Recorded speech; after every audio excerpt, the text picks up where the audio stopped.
Yeah. 매일 눈을 뜨면 들려오는 라디오 심장 깊이 받쳐 울려오는 스테레오 이젠 혼자 남아 나의 길로 let me go 아픔만 내 슬픔 따윈 never let it go 어디가 핏 보면 이 핏 어제 며칠 뭐나 취소해 내가 필요 없어 내가 필요해 그런 놈들 가슴 말아 열어 어찌나도 아니잖아 곧 Am I your hero? With the pedals for 노래 말로 Wait I try to get away Wait 켜버린 배로 on the 슬픈 노래가 점점 날 가두려 해 Feel like another sad song 모두가 좋아지는 mad song 내 가슴에 멍들어 loose They getting tired of truth They make you wanna dance 그래도 난 네 곁에 Feel like another sad song 모두가 좋아지는 mad song 같은데 서로 다른 move 엇갈려버린 groove You make me wanna dance 그래도 난 네 곁에 Feel like another sad song 우리 함께하는 지독한 기억 And miss the times we had It's just so I'll be all that 그리워하는 그때가 오겠지 Yeah Every song we feel like Feel like another sad song 모두가 춤을 추는 bad song 그도 누구 숨에 길은 다른 춤이 다른 move wanna dance 그래도 난 내가 Feel like another sad song that song 모두가 춤을 추는 bad song 같은데 서로 다른 move 다른 move 어딘가에 봐도 make you wanna dance 그래도 난 네가 Feel like another sad song What's going on, everybody? I hope everyone's having a fantastic evening, fantastic afternoon, fantastic pre-noon, no matter where you are in the world. I'm Hasan Piker. This is the Hasanabi broadcast coming to you live from sunny Los Angeles, California. We're live and alive, and I hope all the boys, girls, and MBs are having a fantastic one because today's a beautiful day. Today's a wonderful day. Today is Saturday. Ladies and gentlemen, No Justice Meeting. Thank you for the raid. Hope you had a good stream. I'm live, I'm alive, and immediately I got a pressing question here on the broadcast from Axel Force. It says, are you openly on HRT? As in, like, I'm definitely on it, but am I honest about, like, being on HRT? The answer is no, unless you're talking about minoxidil, which I guess technically is hormone replacement to a certain degree. I do take DHT blockers for my hairline, so I guess technically yes. The answer is yes.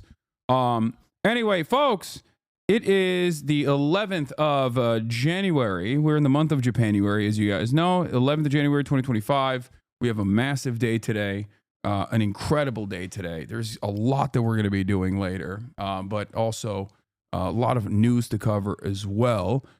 But I'm Hasan Piker, and this is the Hasanabi broadcast, and we are live. We are live on this beautiful day. Okay. Anyway, folks, this is the part of the broadcast where I tell you about my personal news. No teeth pain. No, there's still a little bit of teeth pain, but it's nowhere near as bad as it was. So it's fine. But personal news wise, ladies and gentlemen, this is the part of the broadcast where I tell you about my personal news about what's going on in the world of Hasanabi Piker. And Midwest Kagan, thank you for the 10 tier 1 gifted subs. Let me tell you, okay, personal news wise, I do have some updates from my life. Okay, from the life of Hasanabi Piker. And let me tell you,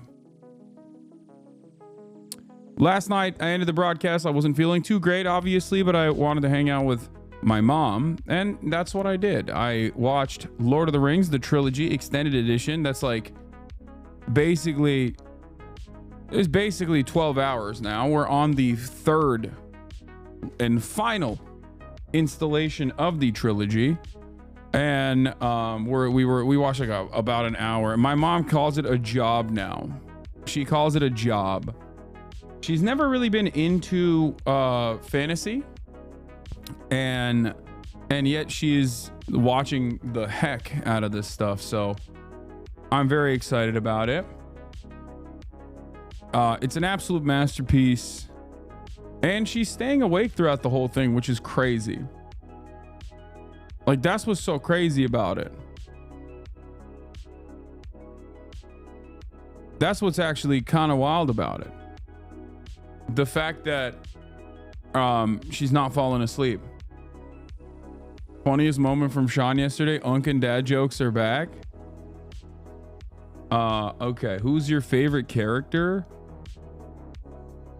I mean, probably Aragorn. But that's like basic. I think Legolas has the best choreography though. Like the best fight choreography. I'm a Gollum guy. Wait, that's weird. You just want to be unique. No one cares if my uncle and his house are safe in Altadena. Hey, congratulations to the chatter.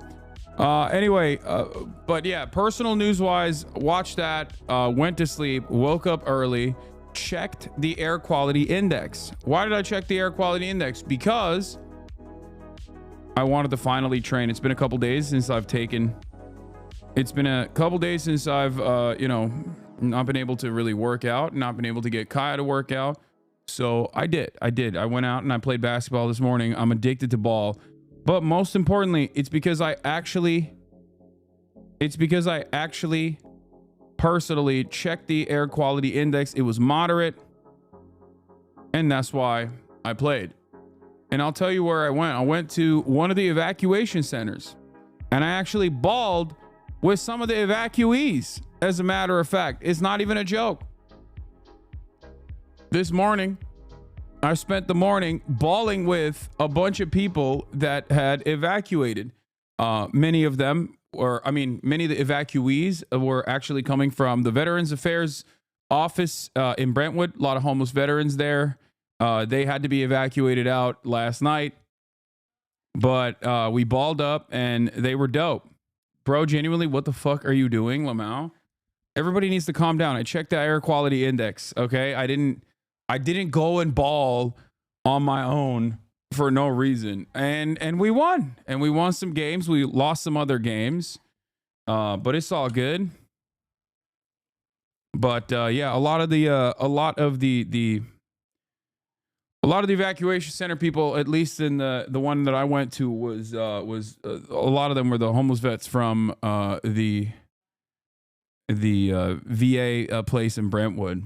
If you guys know, there's like a famous corner going into Brentwood where there used to be like a massive tent city basically on the side of this road. And then they took all the veterans from that tent city and they basically put them inside of the VA, and built like little tiny homes for them. But unfortunately, they're very flammable, those tiny homes. You want a game of basketball against a disabled senior unhoused vet and you call yourself a socialist? Ridiculous. First of all, they're not seniors. It's like funny. It's funny to think that like every homeless veteran's a senior. No, dog. There's like homeless veterans that are younger than me. You know that? It's crazy. America is equal opportunity at screwing over people. It transcends beyond age. Okay. But yeah, no, I did ball. I was dropping bombs. Okay. But no. Hasan ruthlessly destroys homeless vets.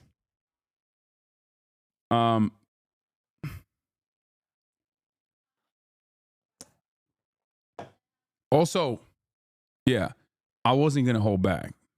I'm just saying. I'm not going to hold back just because someone's the homeless veteran who is an evacuee. That would be disrespectful. Okay? I went crazy mode. It's respect. It's respect. That'd be disrespectful if I did that. Okay? So, yeah. I'm not gonna pull back. That's crazy. Are you crazy? But yeah, it was a lot of fun. It was a lot of fun. You're literally a piece of shit. Wait, what? Dude, chatters are so funny.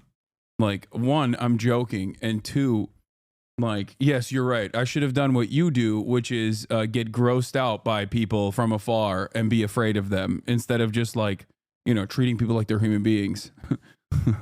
Stupid. Anyway, but regardless, what is this? Regardless, that was good. That was fun. That was good. That was fun. We had a great, what is this?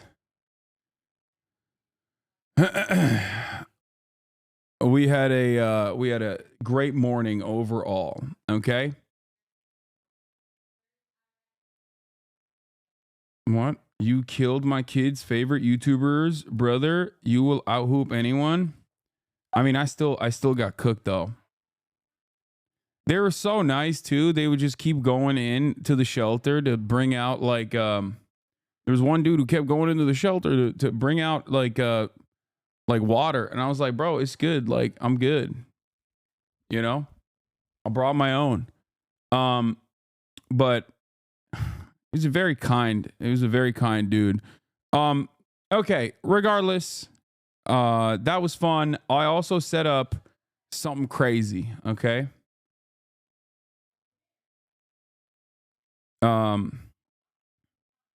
I didn't shovel a path for a male person. I'm a terrible person too, but my body had enough. What are you talking about?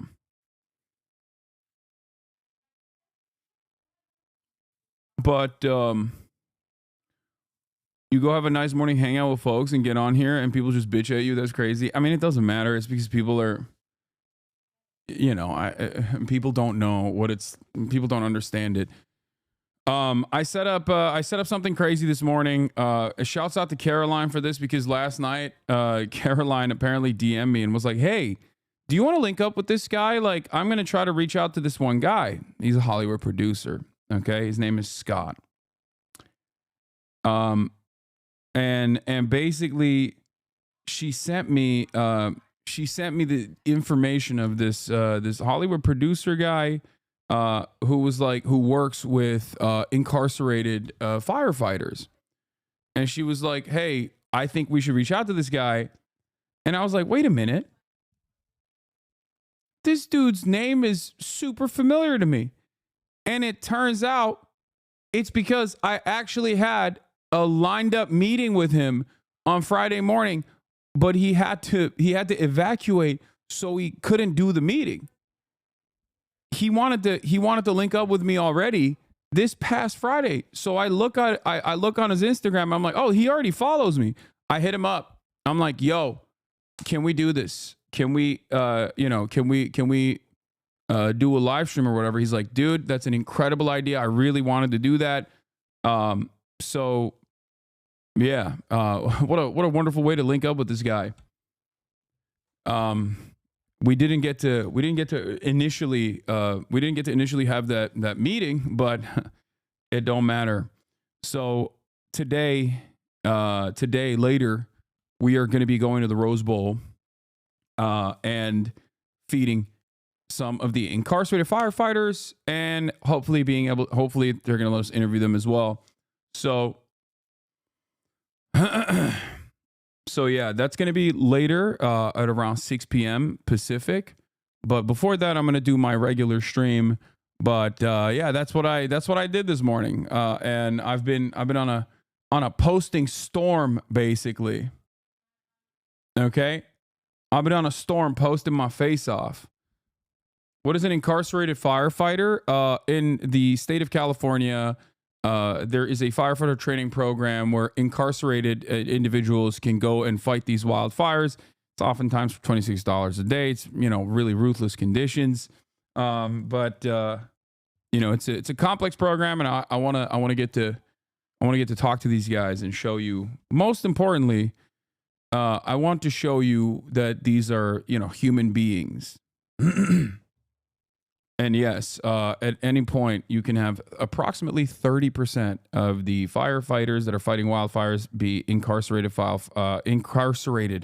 firefighters. So we'll learn a little bit more about that as well. Yeah, $26 a day is pretty crazy. So, our work in human services, serving the criminal justice impacted community in New York City. Thank you for looking out for this population. These stories need to be told. Yeah, I mean, I'm as always like I'm working to try to humanize some of these people that never get they never get looked at by mainstream news, and you know, show my community, my audience, and everybody else, you know, like what it's like how people find themselves and the situations that they find themselves in. I love the series you were doing, uplifting people and telling stories of people that are so often overlooked. Yeah, that's my goal. Jason concert was wild. Yeah, unfortunately I did not go to Jason's concert because obviously I'm not feeling the best, and I let my nephew down. It's messed up, I know. All right, let's blast off. Let's get started and let's get right into it. There's a lot of news to talk about as well. All right, so let's do it. Hold on.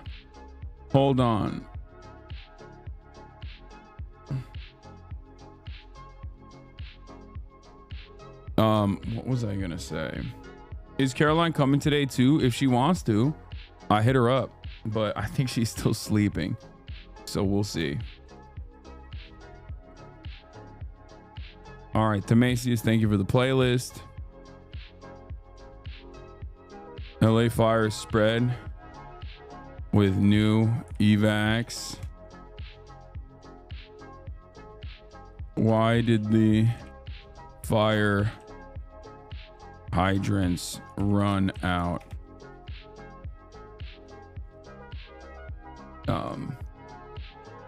Top news of the day. I'm gay. Okay, dude. Good to know. Facebook and other tech billionaires right-wing pivot and more. Get in now.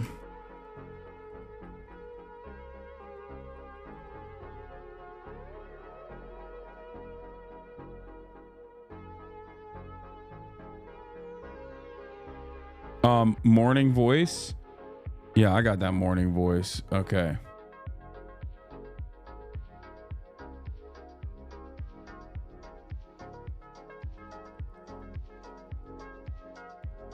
Interviewing incarcerated firefighters later. Do we have a blast on meme or not?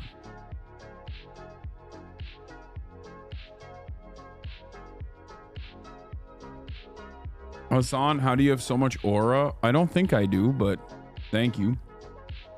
How's the Japan planning going? It's going crazy. It's going freaky. It's going freaky.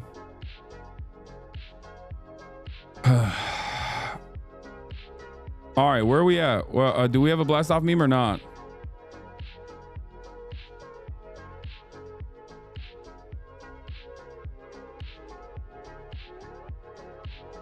Are you going to talk about the 2 North Korean soldiers working that caught by Ukrainian troops? Yes.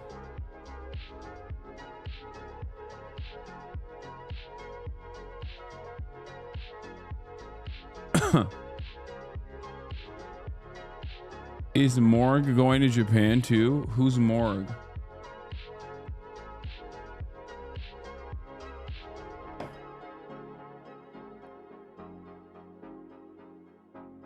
I hope you stream again with Sea Dog Va. That Japan stream still lives in my head. Oh, absolutely.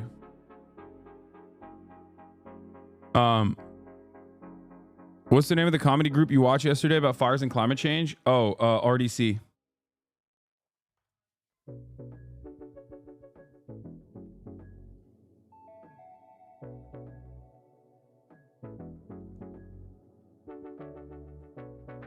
Morg pie, bro. I don't. Why would I know that? Anyway, okay. All right, where is... I don't have a blast off meme, do I? Y'all are...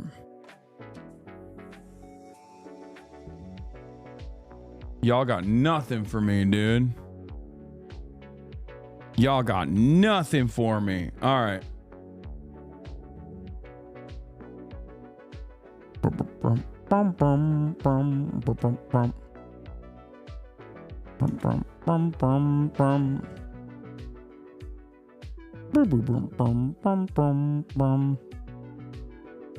All right, let's do it. Let's do it. Let's do it. I'm blasting off. Get mocap by Kojimbo. That's a dream, but it's probably, we'll see if it happens or not. Okay, here it is. I swear to make a blast off meme one day. Don't worry about it today. I'm blasted. I'm blasted off already. All right, ladies and gentlemen, let's do it. Let's go. Let's gore. Hasan, why is Hasan asking for a blast off meme as if he's our manager at 5 p.m. and we didn't hit our deadline? That's because it is the case. It's because I am your manager. Turns out I'm your manager and not the other way around. Okay.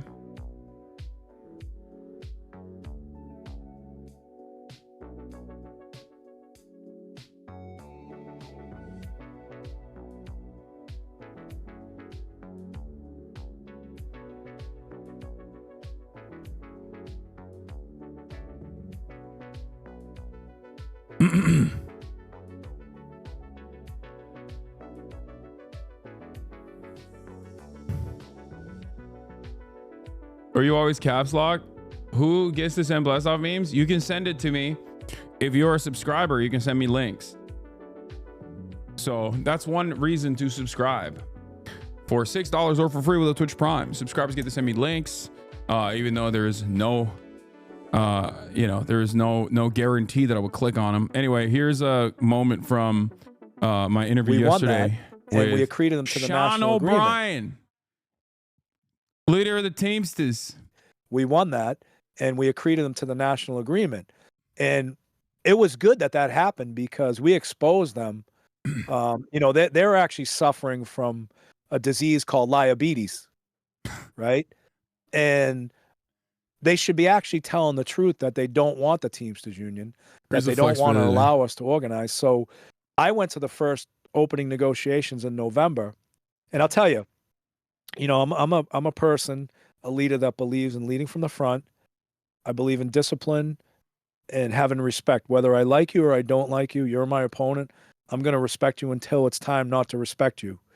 So we sit down at these negotiations. They show up 45 minutes late. We have a whole negotiating committee, rank and file there. And I ask them right across the table before we even start, let me ask you fools something. If one of our members showed up late for work, what do you do?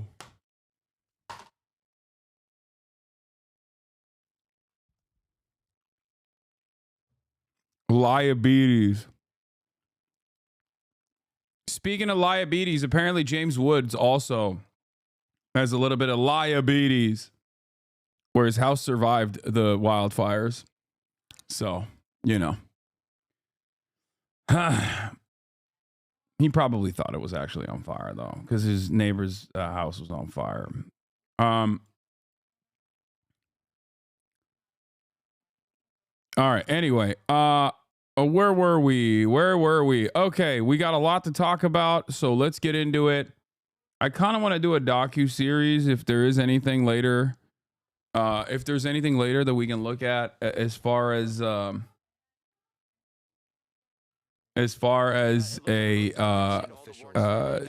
documentaries on the incarcerated firefighters in general.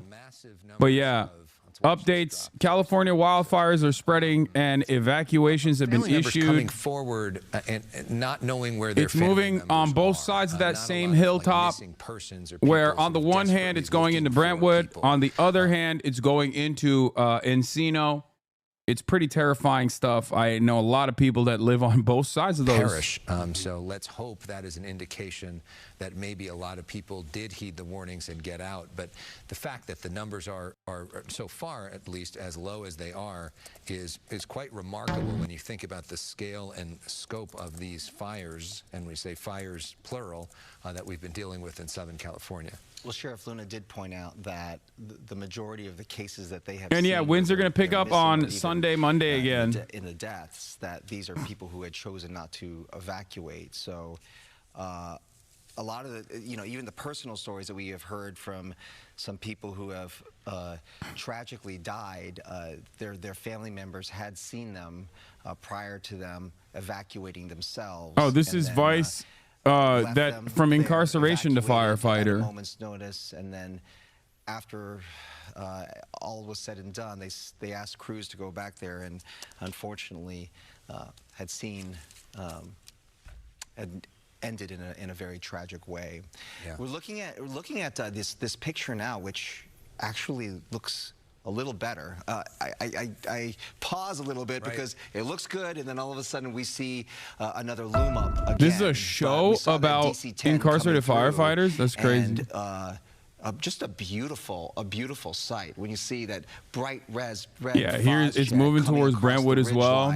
My old stomping grounds. This is into putting out the fire. We saw a lot of smoke there, and then in an instant, they're able to put out a big chunk of the flames that could be racing towards homes. And that has been the theme that we've seen in fire after fire since those initial two fires started on Tuesday in Palisades and Altadena. Initially, they couldn't fly because it was just too windy, and we saw the results of that. We also saw the lack of water on the ground that made things harder.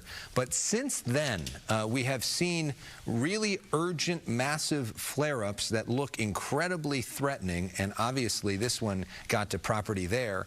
But we saw this in West Hills, we saw it in the Hollywood Hills, and we saw it really last night as the fire approached Mountain Gate and approached other parts of Mandeville Canyon, that they were able to stop it because of the air resources that they have. It is the most effective resources that they have, is what we've seen from the air. They can drop the most amount of water or Phos-Chek on really quickly, and they are effective, but unfortunately not for this particular homeowner here.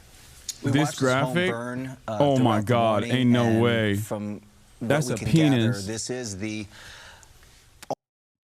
That's just a penis. Santa Ana winds pick up Saturday night into Sunday morning in Southern California, but possibly a strong wind event is coming early next week as the wildfires continue. It is crazy that, like, geographically, I don't know. I mean, I guess like the way that Los Angeles is located in between all these like mountains, those sorts of winds don't end up impacting like the greater metropolitan area is wild. Like, it just literally surrounds. Is just straight up punishing the valley, punishing all the way out to the water side on like Malibu and Pacific Palisades. Things could change, of course.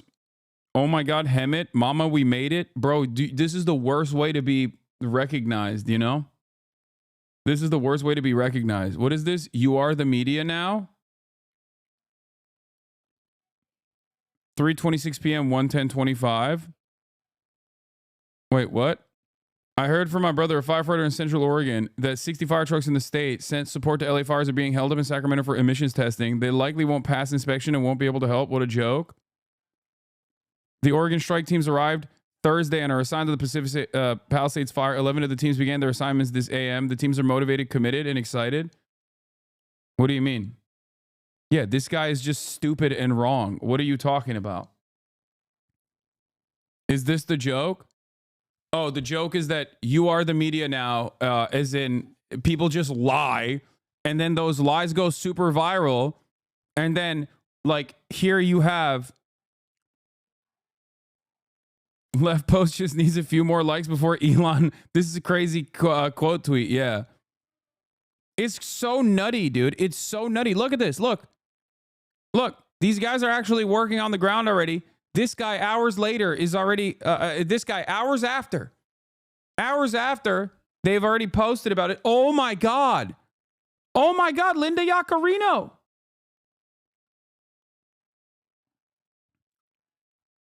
Oregon sends 60 fire trucks to California. California won't let them into the state because California is unsure of emissions on the trucks. California is a joke. Get out while you can. We sent 75 fire engines. Your statement about our teams not being allowed into California is false. Our teams arrived yesterday and are working around the clock to help our neighbors. Dude, I'm telling you right now, these people they have to be doing this deliberately. They just straight up want you to not trust any real resources. I don't think this is incompetence. I think this has to be malicious, dude. It is so psychotic. It feels like we talk about TikTok, right? We talk about TikTok and how like the Chinese influence on TikTok is so pervasive and how this is terrifying for American national security. We have national security concerns. And it's like, but look at this. We're doing it to ourselves. We're doing it to ourselves with some of the wealthiest, most powerful individuals on the planet. Like, this is so insane, dude.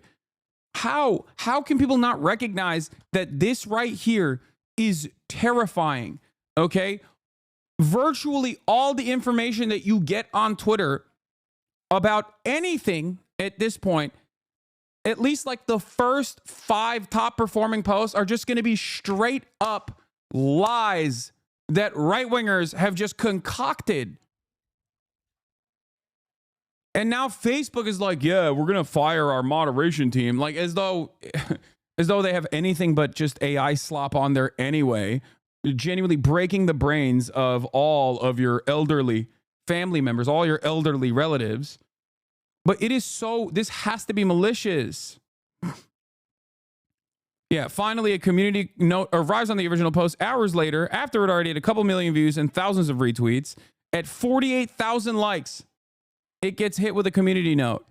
And now a deletion and retraction, which I'll give him credit for doing more than many, but rings hollow after posting his brother, an Oregon fireman, just told him the trucks were being held up and claimed this was email from the chief confirming they're stuck in emissions inspection. Good morning, all. To chief. It's my understanding that the 60 apparatus that were sent to California are sitting in Sacramento waiting to be inspected. It is sad that there's not a better process to be able to render aid to those in need. I hope that Oregon is better prepared if the situation is ever reversed.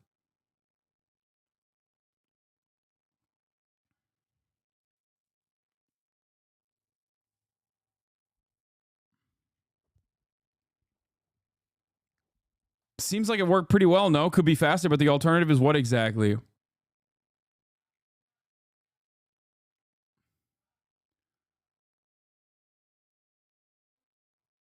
Hank Green says, I cannot overemphasize how much of you are seeing a distorted version of reality in which the world is ruled by incompetence and evil if you see everything through the lens of Elon tweets rather than actually engaging with your community. This is so devastating. It's a larger point that I'm going to be talking about with Mark Zuckerberg as well and what these billionaires are doing. But it is genuinely shocking. I'm still kind of surprised Republicans still bother with ASL interpreters at the rallies and stuff. Seems like the kind of effeminate woke nonsense they'd have to rid themselves of. What is this? I'm sorry, but we have to stop with the ridiculous sign language interpreters who turn serious press conferences into a farce. There are closed captions on all broadcast channels and streaming services. No wild human gesticulators necessary. Oh my God. Oh my God. Christopher Rufo saw this and was like, yeah, it's time to eliminate disability access. Oh my God. That's amazing. They just have no policies. It's just purely making things worse. What a wild turn of events, man.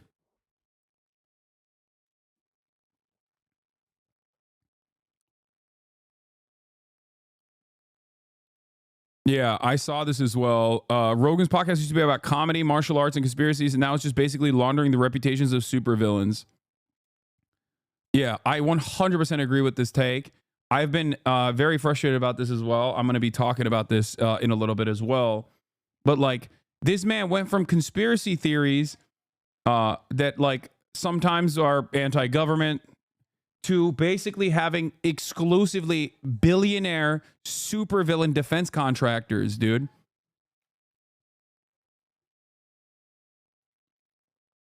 And it's crazy because these are the people who think this is independent media. Like, his audience is comprised of so many normies, your coworkers, who are like, I don't trust mainstream news, brother. And there's like valid reasons not to trust certain narratives in mainstream news, okay?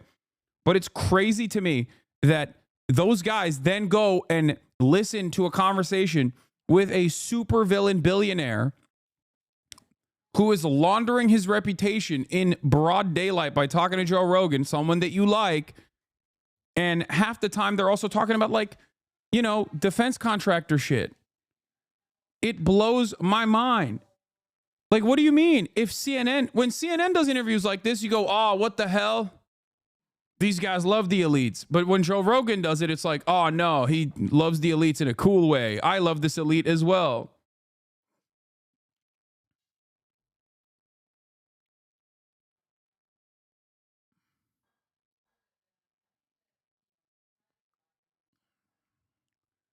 It's just so, it's so annoying. It's so annoying. It's so, everything is so broken beyond a state of repair, you know? It's just, I don't know. This has grown. Things have grown. Nothing has burned down in like a half a century. Wow. So there's so much vegetation, so much growth there. There's a lot of fuel to burn. Sam Dubin, can you hear us now?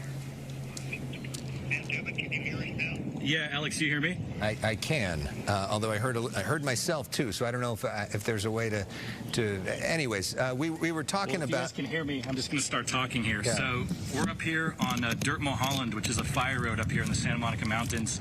That right up there is just above Mandeville Canyon. That is the Nike missile site. It's a former missile site that was used in the Cold War, and now it is a park, and you have a lot of firefighters up there taking a stand. It looks like they were possibly able to protect it, and just below down here is Mandeville Canyon, and you can see the red from the drops these tankers have been making, and it's all white smoke right now, which is a very good thing. And then just below here is Mandeville Canyon, and where the fire currently is that is the Gardenland Fire Road. It's a fire road that goes from Mandeville Canyon, goes up to those power lines and up to Westridge, which is just up to the left here. But that's where the flame is right now. And then here is Mandeville Canyon, and you can see the homes down here in Mandeville Canyon. Looks okay right now. I don't know about the top part of it, but that is Mandeville Canyon right down there, and it looks okay at the bottom part so far. And then this is Mountain Gate up here, which is where Ed Lascos was live last night. And so far, the fire has not made its way there. There's a ton of firefighters there. And there's another trail. Let me just step back really quick. This is the Canyon Back Trail, and it's normally a very narrow trail, and the bulldozers have just come in and plowed it completely all the way to Mountain Gate. So you can see that they're taking a very, very hard stance here. More resources up here, but right before you guys... From what I understand, by the way, at least like the people I've talked to, Gavin Newsom is very bad when it comes to, you know, eviscerating the homeless. That much I will always have smoke for him for. But as far as like funding firefighting at the state level, people don't have that much anger and resentment towards Gavin Newsom, for the record. So if you're looking at the Podjohn's interview with him, like, Gavin Newsom's mismanagement is not the major story in this situation, as much as it is a local problem, as much as it is a LA specific problem. Like, I would rather have smoke for Karen Bass than Gavin Newsom on this particular subject, even though he's obviously a magnet for this kind of hatred as well, because he's such a nationally known liberal figurehead. Obviously has a tendency to go on television and put himself out there like this. But as far as like adequate funding and adequate spending on CAL FIRE and like statewide initiatives, from what I understand, he actually greatly increased the spending on wildfire prevention and things of that nature at the state level. So overall, I think there are plenty of things that you can criticize Gavin Newsom for. There are plenty of things you can criticize him for, especially as it pertains to homelessness, especially as it pertains to his mighty pen that he uses specifically to veto so many initiatives that people vote for democratically, but never actually end up getting.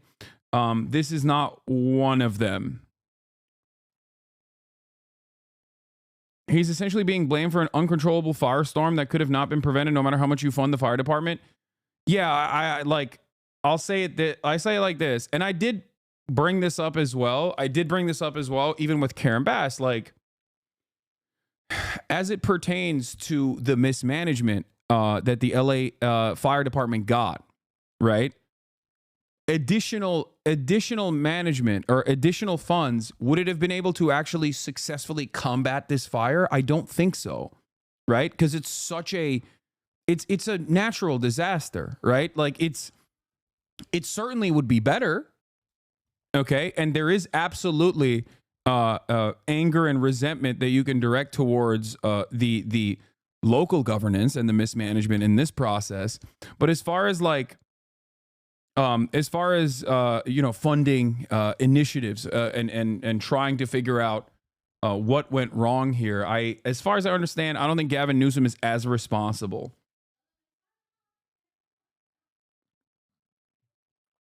I mean, a lot of fires before this one were because he didn't enforce energy infrastructure maintenance. I don't think he's the biggest culprit for this specifically, though.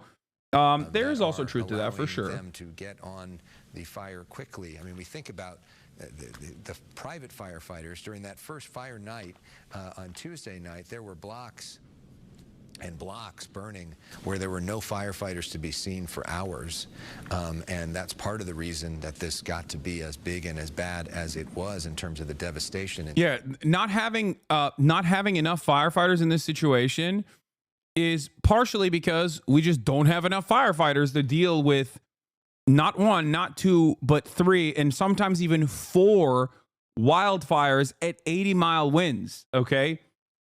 But the successful way to ensure that there is at least as much prevention as possible is to have a very well-funded fire department with enough hands, with enough trained individuals.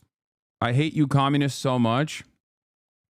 Yeah, this is the fault of communism and communists in general. Right. You're right. So now that we have these curfews in the various fire zones, curfew in effect from 6 in the evening to 6 in the morning, we had those 2 press conferences this morning, and there were no reports of looting, although they were very serious about anyone who violated that curfew and was found walking around. A couple of arrests of people just seen walking around the area, and then they took them into custody, because in order to get into these areas, you really have to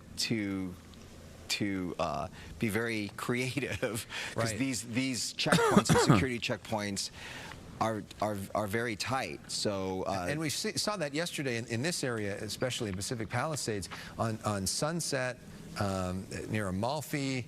They have these just long lineups of cars that are just waiting for hours to get into the neighborhood. I mean, people were telling our reporters last night they're waiting 6+ hours to try to get home.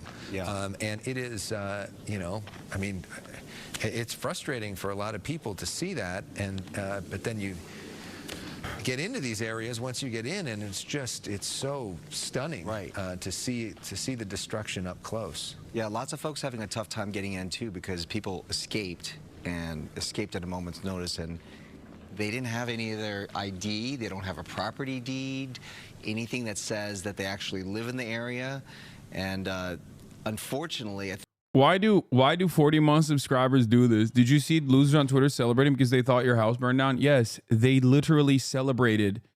They are Sam Hyde fans.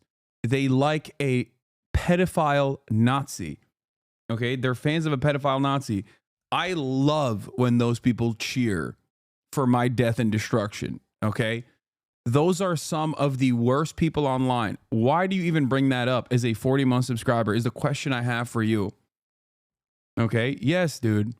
Yes, people who genuinely love the work of a out and about pedophile Nazi despise me so much that they fantasize about my house burning down and celebrate it. Those people are my enemies, and I love that. Okay, the real question is, why are you as a 40-month subscriber bringing that up right now. And frustration through all of this. And everybody has a story, yeah. And to everybody, their story is the most important story. And so, for if you're that individual and that's your life and that's impacting you, you want help immediately. Of course you do. And as somebody else says, well, I got my prescriptions, I got to get in there, and everybody's got their own thing. And when you think about the multiplying effect, Bob, of how many people are impacted at one time, how overwhelming that is for, frankly, our system of government services, which is not exactly known for working so great for people, yeah. And not exactly known for its customer service track record. And now to have this overflowing of the system is really overwhelming. And I think part of the challenge in the days ahead, you think of day 1, day 2, we're in crisis mode, everybody's very forgiving and understanding. We start getting into day 3, 4, 5, 6, 7, 4. The longest dead-end road in Los Angeles. We got that little fact from our Josh Haskell this morning. Look at how this road goes right along the burn area. I'm going to go all the way up to the dead end here. You can then understand why this area is under evacuation. Do you still talk to Alex sometimes? Of the burn zone, he always wants me to go on a show, but I never have time. And earlier this morning, if I zoom in here, is where a home burned. Just off of Mandeville Canyon to the west side, up in this area, is where we lost a structure. All of it, again, west of the 405 freeway, west of the Mountain Gate community. For those of people interested, here is where the Getty is located, right there off the 405. Maybe gives you some perspective of what we're looking at, what's at risk this morning as this fire continues to burn. Our coverage continuing right now with reporter Kevin Ozebek, who is in the Brentwood. Alex is the host of Fox 11 that you can hear back into the speaking right now. We've got serious winds coming tonight, right? Yeah, they're still forecast to come and get a little bit stronger, much stronger than what they are now. We've been kind of fortunate when we've been talking about the winds, and we got a little bit of a break, right, from last night to this morning. Really, we've been seeing these winds nearing 10 to 20 miles an hour. Wind gusts a little bit stronger at times, and we've been talking about these pockets where the winds are a little bit stronger. And one of those pockets include that Mandeville Canyon area where things are a little bit gustier. And of course, we talk about how the fire will create its own wind and can get more erratic and get stronger in that area. But because the winds have been 20, 30, 40 mile per hour wind gusts at times, very easily one of those embers from the fires can get carried downwind, and I think that's what happened there with that home. Unfortunately, that burned in Mandeville Canyon. Looking elsewhere, just a quick pan around Orange County. Lighter winds here. We've got some of the brightly colored areas here through parts of the Inland Empire, Corona, specifically 18 to 20 miles an hour. All right, this is the Brentwood Canyon He's part. been standing there in position, ready to go, and he just decided, hey, those flames down right below, they're getting a little too close for comfort as they go up the hill, so he decided to take action, and we can see him now just dumping so much water over there, and a good sign. We love to see that white smoke, right? So just kind of interesting to see the firefight from this perspective as we are literally above it, Mark and Irene. It is very interesting to see their strategy on how they handle each individual home. I mean, earlier we were also hearing chainsaws, Kevin, and they already have the defensible space, but I'm assuming that they were trying to clear additional brush and vegetation that could have posed a threat to this home. Yes, and that's kind of what they're doing here. They're looking at the brush, because if you look around, even though so much has burned already and this Palisades fire has just taken acre after acre, Irene, just look to the right of those flames and where all that smoke is coming up. There's more vegetation. There is still a lot of fuel up here, so that's why this is not going to end anytime soon, and that's why this has already been such a long firefight, and why this is going to be continuing to be such a long firefight, because there is just so much brush that can still be burned. There is still just so much brush that is so vulnerable right now. And so much of it about conserving the water. The firefighter was telling us earlier, no need to waste the water if they're there, if they can control it. And look, if it burns now and they're there, that means it's not going to burn again. So and you saw that firefighter right there almost lose his footing, kind of speaks to the terrain and the conditions that they're working in. All of it is so interesting. I know when we go to a fire and you're on scene, you kind of look to the posture of the firefighters and see, you know, how are they moving? What is their concern level? And seeing these guys here, it almost makes you feel a little reassured that they're ready, they're prepared, they got their hoses, and when needed, they use them, but they're not blasting the water, which perhaps, you know, speaks to the situation, speaks to the lack of an intense wind event right now, because we know the wind is going to increase more. Kevin, that being said, have firefighters at all conveyed to you any need to leave the area, or they think you're okay? So here off of Westridge, these homes, Mark, we've not seen any residents. We've not seen any homeowners here. I think most people have already left because these flames are so close to some of their homes. So I do have to kind of jump off of what you were saying about how strategic this all is. Even though, I mean, we are feet away from homes here, these flames. I mean, so close, so close. I mean, this fire is in a residential area, but there's no frantic energy from these firefighters. There's no panic. They are cool, calm, and collected as they kind of get in their position. How bad would 100-mile how bad would 100-mile winds be at this point? It would be devastating. It would have already lit. It would have carried embers all the way onto all of these houses. Wind is always devastating in these fires. It carries them miles and miles away potentially.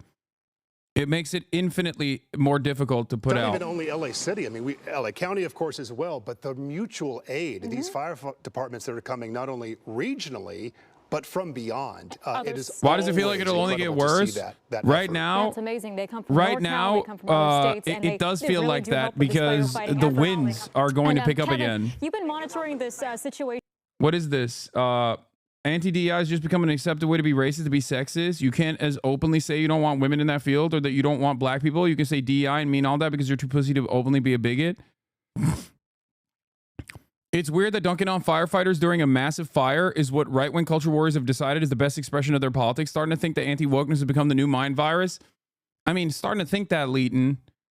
I mean, welcome back to reality. Leighton Woodhouse is a former Intercept journalist. He's a former Intercept reporter.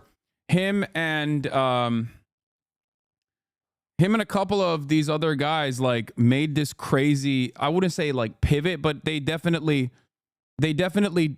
you know, lost the plot a little bit. This dude used to do fantastic work on white nationalists and stuff like that.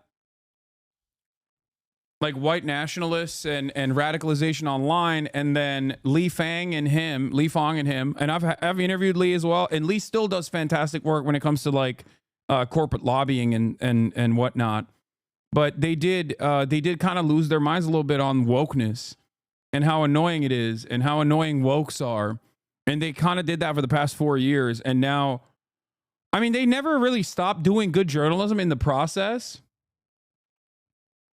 which is interesting. Like they still continue to do good journalism on their own personal, the subject that they cover, their own beats. Like Lee has never stopped doing great journalism when it comes to corporate lobbying. But you know, there are definitely a lot of, there's just like a couple things that I have serious disagreements with them on. And regardless of those disagreements, I still obviously appreciate the work that they put out there. And I'm glad that Leighton is seeing that, like, yeah, the culture warriors have been brain broken for quite some time. Yes, liberals get annoying. Okay, liberals do get annoying and have a tendency to be extra annoying and unproductive and engage in like purity spirals or whatever. But this is like unrestricted, unfettered, you know, racism and sexism. That's all it is. Like, look at this. Yeah. Dude, we're not dunking on firefighters. We're just criticizing their leaders. Like, look at that.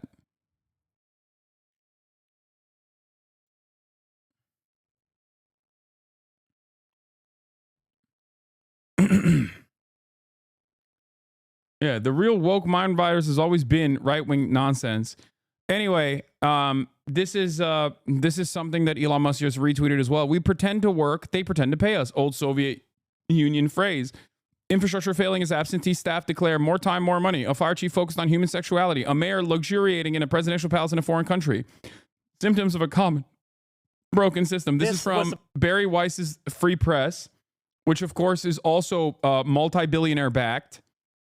Remember, the Free Press is Barry Weiss's institution alongside the Austin University or whatever, the University of Austin, or the fake PragerU style unaccredited institution that she created.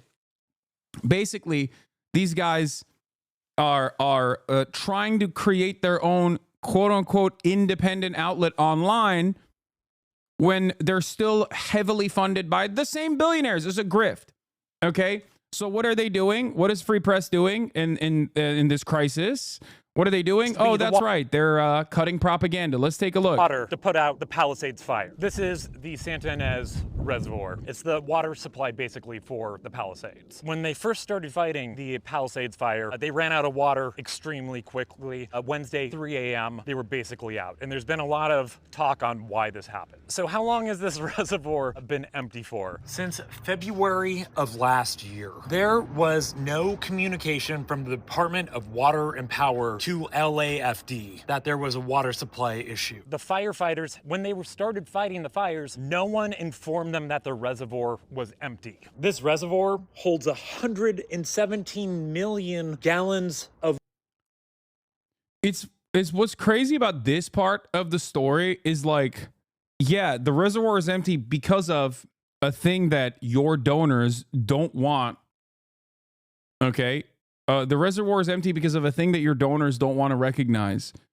The thing that like the foreign press, the Free Press's donors don't want to recognize, which is a historically dry wet season that was supposed to bring in at least some semblance of rain, but it never did. Water. The fire department was using water. And I'm not even entirely certain that like the fire hydrant water is coming from this reservoir anyway. Supply from 3 backup tanks, each one only holding 1 million gallons of water. They say it's closed for maintenance to repair the lid that's on top of it. I don't know a lot about reservoir maintenance, but there's literally no... Wait, what do you mean you don't know a lot about reservoir maintenance? So why are you covering this story? So all you did was just drive over to the reservoir and just show that it's like dumped out? You're not doing journalism then. Investigate, man. Figure it out. Like, this doesn't actually end up informing me at all. It ends up deluding people further. Construction materials or vehicles anywhere in sight. Also, with a reservoir like this, you can refill it or start to refill it. So another question is, if they saw the Santa Ana winds were coming and we have this remarkably dry wet season, why was there no attempt to start refilling it back up? I know I threw a lot out there, but I think we need... Okay, these are great questions. If you are a real journalist, your job is to either A, go to Gavin Newsom's office and direct Gavin Newsom with these questions, or B, go to people that work in water management, either in the state of California or outside of the state of California, and direct these questions at knowledgeable people to find out what the answer is, rather than leaving it as a question in your commentary where the initial hypothesis is that there's mismanagement about. I don't really understand it, but I'm simply asking questions. Like, you're not a journalist if you do this. You are supposed to not leave these questions. The point of journalism is not to just go, oh, I'm just curious. It's to actually, you know, appease the curiosity that people have. It's to actually go and ask the people who are in positions of power those exact same questions. It's to do some kind of research ahead of time so that when they actually respond to you, you can figure out the inconsistencies in their answers and direct secondary questions. That's what journalism is supposed to be. Can you imagine the adage, the old adage of journalism is a journalist's duty is not to hear from one party that it is raining outside and another party that it's not raining outside, and then just write it as though both sides are saying, you know, different things about the rain. A journalist's duty is to open the window and look outside if it's raining or not. Okay? This is akin to basically not even doing any of those things and simply stating, people have a lot of questions on whether it's raining or not outside. I have those questions as well. Homosexuals say that it's not raining outside. What do you guys think? You didn't do journalism.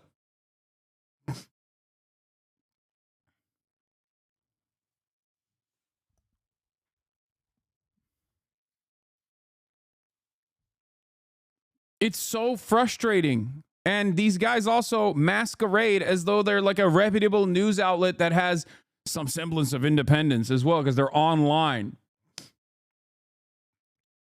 Yeah, independent media, by the way. Uber also plans to host an inauguration party in Washington with Elon Musk's ex-social media firm and the Free Press, a media company. OpenAI, Meta, Uber CEOs attend Trump's inauguration events. And the Free Press is also going to be there as well. They're throwing parties. I wonder how that works for their supposed independent status.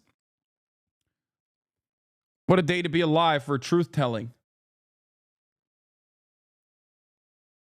Southern California, as we all experience this together. We know so many tens of thousands of people are under evacuation orders. They are watching this, desperate for information about what is happening to their home. The good news, if you live in this particular neighborhood, is firefighters have made a lot of progress in the last couple hours using. Can ocean waters used to be fight fires? Just a question. I know the corrosive long time, but if there's an emergency, yes, and they do use ocean water. The problem with ocean water is that it ends up drying the land even further, so it's a much larger fire risk down the line. It also has the capacity to corrode the fire engines, like the people that are down there that are fighting the fires. It's literally a last resort, which is why it's still devastating, but people have been using that right now. Corrosiveness isn't the bad part. It's salting the earth. I already said that. It's salting the earth, which ends up creating drier vegetation, more fuel down the line. But outside of that, it also is corrosive to everything that's down there, including but not limited to the equipment that's down there. It's a massive issue. It's a massive issue, but it's a last ditch resort.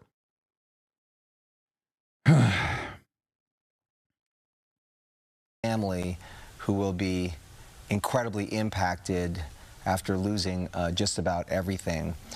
These flames continue to burn, and this is in large part because of the dense fuel. Gotta love it when chat does your job, Lamau. What do you mean? I've repeated this over and over again. Michael Moore is the absolute GOAT. Yeah, okay. Let's let's dial this back for a second, and let's take a look at this coverage from last night and this morning. New flare-ups from the and updates overall. And there's a Wall Street Journal investigation on what happened with the water supply in California, in Los Angeles specifically. So Pacific Palisades fire overnight. The toll from these fires growing. At least 11 lives lost. More than 12,000 structures, homes, and businesses damaged or destroyed. More than 55 square miles burned, and more than 150,000 people under evacuation orders. And the numbers are staggering. In this home security camera capturing the frightening moments flames close in on a home in Altadena that had been evacuated. Embers flying and taking hold, burning the home to the ground. Just unbelievable devastation there. Here is a look at where the fires are right now. The biggest fires right now are barely contained. We have team coverage, of course. In a moment here, we're going to join residents as they return to their homes now in ruins, figuring out what happens next. But we begin here with the latest on that new flare. Matt Rivers is there. Good morning, Matt. Yeah, good morning, Gio. We've been struggling really for the past couple days to really describe the scale of destruction. And so what we wanted to do this morning, we put our camera up about 10 or 15 feet off the ground. We want to zoom out and just give you a snapshot of one half. Are you going to talk about Greenland or anything other than the LA fires? When have I only stuck to speaking about the LA fires? I've quite literally covered Greenland virtually every single day. I covered Greenland every single day, chatter. Every day. This dude literally makes almost like ban and control burns. Idiots, ban, control, burn, get big fire. Weird. This dude really makes a living off you people. Law.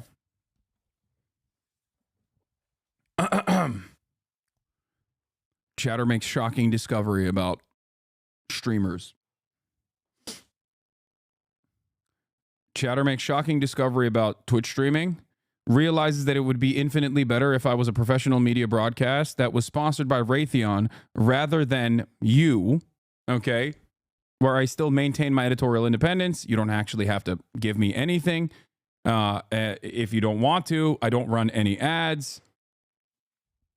The only thing that funds this broadcast is your subscriptions, which you can do for $6 or for free, as a matter of fact. They make money here that literally my town funny. I don't even know what you're talking about. But once again, you don't actually have to subscribe if you don't want to. Okay? It's voluntary. Subscriptions give you some benefits, like being able to send links, being able to use the emotes in general, all around the platform, and sometimes avoid ads if I do run them, but I haven't been running ads since my contract ended. And I think people really appreciate that in general.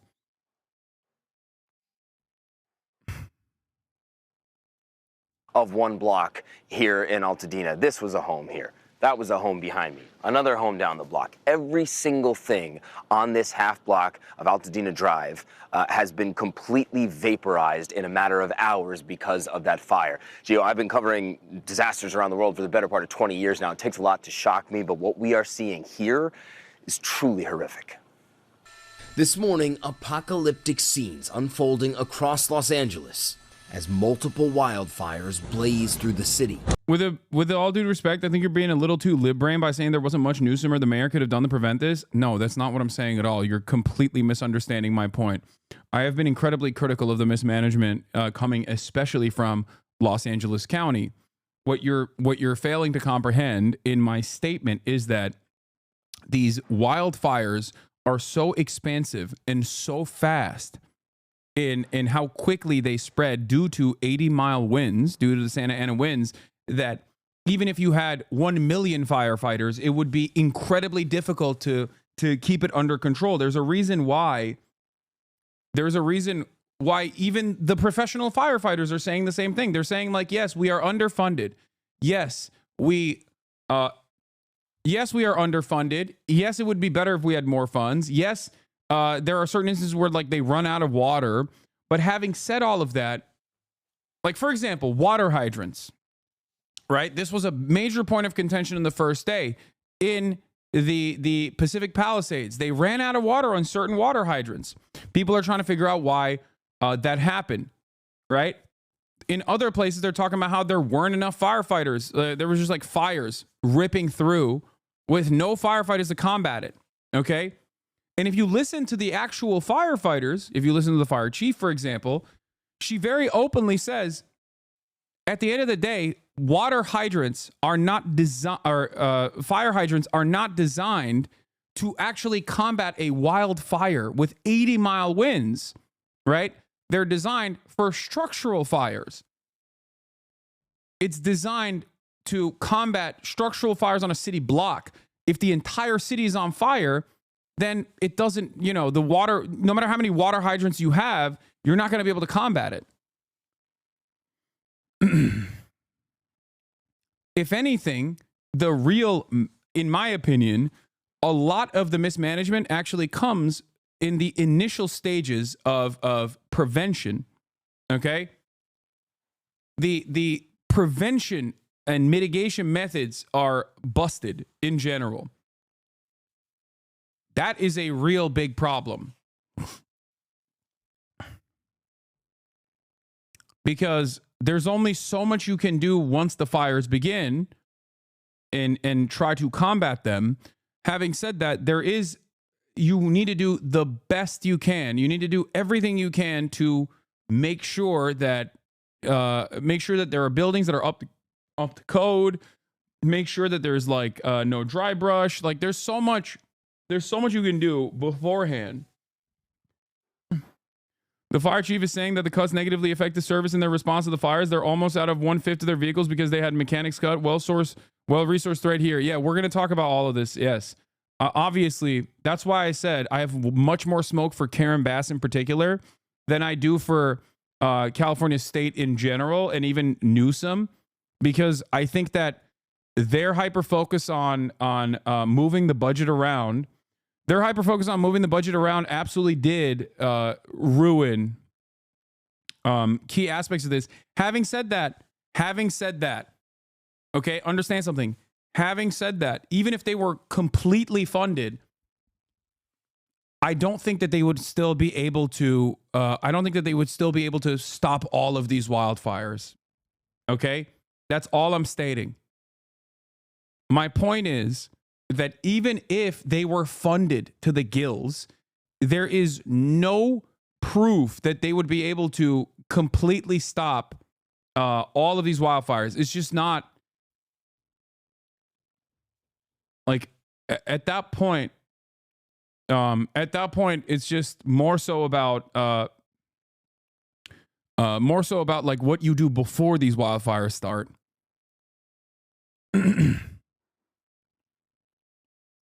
Let's continue.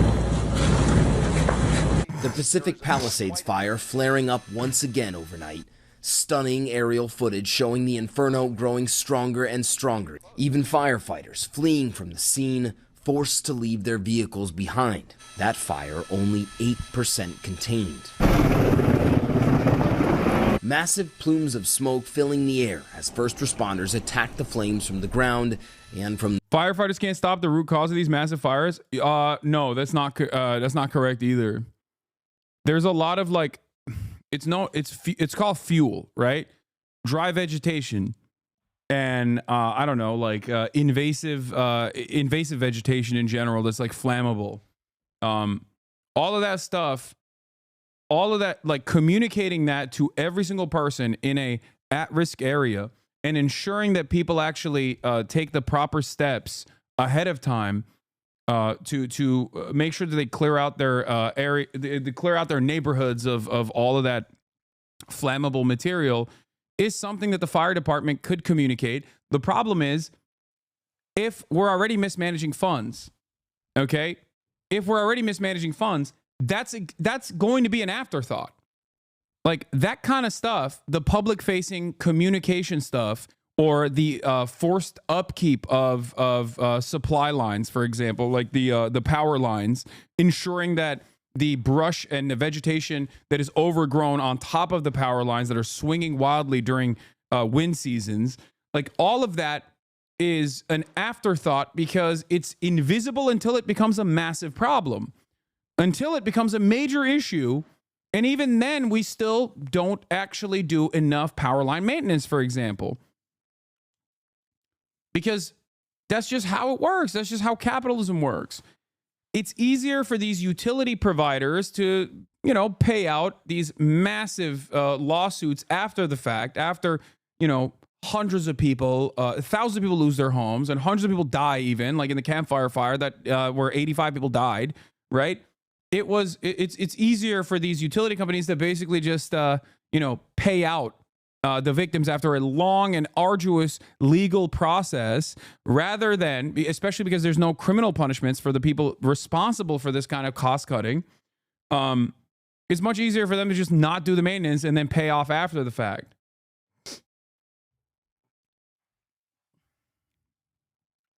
Interface risks are a known issue from firefighters, but people with nice houses resist because of the landscaping aesthetic. Not disagreeing, by the way. Yeah, that's what I'm saying. But that's like, again, local governance. Like, you're supposed to enforce these things no matter what. In the sky. It's just one of many wildfires scorching through California. At least 11 people dead, including, according to the New York Times, 80... That's not true. Utility companies get into so much debt if they're having to pay big dollars in fire lawsuits.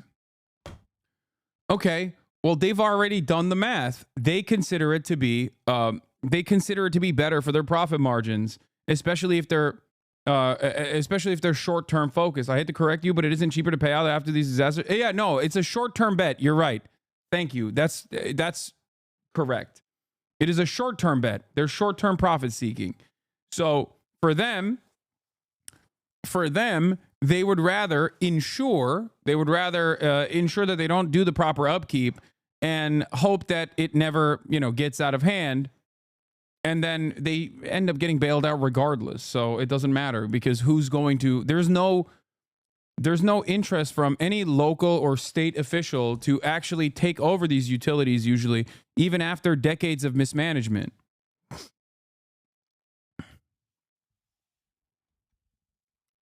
So they're just like, all right, whatever. Oh, you did stock buybacks instead of proper upkeep with the additional funds that you had, even after increasing prices, for example. Well, all right, it's fine. It's not like we can take it over. The other thing is we could have stopped these wildfires or at least hardened the city to make it far more resistant. Yes. 22-year-old Rodney Nickerson, retired pharmacy technician Erliane Kelly, and 66-year-old Victor Shaw, who stayed to fight the fire. And I opened the front door and I just yelled in, "Victor, we got to get out. This is it. We have to get out. The fire's here." And I didn't hear him say anything. I heard him say nothing. Authorities warning they won't know the true toll until they can safely enter those ravaged neighborhoods. In Altadena and Pasadena, the Eaton fire blazing on. The Hearst fire, the Lydia fire, the Kenneth fire, and the newest fire to break out, the Archer fire, also all still burning. In total, so far across Los Angeles, more than 150,000 people under evacuation orders, and more than 12,000 structures, homes and businesses damaged or destroyed. This is just a devastating view as we fly over Pacific Palisades. You can see down below just how quickly these fires spread. Satellite imagery showing the extent of the destruction. Entire city blocks It's erased insane. from the landscape. Streets lying silent in the aftermath. Burned out husks, the only things left standing. These before and after images painting a chilling picture of vibrant communities reduced to ash. Neighborhood after neighborhood burned to the ground. Residents slowly making their return, only to find out they've lost everything. Look at that. There's nothing we can do. It's gone. This is total and utter devastation. Charles Nelson, a longtime resident of Altadena, the fire decimating his home. It's been it was our dream home. A lot of people also don't understand that, the fire is more impactful than just like losing your shelter, which is obviously devastating, right? Your life is completely destabilized at that point. But more importantly than that, you lose remnants of your humanity, things that tie you to your loved ones, your prized possessions. Like, this is where you keep all of your things. Okay, it's not just your paperwork, you can replace that, but there are irreplaceable things that you have in your house. Things that were left behind from your loved ones that no longer are with you, things that connect you to them. John Mayer actually had a really good point on this, and I reposted it on my Instagram. I'm gonna pull it up real quick. I think it was really good. Where is it? Oh, here it is. Here's what he said. "This is the most valuable thing I own. It's a folder of photos of my father, spanning his life from being a baby, an educator, a husband, and a father. It's the only evidence of his life that will exist over time. These are the documents you read about people taking from their homes. When you hear someone say they've lost everything in a fire, this is much of that everything, if not all of it. Those who say they'll be okay still have their folders and their albums. Those who are inconsolable have lost them. Just behind the immeasurable loss of life is the loss of the proof of life. I don't practice prayer, but tonight I will say one for everyone who no longer has these items.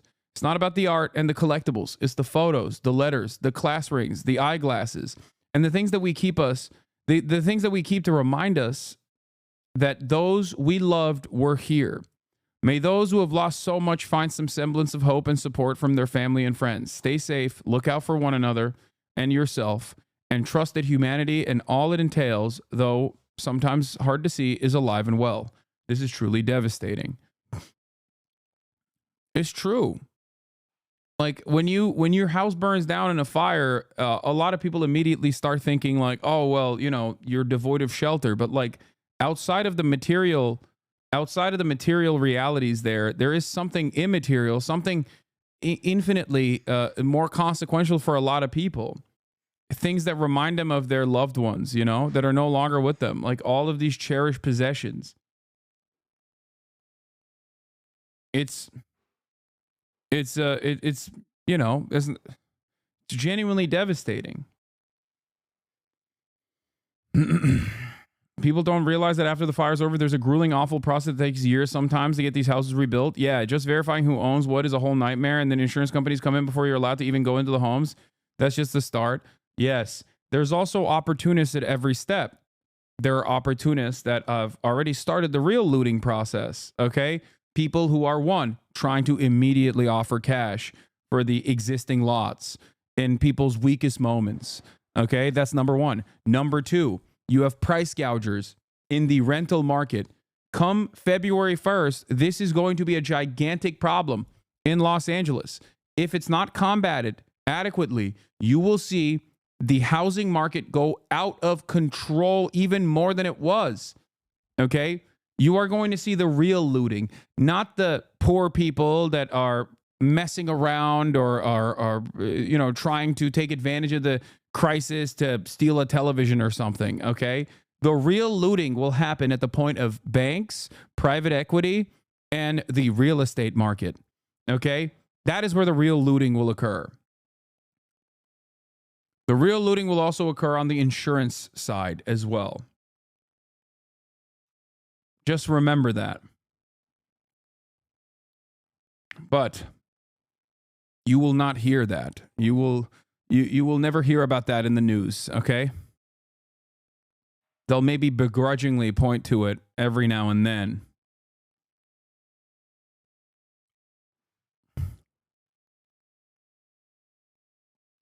And it's already started, especially because the Pacific Palisades is like a relatively well-off neighborhood.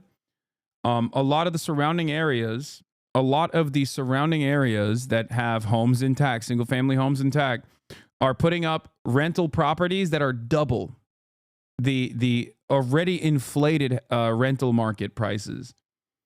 If a single-family home for like 6 people to 8 people is going for $10,000 a month normally, which is already insanely inflated, right? Now it's going for $30,000 a month.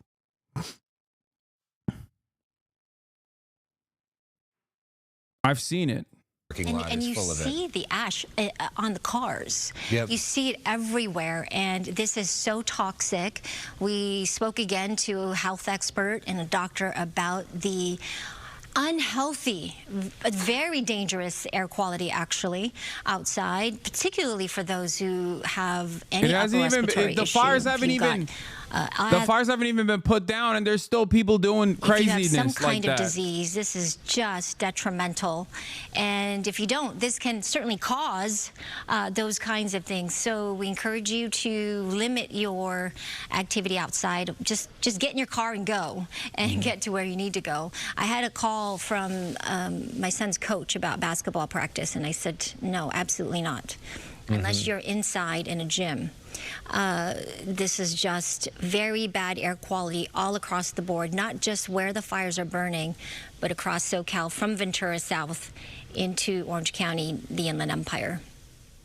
I heard you talk about the most destructive and the cost. I looked up these numbers here. Camp Fire is where we go, right, with the #1 deadliest, costliest fire in the state of California. And that burned, over 18 structures, almost 20,000 structures. Eaton Fire is the second one with 7,000 structures right now. Tubbs Fire in 2017, you might remember that. Palisades now, I added the 1 because we saw with our very own eyes as it burned that home. Yep. So over 5,000 structures, but some preliminary estimates, which, by the way, the Camp Fire, they've been talking about maybe $12.5 billion. Yeah, and that's Paradise for people that may be more familiar with that town of Paradise that was basically wiped off the map in that moment. So many, hundreds of people died in that fire. They've adjusted for inflation. It's something like $12.5 billion. But now when we talk about the Palisades fire, where you see those multi-million-dollar homes, I mean, just the fires together, they're saying some estimates of 150 billion, potentially, dollars lost in these fires. So it's just staggering.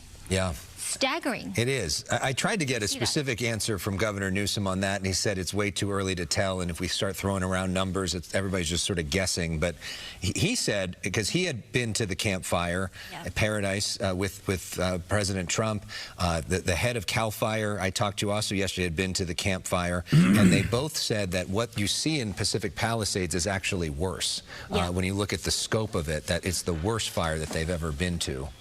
Wow. And in terms of just the scene and how upsetting it is to see it up close. I have, you know, I'm from Hawaii. You guys know that. I've had some messages naturally from my friends in Hawaii, and they are triggered right now, especially when you think about the Maui fire and the Lahaina fire. And they're just also triggered, and of course they're all worried for our safety. We have such a huge She said don't play basketball. Chat, I looked up the AQI, okay? And they I just didn't play basketball this morning without looking up the air quality index. Calm down. Devastation, which continues. Look at these fires. The winds are going to get stronger. We talked about that. This is sort of that window where the winds are not so bad. They're definitely gusty at times, and there's definitely pockets of some stronger gusts that are coming in. And we're under this wind advisory. This portion right here, the Palisades fire, parts of the Santa Monica Mountains, extending into the San Gabriel Mountains. That includes the Eaton fire. These winds are coming out of the northeast, and they are gusting closer to between 40-45 miles per hour. Now, later tonight, at 6 p.m., we are anticipating a slightly stronger, at least the start of some stronger winds, and high wind warnings will be going into effect in this area here. So firefighters I know are considering that, and there's a strategic plan, I'm sure. They're the best in the country here, if not the world, and they are, they had some backfires earlier. Let's talk now more about the strategy. Eric Scott, the captain with the LA Fire Department, is joining us live on the phone right now. Thank you for your tireless work on this. We appreciate the daily Okay, apparently we just lost his phone signal, Maria. As we know, phone signal in this area are so challenging. Yeah, Captain Eric Scott working tirelessly since the beginning. We talked to him when this started, Tuesday morning, when it erupted, when the winds were just beginning to get strong. And I remember him saying how, if you see something, say something, because if you do not extinguish a fire or get to it within the first 20 minutes with the weather conditions we were in, it was going to explode exponentially, and that's exactly what it did. Exactly. Gigi Graciette has reestablished her shot. She moved to a different location there within the Palisades fire in Mandeville Canyon. Gigi, where are you? What can you tell us? We're on Cordelia here in Mandeville Canyon, and joining me now live, Battalion Chief Brent Pasqua with CAL FIRE. He's obviously keeping a close eye on the fire. We are again on Cordelia, right above Mandeville Canyon. I mean, this has just been an intense firefight. That's right. You can see the coordinated effort we have with the firefighters on the ground, working with our aviation assets, the helicopters, the large air tankers, dropping retardant, doing everything we can to protect these houses down below. Now, we were talking, you and I, about those very large air tankers. We're talking about CAL FIRE assets. You brought in that very large air tanker contracted for this specific fire. And actually, I even see a hand crew way down there on the hillside. I don't know, Armando Hernandez, photographer, before I go back to you, Brent, if you can pan over to the left, actually down there in the bushes, we see hand crews. That is extremely challenging work. Yeah, that's part of the attack. We go direct on this fire line. We cut fire line directly on it while the aircraft drop above us and slow the fire down. And, you know, folks that are watching, obviously they're evacuated. Most have left. Some have stayed behind. They may be watching us right now. They may live right here on Cordelia. Describe to me what is going on up the street. I see strike teams basically stationed at every single house to protect that home. That's right. We've really surged our resources into this area. We don't want to lose any more houses. That is our #1 goal. We don't want anything like we saw the first 2 days of this fire. These conditions are way more favorable. We're used to fighting fire like this, so we're ready to take the fight to the fire. Wait, are fires still happening? Yes, brother. They haven't stopped at all. Isn't Southern California naturally supposed to be a desert? I heard that they're taking water from the north and that it dries the north. True. It is, yes, there are parts of California that are a desert. Yes. Okay. So, here I'll cover this as well. This is just this is just the beginning of thread. Let me try to lay out what next 3 months is going to look like for the homeowners in LA who have lost everything in the fires. But before we do that, here is Fran. Okay, talking about the impact this has had on her and her community. This is your house? This is my house. This one right here. We moved in 26 years ago.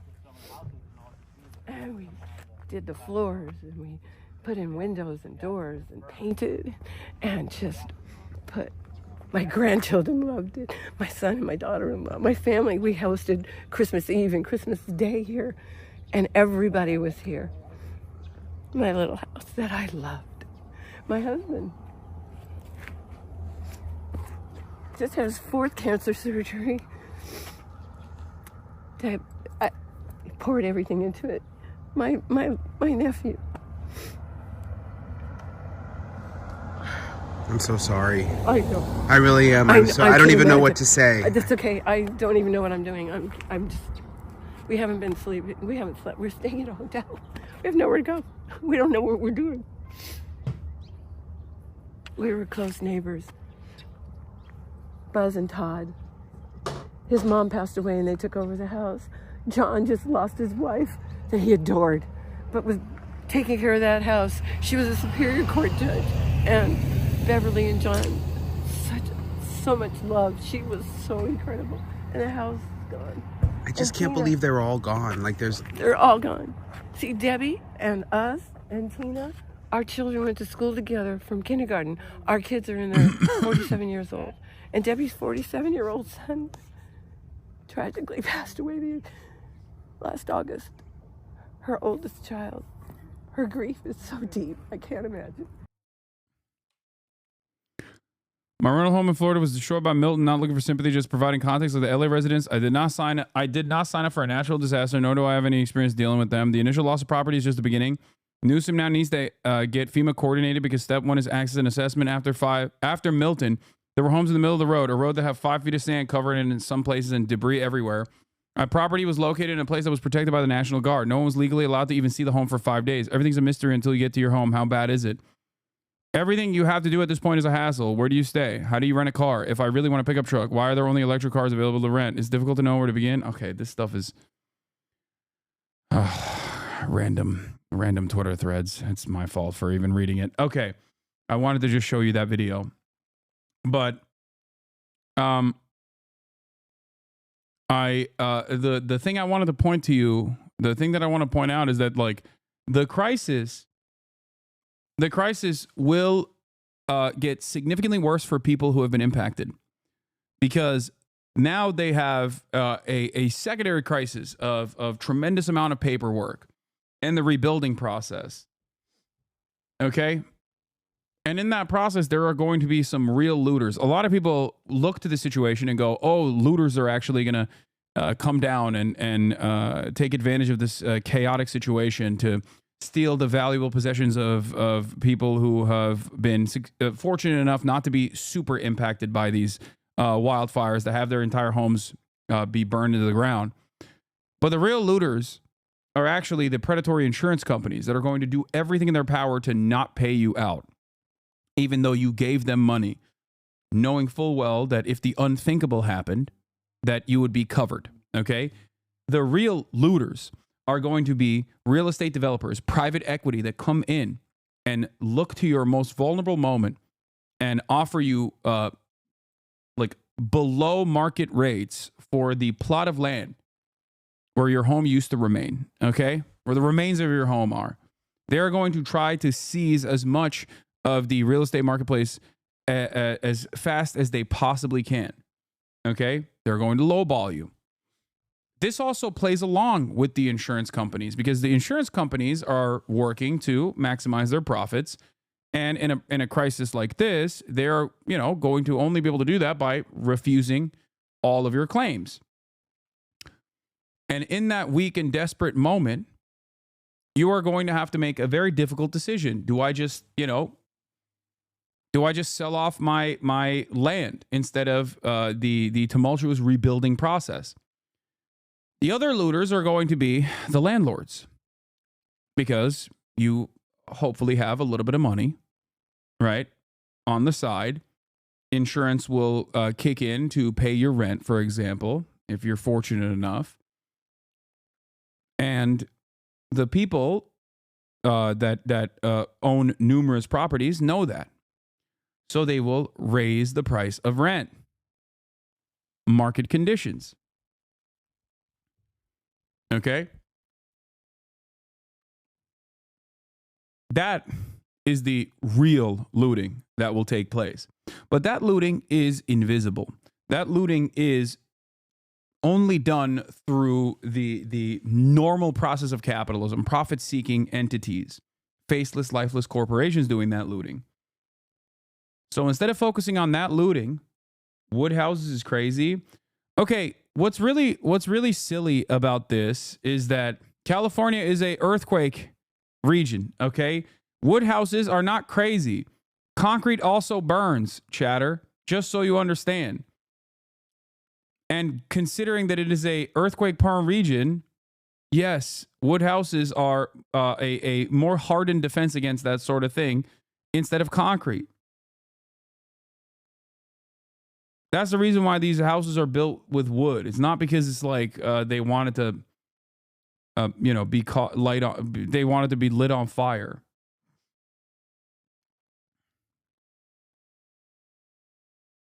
My house wasn't burned down, but I've still been impacted by the fires. I work for LAUSD as a tutor, and before this, we had a month off work unpaid, and I really needed this next paycheck, but now school is canceled. My next paycheck has been pushed back even more. I can't imagine what I'd do if my house had burned down. Yeah. Anyway.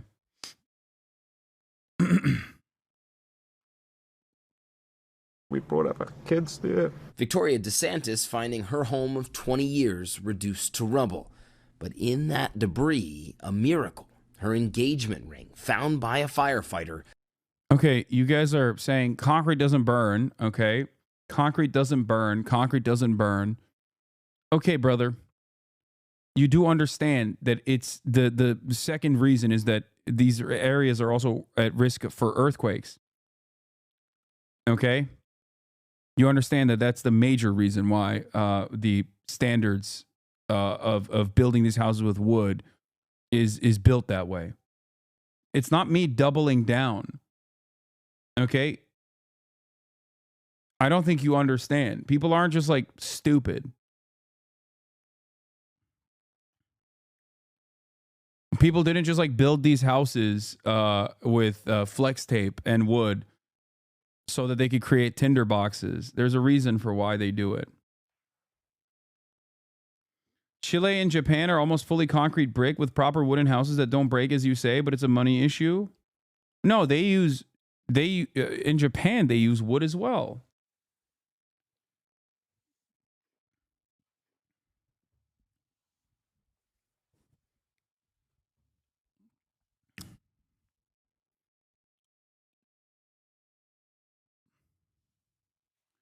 Concrete doesn't burn to ash, but it still burns. People are being, people are being annoying.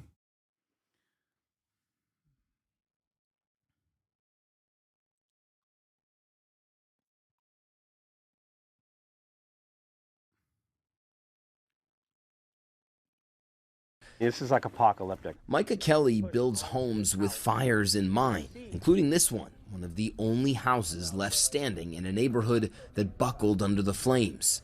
Even he was surprised. For this even to withstand what happened here, if you look at the devastation around here, is incredible. Like, I could take a blowtorch directly to the center of this, and this would not light on fire. It would just smoke. He tells me he believes local authorities should have been more prepared for something like this. This is a wake-up call for the city. It's only getting worse. He's one of many residents voicing frustration with city officials as questions swirl over whether the city failed to supply enough water and deploy enough firefighters. And this morning, the long and painful journey to rebuild for so many Angelenos begins. The Community United Church was one of the many casualties of the Pacific Palisades fire. Built in 1929, the blaze burning it to the ground. Now, nearly a century later, its members promising this is not the end. The church is not a building. The church is not a steeple, obviously. The church is not a resting place. The church is the people. So it's only the people that are the church. That's all that matters. And so we can tell you right now, not very windy, at least in this part of Los Angeles, and that's a good thing. But we know that over the coming days, we are expecting winds to come back, and we know how quickly. Civil engineer here, sorry, Hasanabi. The two reasons that NA houses are built with wood is profit and its availability. Concrete nowadays preform really well against fire, way better than wood, and earthquakes with a well-designed, flexible structure. Okay, I'll take your word for it.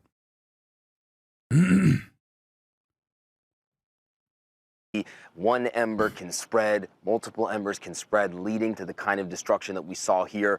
Nothing to worry about right in this moment here, but certainly people across this area very much on edge after seeing all this. Yeah, bracing for what's to come. Matt Rivers for us. Thank you so much. The devastating wildfires in Southern California. Overnight, new evacuation orders were issued, this time in the Brentwood section of Los Angeles. Authorities now tell us 11 people have been killed, and that number is expected to rise. 37,000 acres of land have been scorched throughout Los Angeles County. That's equivalent to 10 square miles. Hasan admitted to being wrong. What do you mean? Big titty goth? You're a 21-month subscriber. You probably heard me admit it. Yes. If there is a reasonable answer, and there are plenty of instances where I admit to being wrong. What are you talking about? You must ask yourself the question, why am I being annoying in this circumstance? Like, what would you rather have me do? Double down and be like, nah, you're wrong? You never admit to being wrong, lol, lol, lol. It's so weird because, like, these people say it. Clip it for DGG. These people say this, okay, whereas everyone in here has seen me openly admit to being wrong when I'm faced with new information.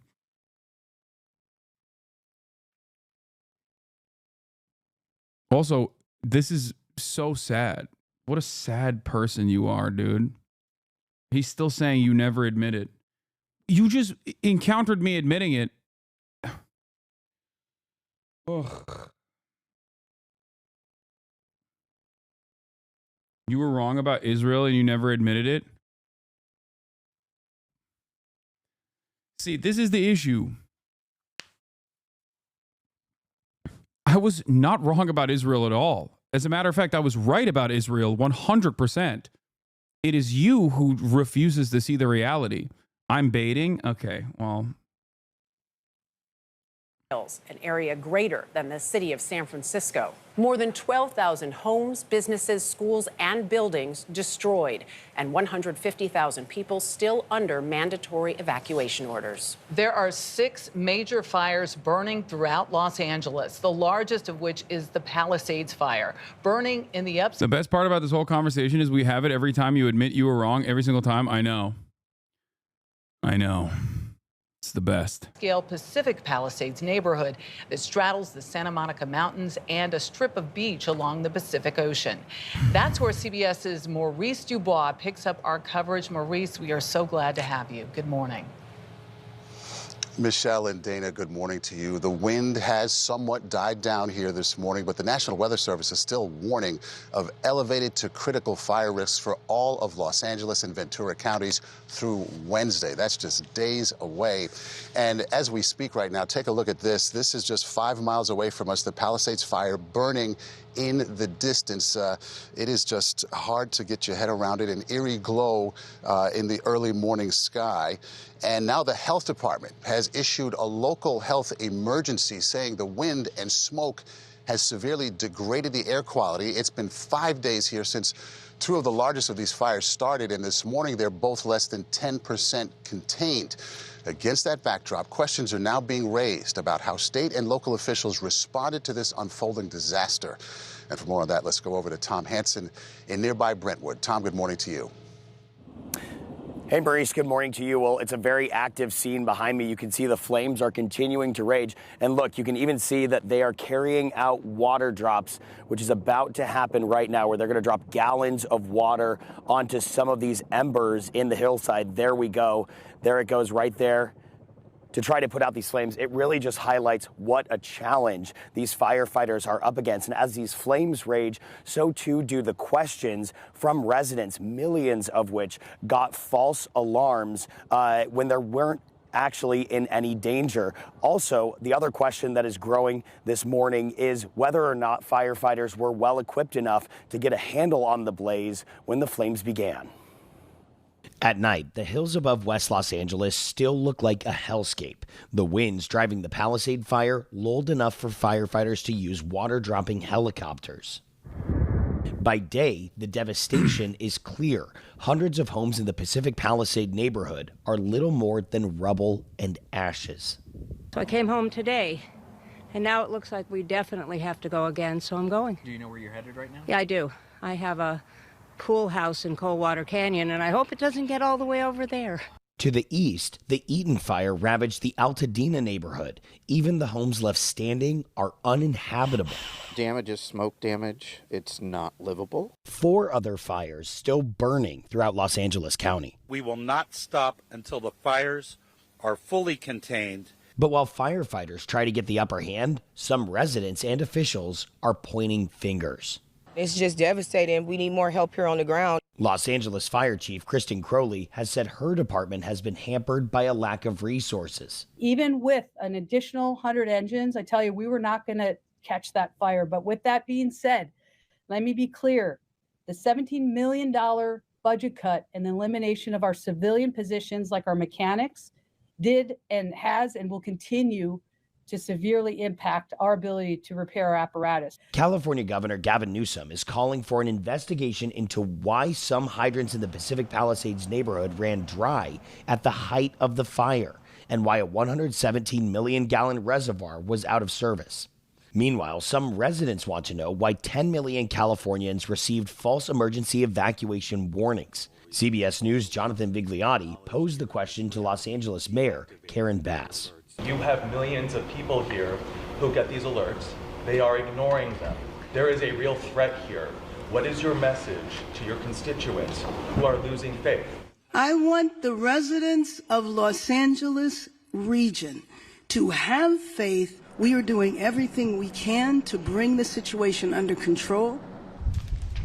While so much has been lost in less than a week, there are glimmers of hope, captured in these images of a stranded dog and its rescue, prompting an outpouring of support.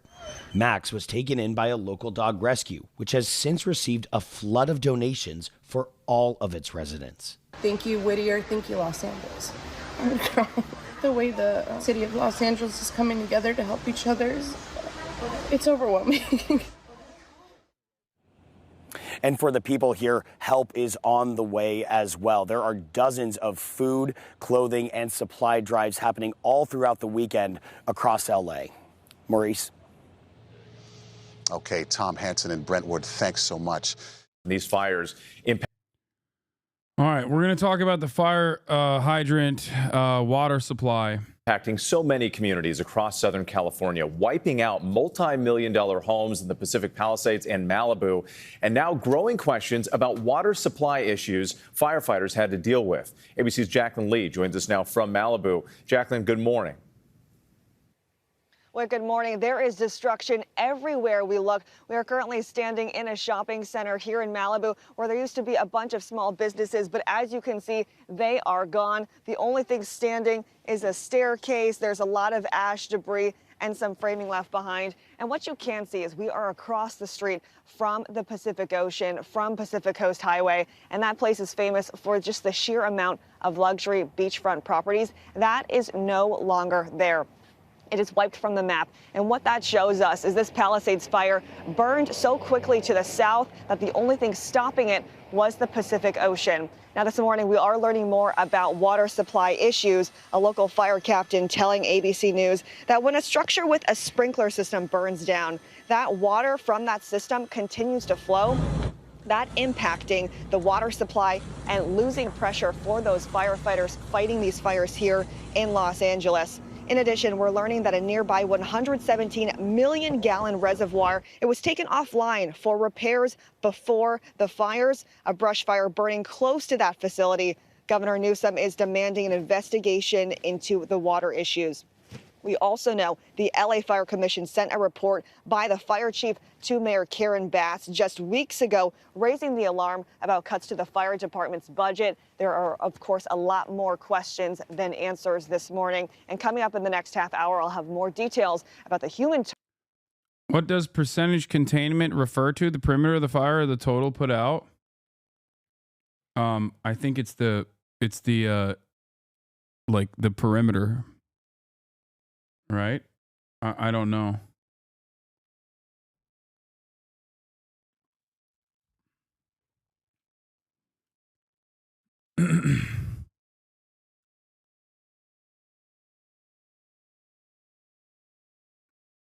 Toll of these devastating fires. Rhiannon. All right, Jacqueline Lee, thank you. And a thank you to all the reporters bringing us these. Containment is a measure of the amount of line around the wildfire. For example, if officials state that the fire is 30% contained, that means barriers have been placed around 30% of its perimeter. It's as much as a measure of linear footage as it is confidence. Yeah.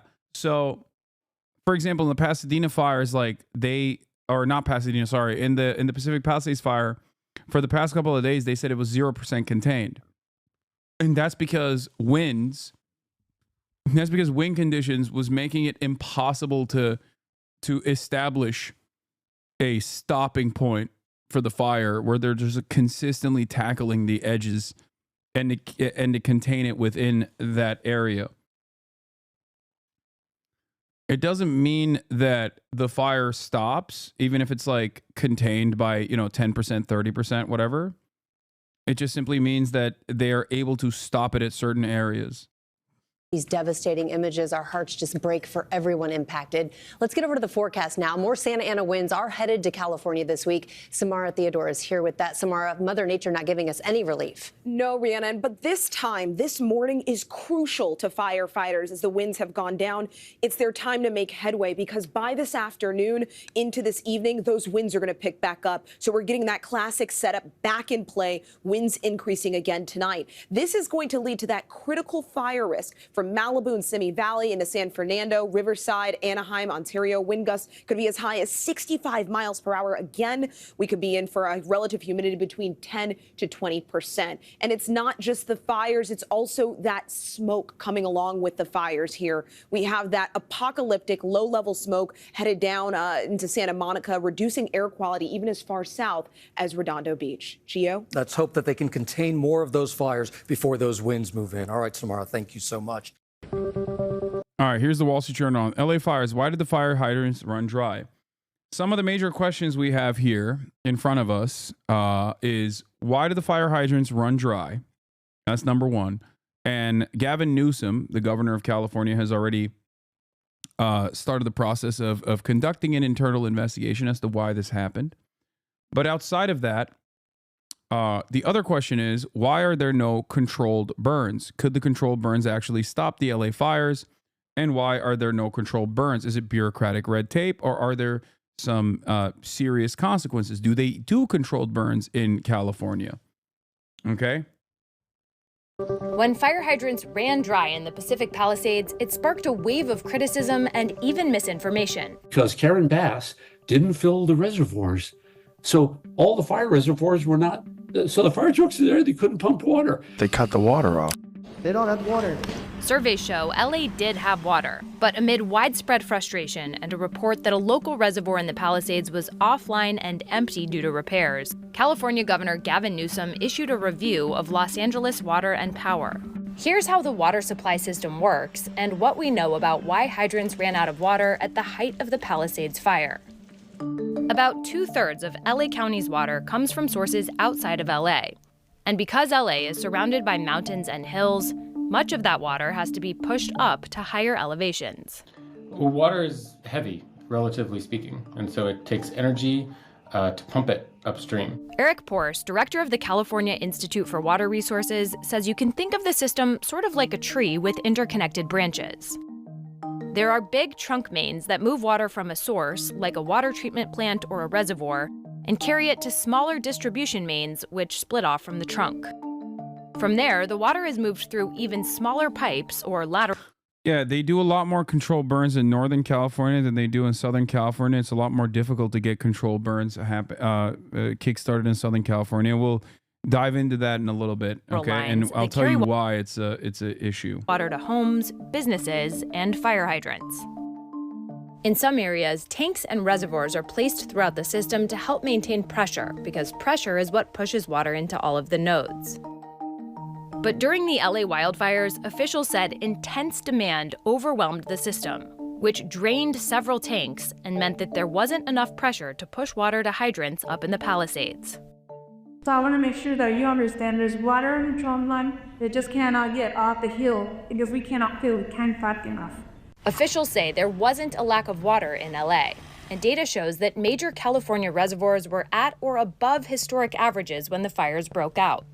But in a letter to LA officials, Newsom called the ongoing reports of the loss of water pressure. It seems like it is because of the. It seems like it's not only like a water pressure issue, but it seems like it's because they shut off electricity to certain pumps, and without pumps, you can't feed additional water to areas of need. To some local hydrants during the fires, and the reported unavailability of water supplies from the Santa Ynez Reservoir deeply troubling. However, a former city official told the LA Times that given the severity of the fires, the area still would have experienced serious drops in pressure even with that reservoir. Those distribution systems aren't really designed to manage wildfire, especially wildfire that was spreading at this rate. Meanwhile, state officials are pushing back against claims that environmental policies caused LA to have water problems, as some blamed Newsom and the state's efforts to protect species like the Delta smeltfish by restricting the flow of some water to Southern California. You're just letting water run into the Pacific? Dude, I genuinely despise right-wing weirdos. I hate them so much. I can't, like, they are they're so unimaginably annoying and so gross. It's just at this point it's like pure evil, where they're so hyper focused on a nefarious reason as to why they want to redirect natural waterways into agricultural output. Like, that is the ultimate goal that they have. They do not care about the natural habitat and the delicate ecosystem. They do not even care about having enough water to combat these wildfires or anything like that. They simply want more water for agricultural output. Okay? And they're using this as an opportunity to kill two birds with one stone. On the one hand, you get to talk about environmentally conscious libtards who don't know anything about anything. Look how stupid they are. And number two, you get to make a case for how you must redirect more of the natural waterways into agriculture. Okay? Because of what? A fish that no one's heard of? Does anybody care about the smelt fish? Incoming President Trump posted he wanted to protect an essentially worthless fish called a smelt by giving it less water. It didn't work, but didn't care about the people of California. Now the ultimate price is being paid. So what's happened is a tragedy, and the governor has not done a good job. What do you say to the criticism that the state has mismanaged water supplies? I think the facts speak for themselves. The fact that there is water in reservoirs beyond what is average traditionally for this time of year means that we are moving water when it is available. And I want to be very, very clear. The way that we are moving water and have been moving water and conditions that we're seeing in Southern California are virtually every single authority on this has basically stated that California has above average water supply, despite the historically dry rain season that we've seen. Like in the reservoirs, there is above average water supply across the board. Opening up additional waterways or damming existing natural waterways to redirect water down to Southern California has been a long-term Trump agenda item. Okay?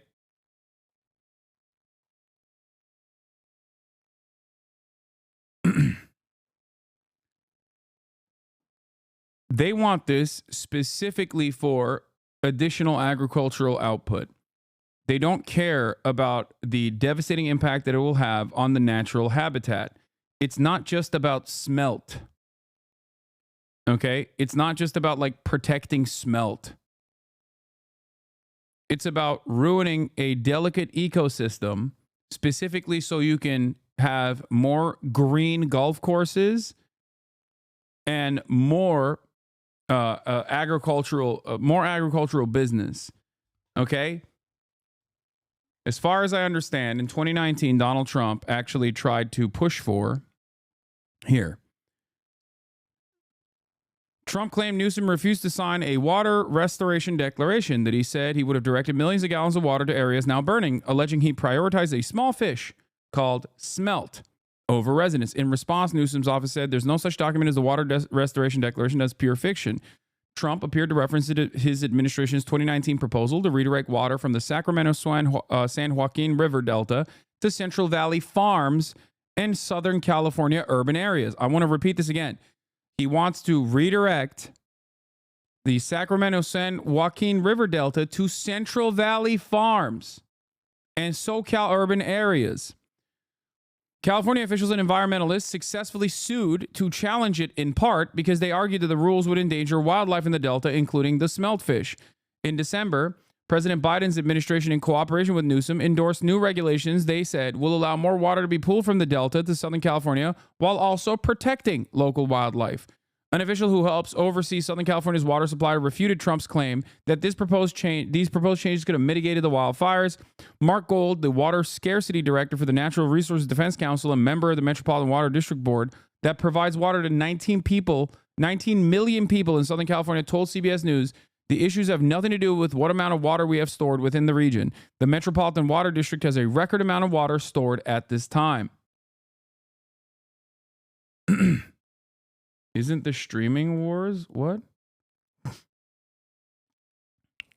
Southern California has ample water supply after previous years of decent rains, Gold said, but the lack of rain in the region in recent months dried out the vegetation. Okay? Something Trump's proposal wouldn't have helped with. What happened has nothing to do with protecting the Bay Delta and how water is being managed there. Then they talk about the no water in the fire hydrants. Los Angeles officials face fierce criticism after some fire hydrants ran dry in parts of the Pacific Palisades overnight from Tuesday into Wednesday. Janice Quinones, chief executive and chief engineer of the LA Department of Water and Power, said at a Wednesday press conference that all 1 million gallon water tanks in the area ran dry by 3 a.m., reducing water pressure for fire hydrants at higher elevations. Quinones said the tanks, which supply pressure from the hydrants in the hilly Palisades, couldn't refill fast enough as firefighting efforts drained water faster than the main trunk line could supply it. LA Fire Department Captain Eric Scott said that the LA DWP proactively filled all available water storage tanks before the fires began. It followed some widely shared claims on social media that officials had refused or failed to fill all the tanks. Mark Pestrella, director of the LA County Department of Public Works, said that the municipal water systems for the impacted areas were overworked, partly because firefighters were unable to use air support due to high winds and poor visibility. This was at nighttime. It is the worst possible way that this could have gone down.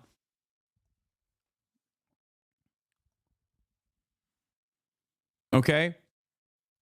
They could not use aerial support to use helicopters and planes as well as they wanted to try to stop some of the wildfires that were ravaging.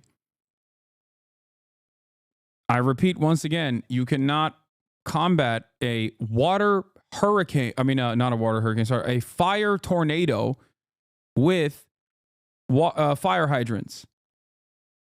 Okay, you can't do that, especially when you got 50 to 80 mile winds carrying embers everywhere.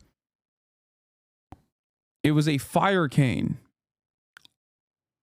The municipal water systems that service our homes and businesses continue to work effectively. However, they are not designed to fight wildfires. That's it.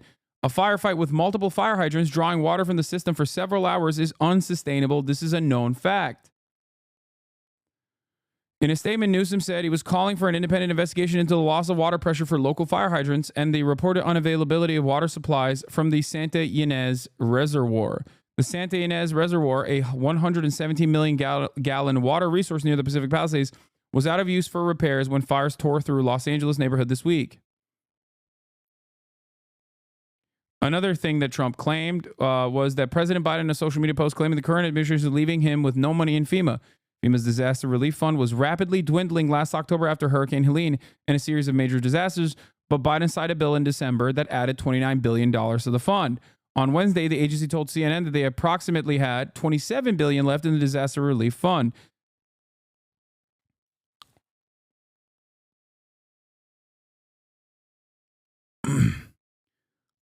In a time of need, when there is a tremendous amount of pain, when there is so much suffering happening, right-wingers look to the issue and go, how can we use this to manipulate the public attitude? How can we use this crisis to basically get people tuned up with disinformation? Unlimited amounts of disinformation. It is crazy.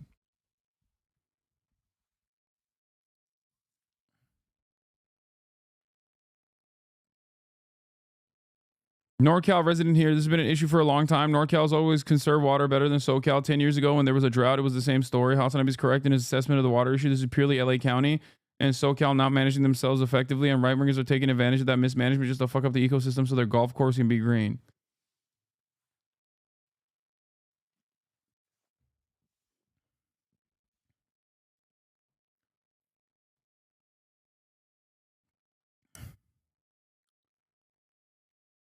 It is shocking to me that people can be so openly ruthless and so awful that they could just turn around and look at, entire cities being eviscerated by fire and go, how can we present this in the worst way possible through misinformation that we can get people tuned up and primed to advocate to make sure that there's more irrigation, more mismanagement of water, so that we can have golf courses and more agribusiness in the region. That is legitimately gross. I don't know how else to describe it other than just it's gross.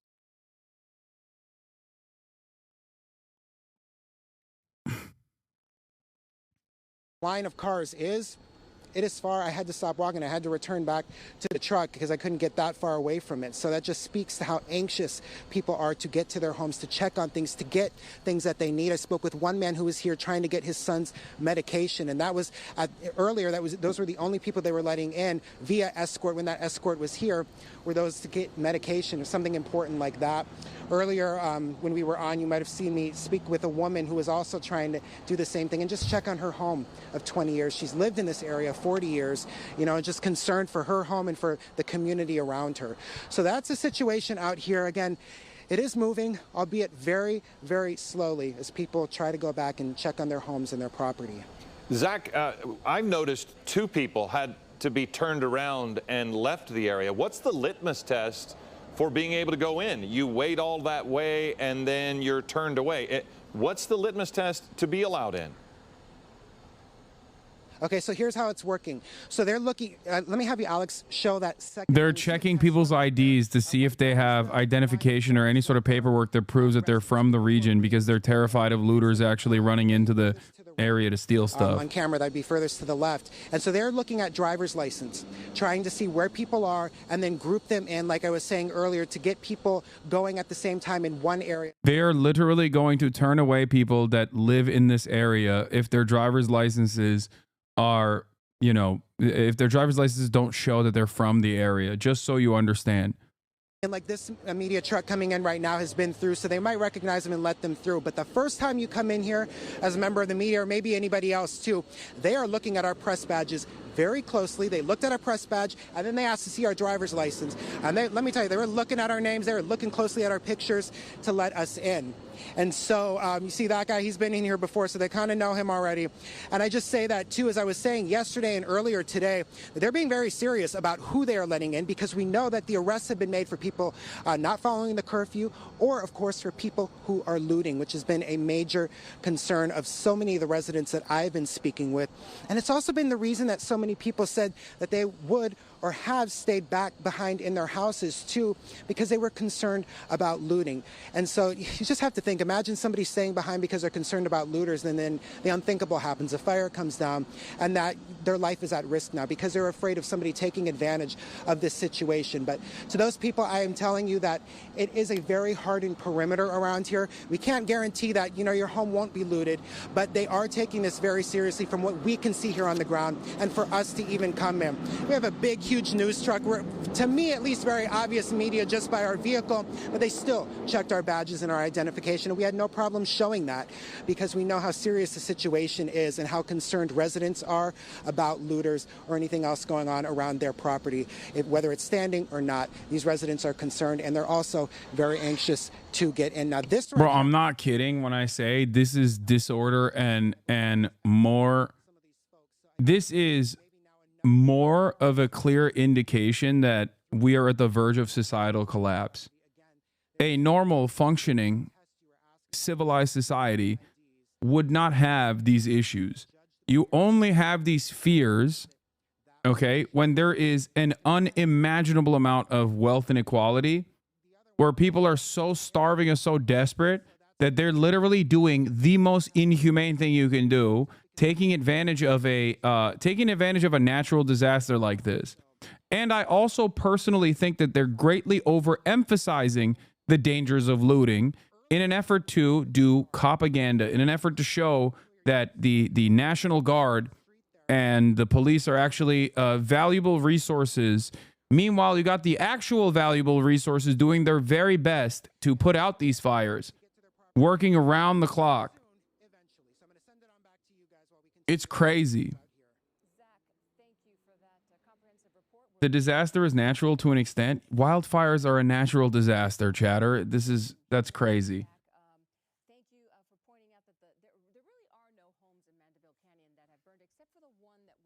Like, I think that's the other issue here with fires. People always immediately think of like arson and structural fires, not realizing that no, wildfires are a natural disaster in the same way that a hurricane is.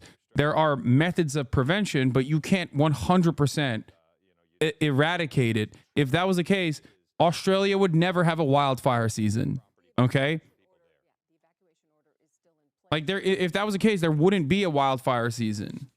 You can harden your infrastructure ahead of time to try and ensure to make sure that you max out on defenses to ensure that the damage is as marginal as possible.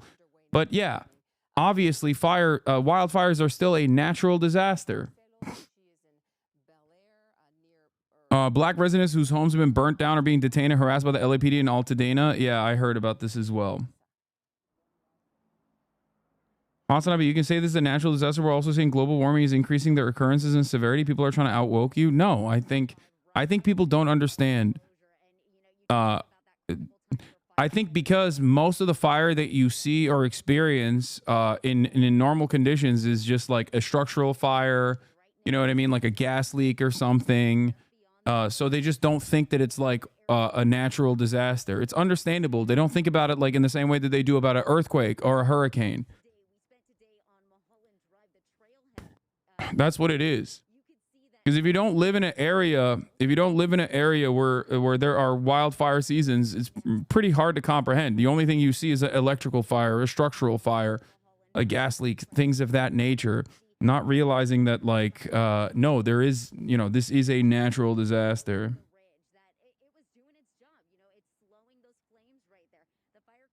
Did speak with, they told me that the wind is actually working in their favor right now, pushing those flames away from structures as opposed to toward them. So they are using the elements to their advantage. Something else that you couldn't see on the ground, those ground attacks, there are dozer lines that are being created by CAL FIRE crews right now. In addition to that, we have the LA Department of Power and Water monitoring those transmissions lines along there. They said they are securing them, making sure that if flames get close enough, they can de-energize them before it poses an additional risk. Now, along here on Skirball Center Drive, there are more and more people that are coming up to take pictures, to take video, because this is an image that you just haven't seen. I want to introduce you right now to Nicholas, who tells me he lives nearby. We also have Jacob joining us. Now, Nicholas, Jacob, you said you live nearby. What brought you out here today? I mean, as you can see right here, Milken Community High School. This is the high school I grew up at. If I can take this. Oh, I'll hold it for you. Perfect. This is the school my sister's at right now. It's just truly unbelievable. It's unfathomable right now. I'm just scared.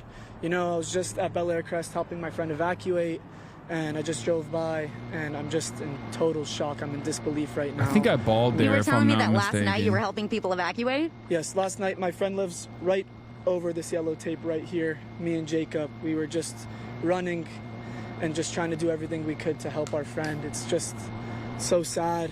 I mean, all we can do right now is pray for our firefighters, and just pray for everyone right now. I mean, Jacob, I want to talk to you because you were telling me just about watching, neighbors helping neighbors. I know I met someone earlier who said they were helping people who may have been medically challenged, who had oxygen tanks get into their car. Tell me what you saw last night. Honestly, I just saw a lot of people who were already done evacuating, helping out their neighbors, no matter what it was. At the end of the day, nobody wants to see anyone else's house or their belongings burned down, and I think it was a beautiful thing seeing neighbors go out of their way to help people that honestly maybe they've never even spoken to. You live next to someone and you don't always talk to them, but when hard times come, everyone helps out, and especially around here, I went to elementary school just right over there, also at Stephen S. Wise, and high school here, and the community around here they love to lend a hand, and it's a very nice thing to see. I saw nothing but constant looting. When it comes to just this imagery right there, have you seen anything like this? Have you seen a fire like this before? No, I have not. During our high school time, there were multiple fires. School got canceled, but this is something I don't even know. It's insane. This is like out of the Bible. It's quite shocking, and I hope it can come to an end very fast. When it comes to people who are trying to get through, there is a hard closure. They are being turned away. Just being down here right now, what do you want to tell people at home just about the severity, the magnitude of this right now? Listen, I spent hours sitting at my TV, watching it start at the Palisades, and just watching it grow. And it's a different feeling when you're actually here, when you're miles away from it, when you're staring at it, you're watching the smoke grow. It's unexplainable. It's a feeling that I really hope you don't need to feel in your life, but sitting behind the screen compared to just standing here with you right now. And honestly, God bless you for doing this and showing people what is happening right now. It's just a different feeling. All I can say is just pray for the firefighters.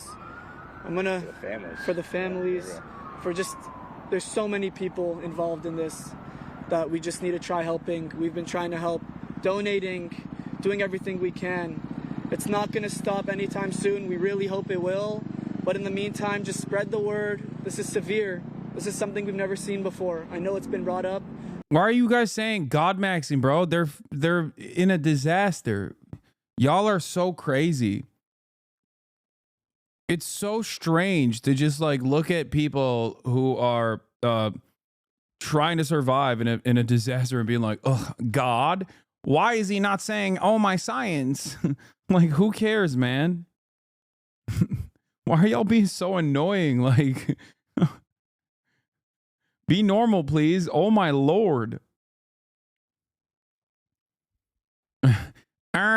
Why are they not science maxing? Why are they God maxing in this circumstance, in this crisis? Y'all are so dumb, I swear to God. Around access to that water, it has nothing to do with protected fish species under the law. Carla Namath and other California officials say one of the biggest issues was actually wind. The fire is being fueled by... They get it from you. That's my favorite type of chatter, who in the process of me course correcting will say, you're not course correcting. Like, how many times have I had this conversation?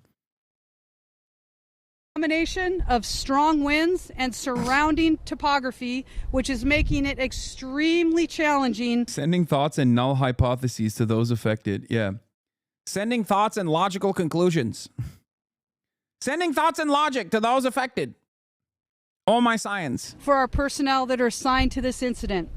Is there anything California or LA officials could have done better to mitigate the threat of these fires?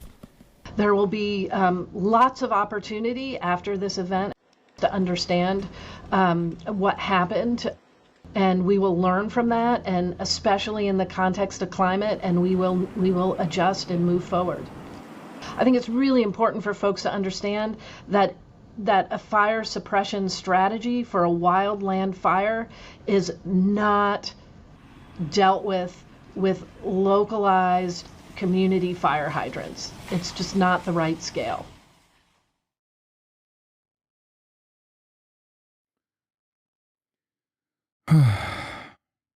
High alert.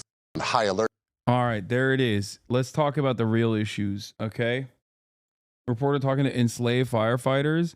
Today I was granted access to speak to the incarcerated firefighters. They told me they hadn't showered in 5 days. They were not provided regularly meals. They were working 24 hours in a row. They feel underappreciated and underpaid. We'll talk to them as well. They also said they all wanted to be there and that they see work as an important way to give back to the community. These fires exist in the context of all fires that came before. I think that's so overlooked. It's not like the fire fell out of a coconut tree, you know? No, it didn't. It fell out of a eucalyptus tree, though.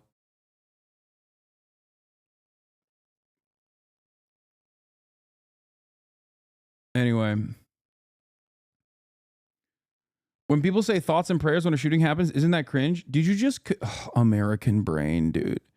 I'm not even going to fault you for this, chatter. Okay? I'm not going to fault you for this. There is a difference between natural disasters and gun violence.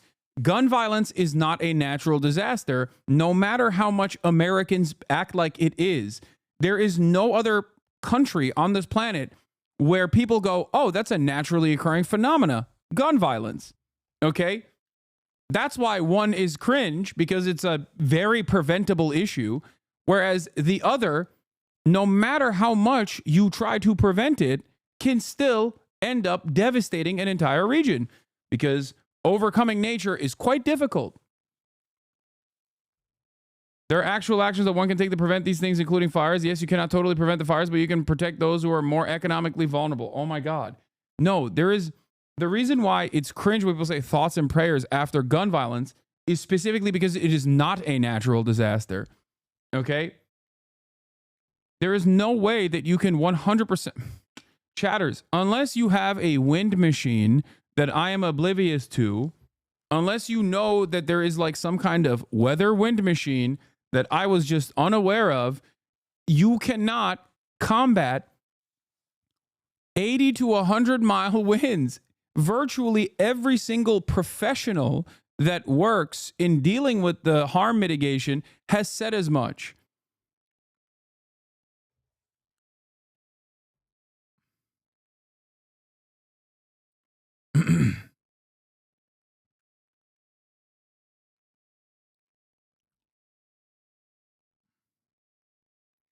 We used it to hit Florida. Yeah, that's true. We did use weather machines. One might even say that this is a weather machine turned on itself. Never heard of the HARP before, huh? And you call yourself a political commentator. That's right. Seems like this idiot is oblivious. What is this? Call me a conspiracy theorist, but there is no way that 8 different fires starting within a period of 48 hours in LA is due to climate change. Yeah. Laughing at clown world during the collapse of the Western society. Stop geoengineering. Stop mRNA. Reject woke ideology. No wars. Conspiracy realist. Coincidence analyzer. Theorist, but there is no way that 8 different You know she is huffing on that raw milk. You know she is drinking that unpasteurized Garbo right now, okay? fires starting within a period of 48 hours in LA is due to climate change.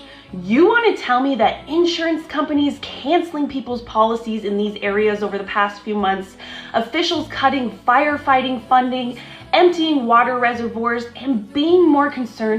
I love conspiracy theorists because they look at the crisis caused by constant corner cutting, profit seeking, budget reductions, and austerity due to capitalism. Okay? And they just go, there's got to be something out there. There's got to be a real crazy, not systemic factor at play here. Okay?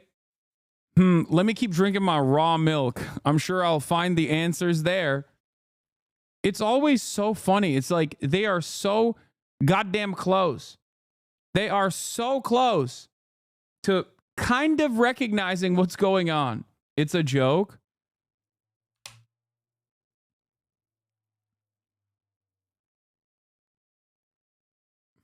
She is fun. Check her interviews and podcasts. You think this person is joking? They have a homesteading account.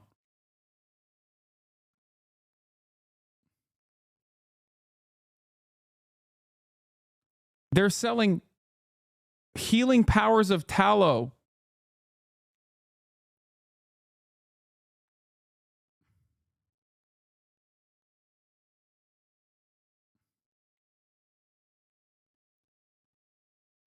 After the Letting the people of Hawaii, North Carolina, and now LA rot in these post-apocalyptic scenes while they funnel away our tax dollars to foreign countries.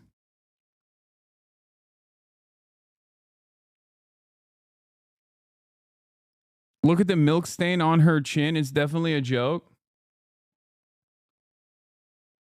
I don't think she's joking.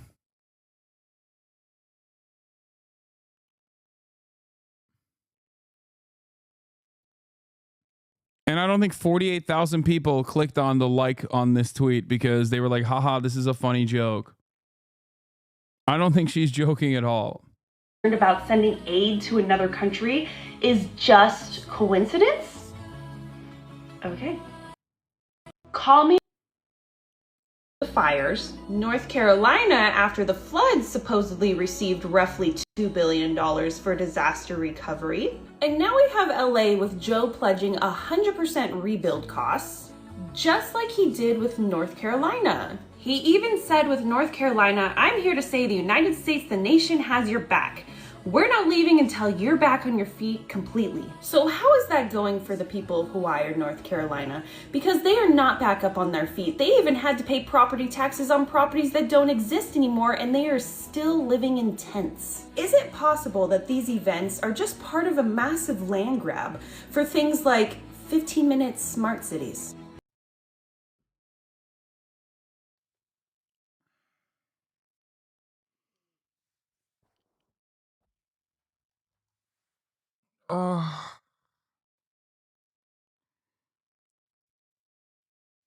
The American century of humiliation is upon us, and it's a self-inflicted wound. The American century of domination is over before the century even ends. Okay? We couldn't make it into the 40s. We could not have 100 years of pure domination. It's done. The American century of humiliation is upon us, even though we are the hegemon. This is a self-inflicted wound born out of profit-seeking parasitic forces that have consistently undermined education, that have destroyed this country.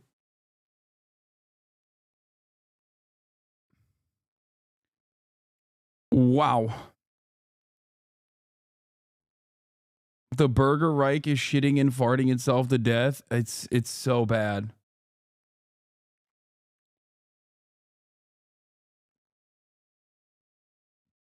That fake journalist who went to the empty reservoir earlier and just asked questions and did not answer any is basically just doing TikTok brain like this girl here, but just a little bit more official. Yeah.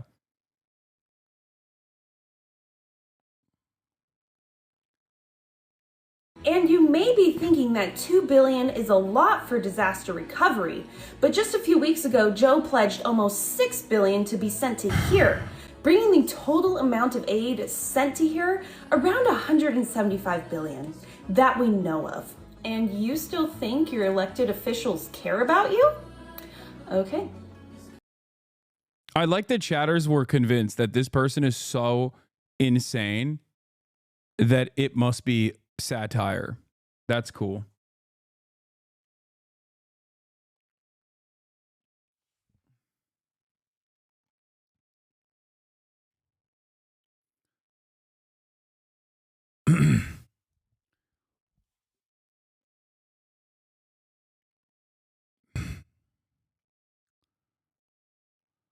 Hi. All right, we're gonna get to the looting in a second. Let's turned it back on.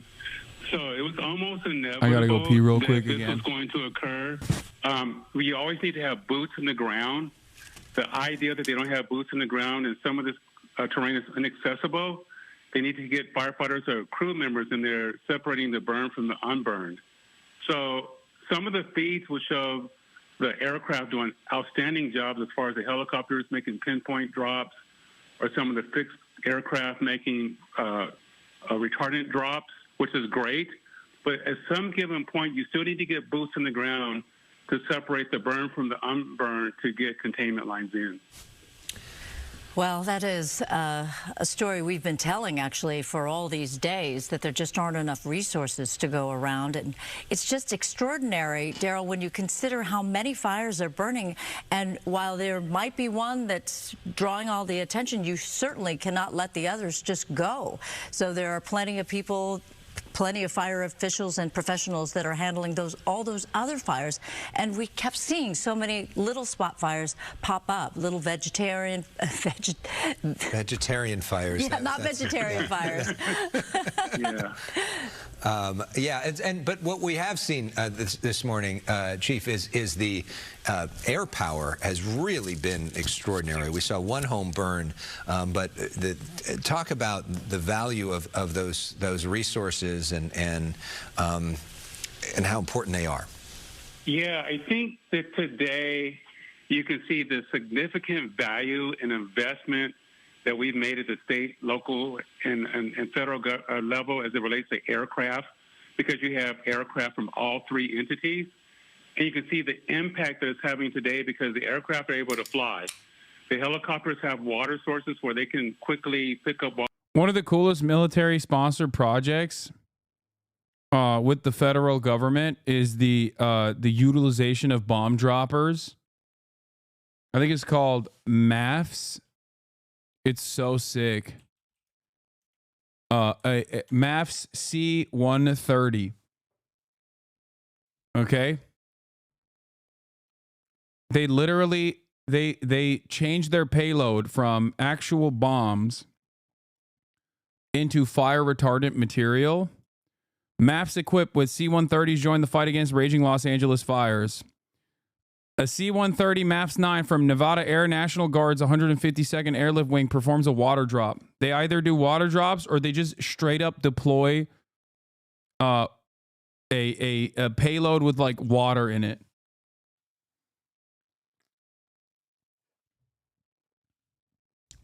Yeah. Modular Airborne Firefighting System is what it's called. Where they take C-130s and they just bomb the fire. U.S. Northcom has activated 8 C-130 aircraft equipped with MAFs to relocate to the Channel Islands in Southern California to support firefighting efforts in the LA area. Some will be operational on January 10th. All will be ready by January 12th.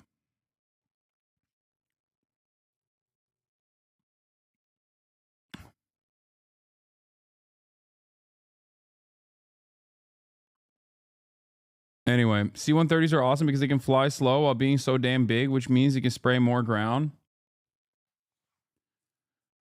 Yeah. That is the appropriate usage of military equipment. Okay?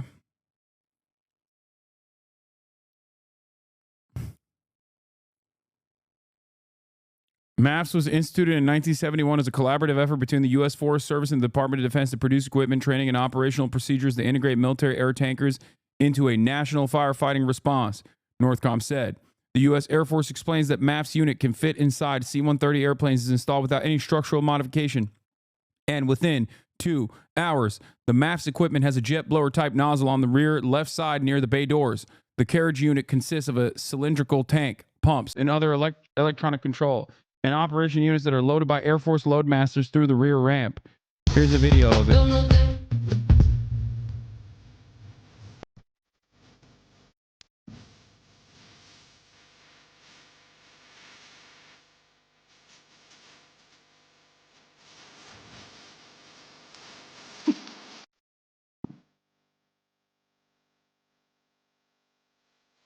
Yo, I used to subcontract these parts of the C-130, but you convinced me to quit, and now I'm a union organizer with AFD. Thanks, dude. I am broke, though, now. Like, really broke. Lol. Okay, I'm sorry.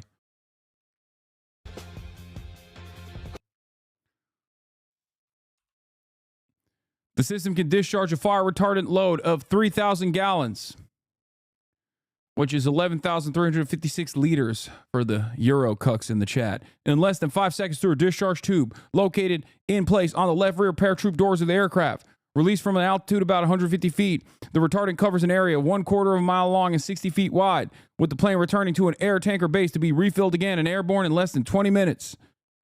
Interestingly, this very capability that the CL-415 Super Scooper seaplanes offer by landing on a large water body to refill their tanks to 7,000 liters, which is 1,850 U.S. gallons in Freedom units of water in just 14 seconds to quickly return to attack the fire. Other fixed-wing aircraft cannot execute continuous drops like the CL-415 and thus need to land back at an airport to refill. California Department of Forestry and Fire Protection, CAL FIRE, also provided more details about how MAFs will be deployed. Unlike CAL FIRE air tankers, MAFs aircraft are not initial attack qualified and require an aerial supervision module lead plane in order to conduct drops, says the agency. This typically limits their use to established extended attack incidents, which help keep CAL FIRE and other IA air tankers available to be quickly dispatched to new fires. MAFs unit's retardant is made up of 80 to 85% water, 10 to 15% ammonium sulfate, a gelling agent, and red coloring. The red in the retardant acts as a color code, helping pilots see where they have dropped previous loads. The retardant itself disperses as mist, preventing damage to buildings. The MAFs crews participate in recurring annual training, with each unit required to have 5 certified personnel for the role. It's sick.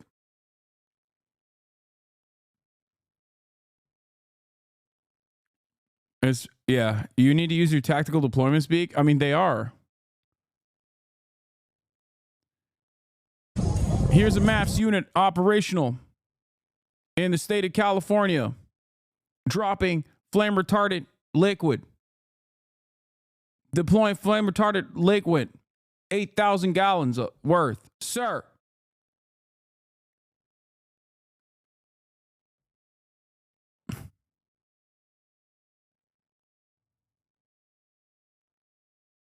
If it's white, it's probably just water. C-130 aircraft fighting fire seen in the CNN video at 4:15. Fern. Dude, it's sick. Look.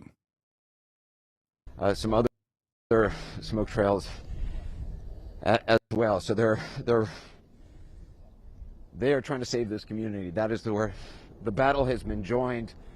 A lot of air assets, trucks on the ground, fixed wing aircraft like this.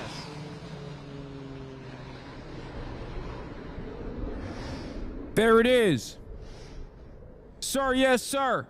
Wow. We have tactically deployed the flame retardant matter, sir. It is extraordinary to be standing here. C-130 is going to be tactically making a landing. And feel the power of that aircraft go right over you and watch it just swoop down so low. It is rare in life you see an aircraft swooping that close to houses. We watched 3 choppers drop their...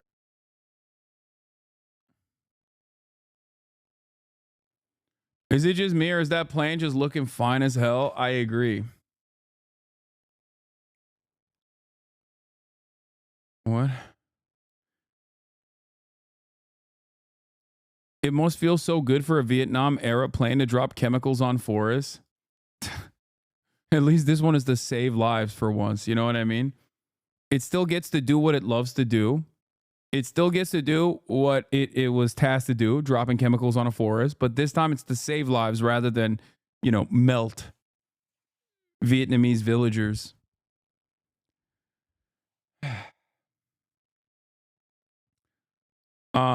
Okay. Before we get to, I guess we can talk about the looting now as well. Here. For looters out here, they have already arrested nearly 24 people inside evacuation areas. The National Guard has been brought in to bolster security, and some people have gone back home to try to defend what they have left. Chris Van Cleef has that from Altadena.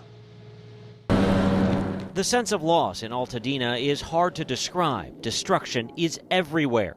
And then this island of 6 seemingly untouched homes saved by Pete Villani, who stayed behind to fight back the massive firestorm. These are all my friends. These are all, you know. Once again, there's like 18 million people. And they've arrested, not charged, not convicted, just simply arrested under the suspicion of looting, 20 people. They say nearly 24 because the number is 20 so far. Okay? 20. We're a family here. I love my neighbors. And it's like, you feel guilty because I survived. I couldn't save the whole block. But even as he worked to put out hotspots, another threat emerged. Looters. He says he and a neighbor have chased off 2 groups attempting to break into the homes still standing. What kind of person, what kind of human being would take advantage of somebody at that point? It's just like, I don't even want to say what I would do, but it's shocking. Did you worry about your safety when you confronted the folks trying to get in that house? No. I will say this. It would have been a bad day for them to do anything. Do you feel like you're defending your neighborhood now? Yep. That's why I'm here. This is why I stayed. He's still standing watch even as the National Guard's armored vehicles are blocking evacuated neighborhoods and police are ramping up patrols. Looting has 0 tolerance. Looting or exploiting in the disaster areas will not be tolerated. Anybody caught looting or committing crimes in the affected area. Like, I hope everybody understands, like, looting in a situation like this is completely unacceptable, okay? It is psychotic. Make no mistake, okay? Yeah, you have to be a real freak in dire circumstances to just be like, oh yeah, time for some free stuff. I'm gonna put my life at risk to go into smoldering ashes in these neighborhoods to secure like jewelry or I don't know, like a TV or something. Okay? It is completely unacceptable. Everybody understands this. My point on this, my point when I cover this stuff is not necessarily to say looting is good, you should let it happen, even though many right-wingers will hear what I'm saying and immediately say, look at Hasan, he loves theft. Okay? My point is that the media greatly overemphasizes these stories for 2 reasons. One, because it is a panic narrative of crime that people are predisposed with, that people love laser focusing on. If it bleeds, it leads. And the other reason why they do it is because this justifies the additional police presence. That way you don't think about why we're giving so much money to the cops and taking away money from firefighters. Even in a time when there is a massive wildfire, the media will always maintain this posture. Okay? Does the media portray anti-looting propaganda during hurricanes? Of course they do. Of course they do. Yes, they do this after every natural disaster. It's additionally crazy to do it after a wildfire, though, because like the fires are still going, it's still blazing through half of these neighborhoods when they're like, it didn't, bro. The Pacific Palisades was still on fire when the new district attorney went to his sister's destroyed house in the Pacific Palisades to cut a video talking about how he's going to kill looters. It's like, bro, you're standing in front of your sister's burned down house, and that's what you got on your mind. You're like, oh, if you try to come here to my sister's burned down house, like, I'll freaking kill you.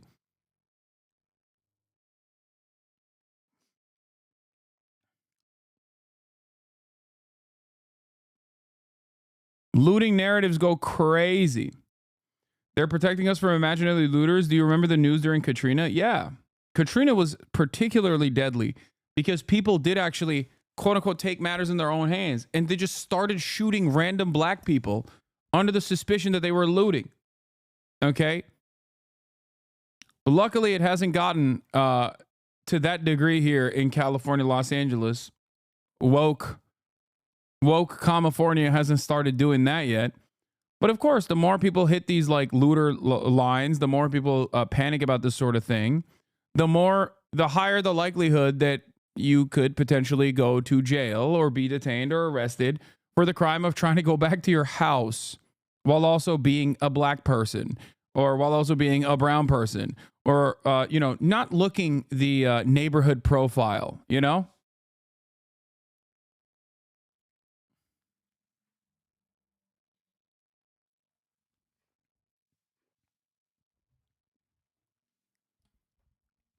Yeah. The Leos in the evac zone are standing around waiting for looters with boosted funding. The firefighters bust their asses with diminished resources and reduced funding, and the slaves make $20 to work 24 hours in the trenches. Exactly.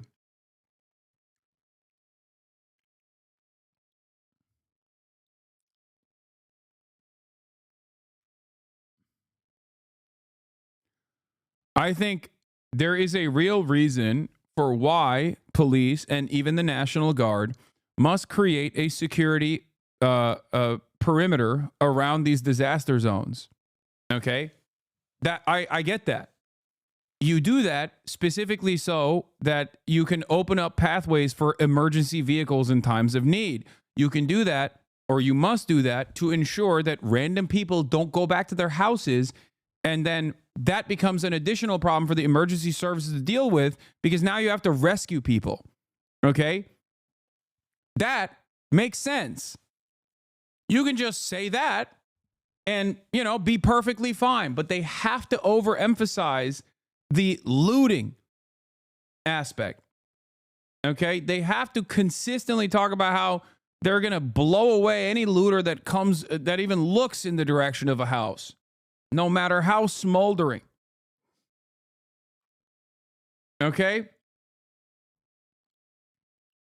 Will be arrested and prosecuted to the fullest extent of the law. This was the view from Jonathan Esham's home Tuesday as the Eaton fire raced towards it. Almost what I would say. Yeah, people needed supplies to survive because National Guard couldn't reach them. It fueled people taking the law into their own hands on top of spooking cops with the rhetoric.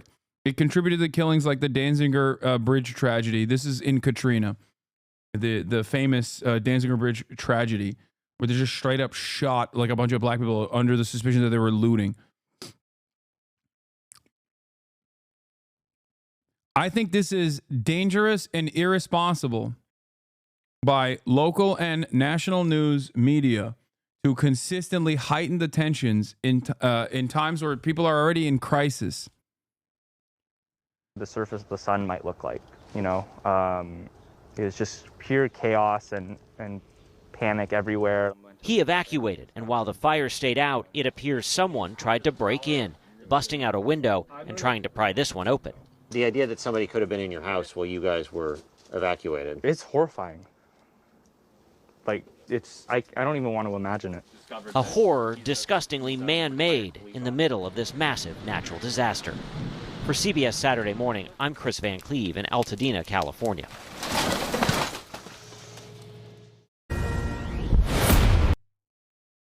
Jesus Christ. What? Cops seem unnecessarily aggressive too? I like that bed. I had a this is a YouTuber. Purple pillow that Mel gave me. It was also very comfy. This is my hamper. Got my hamper right here, all my dirty clothes. Yeah, they need to get washed for sure. This is where my desk was in this corner.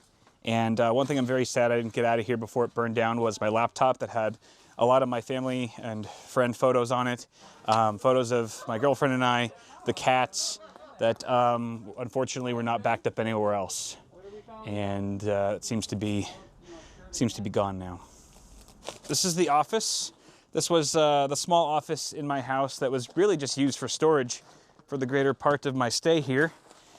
You can see that there's some tech stuff in the corner, like this this PC. PC still got a power supply in it, so I'm going to be aware of that. But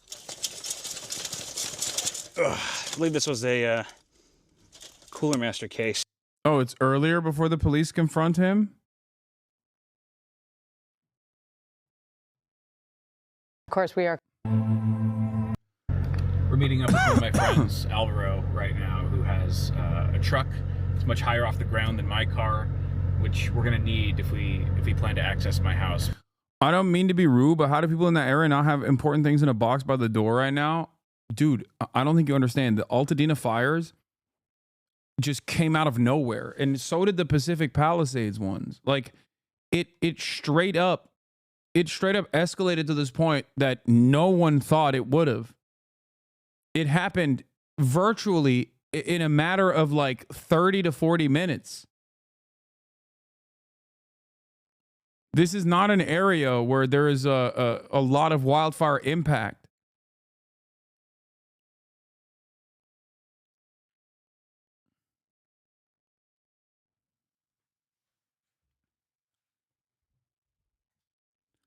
The reality of the matter is that it also, I think, like it's such a, like it's a normal, mostly concrete region. It's not like it's surrounded by forests either. I mean, there's forest around it, but like it just burst into flames, you know? There's not really much you can do. That's why people say it's unprecedented. So McDonald's is the rendezvous point where we're going to meet Alvaro. He should be here any second.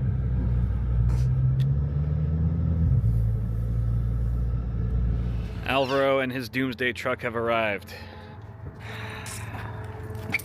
Hug it out, brother.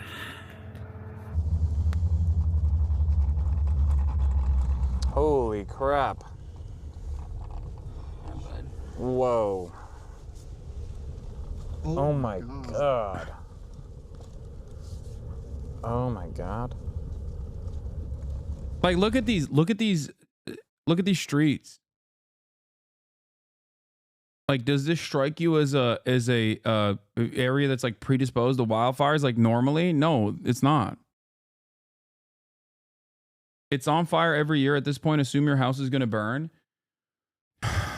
There are certain areas that are at higher risk of, at higher risk of wildfires.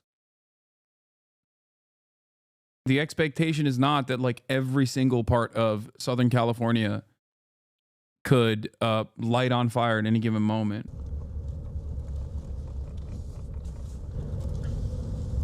Especially in January too. That's another part of this. Like, it's not even wildfire season. It's supposed to be. We're at the intersection, about to pull onto my street, but it looks blocked off. All right, here we go. We're gonna have to fabricate a bit of a story here to see if the cops will let us by. We're just gonna say that we're gonna swing by my house or what's left of it to grab my office keys if they're still surviving. That way I can actually have a place to stay for the night. So much ash. Are they only letting one person in at a time, or what's the story? Let me get out and talk to him. Yeah, I was gonna say. He called for backup.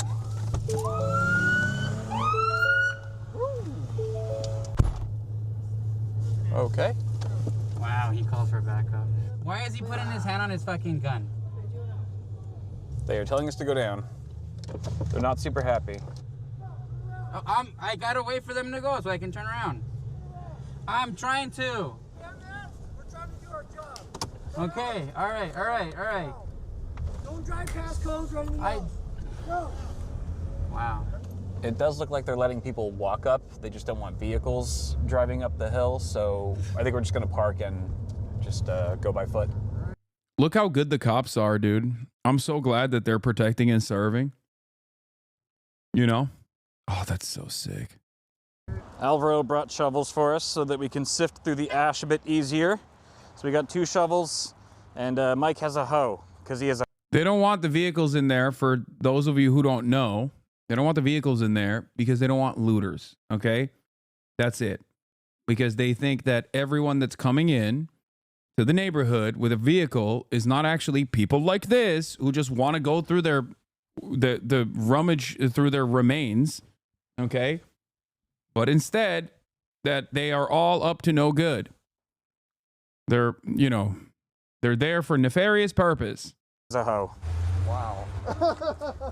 Unfortunately, my house is pretty much the last one on the street. So we actually have maybe a mile and a half to walk up this very steep hill before we get there. Quite a bit of scenery on the way. Palisades median house price $3.5 million. This is not in the Palisades. This is Altadena, I think. Like this broken power line that's been split in 2. Right? He's in Altadena, right, chat? Yeah. This is not like a particularly expensive neighborhood. By the way, I this is like kind of sad, but the cops straight up in a matter of seconds proved the point I was making. If you're black or brown, especially so, where they're just like so gung-ho. They got their hands like just understand, your house is burned to the ground. You're there to go back to the remains to see what you can sift through, okay, in the rubble. And you are faced with a complete dipshit who was ready to kill you on the spot for no reason. Okay? They just walk up to you, hand on hip, hand on their service weapon. You're like, oh, pull out now. Turn around now. It's like, what are you doing? What's happening here? Like, what an insane situation. And hanging precariously, seemingly by a thread. This power line is completely sideways. That motorcycle's all right. Those cars are not. This used to be a house. The craziest one is the Honda dirt bike that I saw that was like still functional. The Honda dirt bike that was still functional, even though it was half burned, like half of it was charred. The plastic was just not from this video. I saw it on TikTok.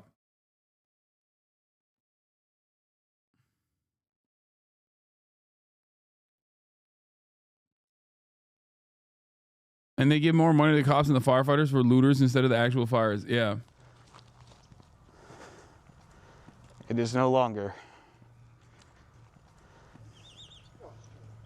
The damage is getting. How are they supposed to know who's a looter and who's not?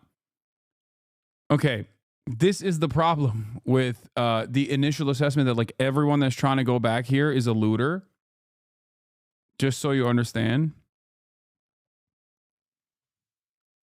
But also, they demand identification. to make sure that the only people that are allowed into these areas are people that live there. But there's still obviously issues with that as well. What if you left your house in a panic and your ID is burned to a crisp? Okay, what do you do then? You just can't go back to your house? Okay. What if your address is not of your residence at this point? What do you do then? There are plenty of people who have old IDs that they never actually updated their addresses on. Getting increasingly intense, and the air quality is getting increasingly worse. Really? Yeah. How do you know who committed a crime or not? Should cops just arrest everyone then? Silly ass question. Gotta wear your K95s here. It's getting pretty hard. I really want you to unpause the fucking vehicle they lit in. Cops are just shit. They were about to get picked up by a truck that the cops led into Harder the to area. breathe. Another sketchy power line, and something still smoldering over there. We're gonna go around this caution tape cautiously. That is that's the bottom of a power line. Whoa, that is like molten metal. Oof. Coming from the car. Look at the brake. Holy crap. They literally were working on this. Is that a Porsche? All right.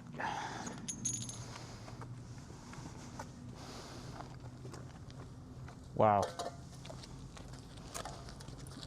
This is brutal. Yeah. And some lots are just completely leveled. This one just has a chimney. That's all that's left, is a chimney. I mean, the other part of this is like, this area is totally devastated. Like, what are looters going to loot in this area, man? Like, I get if there is an evacuation order placed upon certain areas where there's like homes that still remain, but this is like all ash.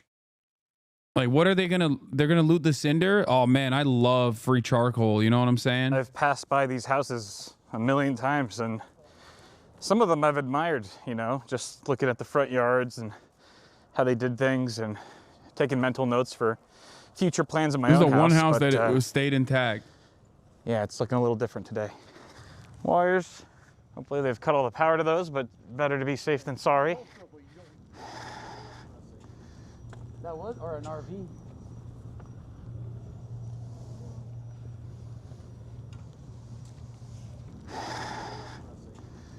That was, or an RV? Dude, that's fucked up. What? There's a possum in this thing. Is that a possum? Oh yeah, there's a dead possum in a trap.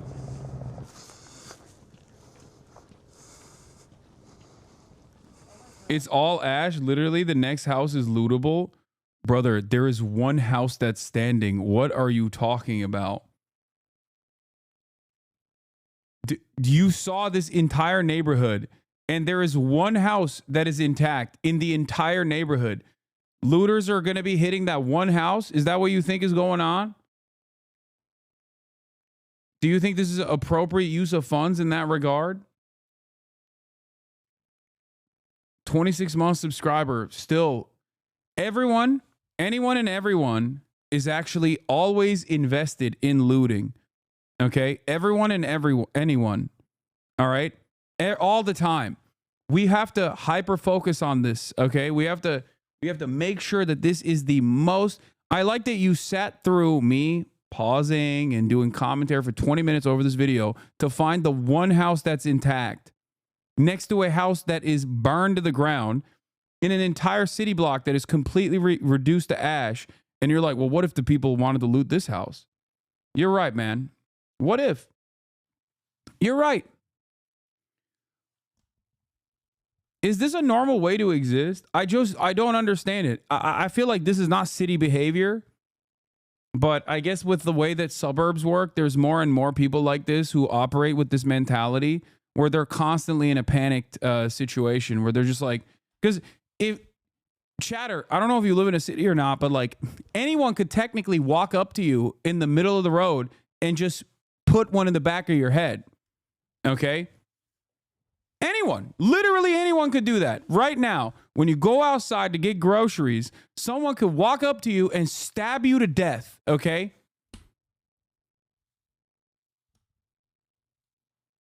Do you think that that is a valid way to approach everyday existence? Do you think that that kind of panic is, I don't know, healthy to have?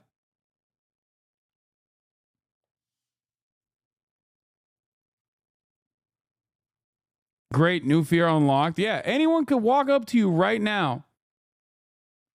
Anyone could walk up to you right now when you're on your way to pick up chicken tendies at your local grocery store, walk up to you and go, hey, give me all your money, and then shoot you in the head.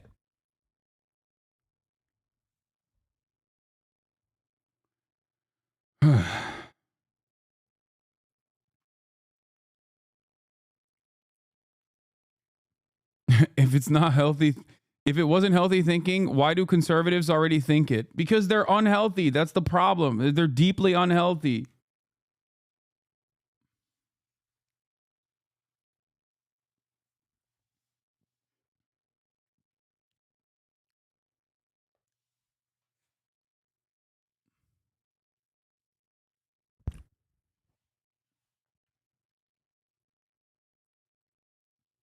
The point is, especially if you live in a city, there's a certain level of danger that can always occur, but there's also a tremendous amount of safety that comes from being around other people.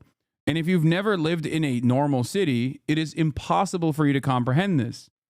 That's the reason why when Austin stays with me and he hears constant police sirens, okay, on major roads, he freaks out. He just thinks like bedlam is happening, because in his neighborhood, if he constantly heard, in his suburb, if he constantly heard police sirens, something terrible must be happening.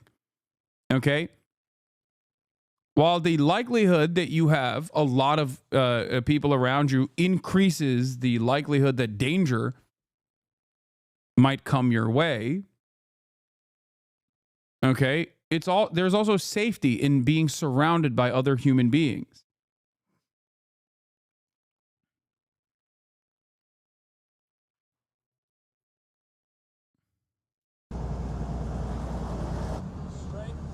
Yeah, keep going. Yeah, all the way down pretty much. I guess they are letting trucks in.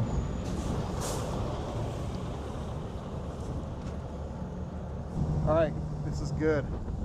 Okay, this is my next door neighbor's house. Thank you. Didn't make it. Holy shit. And my place. Is this damage control? What do you mean?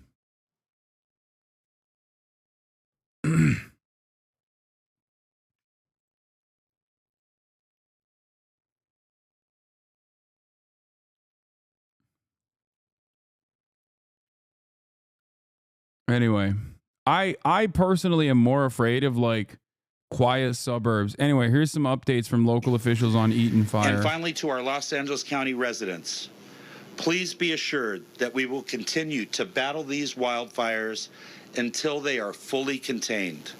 We stand alongside all of you as we begin to plan for repopulation of evacuated areas, disaster recovery, and the rebuilding of your homes and Research and reports often show that looting during natural disasters is rare, and communities typically come together to help one another. The belief that looting is widespread can be more reflective of societal anxieties than reality, and it might be perpetuated by capitalist structures that emphasize the importance of property over human welfare.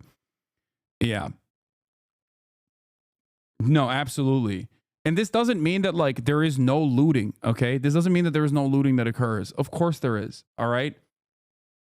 Of course, yes, there are really desperate people who do incredibly vicious things. But if your expectation is that like there's constant danger that is going to happen in the aftermath of a natural disaster that comes from your fellow man, you're going to lose your mind. That we're talking about here, that's residential community. It's not wildland. It's a residence, and these are people's houses. So huge Herculean task to get through all this down here. We have a ton of work. It's many days, many weeks of work. Just wanted to highlight that a little bit. As we come through by the Jet Propulsion Laboratory, this is looking good. Again, crews engaged, boots on the ground, mopping up. All through the National Forest up here, we continue to make really good progress up there. The weather's in our favor. We're using air tankers, we're using helicopters, all the tools in our toolbox to go get and put this fire out right where you see it right here. So that'll be our goals in the coming days. So thank you very much.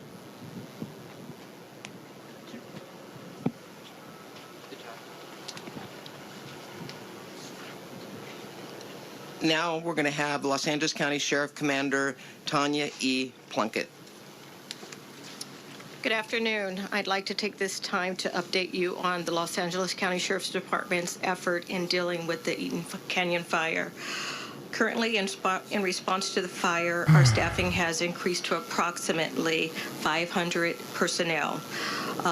Within the personnel, we have active missions, which include controlling traffic points, of approximately 46 hard closures, and traffic control. We also have roving security to deal with looting and address those issues. And when necessary, respond to welfare requests and at the direction of the Los Angeles County Fire Department. As you may, as you may be aware that last night we instituted a curfew order which went into effect from 6 p.m. to 6 a.m. and currently within the evacuation zones. It's important to know that these zones are going to be strictly enforced, and the reasons behind them is to enhance public security and address enhance public safety and address public security concerns. Within the curfew, we're asking everyone to stay clear of the affected zones unless they are authorized personnel or emergency responders. Anyone found in violation of the curfew order will be subject to a misdemeanor crime and subject to $1,000 fine. Imagine your city being on fire and you use your platform to play Marvel Rivals and ban anyone that talks about the fires. Who did that? Why are you taking your anxieties and anger and frustration with other content creators to my chat for some reason?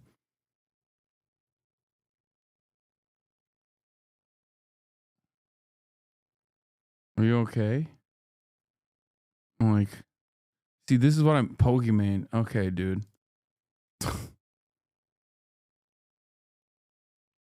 At 6 a.m. and in at 6 p.m. That search and rescue team, we are working jointly with our partners from Los Angeles County Fire Urban Rescue, the coroner's office, FEMA, OES, and the use of cadaver dogs to search for remains and reunite families, most importantly.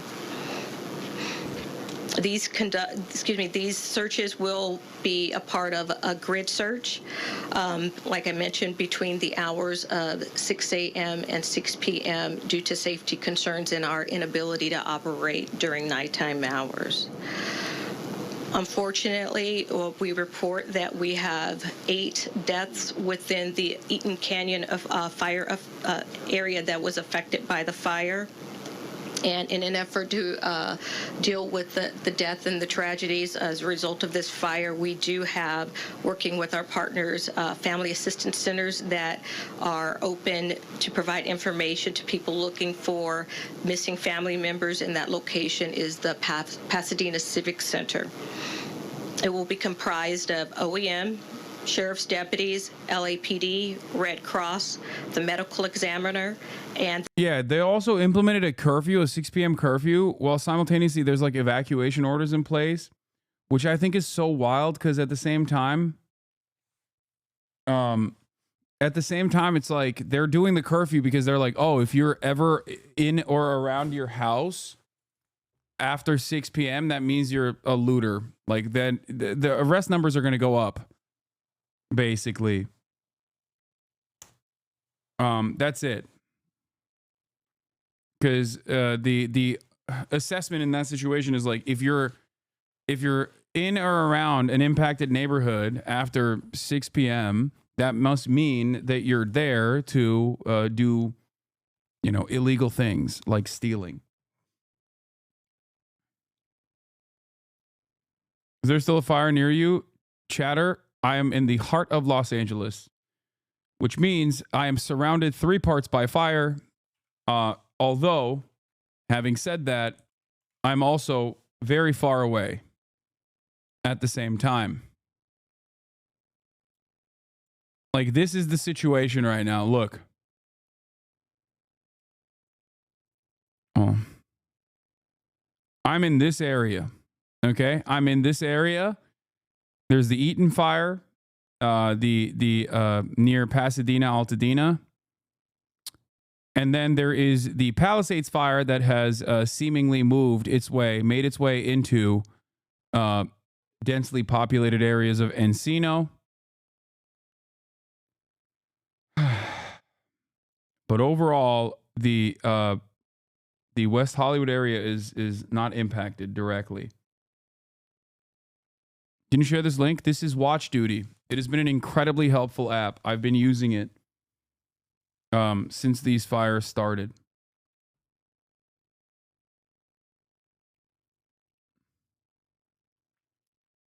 Is Will's house fine? Yes, but I believe that they are covered and caked in smoke. And Will was saying that it's probably not healthy to inhale that level of smoke still.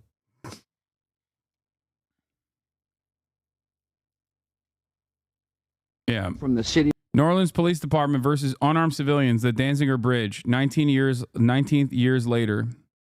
Of New Orleans. If you want to understand what the looting panic turns into, here is a terrifying story. Nearly empty, still partly underwater, and waiting for life and hope to return. Welcome to another episode of In Range. Yes, this is a republication of a video that I filmed 9 years ago. I sat on this footage for 4 years and wasn't sure what to do with it, and published it in 2020, realizing that these things needed to be talked about more, not less, especially with the events going on in that year. And this video is being republished on the 19th anniversary of the events discussed in this video. And 19 years later, it's hard to look around and say that anything's really gotten better. All the men that were ostensibly police officers that killed these people and maimed a family are now out and free. And situations like this are recurring over and over and over again. And if another disaster like Katrina were to happen again today, I don't think it would be any different. And that's a problem. And that's an issue we need to face. And a situation in which we have to understand that there's something wrong when agents of the state can come and kill you based on your color, your identity, whether or not you own a gun, whether or not they think you might have had a gun or not, whether you do or don't. And then do things like try to cover it up with, quote, a ham sandwich or a drop gun. Or worse, don't even try to cover it up and realize that qualified immunity and the system will protect them. Don't be afraid of being sued. Everybody gets sued. Just a chance for overtime. Philology. Now, did some of these men serve some time in prison? Yes. Did they serve the time that you or I would have received for doing what they did? Absolutely not. So in this instance, when we hear Lieutenant Colonel Grossman talk about how they are the samurai, well, he's right. They are held at a higher rank than the rest of us. I saw on Twitter that your house burned down. Is that true? What do you think? Does it look like it's burned down? Am I streaming from the ashes? Civilians here in this country, and the militarization of the police, and the situations that are occurring within it, and the systemic problems that are occurring because of it, continue 19 years later. I hope you watch this video. I hope you think about the fact that this is still going on today, and take a moment to remember the lives lost on that day, on September 4th, 2005, when people were just trying to find some water in a natural disaster that was actually man-made due to the inefficiency of the U.S. government in protecting the city with its levees, and corporations allowing derricks to crash through levees and flood entire neighborhoods here. If you want to learn more about that, check this video above regarding the Battle of New Orleans. Anyways, a somber note on a somber day, 19 years later. Please watch. Thank you. Thank you for tuning in to another episode of In Range. This is a difficult topic today. During Katrina, we were out of power and listening to a radio news report from a NG helicopter flying over NOLA. The reporter was talking about the floods until we heard shots, and one of the NG goons said, "I got that fucker," and the broadcast cut out. Stuck with me to this day. And the footage you're going to see was filmed 4 years ago. Yes, 4 years ago. And the reason I've been sitting on this video content is because I haven't been sure when I could publish it. The reality is that I've been waiting for an opportunity to publish this video in which it would not be seen in the light of the current situation or current events, because people would think that I'm publishing this in response to a current event. And the reality is there's never been a chance in 4 years to publish this video where it wouldn't be. You said the fear of living your day-to-day life is dumb. That why do you talk about how systemic racism still exists, which people fear any interaction with a cop, which definitely isn't healthy? Okay, I don't think you understand. Think about it like the statistical likelihood of something bad happening to you. Okay? If police and police presence disproportionately harm people of color, there is a high likelihood of an interaction turning south with a cop, especially when the structures have allowed a police officer to do whatever they want to you. Okay? On the other hand, given that you are surrounded by hundreds of thousands of people living in a densely packed city environment on a day-to-day basis, the likelihood of you being a victim of a crime is infinitely lower in any random interaction. There's a reasonable fear to have, or a reasonable assessment, and an unreasonable one. That's the argument that I'm making. Okay? You're more likely to be struck by lightning than get killed by a cop? That's really interesting that you said that, because I wasn't talking about a police just killing you. Okay? That's not what I was stating. Do you understand? Also, how many people die by lightning every... Wait, there is no way that's true. How many people die by lightning every year in the U.S.? Because... Chatter, you are so incredibly wrong. Okay? You are 100 times... There are 100 times more people that die in the hands of cops every year than get killed by lightning.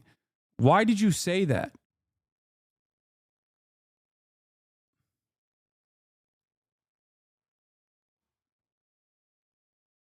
$20 people die by lightning every year in the United States of America.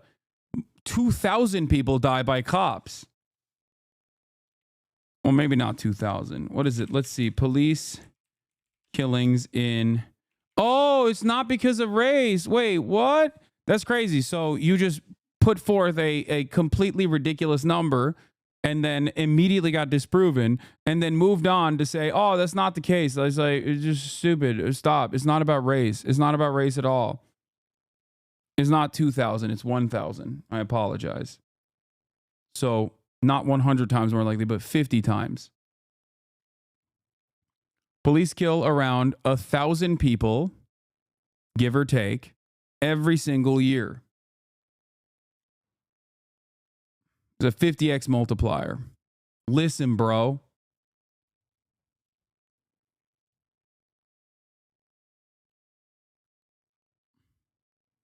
As far as violence goes, an estimated 250,000 civilian injuries are caused by law enforcement officers annually. 15% of civilians who experience police threat of use of force during legal interventions are injured. 250,000 civilians are injured by law enforcement officers annually. It's not just about if someone dies of a police attack is likely not because of race. Oh my God. Yeah, there are racist cops, but I don't know why you're in here trying to argue something that I wasn't even saying. This is like what you are trying to argue, okay?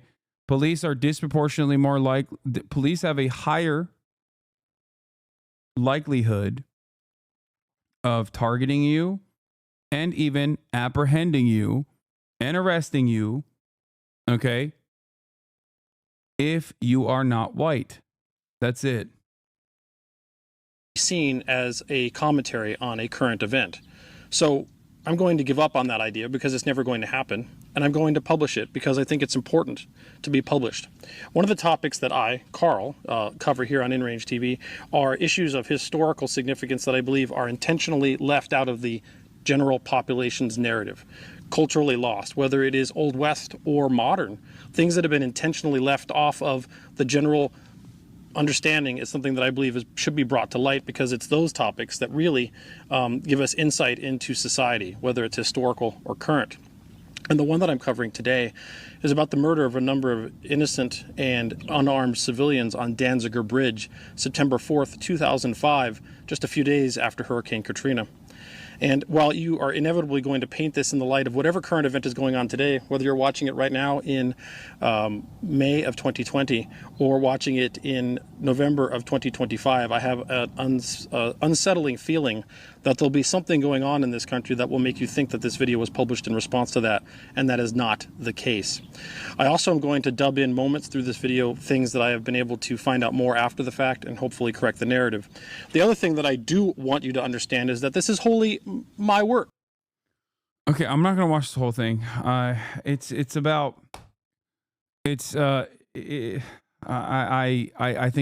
not.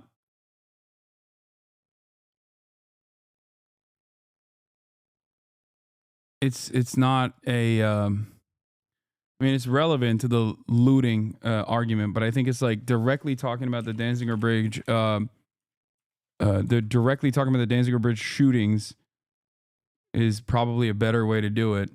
On the morning of September 4, 2005, 6 days after Hurricane Katrina struck New Orleans, members of the New Orleans Police Department, ostensibly responding to a call from an officer under fire, shot and killed 2 civilians at the Danziger Bridge, a 17-year-old James Brissett and a 40-year-old Ronald Mason. 4 other civilians were wounded. All the victims were black. None were armed or had committed any crime. Madison, a mentally disabled man, was shot in the back. The shootings caused public anger and further eroded the community trust of the New Orleans Police Department and the federal response to Hurricane Katrina overall. The New Orleans Police Department, of course, predictably attempted to cover up the killings, falsely reporting that 7 police officers responded to a police dispatch reporting an officer down, and that at least 4 suspects were firing weapons at the officers upon their arrival. Reverend Raymond Brown, the local head of the National Action Network, described the shootings as a racial tragedy. On August 5th, 2011, a federal jury in New Orleans convicted 5 NOPD officers of myriad charges related to the cover-up and deprivation of civil rights. An attorney for the U.S. Justice Department described the case as the most significant police misconduct prosecution in the U.S. since the Rodney King beating case. However, the convictions were vacated on September 17, 2013 by U.S. District Judge Kurt Engelhardt due to prosecutorial misconduct, and a new trial was ordered. The Justice Department appealed the decision to vacate the convictions, but a federal appeals court agreed that a new trial was warranted. On April 20th, 2016, the 5 former officers pleaded guilty to various charges related to the shooting and in return received reduced sentences ranging from 3 to 12 years in prison. 3 of the officers are white and 2 are black. Officers arrived in a budget rental truck. None of them were in uniform. They were armed with rifles, including AK-47s, at least one of which was unauthorized, and an M4 carbine. A witness, Casimir Gaston, described the officers as lining up like at a firing range. The officers opened fire without warning on the Bartholomew family and friend who had been walking to a grocery store and were then sheltering behind a concrete barrier. As a result of this initial shooting, 17-year-old James Brissett, a family friend, was killed. 4 other civilians were wounded. Susan Bartholomew's arm was partially shot off and later had to be amputated. Her husband Leonard was shot in the back, head, and foot. The Bartholomew's teenage daughter, Leisha, was shot 4 times. Jose Holmes Jr., a friend of Brissett's, was shot in the abdomen, the hand, and the jaw. 2 brothers who fled the scene, Ronald and Lance Madison, were pursued down the bridge by officers Gisevius and Falcon in an unmarked Louisiana State Police vehicle. Falcon fired his shotgun from the back of the car at Ronald, a developmentally disabled man who later died from his injuries. The autopsy found that Ronald sustained 7 gunshot wounds, 5 of them in his back. Bowen was later convicted of stomping Madison on the back before he died. though this conviction was overturned for a lack of physical evidence. Lance was then taken into custody and charged with 8 counts of attempting to kill police officers. He was held in custody for 3 weeks before being released without indictment. No weapons were recovered at the scene, and both police and civilian witnesses testified that the victims had been unarmed. They basically set out to engage in a paramilitary death squad as you know, police officers not even using their service weapons, using their own personal guns, because they wanted to go out and shoot and kill what they perceived, to get free kills, legal kills on what they perceived were looters. Okay? They weren't even in police gear. They had no indications that they were police.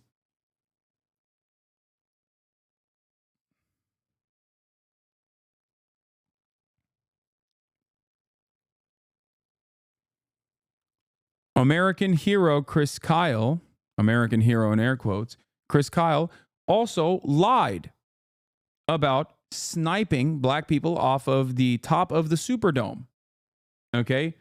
Sniping what he called looters, getting confirmed kills. This was, of course, not real. And it was crazy that he thought that this would make him look good. He was never actually even, you know, there were no repercussions for him even lying about committing this racist act of violence. Many years after, he still got a wonderful little movie about his completely made up record. At that point, you can't even call it stealing valor. I would say that he was stealing vices.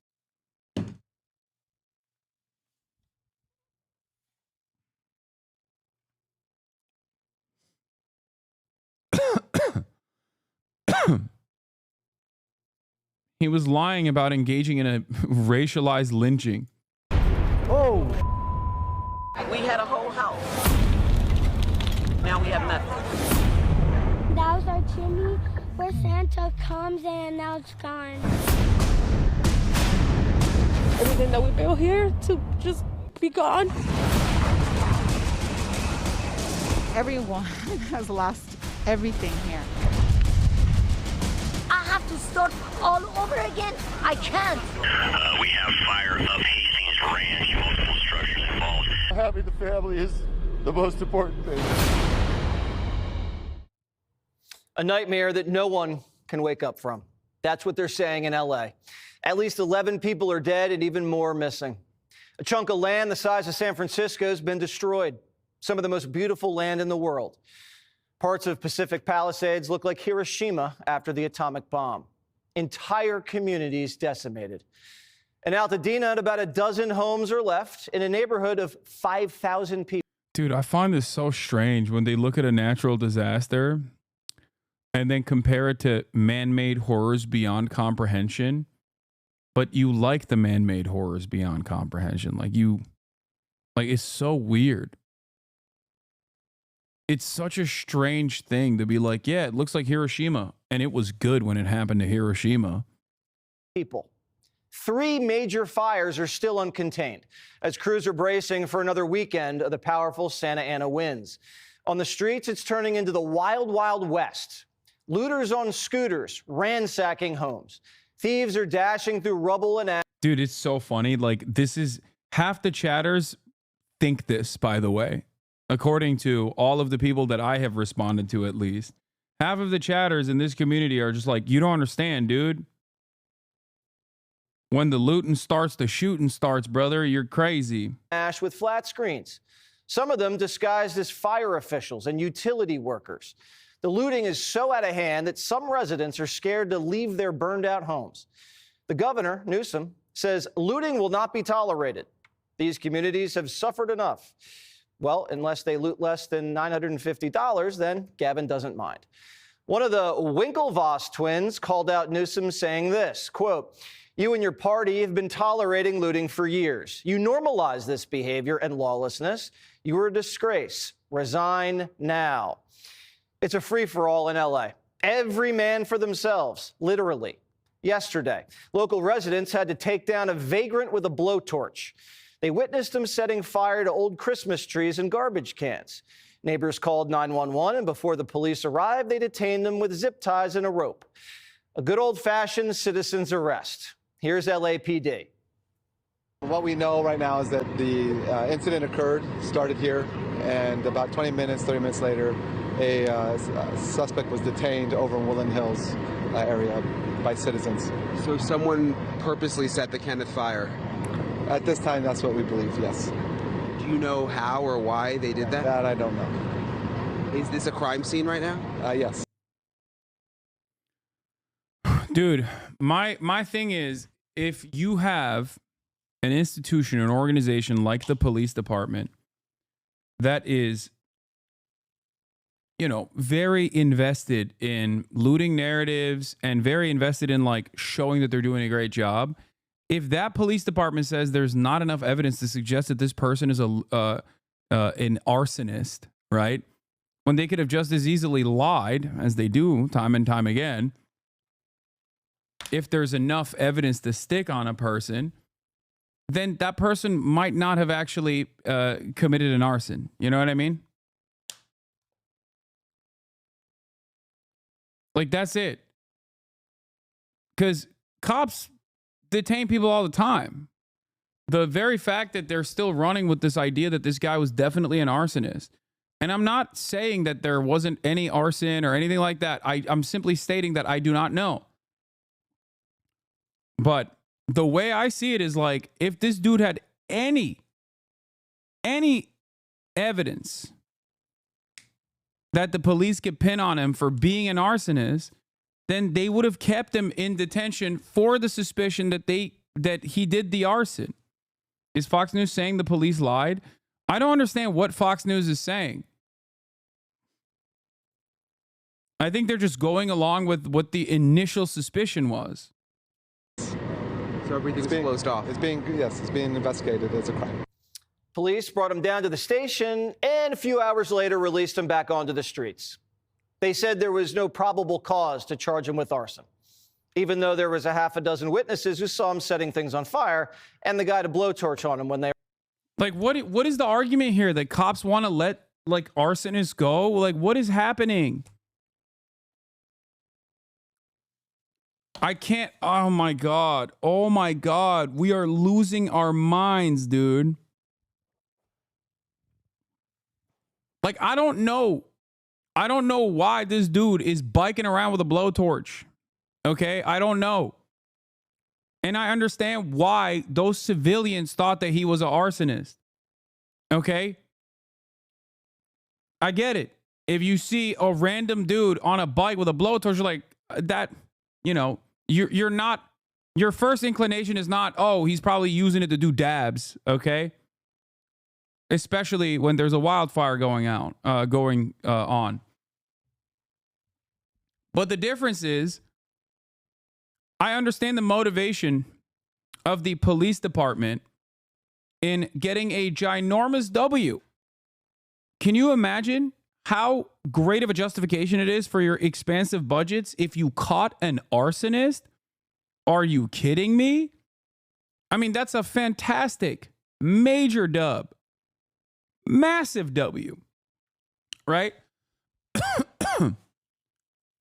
So they have all the more reason to say this person is an arsonist. And yet they're not saying that. Instead, they're saying that they don't have enough evidence to suggest that this guy is an arsonist.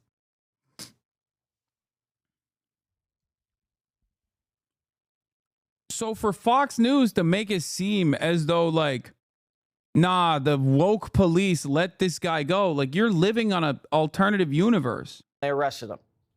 That's not probable cause. So what was he doing with the blowtorch? Lighting a blunt? If this wasn't a homeless guy, I'm not sure, because homeless accounted for over half of the fires in LA. Wait, what? Based on that statistic, there's a strong probability that a homeless guy burned the city down. But we're waiting for the investigation to play out. Homes have been completely toasted, and some people say it feels intentional. Here's... Oh my God. Dude, the police are woke. It's actually the homeless. There's no evidence to suggest that this was man-made at all, but we're just going to go with that. Like, that is crazy.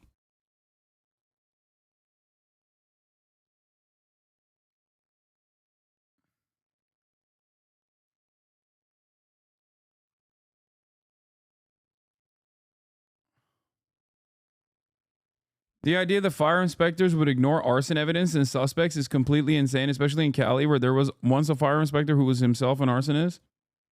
Yeah, it's just, I'm not trying to be woke here, okay? I'm not. I'm simply urging people to exercise critical thinking and caution. That's it. You know what my biases are, okay? But I'm not applying them in this situation. I'm telling you right now, I don't know. Okay? We do not know. We will eventually find out. There will be a tremendous amount of investigation conducted into what started these fires. I know that because I've seen previous wildfires where similar suspicions were raised by the very same charlatans. Okay? But as far as looking at the story, yeah, I thought initially when I saw a dude on a bike with a blowtorch being apprehended by random citizens, yeah, I was like, oh, shit, it might actually be an arson. At least one of these fires might actually be an arson. That's an understandable assessment to make in this circumstance. Okay? Not to say that all of the fires are caused by arson or they're caused by homeless people or undocumented migrants or whatever. I'm not saying that at all, but it could have very well been the case. But then the police immediately came out and revealed that they did not have any evidence to suggest that this person had caused a fire at all.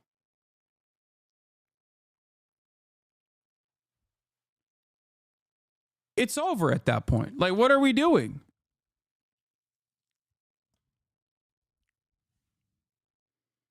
You see someone with a blowtorch, but did you see it or was it just what you heard? No, we saw it, dude. What are you talking about? There's footage. Like, yes, it is a dude with a blowtorch.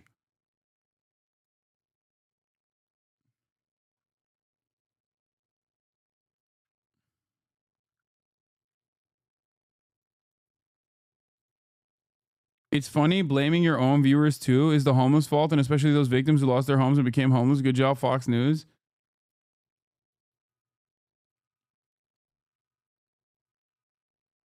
Bro, you know he did it, right?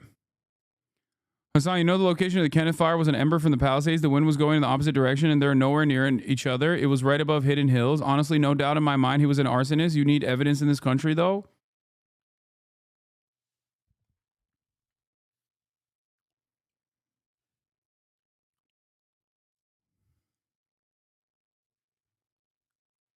Brother, what are you saying? Like, do you think the police would let someone go if there was any inclination that they were an arsonist? This person was an arsonist?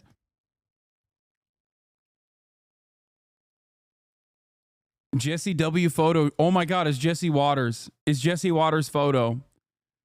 Oh my God, it's Jesse Waters' account. Jesse Waters, a 9-month subscriber. Yes, actually, you think the police... I'm jumping to conclusion, brother. Yeah. Now, here's the thing. When I saw this video initially, I thought, yeah, they got an arsonist. I get it. I understand why you would think that. It makes sense. It looks like a duck. It walks like a duck. You're like, oh, it's a duck. But then the duck hunter turns around and tells you it's not a duck. What are you supposed to do? Be like, nah, he still did it. I know it.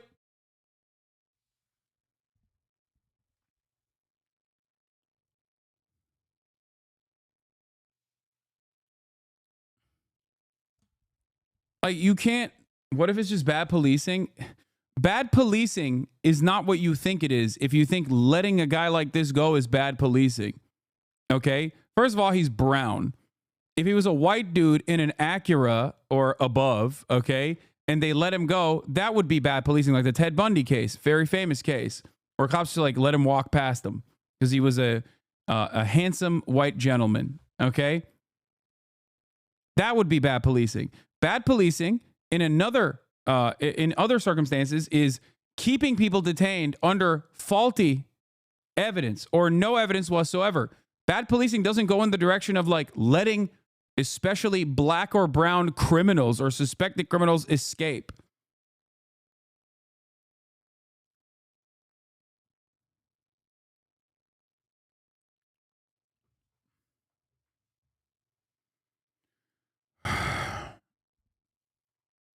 Bad policing doesn't go in this direction. It goes in the opposite direction, is what I'm trying to say.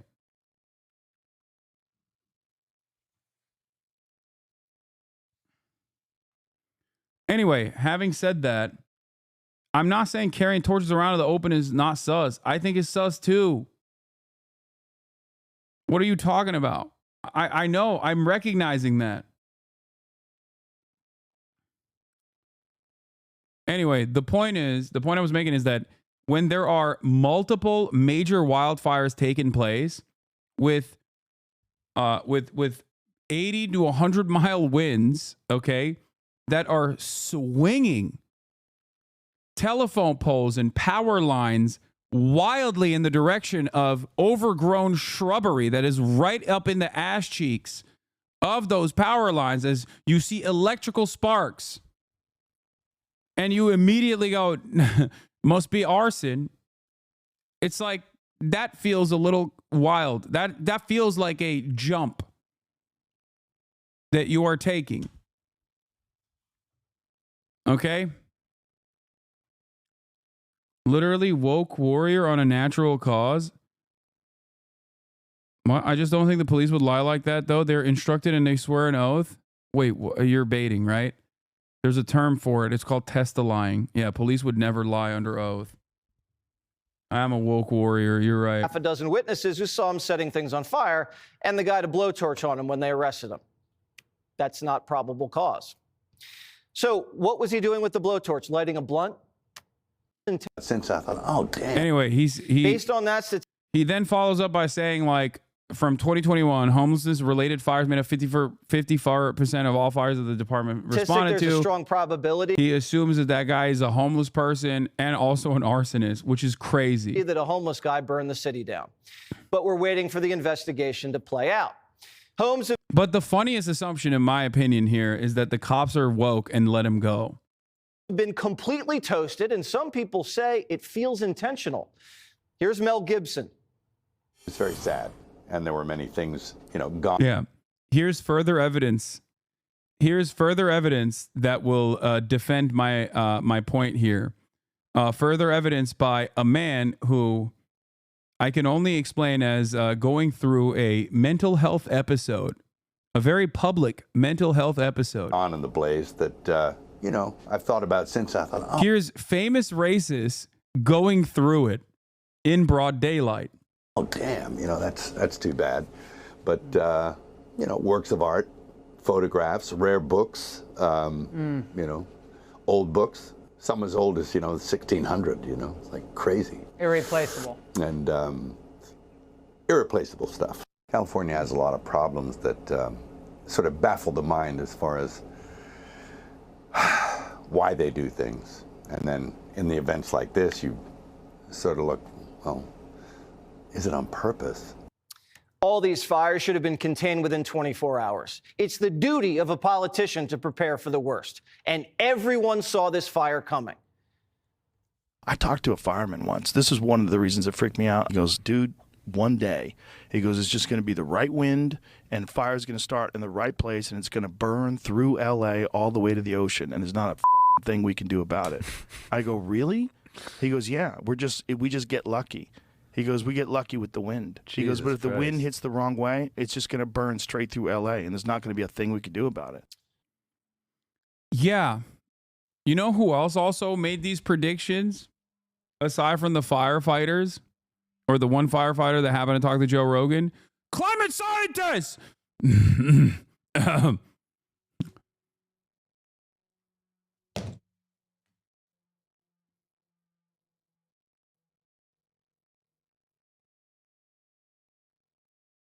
But they're woke and gay. So obviously, what do they know? All they know is eat hot chip and, invest in renewable energies and lie. So how well was California prepared?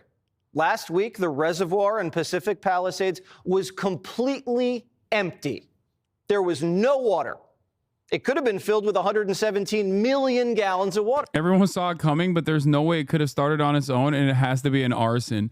Yeah, by the way, those two things are directly contradictory to one another, but it doesn't matter because it's just a barrage of misinformation. I feel like at this point, right-wingers specifically love the game of it. You know what I mean? They don't even, as long as there's like racial animus that you can engage in, and as long as you are just saying whatever is not true, that's cool.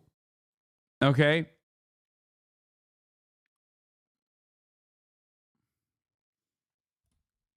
It's like they're not even trying to accidentally arrive at the correct conclusion. They're just actively trying to undermine the truth. Instead, it was dry and closed for repairs. They closed the... Like, doesn't it shock people that these wildfires happen, okay? And these wildfires happen, and the right wing has said that the responsible party is gay firefighters and DEI, or surplus boots that were sent to Ukraine 3 years ago, like extra boots, or it was actually the reservoir that was empty, even though it seems like, according to LA Water Management, that there was sufficient water, but the issue was with water pressure in general, even though fire hydrants are not built or designed to combat a fire of this magnitude. And that it was actually, we don't know what it was caused by, but it was actually caused by Guatemalan immigrant criminal arsonist, homeless people. And also that we have to destroy the natural habitat of the Sacramento waterways so that we can open up new golf courses and do more agricultural production in Southern California. All of that. Or weather machines. Or Goku.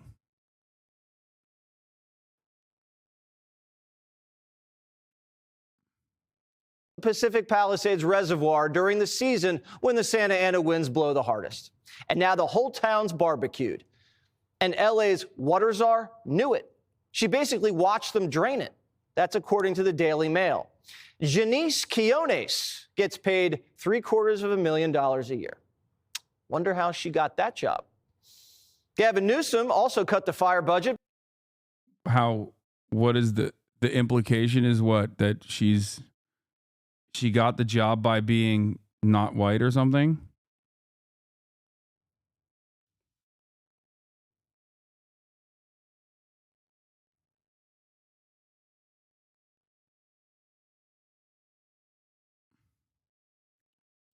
By $100 million last year, and then vetoed a bill that would have given fire department more seasonal workers when they were short-staffed, like now. LA Mayor Karen Bass cut her fire department's budget too.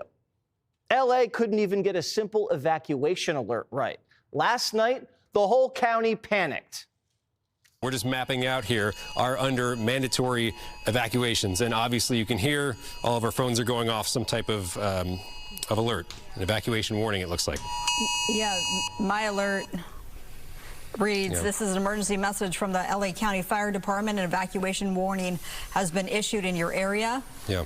This is what this looks like. Remain vigilant of any threats and be ready to evacuate. Gather loved ones, pets, and supplies. Continue to monitor local weather news and the webpage alertla.org for more information. Yeah, so these alerts come, based on where you are. Looks like on my phone. Yeah, and here we are in West LA, and we're getting an alert. We'll have to look into why. Guess what? False alarm. No need to evacuate. The city said. Woke DEI, false alarm. Sorry, it was an accident. They're going to give people heart attacks. People are leaping into their EVs and speeding out of town. Oops, never.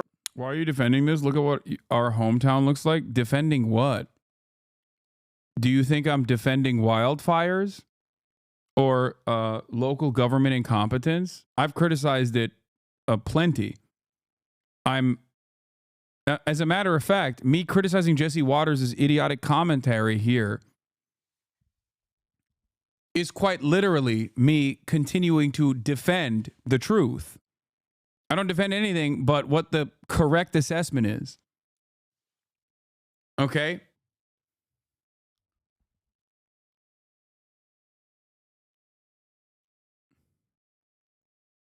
Is it incompetence that Jesse Waters is pointing out? Or is he randomly making insane speculations about how it's Guatemalan migrants that are homeless that are causing these fires to happen?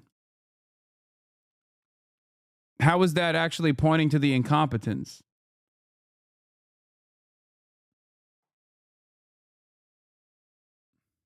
Never mind. Nothing, I mean nothing has gone right. The fire chief of LA, Kristen, says the mayors failed her. Did the city of Los Angeles fail you and your department and our city? It's my job to stand up as a chief and exactly say, justifiably, what the fire department needs to operate to meet the demands of the community. Did they fail you? That is our job, and I tell you, that's why I'm here. So let's get us what we need so our firefighters can do their jobs. Did they fail you? Yes. Over the last 3 years, been. And now the only truthful aspect of this comes in, and it's exclusively used as a weapon against like the Democratic Party and woke DEI. I guess they were talking about how she was a DEI hire, but then once she started actually criticizing Karen Bass for mismanagement and underfunding the fire department, when obviously there was some critical revenue needs that they had. Critical budget needs that they had. All of a sudden, she's no longer a woke gay lesbian. Been clear that the fire department needs help. We can no longer sustain where we are. But for some reason, and I think we know why, the mayor and the governor are still getting a pass for most of the legacy press. Listen to a governor who's grappled with his share of disasters. If Newsom was a Republican, you guys would you would have him nailed to the wall for what they're doing over there. When we had the Surfside Tower collapse. You seem to not understand what living in a country full of Nazis means. Yes, you're right. I'm totally oblivious to that. Thank you, Ginny, for Palestine. I have no idea what it looks like. Even though I cover it every day. People from the Washington Post trying to blame me for it immediately without having any facts. That mayor of LA, if that were a Republican mayor, I could only imagine what that would do. I mean, you know the fires are at high risk and you try to go to Africa? But Gavin Newsom says none of this is my fault. The real battle we need to wage here is against the people blaming me. We've got to deal with this misinformation. There were hurricane force winds of mis and disinformation, lies. People want to divide this country, and we're going to have to address that as well.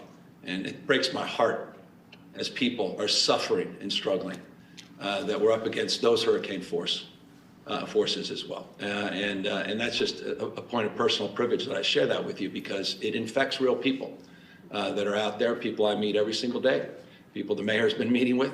And they're having conversations that are not the.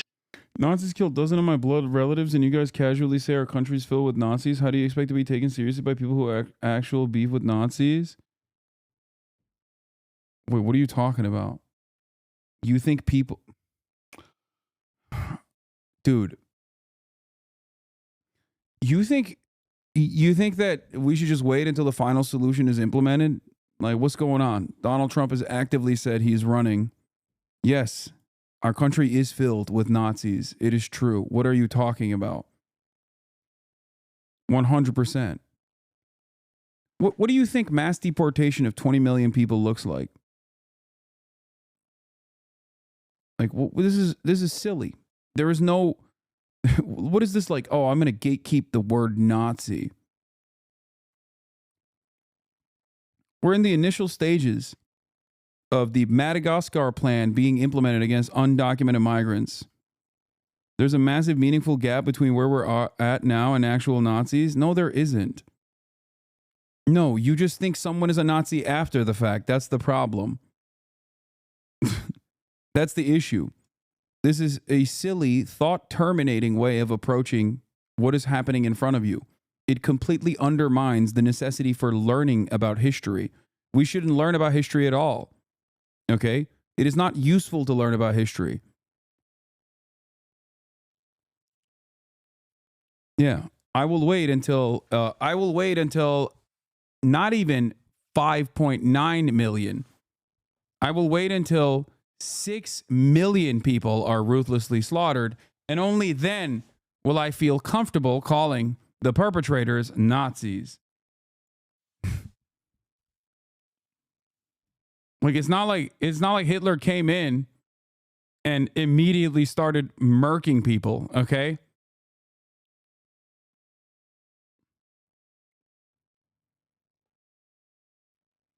You think that only after the 6 millionth Jewish person that was killed in death camps, only then were they considered Nazis, or do you think it built up to that point? This is why intent is more important when making assessments about genocide. Otherwise, it would simply be a post-mortem analysis.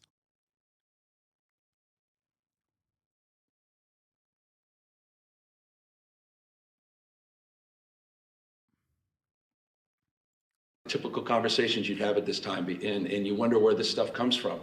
And it's very damaging as well. This is what Democrats do. They screw up and then call their critics liars. But this time, that's hard to do when your whole city is still on fire. I think they were Nazis when they invaded my country, Czechoslovakia, and implemented a systematic genocide. We are not even close, man. Look up Reinhard Heydrich and tell me who the equivalent of that is in our country.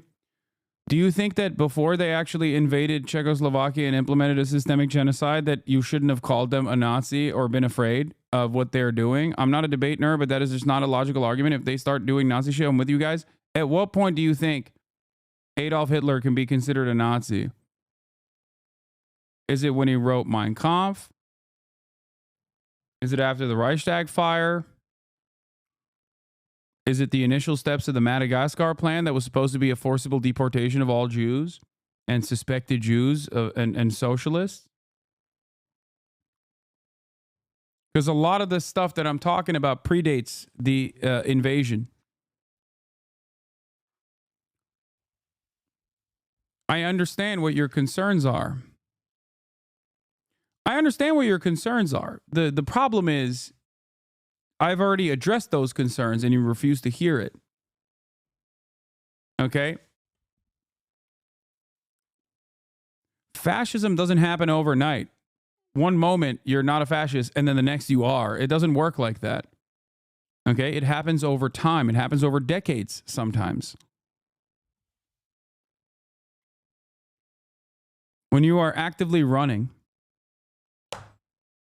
a campaign of mass deportation of 20 million people that you want to put into camps. I disagree with how slippery you think the slope is. Do you think mass deportation of 20 million people is valid enough to say that a person is a Nazi or a fascist?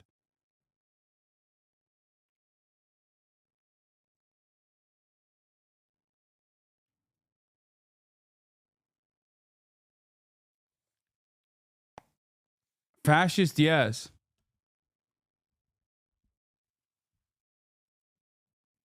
But not Nazi fascism. Like maybe Mussolini style fascism I'm on board with, but like not Nazi fascism. Is that what you're saying? Is that what it is? What a silly, pedantic argument. It's a catch-all term for fascist. Okay? That's it. Literally, yes, the rhetoric is meaningfully different. No, it's not, because ultimately you arrive at one can only be a Nazi after the fact. That's the problem. You consider someone to be a Nazi only after the fact. That's the difference. Okay? This is a useless argument around semantics. Yeah, chatters be like, one can only be a Nazi if they come from a specific region in Europe. Nobody Also, Nazis were fascists. wants to hear politicians whine about misinformation during a crisis. People have lost their homes and everything in it, their most cherished belongings, their great-grandfather's watch, their mother's wedding ring. You are breeding hate by labeling people the worst thing possible for bad opinions. I don't believe it's beneficial to label people that way. It just makes people whose opinion could be changed to hate you and disregard you. Yeah. If you are on board with the deportation of 20 million people, okay, if you're vociferously defending that, and you get more upset at being called a Nazi or a fascist in that process, then you are a Nazi. That's it. This is incredibly stupid. I'm breeding hate because I'm critical of the lies that people tell, racially charged lies that people tell, in an effort to justify the mass deportation of 20 million people. I am the one who is divisive and hateful.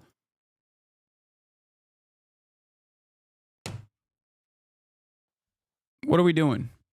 Think. Think for a moment. Okay? Please. It's always funny for a lot of privileged people that refuse to check their own personal blind spots. It's always funny when they go, it's not actually the racialized act of violence that is the problem here. It's you pointing it out. You're the one who's being divisive. So many people slide in to that comfortable boundary of reactionary thinking, like instantly.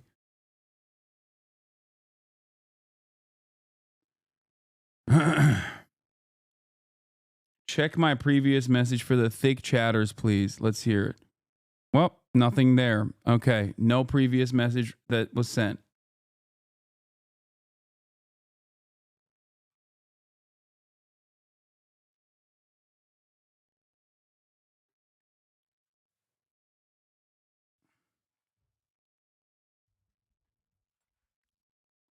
Let's continue with Jesse Waters.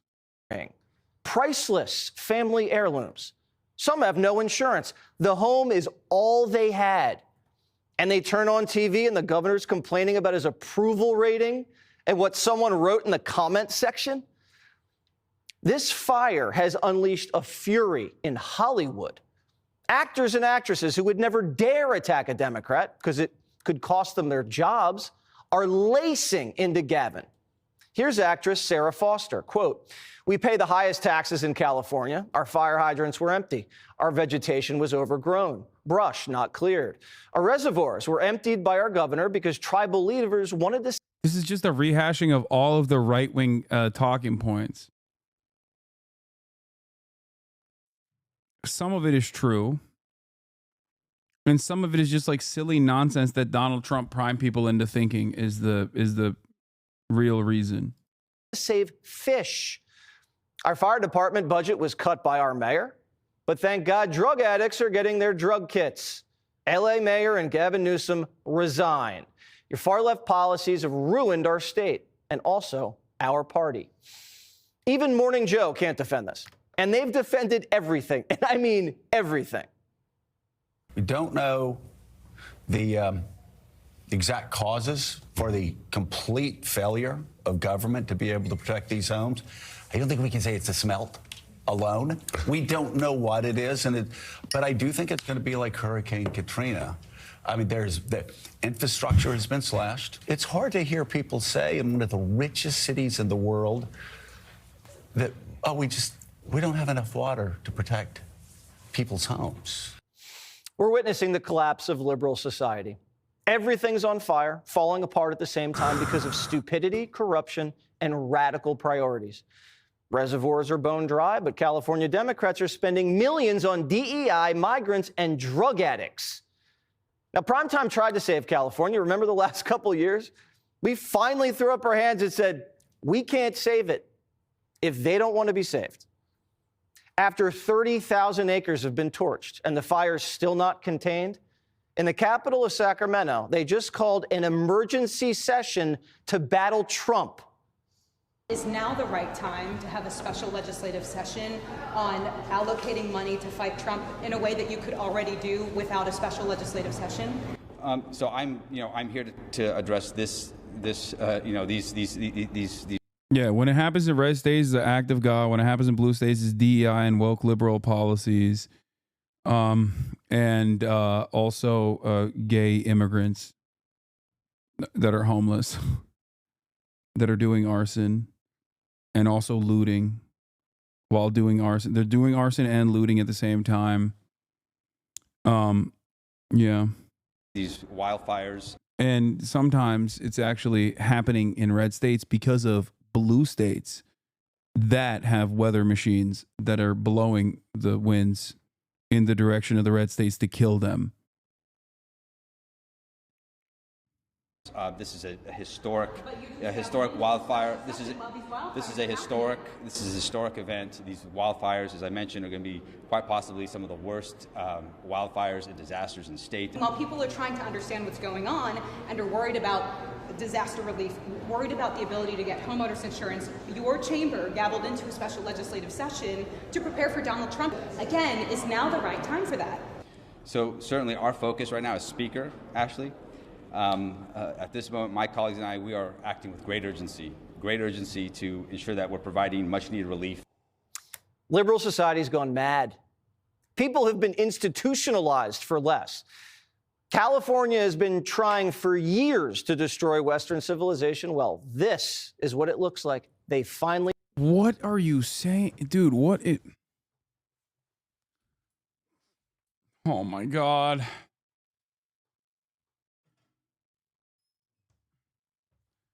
He's so close to the 14 words, dude. Oh my Lord. We are gonna go. We are already in it, and it's gonna get so much worse. California's been trying to destroy Western civilization. California is perhaps one of the greatest propaganda machines for the very concept of Western civilization. Did it. Primetime's calling for a federal takeover of California. When a state becomes this dangerous and the government becomes this reckless, where the lives of millions of American citizens are being destroyed, their homes obliterated, their infrastructure annihilated, we can't wait for a recall election. This is an issue of national security. This is a public health emergency. We know they have public health emergency powers. Remember the pandemic? Invoke them. The elected officials in California can't be trusted. They're criminally negligent. Look at what we're seeing. This is a war scene. And if anyone thinks the people who are responsible for this catastrophe are going to somehow rebuild, I mean, I think, for the record, I think this is a pretty decent template for what is to come. Climate change, supercharged extreme weather conditions lead to once in a lifetime, once in a century natural disasters that are going to become more and more commonplace. And in the process, when it happens in a blue state, they're going to say it's because of woke homosexuals. And when it happens in a red state, they're going to either say it's because of God, an act of God, or still like a weather machine or whatever. It's a purposeful distraction away from the actual reasons as to why these things seemingly happen more frequently. And that's it. Like, you're going to see this more and more, especially because these kinds of these kinds of natural disasters are going to happen way more frequently due to weather patterns changing dramatically. That's it. Straight up. This is the template. This is what they're going to keep doing over and over again. You're going to see a lot worse instances of this. It will probably lead to vigilante justice and a lot more violence dished out against people who take matters in their own hands, who see their fellow neighbors as the villains, as to why these things are happening. You're out of your And mind. that's where we're at. If they're left in charge to rebuild LA, they're going to steal the money. Nothing's going to get rebuilt. Everyone's going to get screwed. Are you saying that those in charge of California are climate change deniers? No. I'm saying that those in charge of California are even worse than the typical right-wing climate change denier, because they will look at climate change and go, I see it, I hear it, we trust the science, and then continue not taking the initiative because they are capitalists. This is the consistent pattern with the Democratic Party. And before people say, well, they're better than the Republicans, yes, I recognize that they are better than the Republicans. You are absolutely correct. But they still very obviously do not take the necessary precautions. Okay? That's why the incompetence and the mismanagement from the LA County is very important to point to here. If you have money in the budget, but you're cutting the fire department's resources when they're desperately demanding more money to combat these sorts of disasters before they occur, and giving extra funds to the tune of $130 million to the police department, okay, when the LA Fire Department is asking for 71 additional people to hire, and you end up forcing them to cut their existing labor force by 30 people, okay, while simultaneously you're like, we really, really, really need to hire more cops. It doesn't matter if you're a climate change denier or not.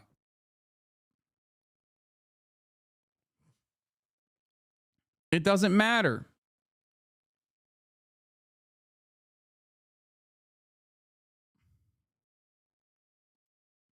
They're just marginally better than the Republican Party in terms of trying to manage this. Okay? This is biblical level destruction. And the city of LA is hosting the Olympics in 4 years. There's no way we can showcase LA to the world. A full federal takeover is needed. Invoke the Stafford Act. The state's overwhelmed. Martial law might have to be declared.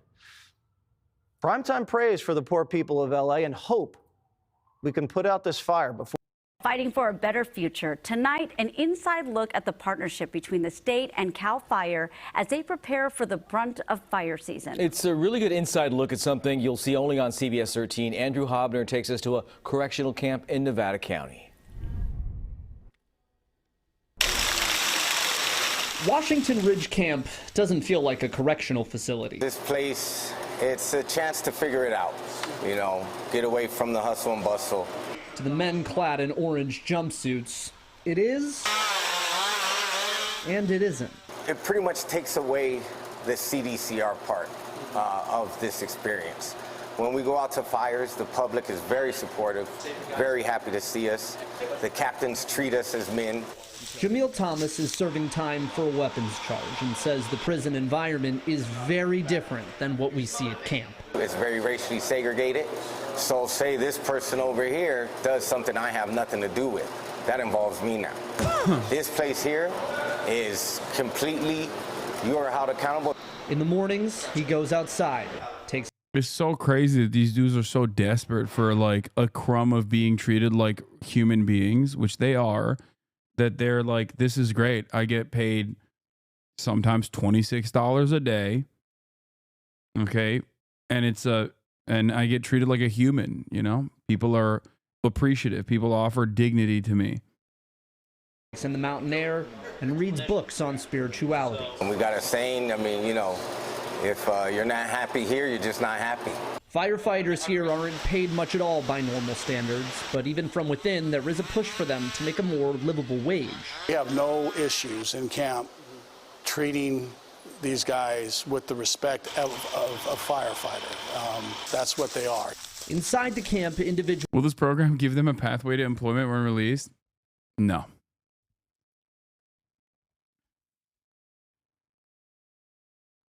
Inmates and groups have responsibility for different aspects of the firefighting team. They treat us just like, you know, basically a firefighter. We are firefighters. And for men like Thomas who are hoping to better themselves after prison, that's how they want it. This is something I'm interested in doing, and it gave me a chance to really figure out and see, hey, being a good person and doing good things, there's rewards and benefits to that. Fred Money with CDCR says the program reintroduces a degree of humanity back within his correctional officers.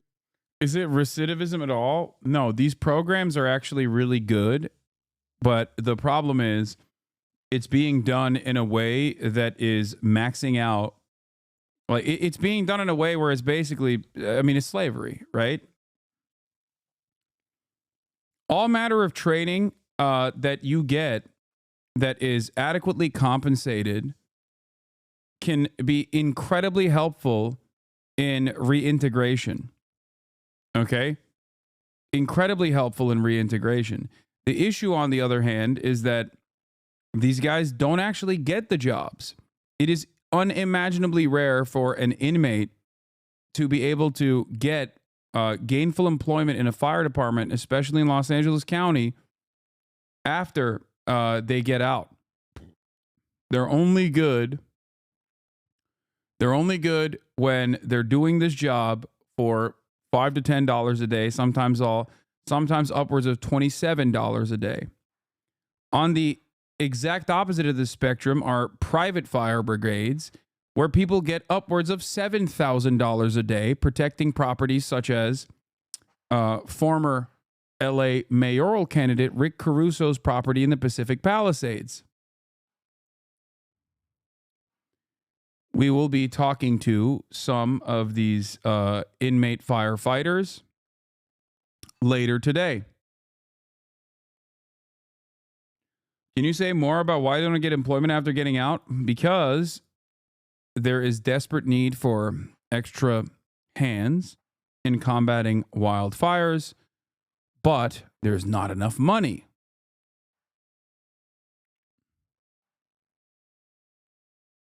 They don't want to hire them. LA Fire Department also has a LA Fire Department, I think, has a rule where you can't be a felon if you want to ever get hired. The thing is, the LA Fire Department is also one of the most sought after jobs, and the same for New York Fire Department as well. These are jobs with a decent pension plan. These are decently paid jobs in general, and it's a very competitive. It's a very competitive job to get. It's a super, super competitive market.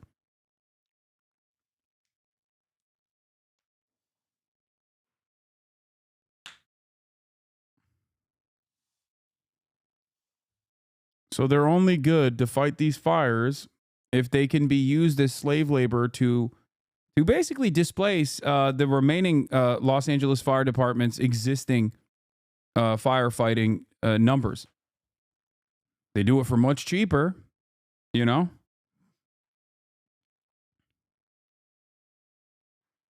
Also, before you look at the situation and assume that these are like rapists or whatever, no violent offenders are allowed to even take part in this training program. Okay? Like, you can't, as far as I understand, I might be wrong on this, but I'm pretty sure you're not allowed to take part in the training program at all. Yeah, average Los Angeles Fire Department firefighter yearly pay in the United States is approximately $94,390, which is 98% above the national average.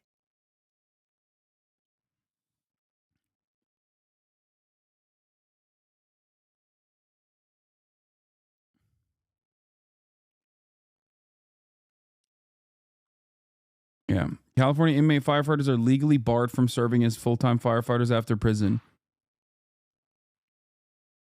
Like, this is literally a law, an existing... California licensing law that bans many ex-offenders from working as full-time firefighters, even if they were trained to fight fires while in prison, was upheld last week by a federal judge. Since World War II, California has relied on prisoners to fight the state's immensely destructive wildfires. But once released from prison, the state makes it almost impossible for former prisoners to earn a living fighting fires full-time. Nearly all local fire departments require certification as an emergency medical technician, yet under California law, EMT certification is off limits to anyone who has ever been convicted of 2 or more felonies, has been released from prison for any felony in the past decade, or has been convicted of any 2 or more drug misdemeanors in the past 5 years. Adding to the absurdity, people with multiple felonies can still serve as volunteer or seasonal firefighters, though the latter is only a part-time and provides far less job security and fewer benefits than working year-round in a municipal fire department. This basically openly betrays the good reason for why these training programs exist.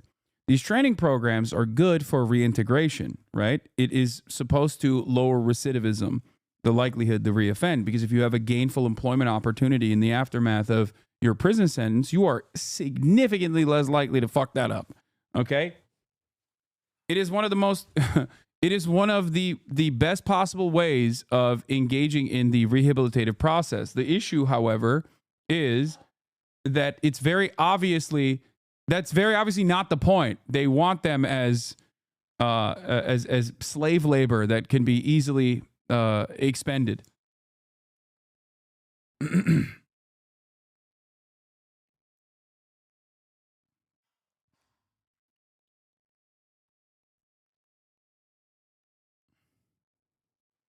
Crazy thing that firefighter jobs is competitive. Meanwhile, the LAPD and NYPD, all you need is to graduate from high school in the 6 months class to shoot people. Yeah, of course.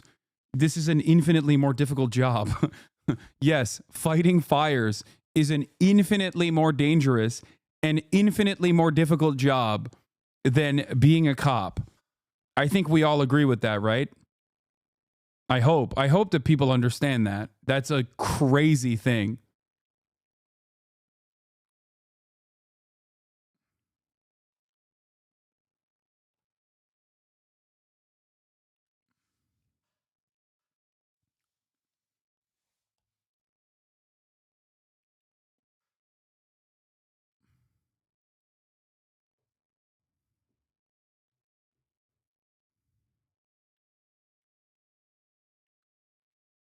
Anyway,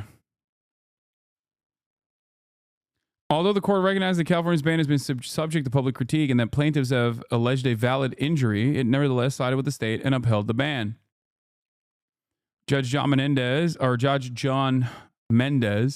adopted the government's position that blocking ex-offenders from becoming EMT certified advances the government's legitimate interest in ensuring public safety, as EMTs often deal with vulnerable persons in responding to emergencies. This article is from 2021. It's not relevant. What? Many incarcerated firefighters do go on to gain employment at the California Department of Forestry and Fire, Cal Fire. Yeah, Cal Fire in 2022 hired an estimated 229 incarcerated firefighters, but we're talking about municipal jobs. I don't think they can get municipal jobs still. CAL FIRE partnered with Anti-Recidivism Coalition to develop an 18-month training and certification program in 2022. CAL FIRE estimated that 229 incarcerated firefighters had gone through the training program and 136 received jobs in the 5 years prior. Yeah, they can be seasonal. They can also be seasonal hires. This article also says that they can be seasonal hires. They simply cannot. They cannot work for the municipal fire department that is unionized, full-time job with benefits. That was what I was talking about.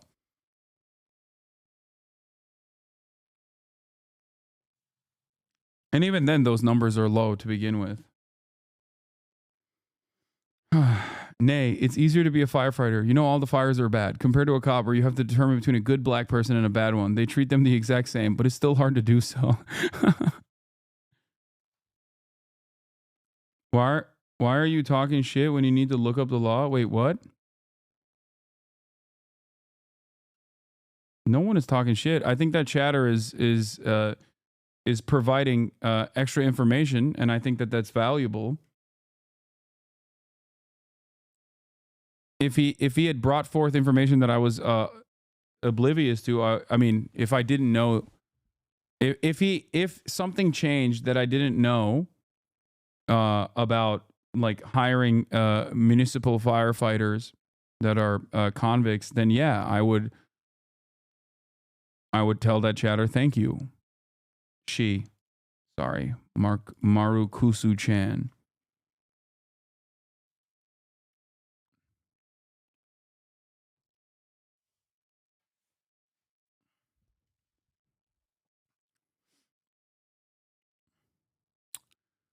Anyway, but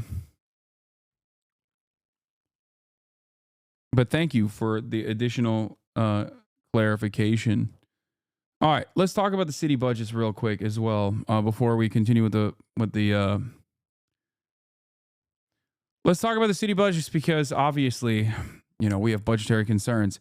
Here is LA Comptroller Kenneth Mejia. Seeing city officials in the press ignore the severe impacts of these budget cuts, especially the ones covering for their poor budget decisions to cut a majority of the fire department, the majority of the department's budgets, even after Chief Crowley told them about the impacts these cuts had, is disgraceful. They keep saying, but LAFD got a raise in November. If these fires happen in August to October, would these same city officials then admit that the LAFD's budget got cut in July, where 61 civilian support positions were eliminated and sworn payroll and expenses were reduced? By the way, as far as the civilian positions goes, yes, it's not directly a person that is holding the hose, but it's actually mechanics, for example. It's people that are responding to calls. Okay? It's people that are assigning tasks. Those are the civilian positions. They all play a very important role in the fire department working. When you cut a mechanic, then you can't actually fix the fire engines in time. Okay? You can't keep the trucks running with the same efficiency necessary to combat structural fires all around the city. By the way, the money that they keep saying is being held for LAFD's raise are in this separate account hasn't even been transferred to the LAFD's operational budget as of this date. How do we know all this? Because we're the city's accountant. We know the city's budget and finances. We didn't want to get into the city's budget and finances during these times, but to see the city officials come out and ignore the fire chief's warnings / impacts of the department's budget cuts made us jump in. We can explain how all this works and how we got here. Just scroll down. By the way, what's not being talked about is that Chief Crowley requested $914 million for the current fiscal year's budget, which started last July. Instead, the fire department got $800 million, a budget cut of $17.5 million from the year's prior adopted budget of $837 million. So they asked for $100 extra million, and they got a budget cut, a budget reduction. So in terms of their need, they needed $900 million, but they actually ended up only getting $819 million, which is functionally $100 million less almost than what they demanded for their needs. Okay, how much money do you need, Jesus? You're right. These guys are out of control. I, for one, personally think that if the fire chief is saying we need $100 extra million and they make a reasonable demand for it, it's a reasonable ask for one of the largest cities in the United States of America, I think I'm going to give them that money. Okay? Except here's where the money went instead. And lo and behold, you might be shocked. Okay? Lo and behold, it went to the police department. That's right. That is right. In the second largest metropolitan city in the United States of America, did it go to the fire department to fight fires adequately? No. It went to the police department instead. After we're through these disastrous fires, we will hold a whole day's worth of our usual educational sessions where we educate people about the city's budget and finances. P.S. Do you want to know what city has transferred so far from the separate account that's holding this LAFD raises? $35 million to mainly pay for the city's liability payouts and litigation outside counsel costs. Where do you think those liability payouts are going to? You think it's going to the fire department liability payouts? Who is sucking up these funds? Oh, that's right. It's the police department. Our understaffed office just got our budget cut too. This eliminated 27 positions. Mainly accountants to do payroll and pay the bills. We're projected to overspend now because the city didn't account for our raises. Because of that, we have to find funds to transfer into our office's operating budget. Are city officials then going to deny that we got our office's budget cut because they're eventually going to transfer money into our operating budget to cover our overspending? That's their logic. And then guess who everyone yells at when employees have issues with payroll or are waiting for their raises or vendors about getting paid? Us, our understaffed office, where the city thought it was a great idea to cut accountants who handle the city's payroll and budgets. If you want to see more about who got the most funds,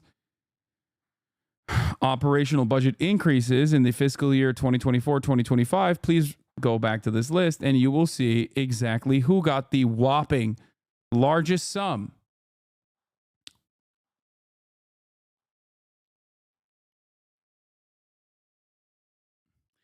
When you recognize that the police got $126 million extra dollars, okay, whereas the fire department got their budget cut by $17 million, you start recognizing, well, like, look, one of the almost largest cuts came to the fire department, and the like insanely largest increase from the existing operational budget came to the police department. Now understand something. Okay? Republicans look at this and go, "Oh, well, they gave like $10 million to housing." Or they gave like a couple million to immigration or something. Like, you know what I mean? Like integration. Or libraries.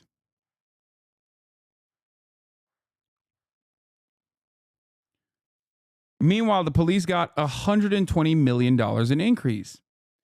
Now, when you recognize this, you have to understand why they're doing the looting is happening all around.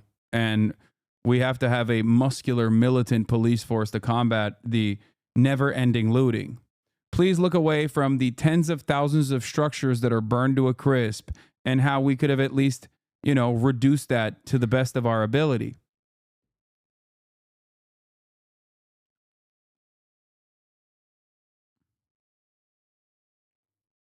Please. You think the police budget increase is why they're jumping on this looting bandwagon? It's not a bandwagon. This is just the modus operandi. Hello? It's not a bandwagon at all.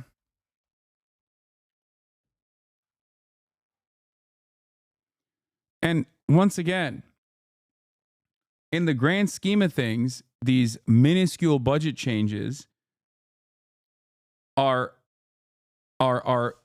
not the most reliable way to be like, well, that's $17 extra million that could have like fought fires or whatever. It's not about that. It's about spending priorities. If the city's spending priorities focus on reallocating all of the existing numbers to the police department, then their priorities are out of whack. That's my point. Minuscule law, yes, $17 million is marginal in comparison to the $800 million that the Los Angeles Fire Department receives.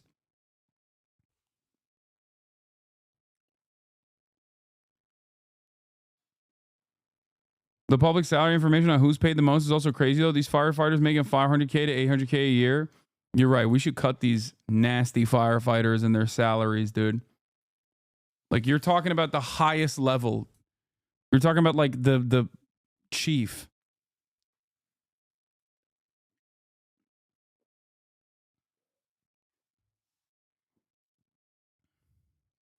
I don't even know if they do make $500K.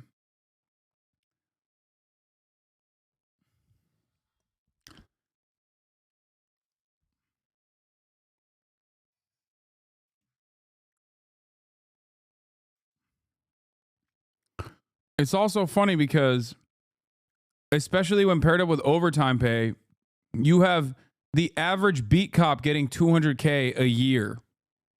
And you're talking about like 3 people at the top of a 18 million populated city's massive fire department that is operating a budget of $800 million. And their salaries are like only double the amount of the average beat cop, especially when you put overtime pay.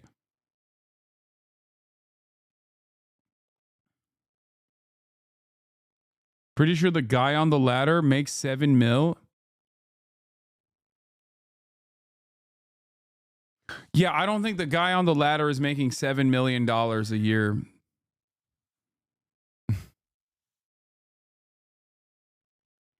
New LA chief sworn in as one of the highest paid.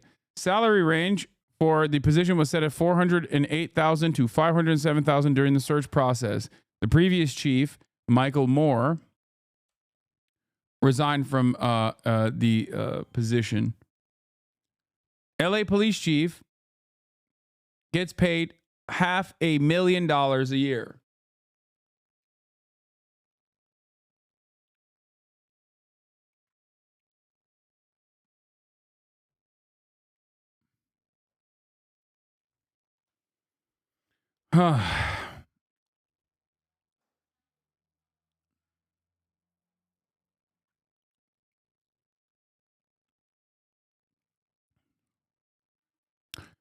This cut hurts the response. 1/3 of the Act's positions were in fleet maintenance. In budget memos since the initial cuts, Crowley has been asking for those positions to be restored. Why? Because fire trucks and ambulances are offline.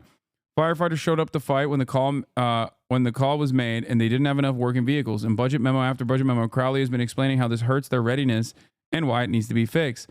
Some of the positions Acts were specialty positions. It makes no sense to invest in million-dollar machines but divest from their maintenance. Bass's own budget predicts that vehicle availability will go up despite making these cuts. Based on hope, a wish, a prayer, it's not what has been happening. Crowley came back with a mid-year request begging for the positions to be filled and funded, even on a 6-month basis. They haven't been yet. Public comment at the October Fire Commission meeting highlights the problem. I would encourage each member of the Fire Commission to visit the Supply and Maintenance Division Yard in Lincoln Heights if you haven't already had the chance to do so. You'll see rows and rows of fire engines, fire trucks, rescue ambulances, and many other vehicles that are broken down, have been sitting there for months, if not years. Our mechanics are stressed, they're overworked, and they don't have enough time to do the proper maintenance on our rigs, which... Yeah, LAFD, by the way, LAFD's entire budget is around $800 million, $814 this past year, lower than the year prior, which was $839 million. The Los Angeles Police Department's budget is $3 billion. Okay? I think it's, wait, what is it? Yearly budget. $2 billion. Apologies. $2.4 billion. I overshot it by an extra billion. It's $2.14 billion for 25 to 26. This plan reflects an 8.1% increase.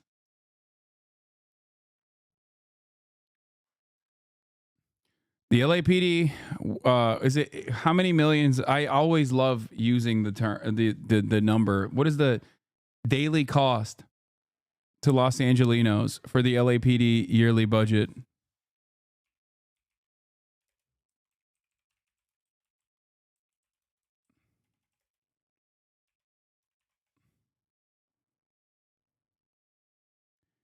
$5,863,013. $5.8 million a day. It's not 8 million a day.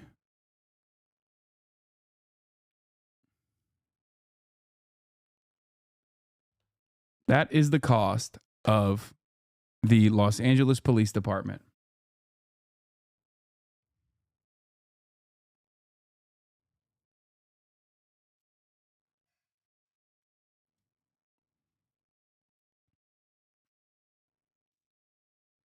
Yep.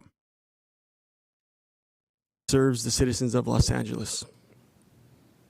It makes no sense to have $1 million fire. No, this does not include litigation.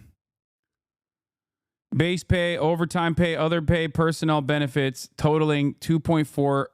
Water totals 2.4 billion. For police, base pay, overtime pay, other pay, personnel benefits totals. This says 1.95, but it's 2.1. Fire, on the other hand, is 821 million total. This is just payroll. No, but I think, no, this has more than payroll, right? There's no way.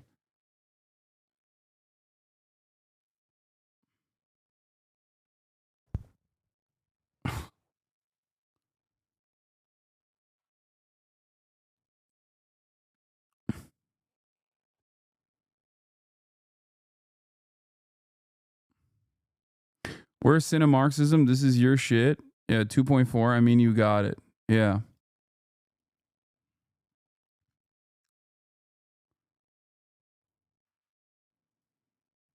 LA County supervisors passed 43 billion budget, give 4 billion to the sheriff's department in 2023.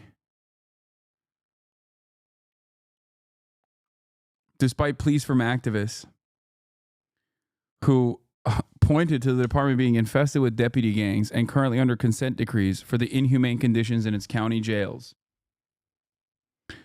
The budget passed this week wound up being $367 million larger than the original budget recommendation made by the chief executive office. The budget includes increases to many departments' operating budgets. On Monday, in a meeting that went well into the evening, the soups passed a set of changes to the initial budget proposals that have been discussed over the last few months.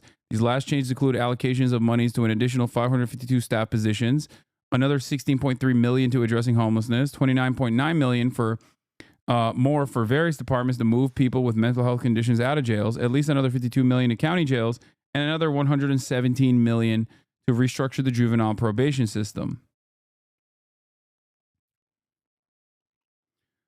The LA County's multi-billion-dollar budget is bigger than of Kansas, Montana, and Vermont combined. 25% of the country's revenue is locally generated. County's revenue is locally generated, mostly made up of property taxes. 23% is generated from special funds and districts. 20% comes from state assistance. 17% from charging for services. 13% federal assistance, and 2% other. The chief executive officer, Fezia Davenport, cited a slowdown in consumer spending and housing market as challenges and recommended a conservative fiscal approach in the letter to the Board of Supervisors.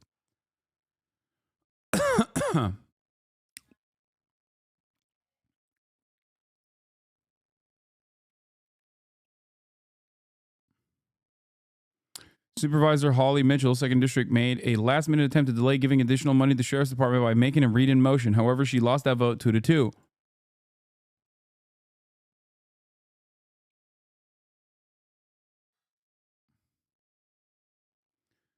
Addressing homelessness by moving them to other areas. Looking at you, Burbank PD. Yeah, just shoving them into Skid Row. Busing them to Skid Row. And then also routinely conducting street sweeps. So when Crowley says that 17.5 million mattered, this is what she means. Non-working trucks stuck in a maintenance yard hampered their response. This also prevented them from doing the annual brush clearance assessment, which she talks about in her December memo. Those brush clearance assessment fine property owners for not cleaning up flammable brush, but also hire contractors to do the work of clearing the fuel that spread the fire. The last report, 2022, was issued in 2023. None appeared on the council file this year, which is atypical. So let's talk about the brush clearance, okay?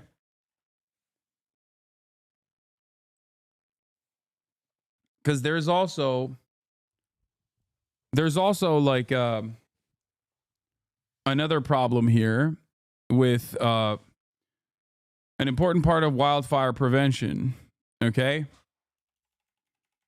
Which is controlled burns.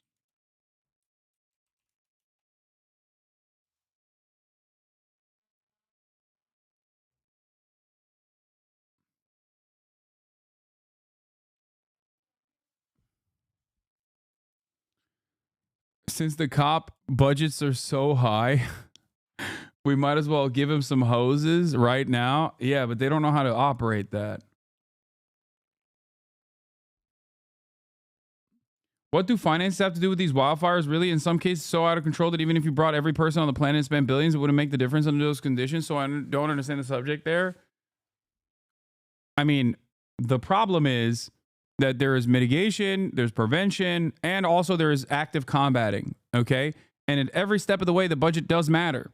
If the city's spending priorities are focused on giving more, hiring more cops instead of giving more money to the fire department when they're underfunded, then yeah, I'm going to bring that up. It shows that they refuse to address any of these problems. Okay, I'll just tell you this much. As far as the controlled burns goes, it is a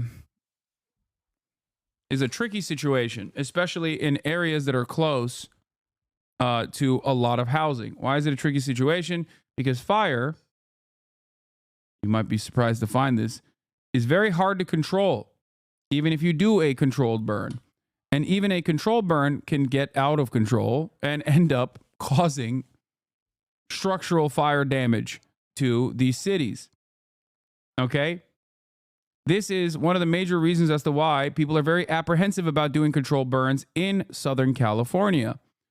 They do, however, do controlled burns, or they used to do more controlled burns in Southern California, and they certainly still continue to do controlled burns in Northern California. Controlled burns are necessary for the forest to continue surviving.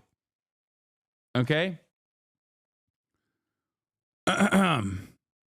Controlled burns are intentionally set and supervised by land managers to clear out excess fuel such as shrub, trees, and logs to reduce wildfire risks.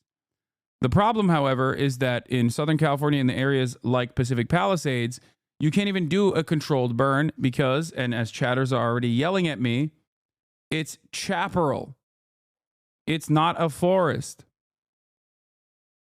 However, as far as I understand, the chaparral life cycle also requires like some kind of fire from occurring, and the Pacific Palisades was in the unfortunate last end of its life cycle. The LA fires didn't start or spread in the forest. The largest blaze in the Pacific Palisades neighborhood ignited in a chaparral environment full of shrubs that have been growing for about 50 years. John Keeley, a research scientist with the U.S. Geological Survey and an adjunct professor at the University of California, said that's not enough time for this particular environment to build up an unnatural accumulation of fuels. That's well within the historical fire frequency for that landscape. Kelly told my colleague Emily Pontecorvo for her reporting on what started the fires. Generally, he said these chaparral environments should burn every 30 to 130 years, with coastal areas like Pacific Palisades falling on the longer end of that spectrum. Fuels are not really the issue in these big fires. There's extreme winds. You can do prescription burning in chaparral and have essentially no impact on Santa Ana wind-driven fires. We still don't know what ignited the LA fires, and thus whether a human utility, or other mysterious sources to blame, like Goku. But the combination of factors that led to the blazes, wet periods that allow for abundant vegetation growth, followed by drought and intensely powerful winds, are simply a perilously bad combination. Fire breaks, strips of land where vegetation is reduced or removed, can often prove helpful, and they do exist in the LA hillsides. But as Matthew Hertow, a professor at the University of New Mexico and director of Center for Fire Resilient Ecosystems and Society, told me bluntly, when you have 100-mile-an-hour winds pushing fire, there's not a hell of a lot that's going to stop it. This is an important part of this process that I keep stressing. And a lot of people don't understand it and think that I'm defending Karen Bass or Gavin Newsom or the lesbian fire chief or whatever the frick people are upset about on any particular moment. Okay? But this ultimately is the reality. Climate change that causes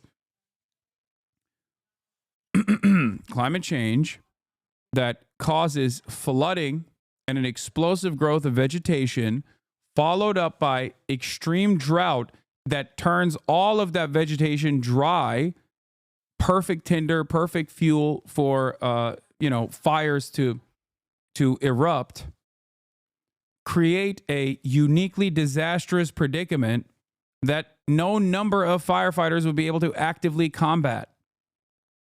Okay? That part is true. That's why I kept stressing that, like, while there are budgetary concerns, while obviously the city is not, they didn't prioritize this stuff in the way that they should have, there is no evidence that they would have been able to successfully stop the fire dead in its tracks, given the conditions. Hurto told me that he thinks of the primary drivers of destructive fires as a triangle, with fuels, climate, and the built environment representing the 3 points. We're definitely on the built environment climate side of that triangle for these particular fires around Los Angeles, Hurto explained, meaning the wildland-urban interface combined with drought and winds are the primary culprits. But in more heavily forested mountainous areas of Northern California, you get the climate and fuel side of the triangle, which is why they do more controlled burns in those areas as well. Chaparral burned every 30 to 80 years naturally. When they burn more frequently, they become invaded by annual grasses that can burn again after 1 to 2 years.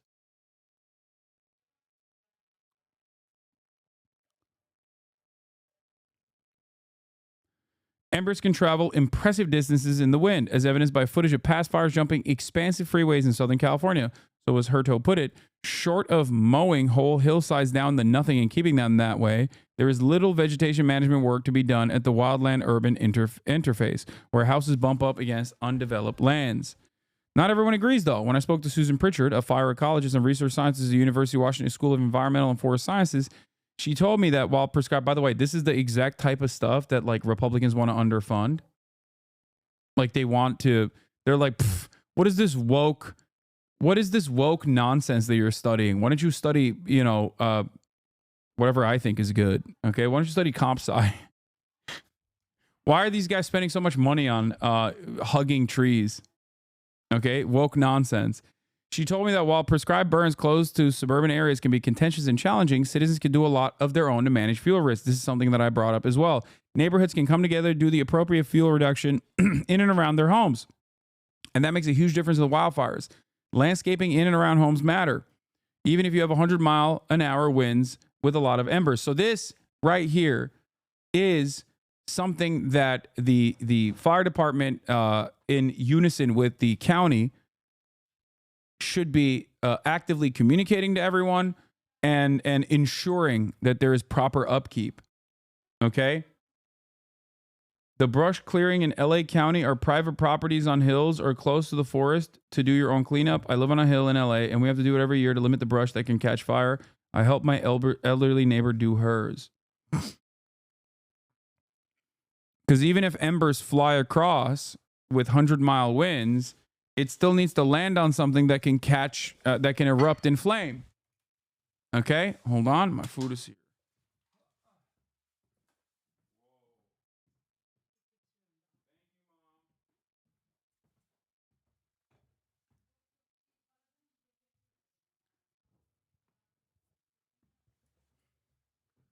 My mom made some crazy food. Pritchard recommends residents work with their neighbors to remove burnable vegetation and organic waste and get rid of the so-called ember traps, such as double fencing, that can route fire straight to homes. Pritchard pointed to research by Crystal Colden, a pyrochoreographer, an associate professor at University of California, Merced, whose work focuses on understanding wildfire intersections with the human environment.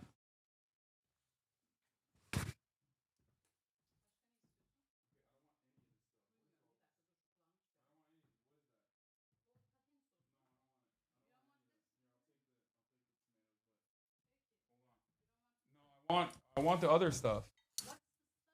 The stuff that you didn't bring. Hold on. I'm gonna grab it in a second. Here, here's the intermission. From where here's the update looks from like what's they're going kind of on. Organizing possibly in the backyard. But again, this is probably 20 feet from this home. So we saw those hand crews go back in there. I'm assuming they're going to try to stomp it out. But yeah, this is pretty close. Very. They're certainly better positioned too.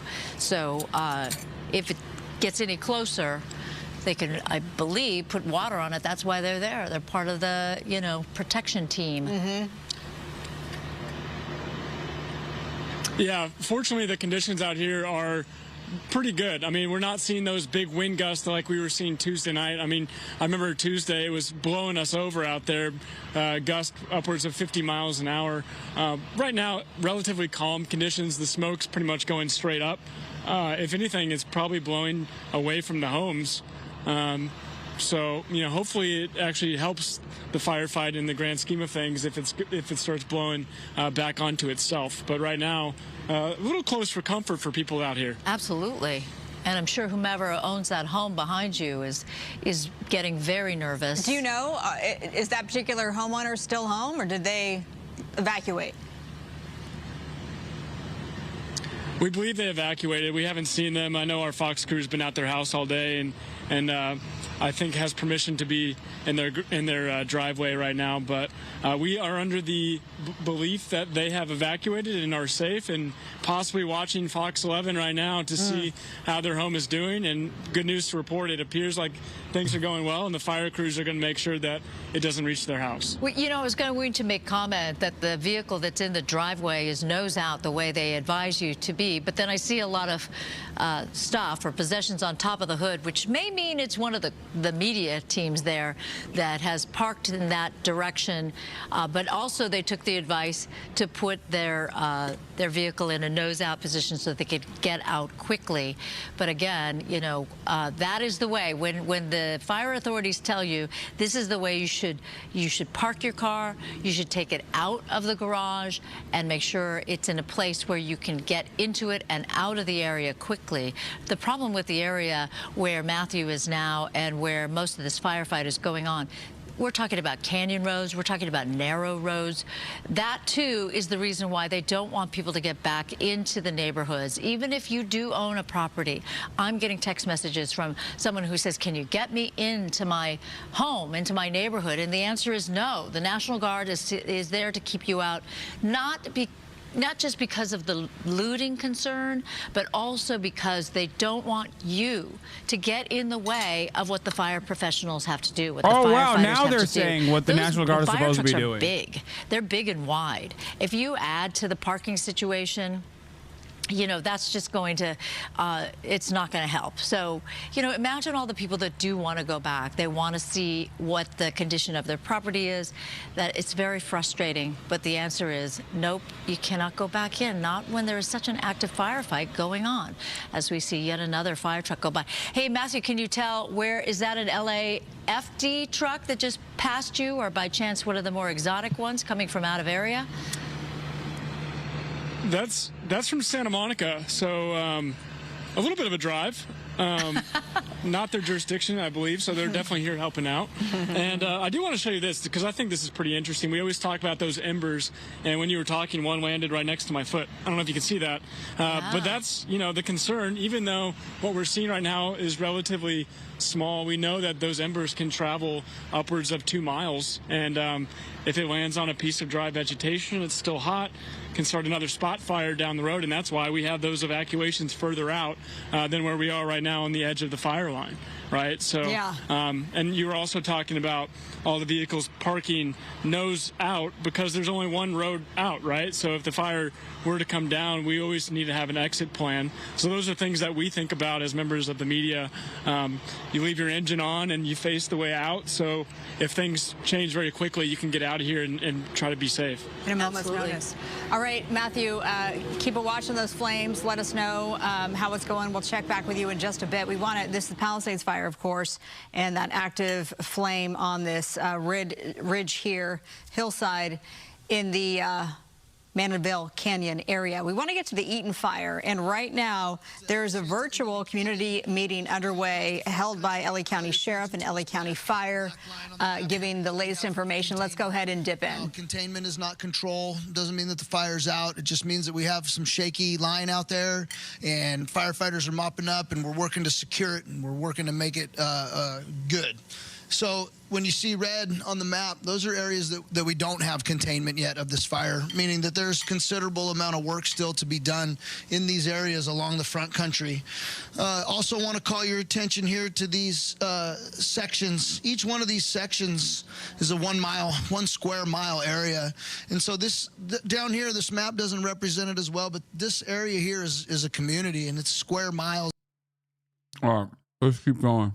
As well. They themselves know that the inmates that they're taking out there, the inmates that they're housing, they are giving back to society. These guys absolutely give back to society. And there have been more changes. AB 2187 was signed into law, allowing those that complete the program to have their records expunged, which opens the door for EMT certifications and the chance to become a municipal firefighter.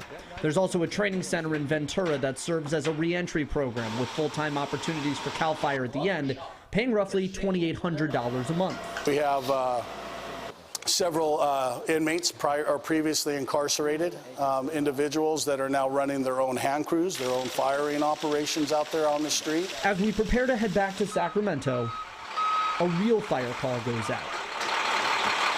And the men of Washington Ridge Camp head out to the front lines once again.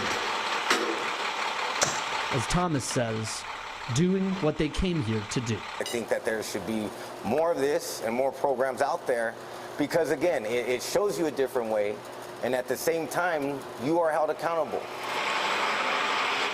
Andrew, thank you. Labor advocacy groups are...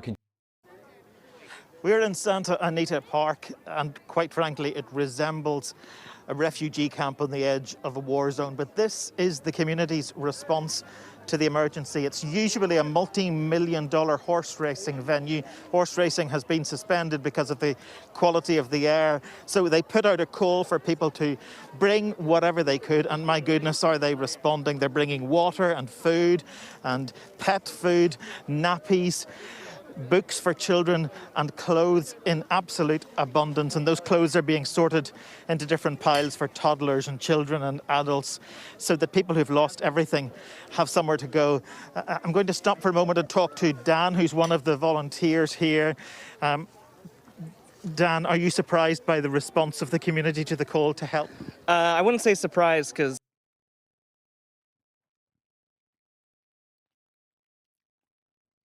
am I crazy? I feel like this dude is giving Hasanabi head vibes.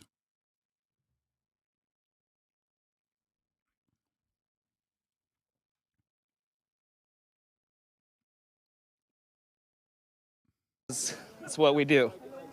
How important is it to the community right now? It's the most important thing. Everyone here knows someone that's lost something, so you know, we're just trying to come out here and help as much as we can. And what exactly are you asking people to do? Right now, we're just sorting. So we're, this space right here has a ton of donations, but as you can see, it's kind of chaos.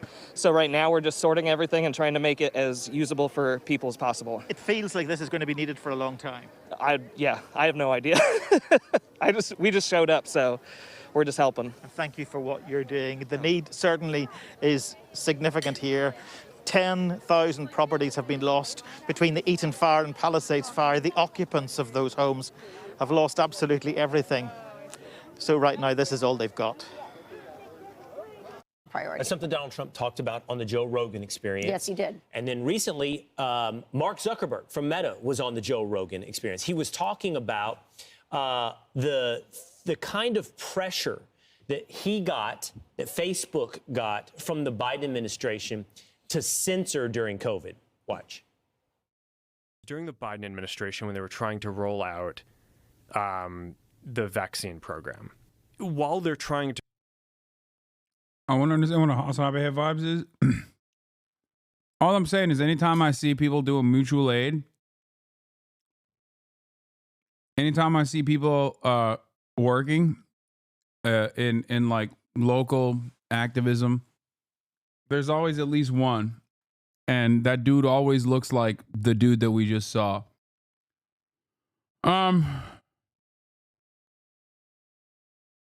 There's just something about it. I can just tell. But I don't know. All right, this is Fire County official trailer by CBS. I understand that I committed a serious crime. I take full responsibility for my actions. You can show them that you can be a positive member of society. Cal Fire is hungry for inmates just like you. Station 42, vegetation fire, That's Bodega us. Highway. Come on, let's go. Game time! Move! I am sorry that I didn't make it today. It's okay. Totally forgot.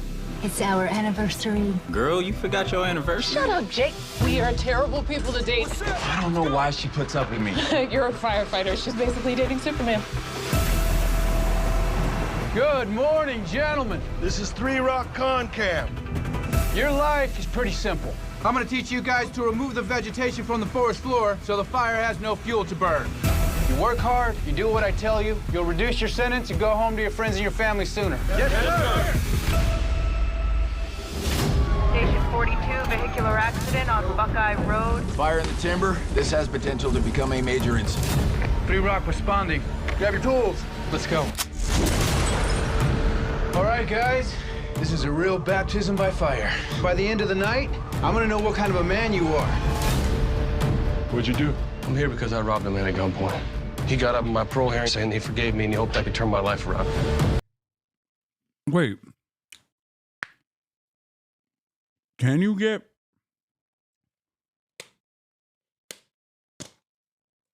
I thought if it was like I thought if you're a violent offender, you can't do the program, but maybe I'm wrong.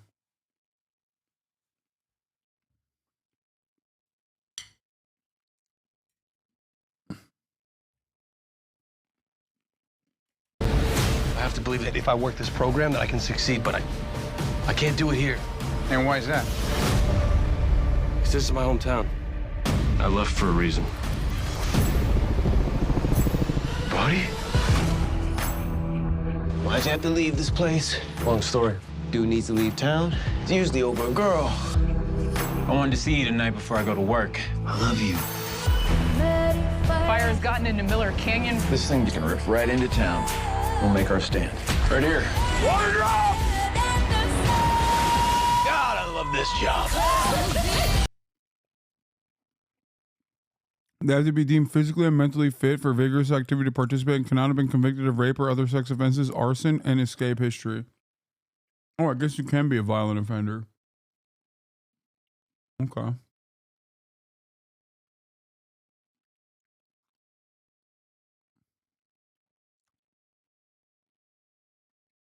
I'm being told I was just on the news. Don't lie to me. You just came in. You just came in to claim that you're the person we just saw on TV. Don't lie. That person's name was Dan, too. Your name is Kathy.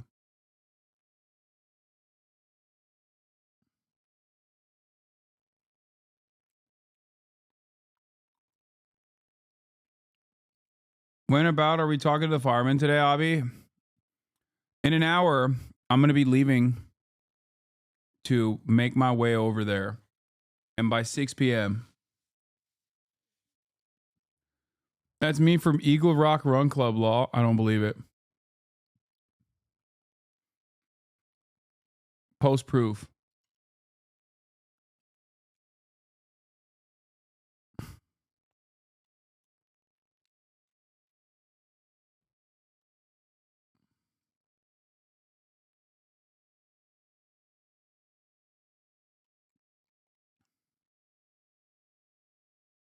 The 2018 Campfire documentary is on Netflix. I was an inmate firefighter in West Virginia in the year 2022. The work was extra grueling. I often have to work with violent inmates, many of whom made no effort to hide their poop sock. I'm willing to send proof if needed. Good one, Chatter. Is that what we're doing? That's a new way to try and poop sock me?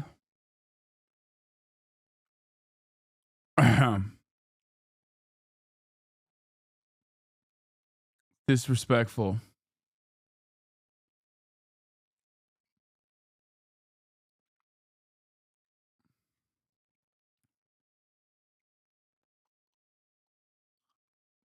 Anyway, let's talk about Zuckerbot.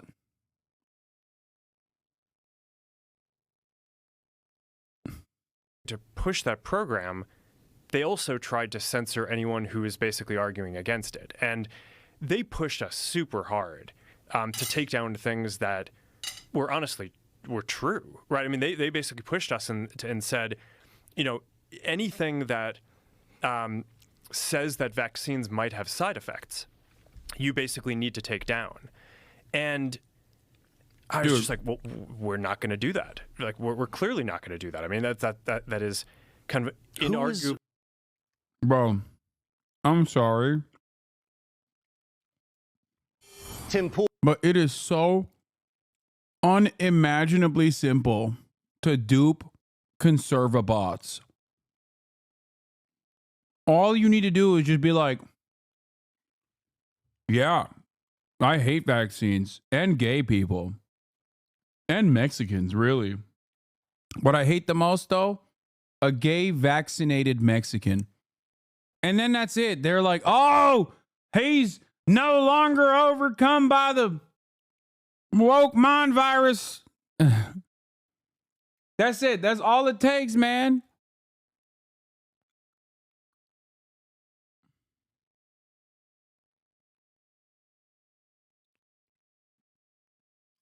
What the hell is wrong with these people? True.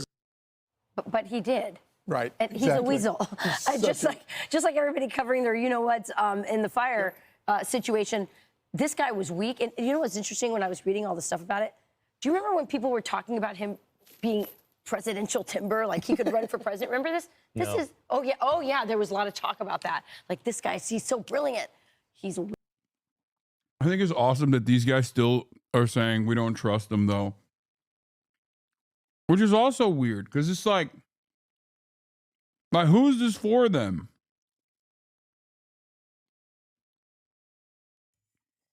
He's doing all this for you, and you still don't trust him? Okay.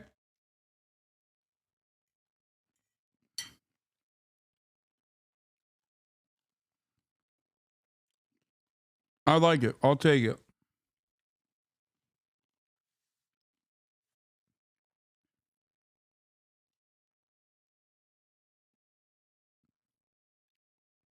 weak. And it's What is he looking at? What was he looking at just there? only now that all the tide has turned that he feels safe to say what he cooperated with the government to do, which was to censor you and stifle your First American right. And he's crying like a little baby on a podcast because he got cursed at by somebody in the administration. Oh, my staff got yelled at, and you didn't stand up for them. No, I think you're 100% right. He's weak, and he's going. He's now bending to the new direction of the wind, which, by the way, also includes Meta, Facebook's parent company, doing away with a lot of DEI stuff. You know, they've taken tampons out of the men's restroom at Meta, and they're doing away with What will we do?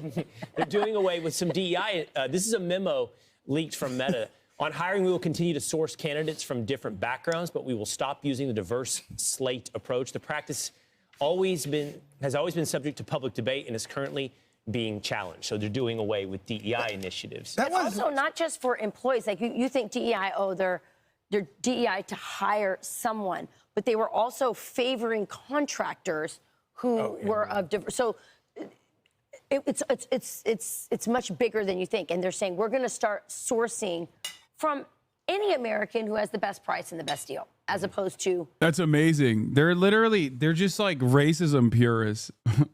Like, you're not doing enough symbolic racism for me. You need to show me you really mean it. Go and like fire all of your trans employees right now, or else I don't believe you. Any company that, is run by a Hispanic or Black person. And it does breed incredible suspicion, because then, go back to the fires. You look at these people and, take the fire chief, for example, the first woman person that's LGBTQ. I don't know. Anyway, whatever. And so but the point is that maybe she's the greatest fire chief on earth. But now that the city is burning to the ground, everybody's going, well, obviously this was probably a DEI hire, and it just breeds. No, you're saying that. No, You can't point to DEI initiatives to be like, and that's why we're fucking stupid.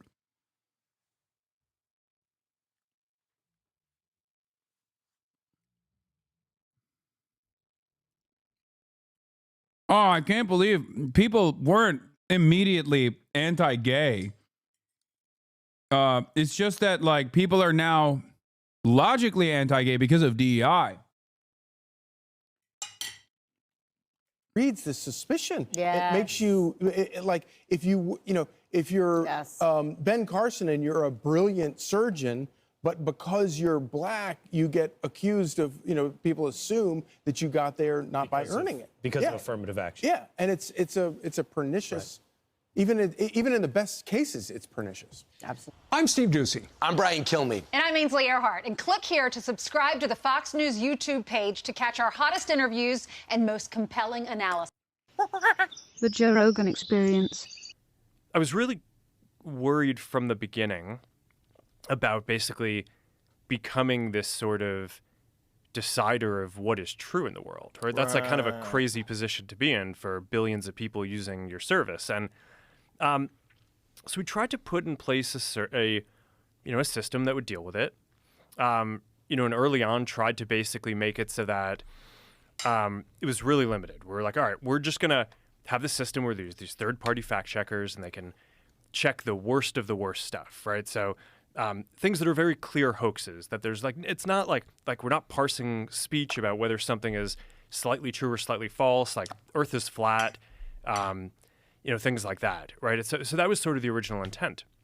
We put in place the system and it just sort of veered from there. I think to some degree, it's because some of the people whose job is to do fact checking, a lot of their industry is focused on political fact checking. So they just kind of veered in that direction. And we kept on trying to basically get it to be what we had originally intended, which is just, it's not, the point isn't to like judge people's opinions. It's to provide this layer to kind of help fact check some of the stuff that seems the most extreme, but it just, it was just never accepted by people broadly. I think people just felt like the fact checkers were too biased. Not necessarily even so much in what they ruled, although sometimes I think people would disagree with that. A lot of the time, it was just what types of things they chose to even go and fact check in the first place. So, I kind of think like after having gone through that whole exercise, it I don't know, it's something out of like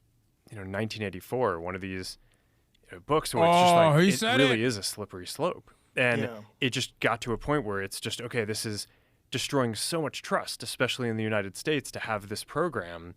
And I guess it was probably about a few years that I really started coming to the conclusion that we were going to need to change something about that. COVID was the other big one, where that was also very tricky because, at the beginning it was, it's like a legitimate public health crisis, in the beginning. And it's, even people who are like the most ardent First Amendment, defenders, the Supreme Court has this clear precedent that's like, all right, you can't yell fire in a crowded theater. There are times when if there's an emergency, your ability to speak can temporarily be curtailed in order to get an emergency under control. Yeah, it's a rapper. His name is Jack Harlow, but he's like fallen on bad times. He used to be cool.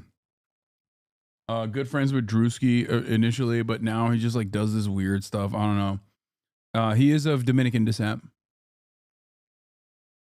as you can clearly tell. Yeah. So I was sympathetic to that at the beginning of COVID. It seemed like, okay, you have this virus. It seems like it's killing a lot of people. I don't know, like we didn't know at the time how dangerous it was going to be. So at the beginning, it kind of seemed like, okay, we should give a little bit of deference to the government and the health authorities on how we should play this. But when it went from, 2 weeks to flatten the curve to, and like in the beginning, it was like, okay, there aren't enough masks. Masks aren't that important. To then it's like, oh no, you have to wear a mask. And, everything was shifting around. It just became very difficult to kind of follow. And this, I'm going to tell my nephew this is Zucklemore. Nah, it's Lil Dicky. Lil Zucky. just on Timberpool.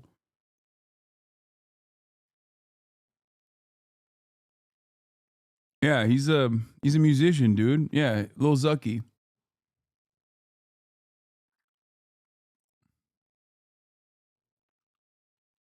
Please blink, bro. Humans do that shit way more than once every 3 minutes.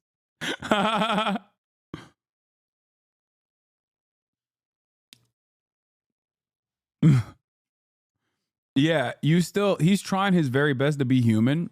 And like getting hit with a Dominican ray did help tremendously, in my opinion. But even then, he just still has a lot of that like old lizard tendencies.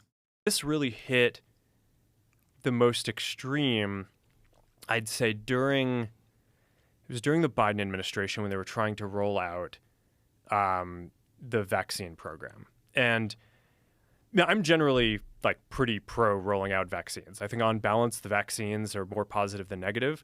But I think that while they're trying to push that program, they also tried to censor anyone who is basically arguing against it. And they pushed us super hard to take down things that were honestly were true, right? I mean, they basically pushed us and said, you know, anything that says that vaccines might have side effects, you basically need to take down.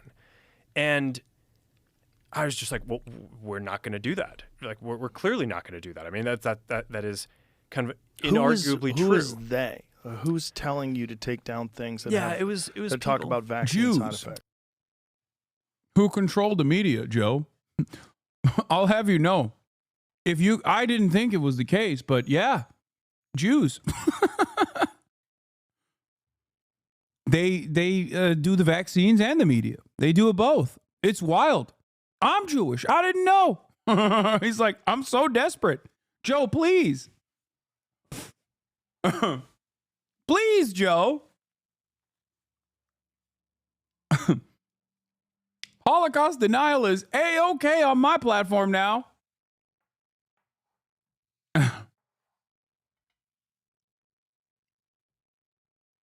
Please forget that I'm an evil billionaire.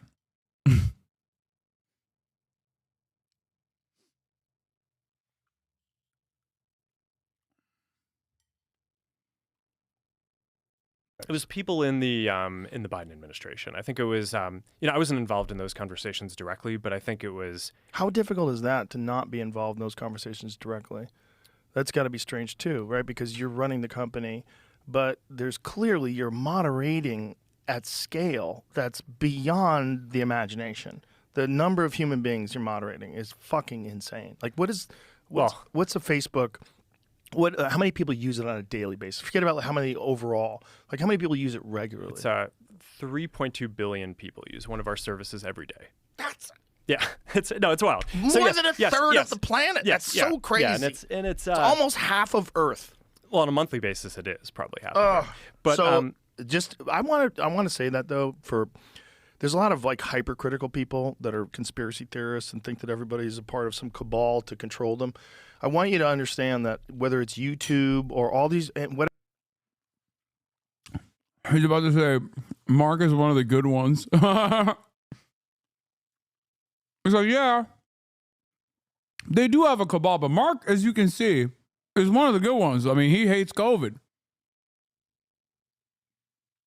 Yeah, he hates COVID. He said it. He loves ivermectin. He's going to eat this ivermectin paste right now to show fealty. Whatever place that you think is doing something that's awful, it's good that you speak because this is how things get changed and this is how people find out that people are upset about content moderation and censorship. But moderating at scale is insane. Yeah. It's insane. Yeah. What we were talking the other day about the number of videos that go up every hour on YouTube, and it's bananas. It's bananas. It's like to try to get a human being that is reasonable, logical, and objective that's going to analyze every video. It's virtually impossible. It's not possible. So you got to use a bunch of tools, You're going to get a bunch of things wrong, and then you have also people reporting things. And how much is that going to affect things? You could have mass reporting because you have bad actors. You have some corporation that decides we're going to attack this video because it's bad for us, get it taken down. There's so much going on. I want to put that in people's heads before we go on. Yeah, his job is really hard. The kind of numbers that we're talking about here. Now understand you have the pandemic. Yeah, moderation at that scale is really difficult, which is why it's awesome that he stopped doing it altogether as a cost-cutting operation. That's great.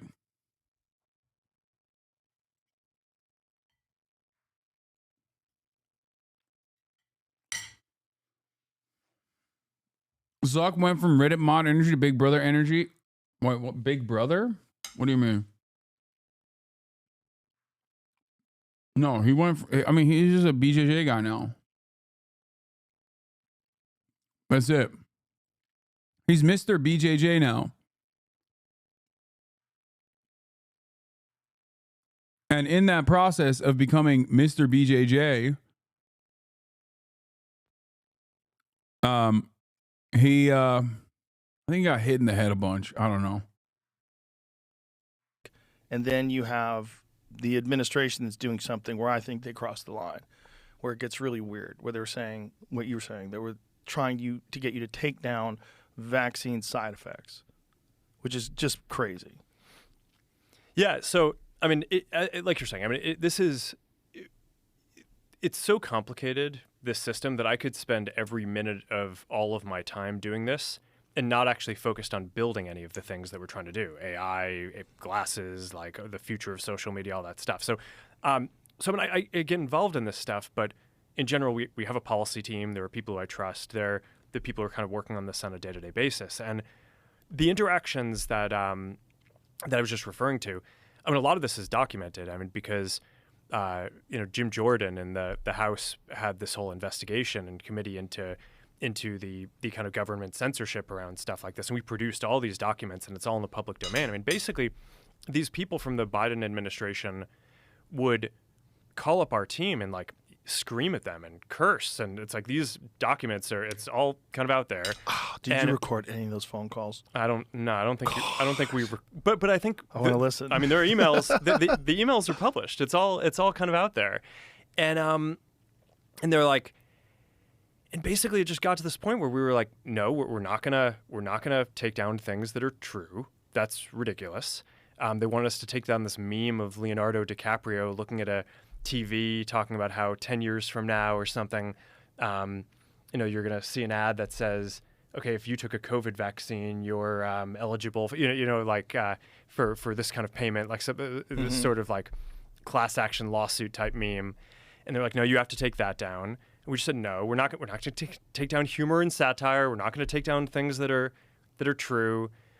And then at some point, I guess, I don't know, it flipped a bit. I mean, Biden, when he gave some statement at some point, I don't know if it was a press conference or to some journalists, where he basically was like, these guys are killing people. And I don't know, then like all these different agencies and branches of government basically just like started investigating, coming after our company. It was brutal. It was brutal. Wow. Yeah. It's just a massive overstepping. Yeah, and I mean, also, I think you weren't killing people. This is the thing about all of this. It's like they suppressed so much information about. There you have it. If you're wondering why he's trying to get into the good graces of Donald Trump,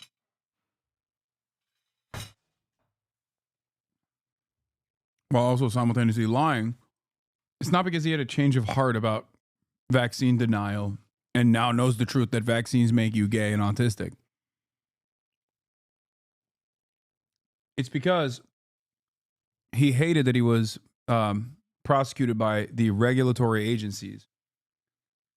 And he ties it back to COVID conspiracies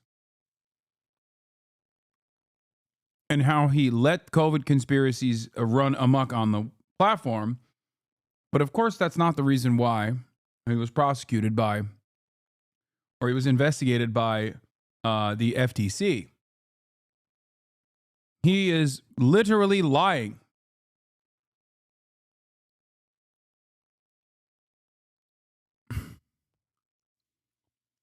Dude spent 12 hours testifying to Congress while his company was embroiled in the most high-profile data privacy scandal of the 21st century.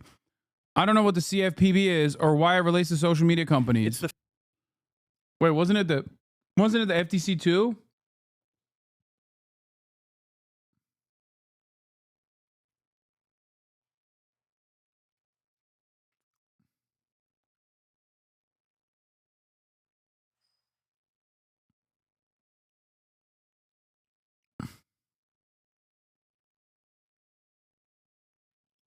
Trump's FTC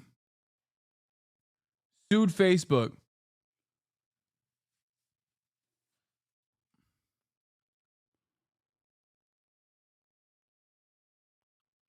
On Rogan, Zuckerberg says he doesn't know what the CFPB is or why it's investigating Meta. That were looking into us that were like not really involved with social media. Like I think like the CFPB, like this financial. I don't even know what it stands for. It's the financial. Oh, you do know what it stands for, bitch. Come on. Things that people should be doing, regardless of whether or not you believe in the vaccine. Regardless, put that aside. Metabolic health is of the utmost importance in your everyday life, whether there's a pandemic or there's not. And there's a lot of things that you can do that can help you recover from illness. It prevents illnesses. It makes your body more robust and healthy. It strengthens your immune system. And they were suppressing all that information.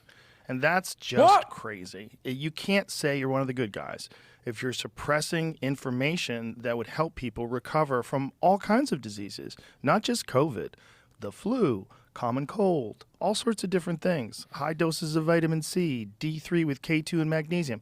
They were suppressing this stuff because they didn't want people to think that you could get away with not taking a vaccine, which is really crazy when you're talking about something that 99.07% of people survive.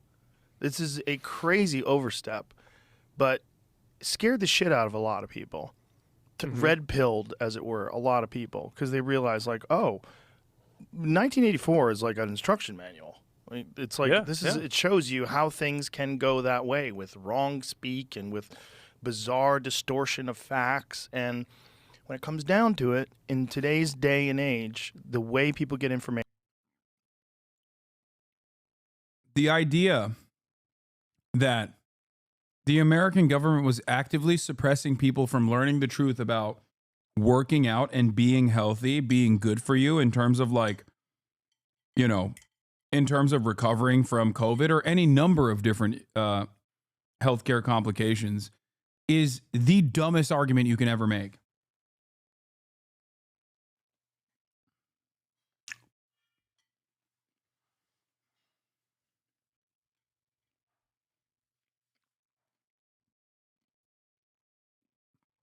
Yeah, dude, the government was actively telling you you can't use vitamins. This is, once again, born out of, like, complete mania and a permanent seeking of victimhood, where they're like, oh, yeah, the government doesn't want you to know that receiving blowjobs is awesome, dude. They hate that. They're trying to suppress the truth. The government doesn't want you to know that, you know, ice cold glass of water hits different when it's on your bedside and in the middle of the night when you wake up and you're thirsty. That's right, dude. The government is actively suppressing that, bro. I hate it. Nobody is suppressing the understandable notion of stating facts about working out. It's so stupid. Information is through your platform, through X. This is how people are getting information. They're getting information from YouTube. They're getting information from a bunch of different sources now. And you can't censor that if it's real legitimate information because it's not ideologically convenient for you. Yeah.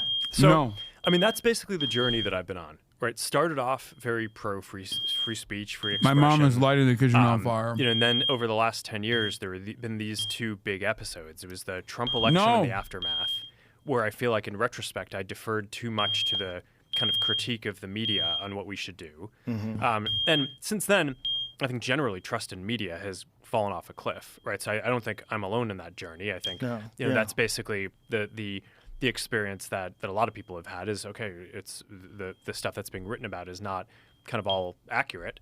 And even if the facts are right, it's kind of written from a slant a lot of the time. Of course. And then there was the government version of it, which is during COVID, which is okay. Like, it's like our government is telling us that we need to censor true things. It's like, this is a disaster. And it's, it's not just the U.S., right? I think a lot of people in the U.S. focus on this as an American phenomenon, but I kind of think that the reaction to COVID probably caused a breakdown in trust in a lot of governments around the world. Because, 2024 was a big election. I never understood why conservatives hated this guy so much. Facebook has always been so welcoming to QAnon conspiracy theories. And they still thought that they still thought that Zuckerbot was against them. And I never understood that. Like, he's always been a friend. And even now, he's like actively trying to be like, no, guys, I love this. Like, I'm with it. Look, I do Brazilian jiu-jitsu.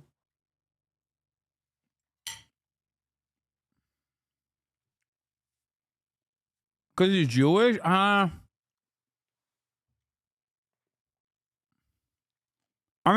that certainly plays a role for some people.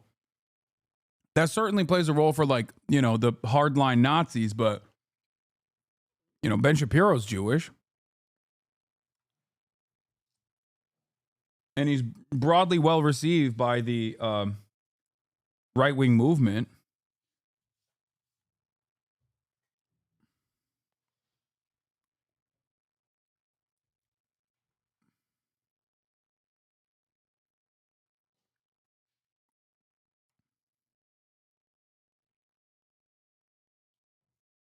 I don't know. They told him he looks so fine with a beard and mustache. They said he looks like Jack Harlow, since then he thinks he is Jack Harlow. I don't know. I just never really understood that the broad hatred that people have for big tech. Like, I get why they had it for Google, even though Google has also been decently pro right wing, even neo-Nazi sentiment. But like, Facebook has always been like overtly right wing.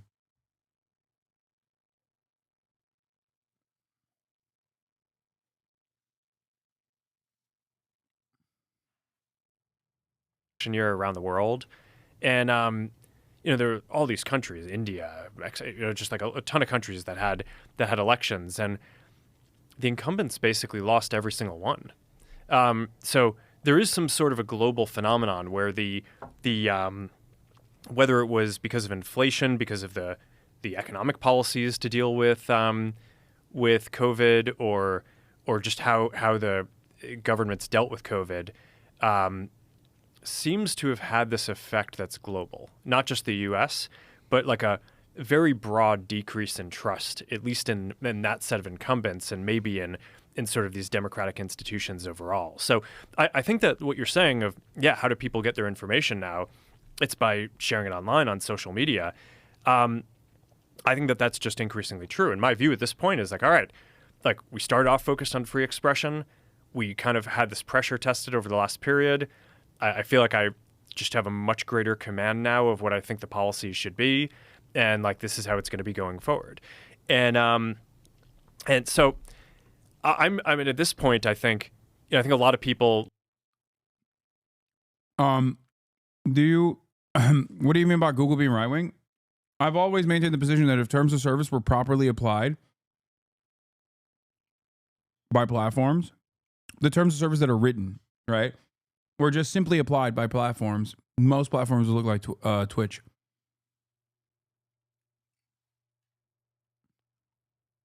They just don't ban. YouTube never bans. Like, it takes a uniquely far-right, overt neo-Nazi to get permit from YouTube. I mean, look, Keemstar still has his channel.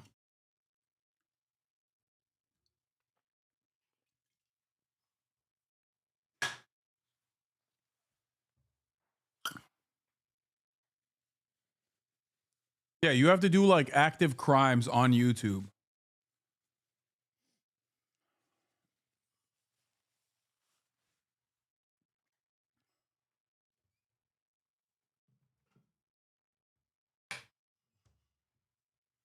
At most, they'll demonetize you. And even that's like a relatively new thing. YouTube was a major platform for openly far-right neo-Nazi radicalization that took place in the initial Gamergate era.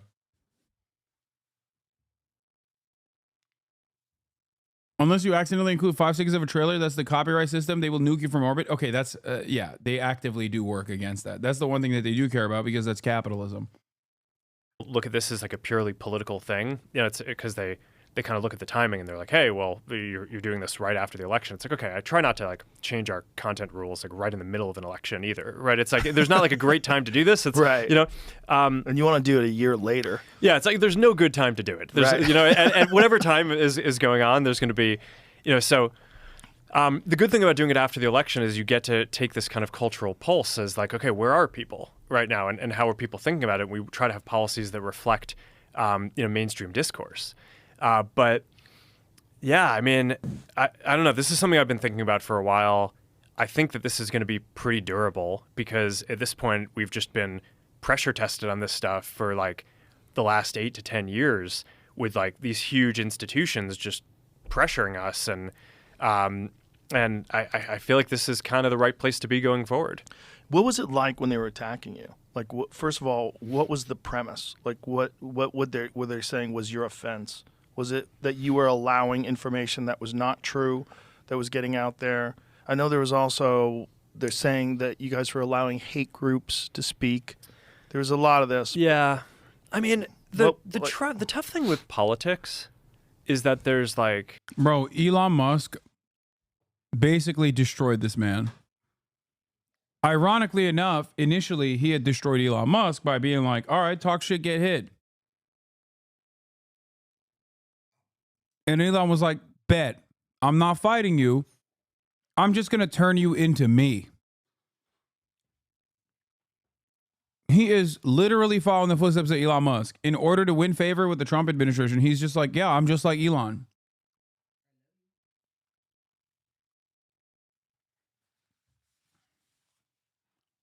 I'm just like you, Elon. I promise.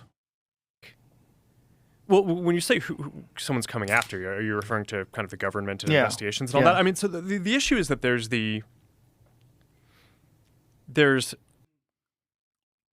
people saying divorce incoming, but Zuck is a major wife guy. Like, major wife guy. He's already a libertarian guy with an Asian wife. So, he already, these guys either become perma divorce dads or libertarian guys with Asian wives. And Zuck is the second.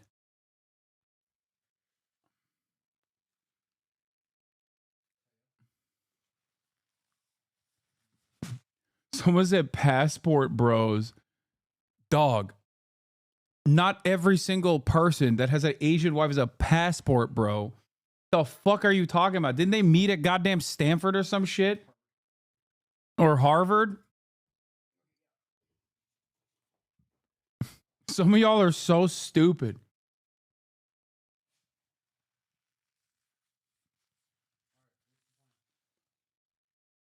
We're waiting on Caroline and Marcier here, and then we're going to go head to the Rose Bowl.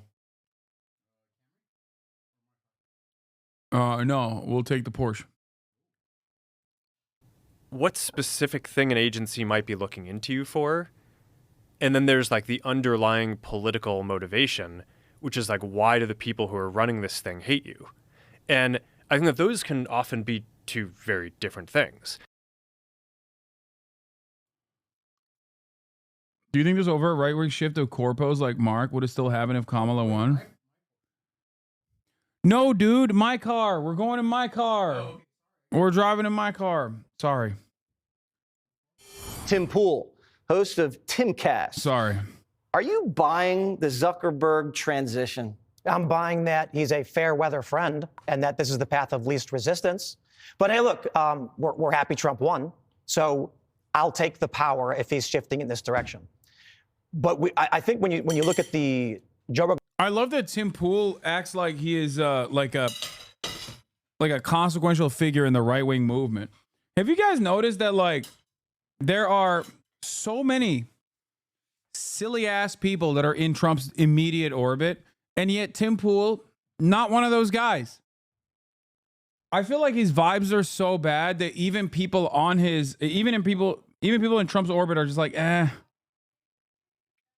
don't really mess with that guy. He's kind of odd. I don't really like him. Like, think about it. The Russian government has paid people that have been closer to Donald Trump than Tim Pool, like Dave Rubin, like Benny Johnson.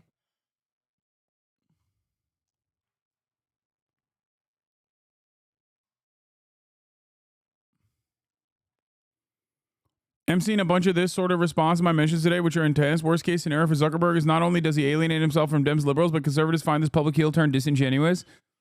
Dave, Zuckerberg is such a spineless jellyfish. Someone from Biden's team, unnamed, told his team to take stuff down, so he rolled over. Trump gets elected, and suddenly he's a new man. Meta execs anticipated this, which is why policy leader Joel Kaplan and Kevin Martin called a bunch of conservative influencers the night before their policy overhaul to start warming them up. Charlie Kirk says he and Zuckerberg spoke recently.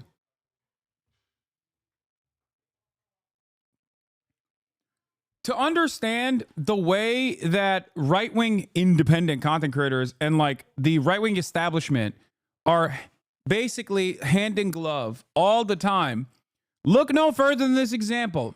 Mark Zuckerberg calling up me, but on the Republican side by phone. Can you imagine a world where any liberal establishment wins office and then a multi-billionaire owner of a social media platform gives me a direct call to be like, hey, I'm going to do a left-wing pivot now, and I just wanted to make sure that you're cool with it. Understand the asymmetry. Understand how unbalanced the structure is. Understand how pervasive the influence of the supposed independent media figures are and how much power they hold.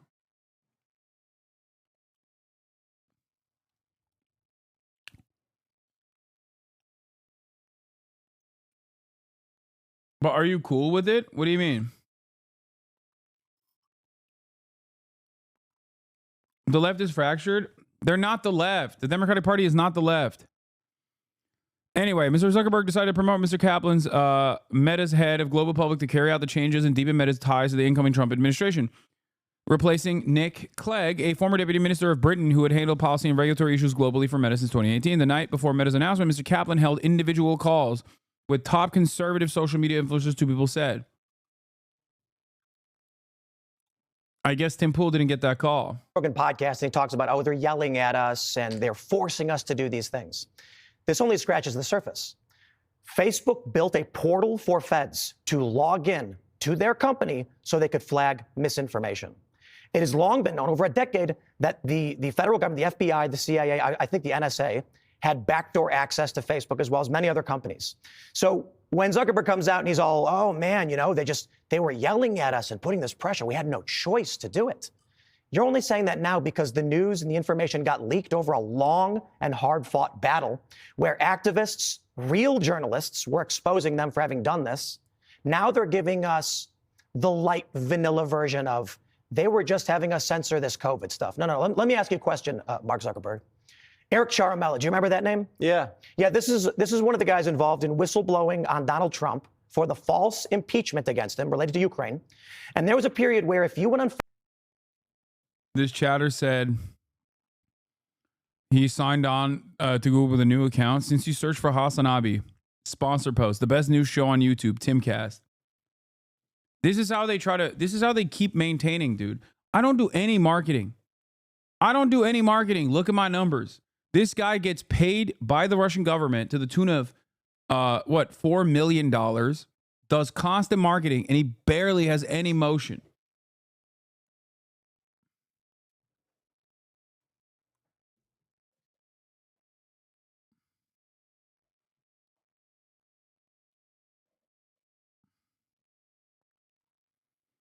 Not sure if he's advertising on site as a whole or in politics and gaming. I got an ad for him searching for Tarkov.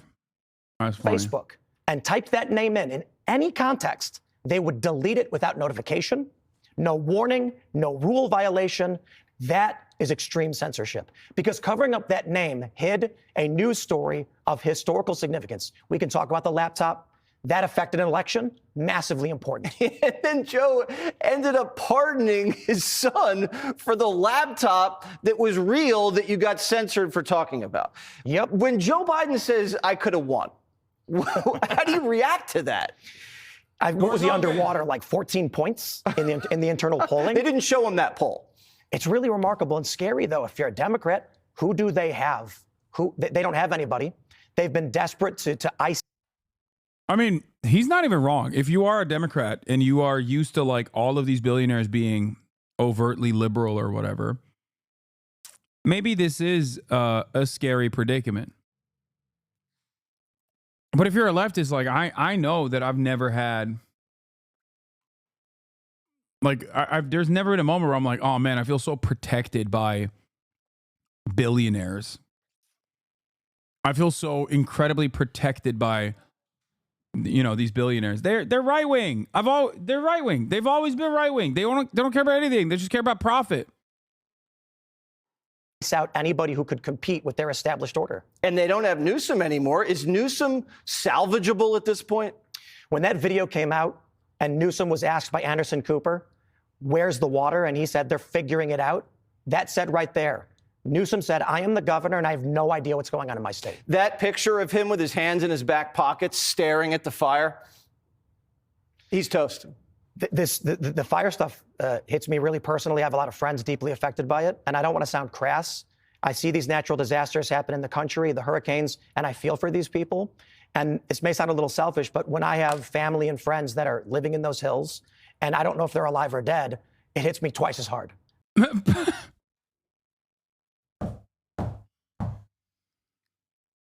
Dog, I live here. And I don't know what the hell you're talking about. You have friends that are on those hills that you don't know are alive or dead? What are you saying?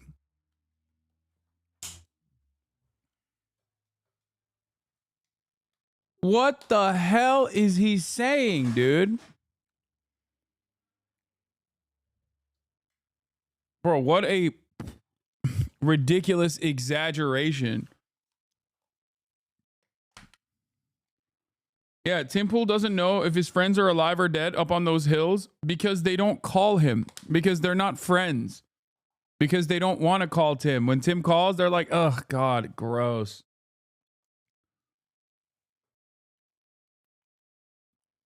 What do you mean? Yeah, they might have faked their deaths to get away from you, Tim.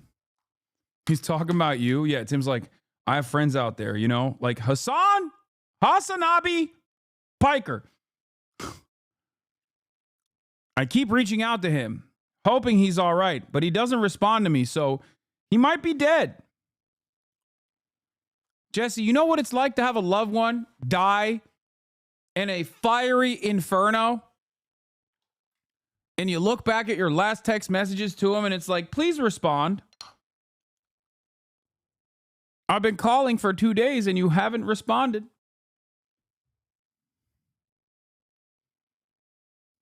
And I know it shouldn't, but it is personal. So I get really offended by the callousness and the apathy coming from the government there. Yeah, we need a federal takeover of California. They're just not equipped to handle this. And we got the Olympics right around. Oh my God. He loves that. He loves that nonsense position. All right.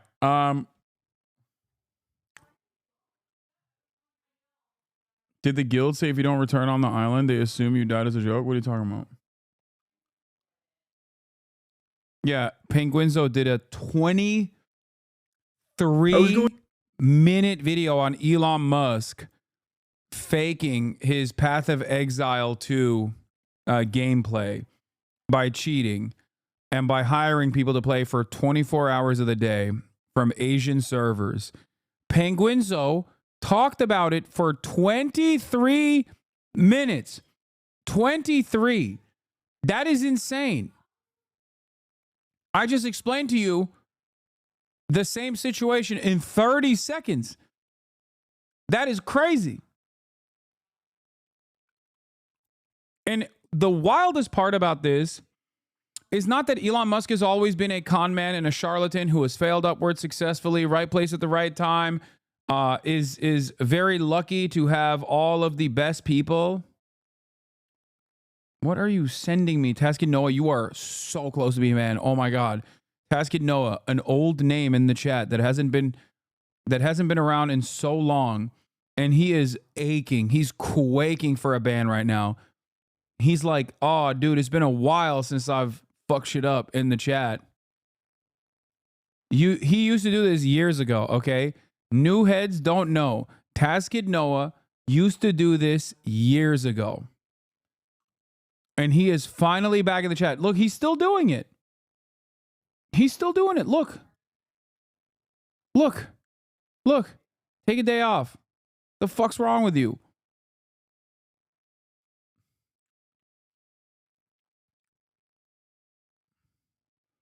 Yes, I used to yell at him weekly.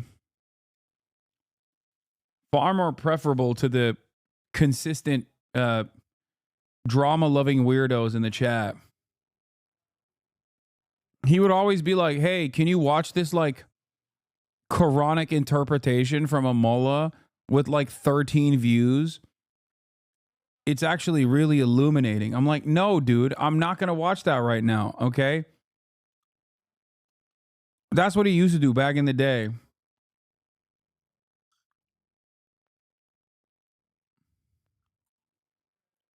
All right, give me the, I can't believe this is the first and last time I'm ever going to say this. Give me the Quinn 69 video. The original one.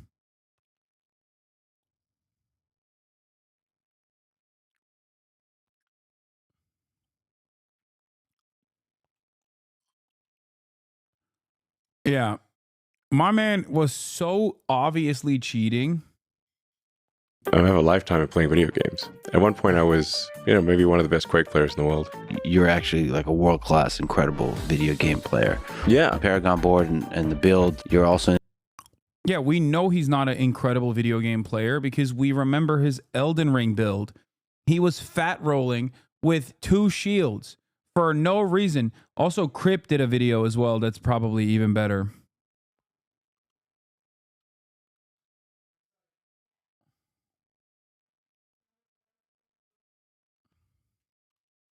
I saw the Crypt TikTok as well.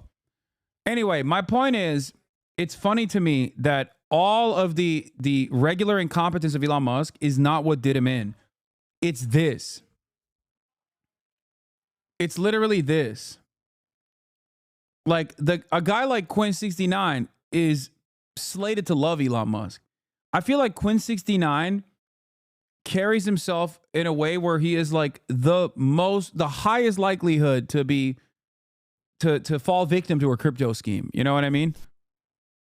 Like, I don't know anything about him aside from the fact that he's Kiwi. Okay. And I suspect he is the type of dude. If I think of like who's the type of dude that loves Elon, it's a Venn diagram of a circle when you think about the people that are most likely to fall to cryptocurrency schemes. And Quinn is in the center of that circle.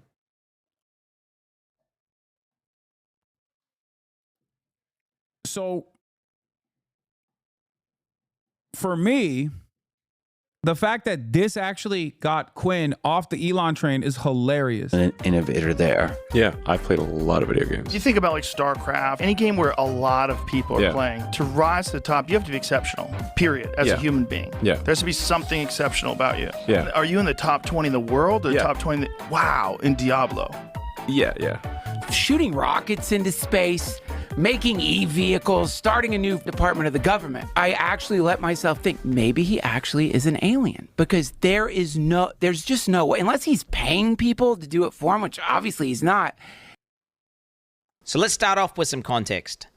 Elon. Yo, I'm a 6,000 plus hour Poe player, and I watch Quinn from time to time. He used to love to do it, but the account piloting really pissed Quinn off. I love that. Elon Musk's character is currently level 97, aka rank 12 on hardcore, that's permanent death mode, Trade League. Let me try to give you a quick understanding as to how hard it is to get to that level. 2 weeks into the league, when people are playing the game, literally, they're staying up 40 to 50 hours without sleeping, only playing Path of Exile, and they are the most try-hard guys in the world. The highest ranked player on the hardcore Trade League was level 93. Okay, and you're thinking about yourself, that's kind of close to 97. Every time you level it up, it becomes exponentially harder to gain experience. A lot harder and a lot harder. Okay, so these players, to get to 97, have to be playing the game every day for the majority of their day. Currently, what is their highest ranked player? They're level 97, same as Elon Musk. So, I mean, he effectively has been playing, pretty much just doing nothing except playing Path of Exile. So let's just go over some of the things that happened. So right away, we see Elon zone into his hideout, which is the area you do in-game content from.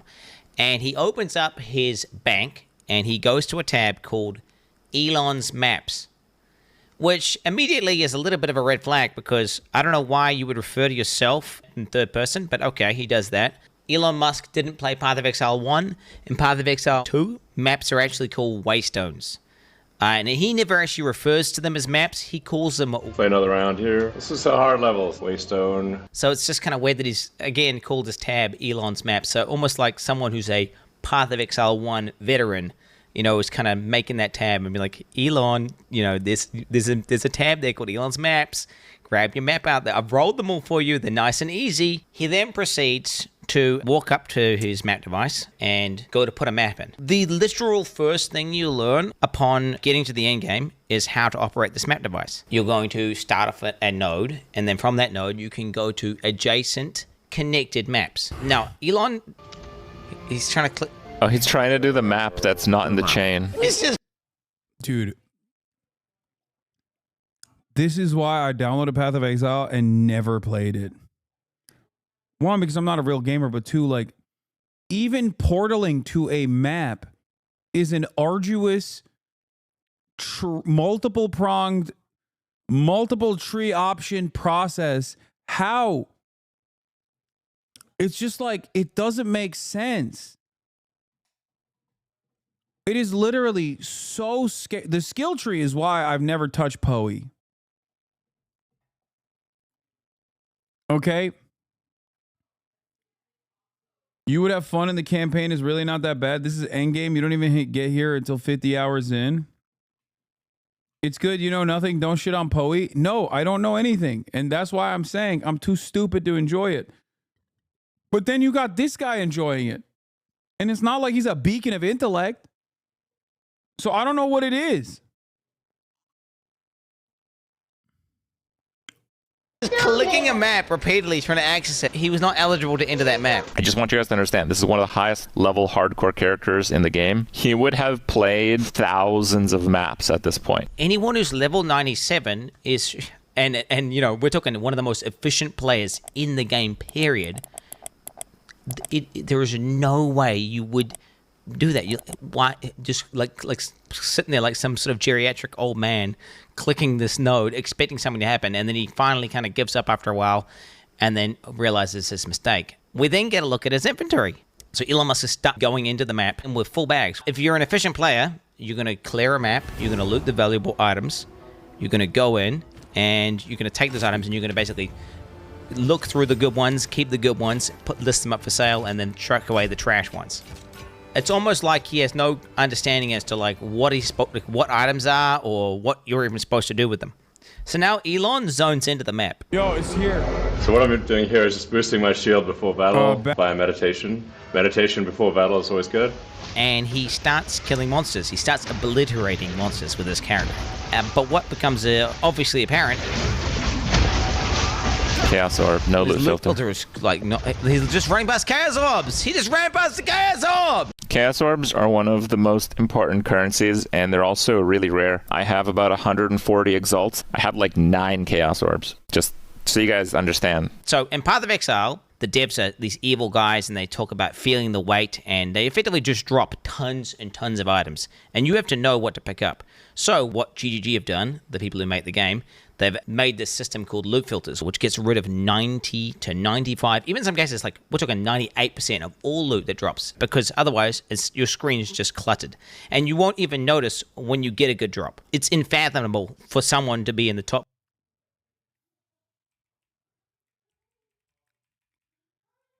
I'm sorry, what? Chatters that are like, bro, you have to try Path of Exile. You have to try Path of Exile. You have to be on crack, dude. What the hell am I looking at? That's without the loot filter, dog? So the raw game? This is the raw output of the game? Wait till you see the skill tree. I have. You can't call it a tree. It's a skill forest. It's not a skill tree. It's a skill continent.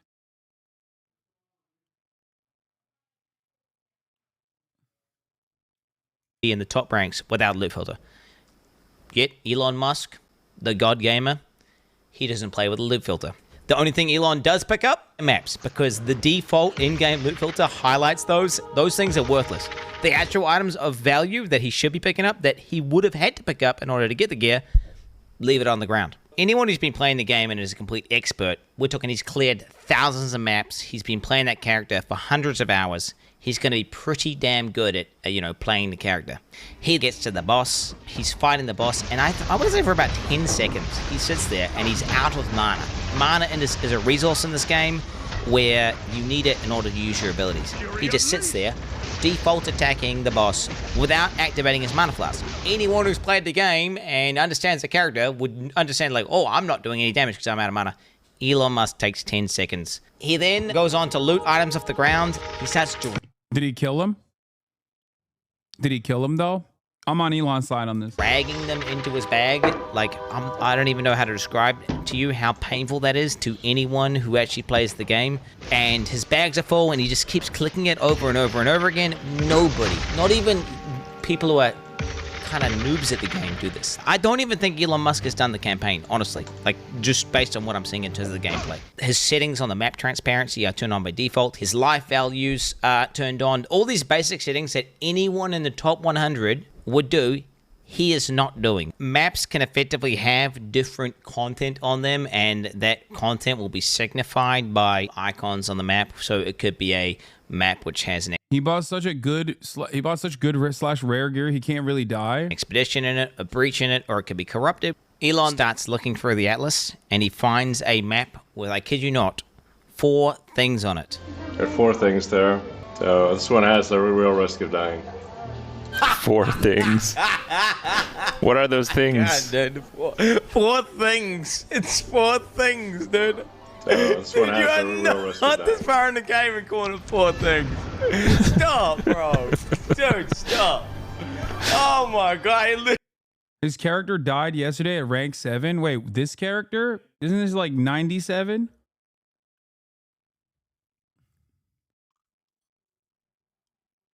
Or did they nuke his account because he was cheating? I love that these nerds. Wait, did he die on stream? Rank 7 on the ladder. Oh. On the leaderboard. Wait, did he die on stream?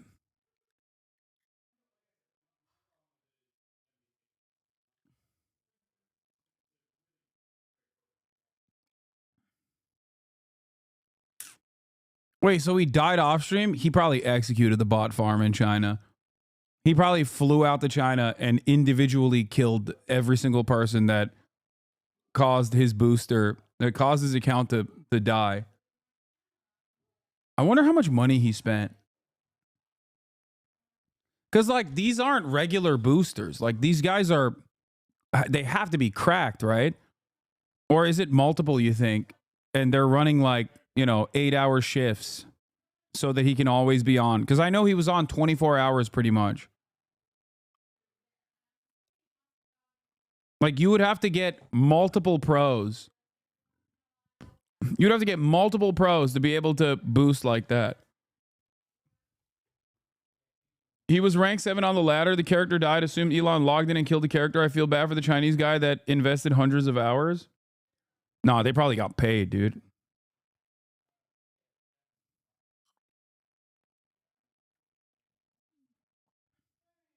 In the game, you can just stand there while people kill.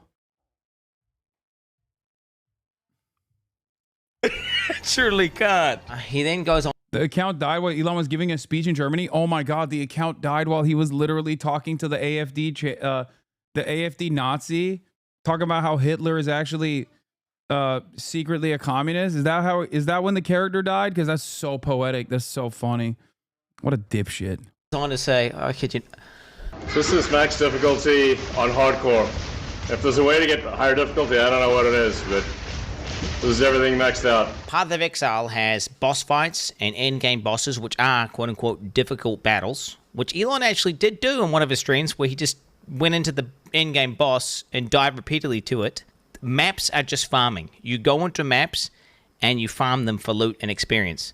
They're not the most difficult battles, and I don't... Wait, so when you die, you can still resurrect? Like, you don't lose your character in hardcore? How does that work? I don't know if he's trying to deceive people watching a stream into thinking that he's doing some insanely hard thing, whenever he's literally doing something you do to effectively grind or farm. And if you thought this was bad, I did not even get to the worst part. In Path of Exile, gear has requirements to equip it, but that has nothing to do necessarily with how good it is. For example, one of the most powerful and best items in the game is a level 1 required to equip staff, which is maybe, I think, even the most meta build in the game right now. It's super, super broken, insane damage. And Elon Musk starts going over his gear. This is a great staff, but it's only a level, 62 staff. His weapon is, I kid you not, one of the best, if not the best staffs on the entire hardcore trade league. You cannot even buy it. Insane weapon. These affixes are, I'd hate to say. Elon has admitted he takes the NSAM patch. It's the same ADD medication that SBF took. I don't think Elon sleeps at all. If you think Elon played any part of this game aside from when he was streaming it, you are the funniest person on the planet. No, dog. He did not spend 24 hours. Crip explains this very well, where there are API tools out there where you can literally know whenever any particular character is logged on. And obviously, considering that he's rank 7 on the planet, there were a lot of people, once they figured out this was Elon's character, that were literally constantly tracking his character. He was on in Asian servers virtually every single moment of the day. So no, I don't think Elon was constantly flying to Asia or using a VPN to log in through Asian servers. VPN, bro. Okay, dude, you're delusional if you think that he was doing that. And it's not just like a simple way to get a bunch of dumb nerds to believe him until, these nerds were like, dude, there's no way you are, you've achieved this level of success. Tracking his PoE character did more damage than his PJ flights on Twitter, Lamau. Say perfect, but they might be perfect. Just the PvP. Have you seen his Elden Ring build? That's not him. Exactly. I believe he actually played Elden Ring because his build was trash. But he also was not like putting out impressive stuff on Elden Ring. Here's the ladder. Top PoE players the top PoE players who sleep 3 hours a day haven't even reached 100. There's no way Elon himself would level 90 plus by himself.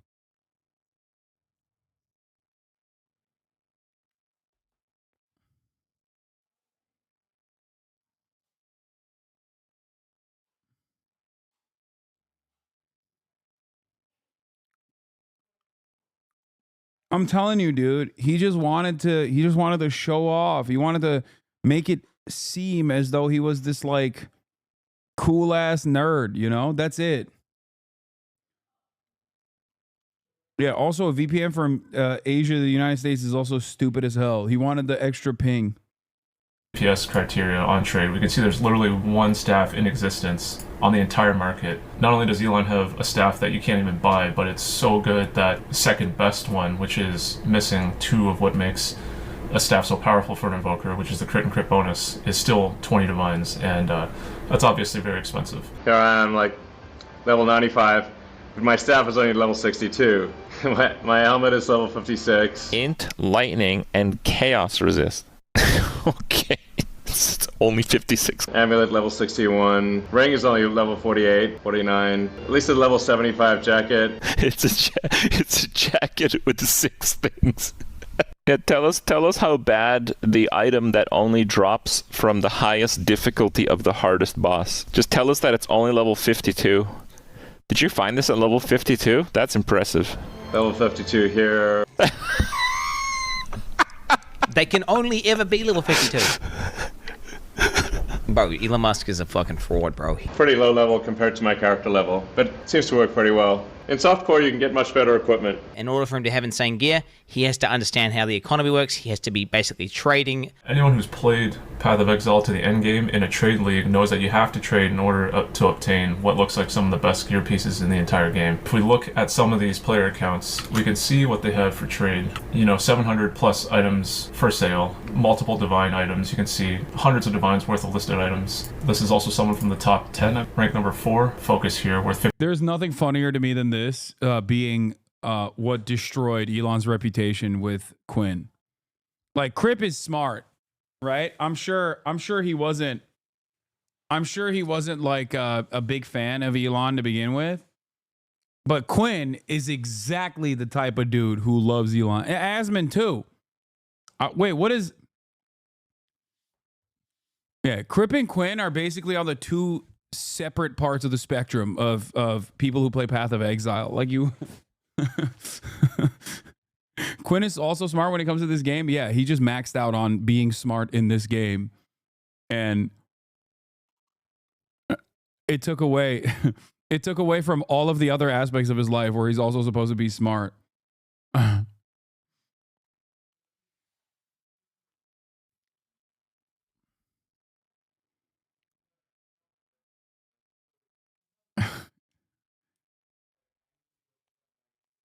Asmon knows about it, and Asmon is shitting on him too. Oh, that's so funny.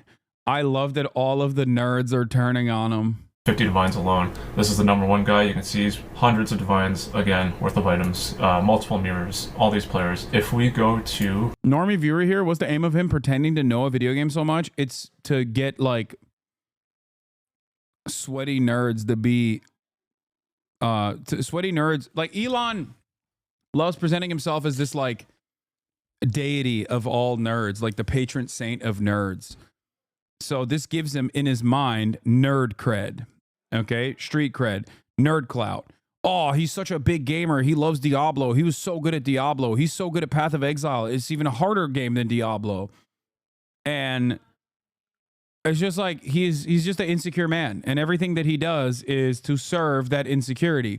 And once you recognize that, a lot of the puzzle pieces fall right into place. Elon's account, he's got only 21 items for sale, and they're all absolute garbage. It's clear he's really not making much money, or any money at all. So something I did notice last week, I did the same search because I was curious what he might have been selling, and I grabbed the screenshot which I shared to my Discord, and it's this really, really, really crappy crossbow for 18 divines. So why is it listed for 18 divines, and where did it go? Is it possible he vendored it? Yes. Why was it listed for 18 divines? I don't really know. I don't want to fuel any conspiracy theories, but I have been made aware that RMT, typically they use legitimate listings that are far overpriced, and that is how they mask the transaction as legitimate. So if he were to buy 18 divines for, you know, $100 US or whatever, he could have done so through this listing. And if you needed any more proof that Elon is 100% boosted, he was playing the game today inside of maps, blasting. RMT is real money trading. He's using real money to purchase in-game weapons, which is a big no-no because it's pay to win. While simultaneously on a X space talking to like some far right-wing part of some German government, I don't know, some political bullshit. Okay, I guess he's just that much of a god gamer. R.I.P. Elon F. Elon, no, that's Elon Lamau. Back to the beach, bozo. R.I.P. Bozo F. Get fucked, Elon's slave. Yeah. You think Elon killed the booster? I hope not. I hope he didn't kill his booster. Anyway, Thank you, Rashawn. I'm gonna run the Santa Anita updates on local news. We are heading over to link up with the incarcerated firefighters right now. I am joined, of course, by Caroline Kwan, my brother Murat, and also March. We'll be driving over there right like now. A minute-by-minute switch. But you can watch this in the interim period for a little bit, and I'll turn on the camera in a second when we get in the car. All right, peace. Closer look at the conditions and what they're really up against tonight, Jen. Yeah, when I spoke with officials earlier, they said that they weren't anticipating the winds to peak like they have tonight. I mean, look at my gear. It is so windy out here, and we've been feeling gusts that are literally moving us forward. We have a lot of smoke out there still in the distance, and we have a couple of flare-ups. We have, however, seen a lot of aerosol. We've seen multiple helicopters show up, so that is going to help throughout the night, and many of these helicopters will fly throughout the night unless the winds get too dangerous. Now, down below, it's hard to see, but there are multiple hand crews down there, and they're making sure that the line holds. You see the fire retardant line, that's the line that they want to hold so the fire doesn't continue to go down into the canyon. All day long, we have had firefighters come out here and look over the ridge. This is a concern because what you don't see is behind us is an entire community, a couple hundred homes. And if that fire picks up and this wind goes, it's going to blow straight into this community. So this is one major concern that they want to make sure that they get a handle on and that they protect. I spoke with a firefighter earlier today, and this is what he had to say. Our number one focus is life safety. So we want to make sure that everyone stays safe. As firefighters, we always want to save lives, and so that's why we do the early notification, the evacuation notices to get people out. We did see somebody was right in the middle of all the brush with a garden hose as the active fire is raging up. So we don't want people doing that because he was hundreds of feet in on his own hose line, surrounded by brush, not visible. And right when we saw him, there was a wall of flame came through, and now we're having to divert firefighters to tell people to leave instead of fighting fire. So fortunately, that person was able to, that they backed out, and we were able to still save a house. And these winds are far too fierce to fight with a garden hose. I witnessed on Tuesday as firefighters tried to basically put out an entire community with multiple fire trucks and were unsuccessful until basically that community burned down in the Eaton fire, dealing with so much pain and tragedy. It's so uplifting to see Santa Anita stepping up, people donating. The humanity that shows is people coming together, and that's what I'm hearing from firefighters. They say that there are people coming from all around to donate food to them and drinks to them and making sure that they're okay after working around the clock multiple days, getting a couple hours of sleep. I spoke with the fire captain that you just heard of. His home was also evacuated. So they're dealing with their personal concern and also dealing with having a job that takes care of this community. So the wind tonight, again, this gusty wind up on the ridge is going to be a major concern. And of course, we will be bringing you the very latest. But right now, it is holding the line, and they are very confident that it will, they're going to try to do their best to make sure that every house in this community is saved. And so far, I think there's only one loss. But if it's your house, then that's an obvious tragic loss. I'll send it back to you.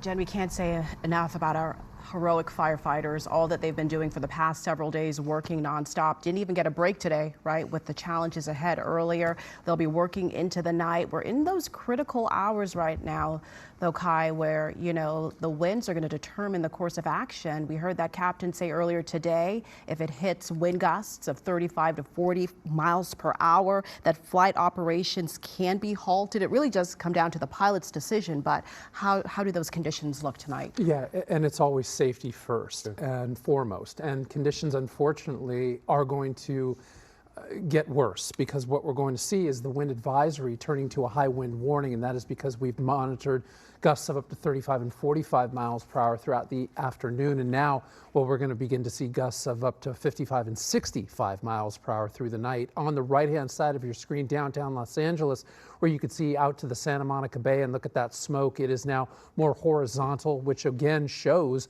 that the offshore flow is beginning to strengthen. And unfortunately, well, we've got a red flag warning in place for all of Southern California, the exceptions being the LA Basin, the San Gabriel Valley, the Orange County coastline, portions of the LA County coastline, and not just through the night tonight, but through Sunday, Monday, Tuesday, as well as Wednesday of next week, because we have an additional Santa Ana wind event coming to Southern California. Right now, we're taking a little bit of a break, and these winds, especially through the Santa Monica Mountains, they are quite erratic. They will be gusting off and on, and you saw Jen McGraw's live shot. She could barely stand up, but up there on the sustained wind boards, it just does not show that. Nonetheless, though, the winds are going to continue to get stronger through the night tonight, and not just in LA County, but look at San Bernardino right now. They're seeing gusts of up to 20 and 25 miles per hour. So our friends in the Inland Empire and Orange County, we want to continue to keep you in the know and continue to let you know that you must be just as alert as everybody else here in Southern California, and that includes, of course, LA, Ventura, Santa Barbara County. You're included in some of these dangerous conditions as well. As we look at the high wind warning, there it is. It's in place until tomorrow afternoon for the mountains of Los Angeles County, some of the foothill areas above the San Gabriel Valley, the San Fernando Valley, the west section of the Santa Monica Mountain Range, and also just above the Moore Park and the Simi Valley areas as you make your way through the Santa Susana Pass along the 118, the Ronald Reagan Freeway.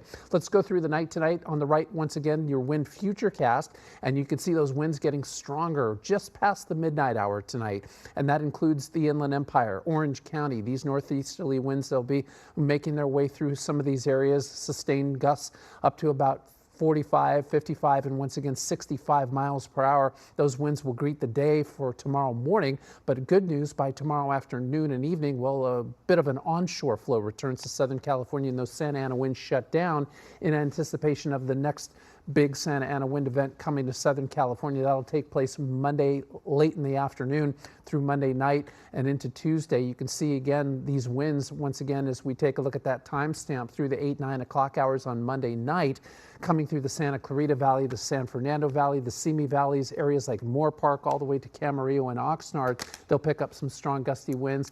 Also once again through the Cajon Pass into San Bernardino, Riverside, and the Orange County communities. And by Tuesday afternoon, well, those winds start to get a little bit stronger, as you could see them reaching the coastal communities by that time. Winds by Tuesday night continue to be a little bit more isolated to those funnel zones, and once we make our way into Wednesday morning, we'll see those winds a little bit more isolated to strictly LA, Ventura, Santa Barbara County. We'll see some breezy conditions through communities like Temecula, Paris, Lake Elsinore. Those communities could pick up some gusts of up to 30, 35 miles per hour by the time we head towards Wednesday night. So again, the next 3 to 5 days are going to continue to stay dangerous for folks here in Southern California. And of course, we're going to continue to take a look at these very low relative humidity values, which stand right now for areas like Van Nuys and the San Fernando Valley at about 10 to 12%. And unfortunately, Rick and Karine, you can see that smoke continuing to push into the atmosphere. And that is why we have such poor air quality here in Southern California. And we'll continue to see that air quality alert sticking around much of Southern California as the area of high pressure off the shoreline, the trough of low pressure throughout the Four Corners and the Great Basin continues to compress the atmosphere for much of Southern California through the next few days. It's going to be a long night, huh? Yes, it is. Long night. We want to welcome you now to the KTLA 5 News at 5:30. I'm Rick Chambers. And I'm Karine Winter. We've had reporters on the ground all day, all evening long, bringing you the best perspective, not only the situation on the ground with fires, but what residents are dealing with in all of those impacted communities. Their stories have been heartbreaking, but we also have reporters who've been bringing us so much hope. We want to go now to Sarah Walsh. She's on the edge of Mandeville Canyon in Brentwood. Sarah, what are you seeing behind you? We see those fire trucks in place. What's the tone there tonight? I've been watching firefighters do what they do, and they've been beating back the flames behind these houses along the ridge here at Mandeville Canyon. You know, darkness has set in here, day 5 of this fire, and if you look up the road here, you can see all the structure protection that's here. We're along West Ridge Road here in Brentwood at the top of the road, and again, you can see all these trucks, the fire trucks. They have their hoses all set up. They were out behind these homes a short time ago in the last hour. Let's show you some video that we shot. One of the biggest challenges taking place behind this house below in the canyon has been some flare-ups. And as we're showing you now, if we can show that video, there was some flame in the last hour, but again, these trucks, they're set up with their hoses. Firefighters on the other side of the house, they were watering down and spraying down that. They were able to get those flames out behind that house and knock out the flames. So that's a good thing up here, because there are so many trucks here from all over the Southland here to defend this neighborhood. Because again, as Kai has been saying, if we look up and go live, you can see some of the trees here swaying back and forth. We have really felt the winds pick up here in the last hour or so, those dangerous and destructive Santa Ana winds that we've been talking about. So that's going to be one of the biggest challenges here for firefighters. You know, as I said, we're here along West Ridge Road, but we did drive around, and I can tell you that along Kenter, just above Sunset, I mean, there are engines parked all the way up and down these streets, engines from all over, Manhattan Beach, Long Beach, Riverside, El Segundo. They are here and they are in place because, again, they know with these winds, anything can change here tonight. But right now, they've got a handle on what's going on in the canyon, at least behind these houses. And just below, also, I want to mention, there are the roadblocks set up. We've got that. We've got the 6 p.m. to 6 a.m. kicking in soon. We saw the National Guard down at some of these roadblocks. We saw people at the local fire station along Sunset just waiting and wondering what might happen next. But right now up here, they were able, Rick and Kareen, to get that flare-up that was happening behind this house under control. Yeah, Sarah, before you go, I got a question for you. We may lose some of the air assets tonight because of the winds, the sun setting at this point. Are you still hearing that buzz over your head, or is that diminished a little bit? I haven't seen any air support from where we are right now. We were being escorted out behind by the public information officers. We're bringing reporters to the back. Right now, I don't see any in the air.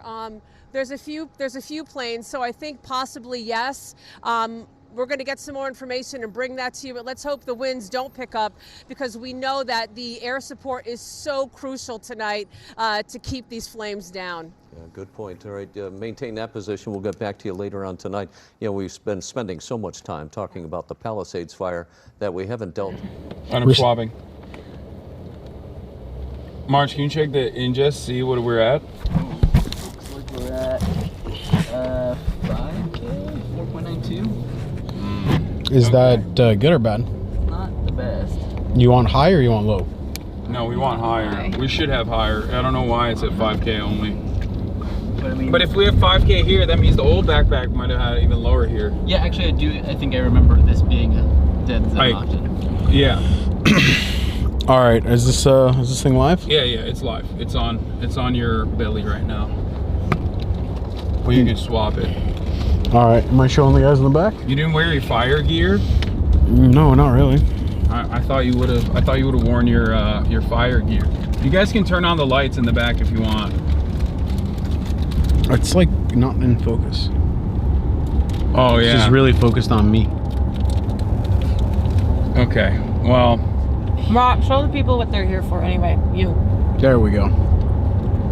All right. So everybody. Also, yeah. Make sure that it's not super high. Is it? I Is have it to check looking the at mirror you? sometimes. Also, No, you can show me if you want. That's fine. Also, the mic might not be on. All right. It's a red light. Here, Turn give me around the and camera. give it to Mark. No, it's on. Oh, it is? Okay, we're good then. Here, look at the. Is there no audio? No, there is. I just wasn't sure if it was the No, onboard it is. mic. Marsh, can you see the lights, LEDs? In the mirror? Are you trying to show me in the mirror? Yeah, bro. Turn it around. You can just turn it around. I can't, but I believe you. Murat, Though. just I turn it believe you. around. If there's turn the LED, then camera it's around so we can see the back. No. Turn it around to me so I can see it. No, Murat. Yes, the mic is on. Why are you so difficult? I don't know what the rules of engagement are with this camera. Leave him alone. He's also zoomed in, I think. Oh, Let there him- we go. let Murat Oh, in. that makes way more sense. Thank you, Marsh. Yeah, you're good. This man builds. He's talented in other ways. This man builds rocket ships. It's just my pretty looks. That's my number one talent. Alright. Just not capitalizing on them. That's how he rose through the ranks. All right. Here, flip it to me. It's on you. All right, ladies and gentlemen, we are on our way to the Rose Bowl right now, where we are going to be linking up with a new friend of the show. His name is Scott. He's a producer, and he's also a recidivism activist. And we're going to be linking up with him because he is going to be feeding some of the firefighters that have been working tirelessly around the clock in combating all the wildfires that have been taking place in Los Angeles. So far, the last death toll that I saw was around 10, with more than 10,000 structures that have been burned to the ground. Obviously, this is one of the most impactful wildfires, certainly the most devastating wildfire in California history. And one of the lesser known aspects of combating wildfires in the state of California is the fact that the California state relies sometimes upwards of 30% of the firefighting force at any given point during wildfire season. California state relies on inmates, incarcerated firefighters. And some of these incarcerated firefighters make $5 to $10 a day, according to I guess publicly available data. Some of them makes upwards of $26 a day. Now, obviously, these numbers are incredibly low. They are incarcerated. It's a valuable training program, and until recently, they had no opportunity to join a full-time, staffed, employed fire department. Since, I believe, 2022, there have been initiatives to, I guess, expunge their record if they have any drug offenses, or if they have any sort of if they have a felony on their record, they're incarcerated, they must have it expunged in order to be able to join, in order to be able to get EMT training, which is a requirement to become a California firefighter. Before 2022, the gainful employment opportunities for a lot of these incarcerated firefighters was very limited, only part-time jobs at best if they were really lucky. They still, as far as I understand, cannot join municipalities unless it's like a super rare instance. We're going to be talking to these guys. They're still technically in prison, but for the time being, they're out of prison and at the Rose Bowl in the staging area. You know, after a long day, sometimes 12-hour shifts or even longer of combating wildfires, clearing out brush, and numerous other things that you have to do, they're going to be eating. So we're going to go talk to them about their experiences and what their day-to-day looks like, and hopefully help people understand that the incarcerated population are human too. Now, of course, this sounds really silly when I say it, but unfortunately, it's something that must be said. Because in the United States of America, we have one of the most draconian prison structures, one of the worst carceral states on the entire planet, where the American government houses 25% of the entire planet's prisoner population, despite only making up 4% of the entire planet's population. That's right, a quarter of the imprisoned people on this planet behind bars, in chains, are in the United States of America. This is why I always get very upset when people think that the real solution to combating crime, to ensuring that crime doesn't happen in this country, is actually more stringent and more draconian punishments, when clearly we have some of the most antiquated, dare I say, medieval, torturous carceral structures on the planet.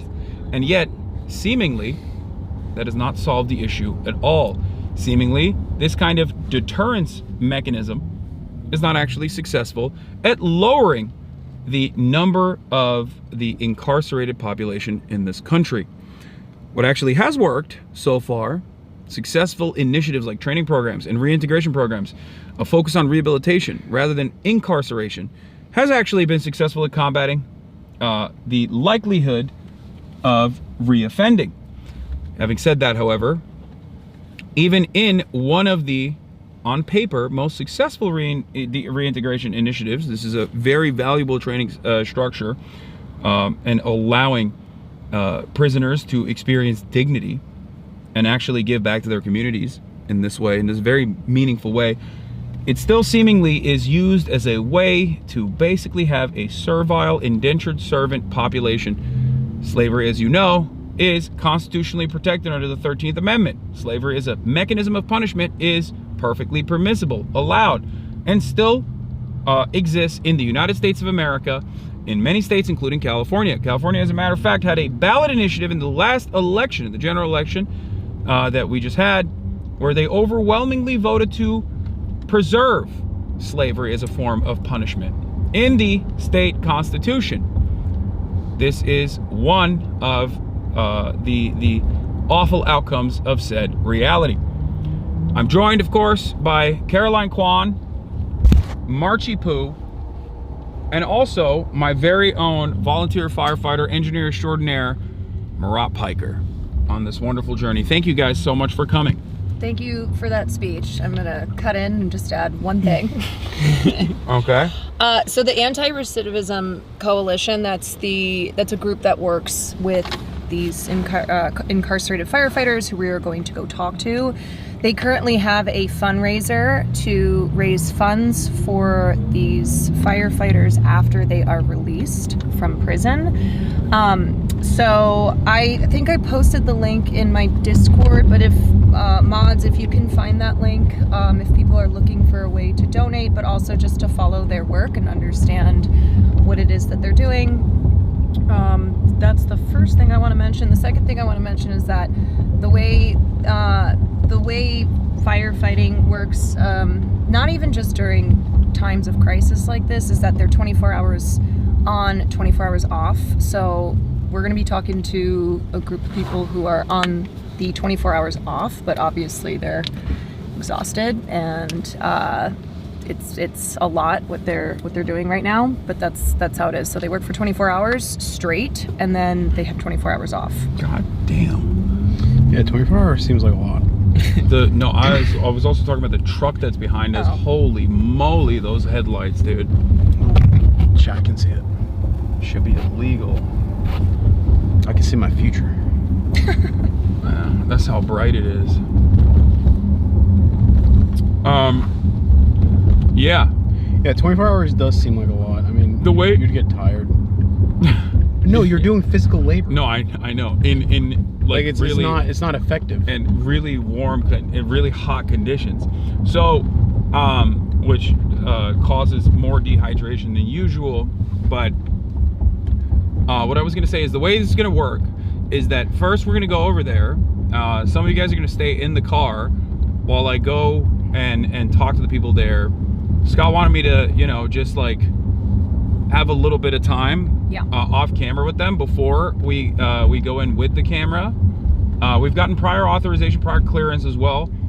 Even apparently. So are we going into like a makeshift prison? No, so they have like these giant trailers where I think it's like 3 levels of bunks that they sleep in, and this is where they stay in these camps. I think some of them stay in hotels too, even like they put them in hotels or trailers. I think there's up to 1,000 incarcerated firefighters who are currently fighting the blazes. Yeah. So over the week it has tripled. Yeah, and we're going to be going to the staging area where a lot of, I believe there's other EMTs there as well, like other emergency services there as well. I don't know if it's just the incarcerated firefighters, but we'll find out when we get there. Unless you know, Caroline, do you know? Sorry, what was that? Are there just incarcerated firefighters at the place we're going to? I think it's just the or staging is it just area. like a staging area? This, from my understanding, this camp, this camp is where their base camp is. So it's a group of about 80, maybe more since yesterday when I was looking into it, but 80 incarcerated firefighters, and it's where they pretty much sleep when they're on their off shift, and then they go right back to work. But I was actually seeing Jeremy Lindfeld, who's the photographer. Jeremy Lindenfeld. I know he shot like the WGA and SAG-AFTRA protests, but I think he went and took pictures. Wait, and talked to the them guy today. that took photos for New York Mag? Yeah. Oh, I saw those photos. Those photos are bomb. Yeah, and he Caroline, he there's went a light and right here. What's I that? think there's a light right here. Would you mind turning it on? Oh yeah. Did that help? Yeah, that helped. Is that better? Barely. The lights in the Porsche are... No, killing it here will make it better. Whoa, what are you doing? You're hitting the SOS? Whoops. What was that? Did you hit the OnStar SOS button? I don't know. No, you didn't. No, just close it. It's fine. They'll tell us. Don't worry. Hello, this is OnStar. Yeah, I'm gonna be like, I have a... Wait, no, you turn your line. This is I was turning this off. This is classic Murat, okay? When we were younger, he would do this all the time. What do you mean he would do this all the time? I'm gonna be like, oh, I'm gonna fix the remote. Yeah, I would take the camera and be like, hey, yo, chat, let me just like... No, you know what I'm talking about. Try to get you better visuals. You know what I'm talking about. You know what I'm talking about. He would always... Oh my God. He had a Caroline, tendency. He had a tendency you don't like to the light? wanna... He had a tendency to wanna fix things, okay? Oh And my God, that's why he's an engineer. Hello. yeah, but he would break it beyond repair in an effort to fix it. That's truly not. Abby, listen, like, I know you're about dramatizing the news, but, like, relax. I mean, they can see it. You can see what you're doing in broad daylight, or the night light. It's all on camera, bro. Yeah. Okay, honestly, as an older sibling, I am gonna support Murat here because... Wait, what? He's the younger sibling. I know. What the fuck? But I Thank know you. it doesn't make sense, but I am. But because it's Where you. is your goddamn... Because it's you, I'm supporting older Murat. sibling solidarity? Solidarity, dude. What the frick? Wait, what were we talking about? Oh, Jeremy. Yeah, we were talking about the camp. We were talking about Jeremy. So I don't know if this is the group that he went to, but... Oh my God, the governor's there right now. Oh. Let's go talk to him. That's my man. Well, that'll be fun. Okay, as I was saying, Jeremy said that the incarcerated firefighters that he talked to hadn't showered in 5 days. They were not provided regular meals. They were working 24 hours in a row, and they were feeling underappreciated and underpaid.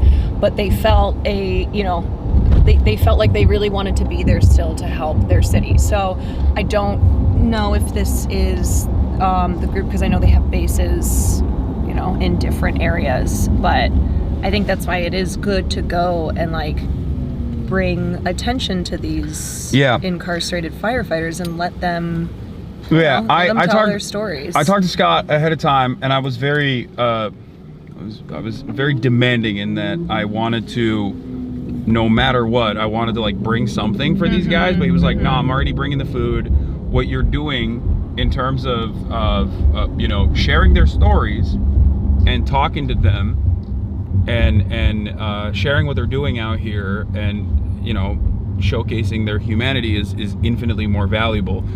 I still wanted to, bring something, but gotta bring those pizzas. But no, it's not a classic point of activism unless I have boxes and boxes of pieces that I'm delivering. But this time around, no pizza. But he has a taco truck that he is feeding them with. So, and I believe he set that up already, and it'll be completely set up by the time we get there. So yeah, that's the situation. That's the short and sweet of it. We're there almost. In like 10 minutes we'll get there. Hopefully there won't be any problems getting in and out. We're going to a specific lot, and I don't know what we're gonna do afterwards, but you guys might have to sit in the car for a little bit while I go. It's okay, we can be entertaining. We can vamp. And go talk it up a little bit. I'll hang out with Gavin, it's fine. Man, that's why I'm actually not bringing in the camera, because I want to hang out with my boy Gavin in secret. Ask him how his hair is like that. Uh-oh. Is this the... Nope, that's the wrong way. Why does this do... Oh my God, Google Maps. That's fine. I've done this. This is the third time I've been in this area in this past month. And every single time, instead of going... Oh, because I took mom to the hospital. Every single time, instead of going on the Glendale Freeway, I end up going on, continuing on Glendale Boulevard. Every single time. It's very confusing. How long have you lived in LA? 12 years. Only 12 years. Yeah. It's a big city. Yeah. It's hard to... it is. It's huge. It's hard to keep track of all of the things that are going on. This is also like a different city. It's a different state. Yeah, basically, for those of you who are oblivious, Los Angeles is massive, and it's very expansive, and it over-encompasses a massive swath of land with numerous little cities inside of LA County. And, you know, depending on where you live, you might never actually encounter certain parts of Los Angeles ever. I think part of that is also... Well, a lot of Angelinos literally have never been to the ocean. I mean, living here for 12 years, I've been to the ocean a total, like, okay, but you choose not Aren't to you go. scared of the ocean? Okay, well, you know... He's worried about the... Sharks? Yeah. And the octopus! People always discount that the octopus are terrifying, and they're intelligent, and they can kill you, and they can suck you into the water. Have I told you about the squid run? What is that? So in Redondo Beach, squids lay eggs like once a year or whatever. And there's a certain period of time when the conditions are right where you can go scuba diving in like a swarm of like thousands and thousands of squid. Gross. It's insane. It is insane. It's insane to do such things. Do you know who loves octopus? Who? Will Knapp. I love octopus. He watched too. my octopus friend, my octopus teacher. I didn't watch that. He sobbed, and he announced to me, he was like, "I'm no longer eating this brilliant." And I don't think he's lying. He He's hasn't. definitely. No, he hasn't. I don't think he has. I've been with him. hasn't. I've eaten in front of him. He like. Okay, kinda I went will on a eat octopus crusade on his about it. behalf. Well, when we go to Japan, I I'll remember him question. preaching to us about it. No, Hasan. As I ordered the octopus. I am so serious. Like. Well, octopus are He's gonna very try intelligent. He's gonna try to get you to stop as well. Me? I don't even. Yeah. He's never had it. I Oh don't yeah, eat you don't octopus. eat seafood. Yeah, he's good. So I don't eat yeah, any success, seafood. Will. You nailed it. I don't eat any seafood. did it. But I would Mission also accomplished, folks. I would also refuse to eat octopus anyway because they're They are scary. They're What? delicious. Octopus are No, so they're scary. brilliant. They're beautiful, brilliant creatures. Don't be scared. Yeah. Don't be scared. We'll put you in a Oh. Bless you. Mama. Oh, okay. That felt good. Let it out. That was like, the older I get, the more I feel like a good sneeze, like a good fart, you know, or like a burp. Yeah. You get it out of your man. system, and you're like, damn. Yeah, man. Yeah, man. Why are y'all acting Anyway. like you don't? You gotta let the demons out, Because Hasan. Marsh and I don't. We don't. Is Marsh also a girl? What is Yes. this? Like, Caroline, I get it, you're a girl. Girls don't fart, but And neither do I. Why are you laughing? One time Kim Kardashian said that she doesn't poop or fart. Like, unironically, like seriously. Yeah. I believe it. I believe her. I believe her. I do too. I believe her, but only because, not because she's a woman, but because she's an alien. Yeah, speaking of aliens, Mark Zuckerberg, what is this like douche lord new look He got hit with the Dominican ray. What is going on? I think he saw everyone being like, Mark Zuckerberg is AI. Yeah, He's like, I'm he's gonna Lil change Zicky. Lil Zicky, yeah. He's Zuck Harlow. From the window. He's yeah, I mean he's just doing the right wing pivot. And it's funny because like a lot of right wingers are like, nah dog, you are public enemy number one, persona non grata. I will never trust you. And I think it's really funny because like for right wingers it's just like, if you were an outspoken liberal at some point, I guess Mark was. I don't really fully understand how he was, because he in 2017 very famously said he doesn't have an issue with Holocaust deniers being on his platform. And then I think afterwards he got into like the really censorious liberal side of Facebook moderation. But even then, Facebook has never not been a QAnon, stomping ground. But they've always hated him. They've always hated him, and they don't trust him. And that's all that matters for conservatives, is that like you were found to be libtarded at a certain point in your life, and then that's it. They don't even trust him anymore. They don't trust this pivot. They think it's like fake, which it probably, I mean, it is. Yeah. It is fake. Dude, I don't know, man. Conservatives get more stuff right than you give them credit for. Like what? Getting this right. This is Murat announcing he's MAGA. Murat is the most MAGA-coded man in America. His favorite activities are mudding. Well, what kind of mudding? The best kind. Have you ever heard of rednecks with paychecks? It's sick. I really want to go. What is that? It's everything you imagine that title would mean. Rednecks Now I with wanna go what? too. Paychecks. Well, I can't imagine what that is aside from getting paid. Google it. No, rednecks with paychecks makes sense. It's like, rednecks with a lot of money that they spend on their incredibly souped up, lifted like the guy monster who trucks. bought Taylor Swift's guitar and then from an auction and then immediately broke it in like this I like this guy. I don't agree with what he did, but like Come on. It's so stupid. You have a fiance who is a Swiftie. Come on. You're gonna get killed. I'm trying to get canceled right now. Don't you understand? There's no higher allegiance that a Swiftie has. No, I don't agree with what he did. I just like such an aggressive thing to do. You're about to have your wedding called off, son. Murat, I can't support you in that. I'm sorry. Yeah, I hate what he said. I'm so sorry, Swifties that are watching right now. Yeah. Hey, listen, I went to the Eras tour. Did you? I was not allowed because of my admiration. Loved her too hard. Thank you, Mark. Yeah. Exactly. Am I the only one here who's actually seen her live? I'm not worthy. Deadening silence. Yeah, I'm okay. not worthy of Yeah, please go ahead. her, Defend her. No, I'm just simply saying. Okay, that I'll defend her. Climate change is fake, and she should be able to fly wherever she wants. Fly however much she wants. 17A. I mean, hey, my girl's into aviation. Like, I like that. Yeah. Yeah, you're in the lab cooking up new ways for her to pollute the planet. I mean, like, kind of. Okay. We're near. We're like 5 minutes out. Also, did you fart earlier when you burped? No. When I sneezed? Or when you sneezed? No. I don't know. I can't not keep straight whatever's happening. No. I just sneezed. Wait, why? Does it smell like- Somebody farted. It doesn't. It no was one even earlier. brought it up, Caroline. I didn't Or smell could it be like some weird smell you're getting from the fire nearby?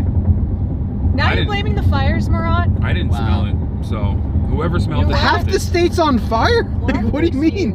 Whoever smelled it dealt it. That's the rules. Even if Yeah, they're but she's girls. female. She doesn't fart. Whoever did the rhyme did the crime, except for me, who You're obviously rhyming had right to now. rhyme. You're rhyming right now. That's double. Well- double jeopardy. But this time Nope, that means you're I doubly said no. guilty. No. I wish there was smell-o-vision on this camera, so we could just kind We'll of get focus there. in back there. Like the Nintendo Switch 2 will have. I think I wish there was smell-o-vision so that the slanderous nature of Will Neff would be known to all man.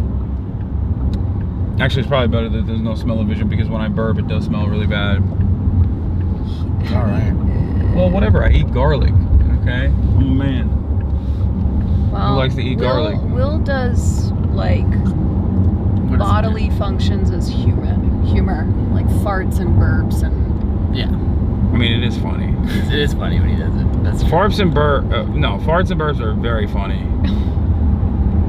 Sometimes though, I could do without it. All I'm saying is, the worse they are, the funnier. Like he'll jump in the air. That's hilarious. Like I'll be talking about something serious. Okay, you're really undermining the point that you were trying to establish earlier. Yeah, that I don't think farts- this is working, Kyle. That farts are not funny. They're hilarious.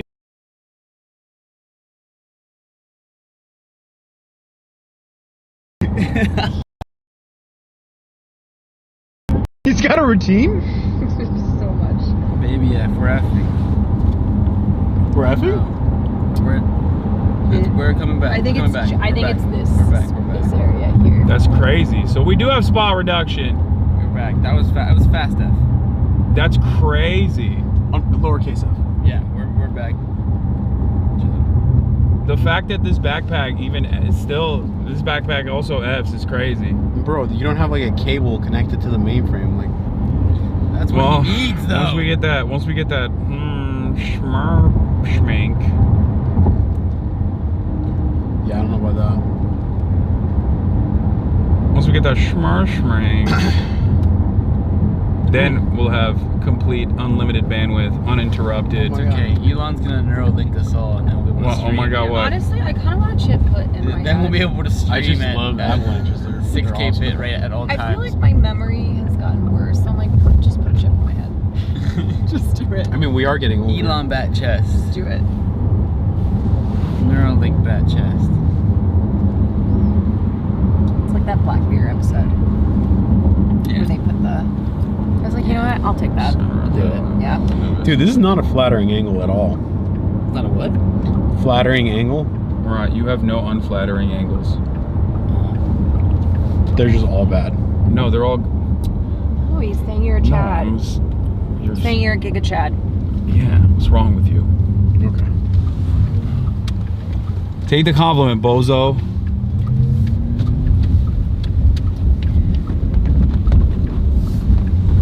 Okay. Media starme. Alright. What's going on back there? Have you guys ever been to the? Oh my God! Oh. What is that guy doing?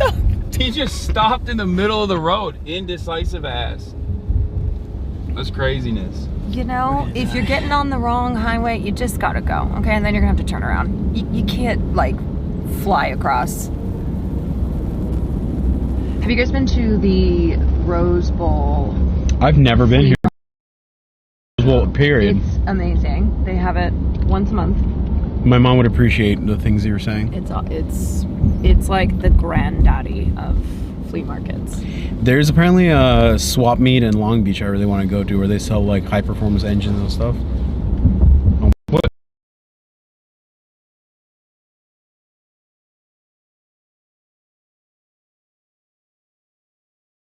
The most undecisive. Show this guy.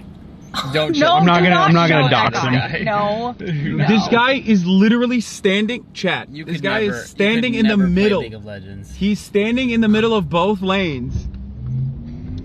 And this is the second time he's done this. Last time almost caused us to, you know, get in a car accident too, so. Luckily.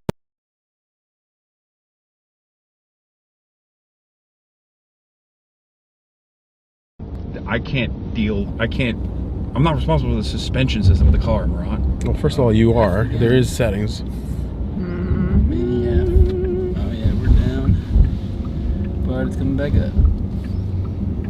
That's crazy that it's F so many times. We are up in the hills, I guess. I think it will be fine when we get to. It bounces back Yeah, super I think fast it's really just the hills. compared to the other one. There she is. Is that it?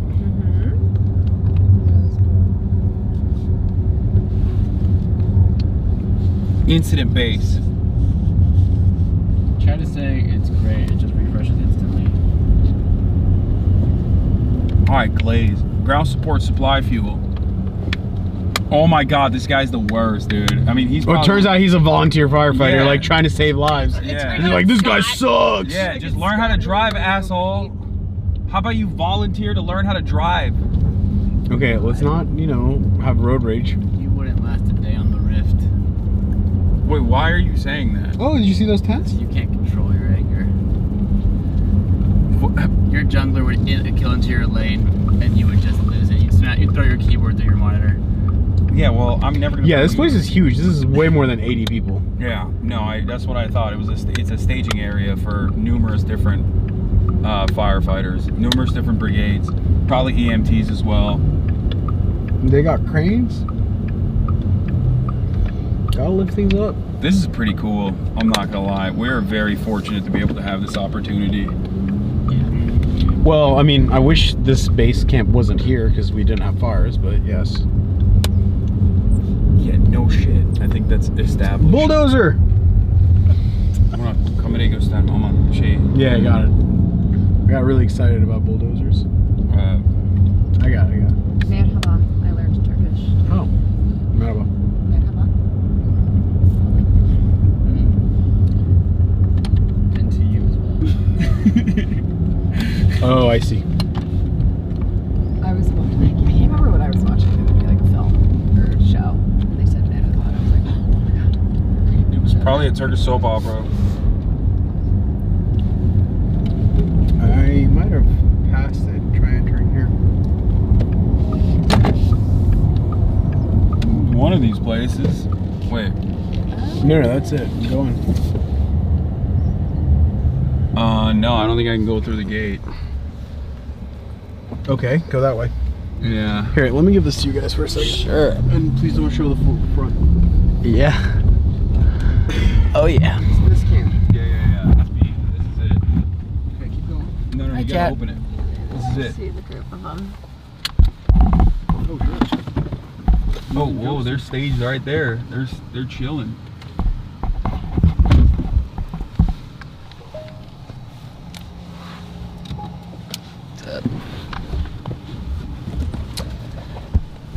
Anywho, I'm gonna go to bed. I'll see you tomorrow.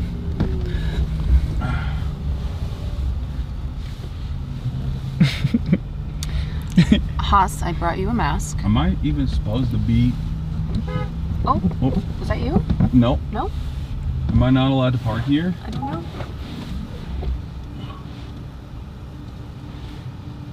Cop came up. Wait, there's cars over there. I think I'm gonna park next to the civilian vehicles and not the. And not next to the, fire fire trucks? crew. I see orange jumpsuits. Yeah, the orange jumpsuit guys are the inmate. Yeah. Mm-hmm. Figured. All right, I'm gonna go and talk to him real quick. All right. Stay Talk to him. Oh my god. Turn off. Sorry, see you guys. I just made a Haley Welch joke that you guys didn't catch like 30 seconds wait, ago. What'd you say? I'm so sorry. I'm so sorry, Mr. Well, I said, anywho, I'm gonna go to bed. Oh! Which is the last thing she said, and then disappeared for Dude, 3 I weeks. didn't even realize that you were doing a Haley Welch. So, Is she it's still called a sleeping? callback, Caroline. Yeah. I mean, In comedy, we call those a callback. you know what? Since I have no humor. I'm sorry. Anyway, welcome to the Martin Caroline Power Hour. Yo, finally. Finally, we should start a podcast. Finally. We should just... I can't move, guys. Can you show them my you guys, legs? I just have to tell you too. This is how I wrote. Okay. Look at Marsh. Okay, Look hold at his on. legs. I need to shine Let's a see light if on you this. Can... Okay. Okay, see this? So we were like, Hasan, can you pull up a couple inches of your chair? This is after he pulled This up. is after he pulls up, and then he's like, yeah, can I go back now? You're like, yeah, we'll just cut Marsh's legs off. Don't worry. So anyway, I can't really move. Look at your poor legs. I'm just getting my shoes all over his leather in the Porsche, and I don't care. Do you, yeah, no. He can get those fuck replaced. it up. Do you wanna, sit in his... In the driver's there? seat. I Oh, think- that's so yeah, smart. 'cause You're I don't so know smart. how long it's gonna be. Let's move. Yeah, I'm gonna do that. Okay. All right. Okay.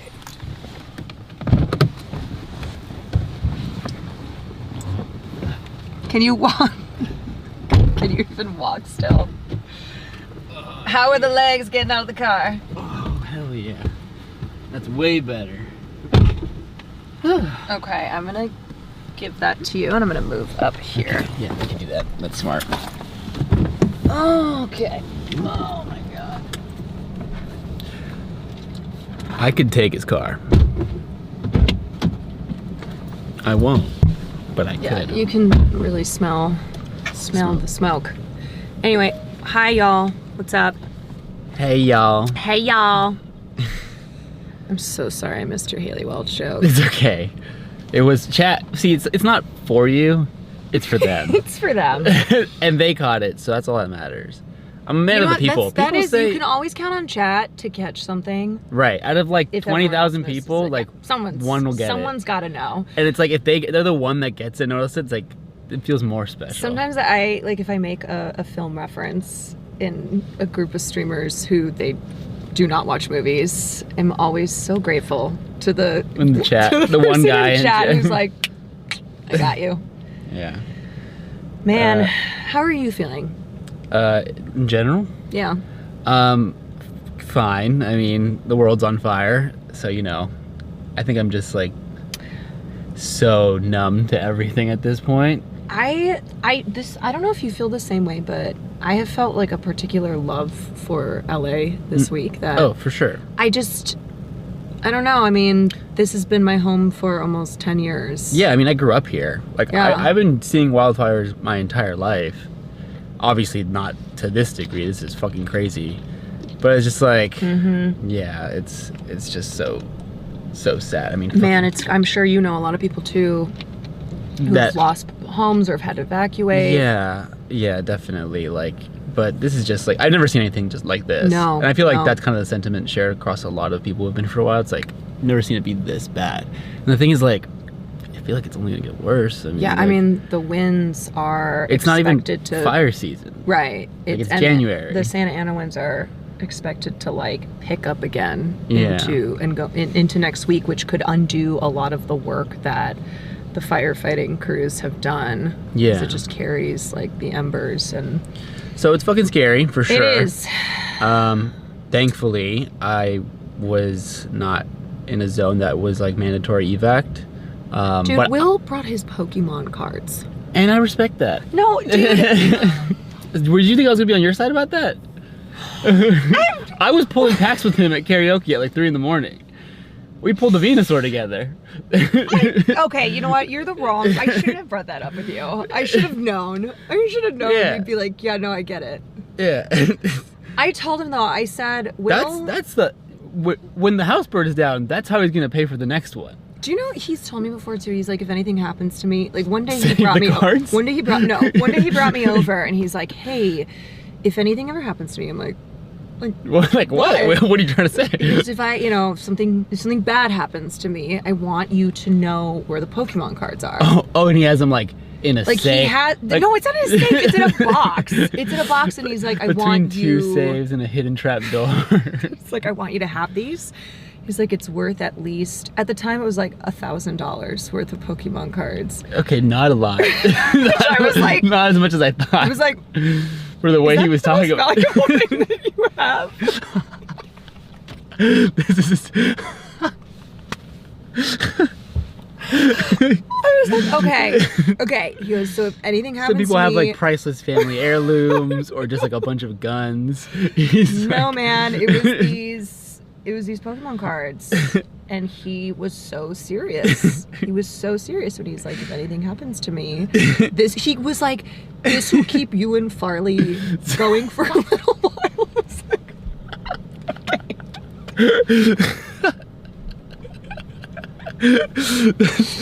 That's awesome. great. He probably has some sick cards in there. Yeah. The collection has grown since Okay. then. Well, how long ago was that? I think that was before he really hit big. Okay. So he's been adding to it. He's been adding to it. Oh, you're sitting on a gold mine character. You shouldn't have said that on street. You should have said that. Yeah, it's still Probably worth millions now. Yeah, it's worth more than this Porsche. No, it's not. But yeah, I said to him, I was like, okay, if we have to evacuate again, we need to be better. This is the test run. Yeah. And mistakes were made. And he's like, Yeah. what? We did a great job. I was like, no, we took too long. We took too long. For sure. Yeah. Because what I was afraid of happening happened, which is that we got gridlocked. Like we could not. The reality of like LA streets too is like they're gridlocked normally. Normally, I know. If I like know. you panic everybody and tell everybody to get out at the exact same time, it's like nothing is moving. Yeah, I was telling people yesterday, I was like, the warnings happen and then you might get an order within a minute. Right. You gotta, like there's hardly any time. And so if you are in the LA area, you know, it is not being overly dramatic or fear mongering to say have stuff prepared. For sure. Because it does happen really fast. But dude, we got lucky. Yes, I know. We got lucky that I know. I know where you are, and it was. Yeah. I immediately, when that one sparked up, I was like, oh, yeah, fuck. I know. Yeah. If the winds had been worse, if, I don't know, if they hadn't been able to do the airdrops, then that's what happened Tuesday night, is they couldn't. Because it was too windy. They were grounded. Yeah. They were grounded because the winds were hurricane so level. crazy, And so all you have then are the crews on the ground, and like there's really not much that they can do. Yeah. I think Palisades right now is at 11% contained, but the fear is like crazy. If the winds are, you know, if they're bad again, then it might undo a lot of what they've done. I'm so just, I mean, fascinated is the wrong word, but just like I can't even like wrap my head around like how those fires are still burning, because I see the images of Palisades, right, and it's like wiped off the map, and then it's like, oh, it's only 11% contained. It's like, what is still burning? Like, is it just like continuing outward? Like, what is happening? Oh, well, I think we're getting the. Oh, good. Hello. Yeah, you guys are good. Okay. Okay. Okay. I'm gonna grab my.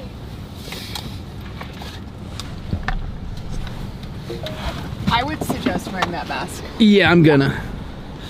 I just gotta get them out, get the kids out of the car real quick. Get them out of the high chair. It's not good out here. No. Okay.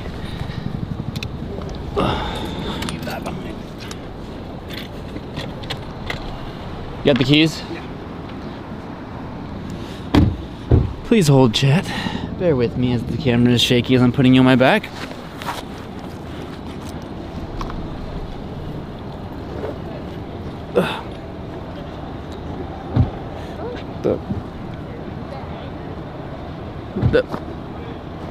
Oh my god, this backpack. Oh, okay. Okay. Oh, I put this backpack on wrong. Hold on. It's a new bag, chat. It's a new bag. Hold on. Caroline, I need your help. I get you. Oh, I'm good. I got it. You sure? Okay. Yeah.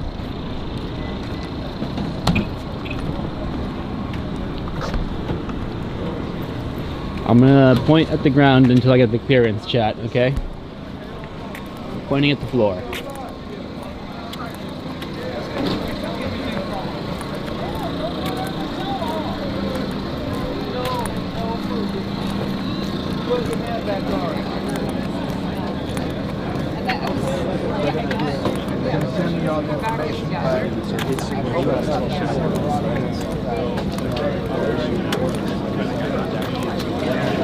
Excuse me, sorry.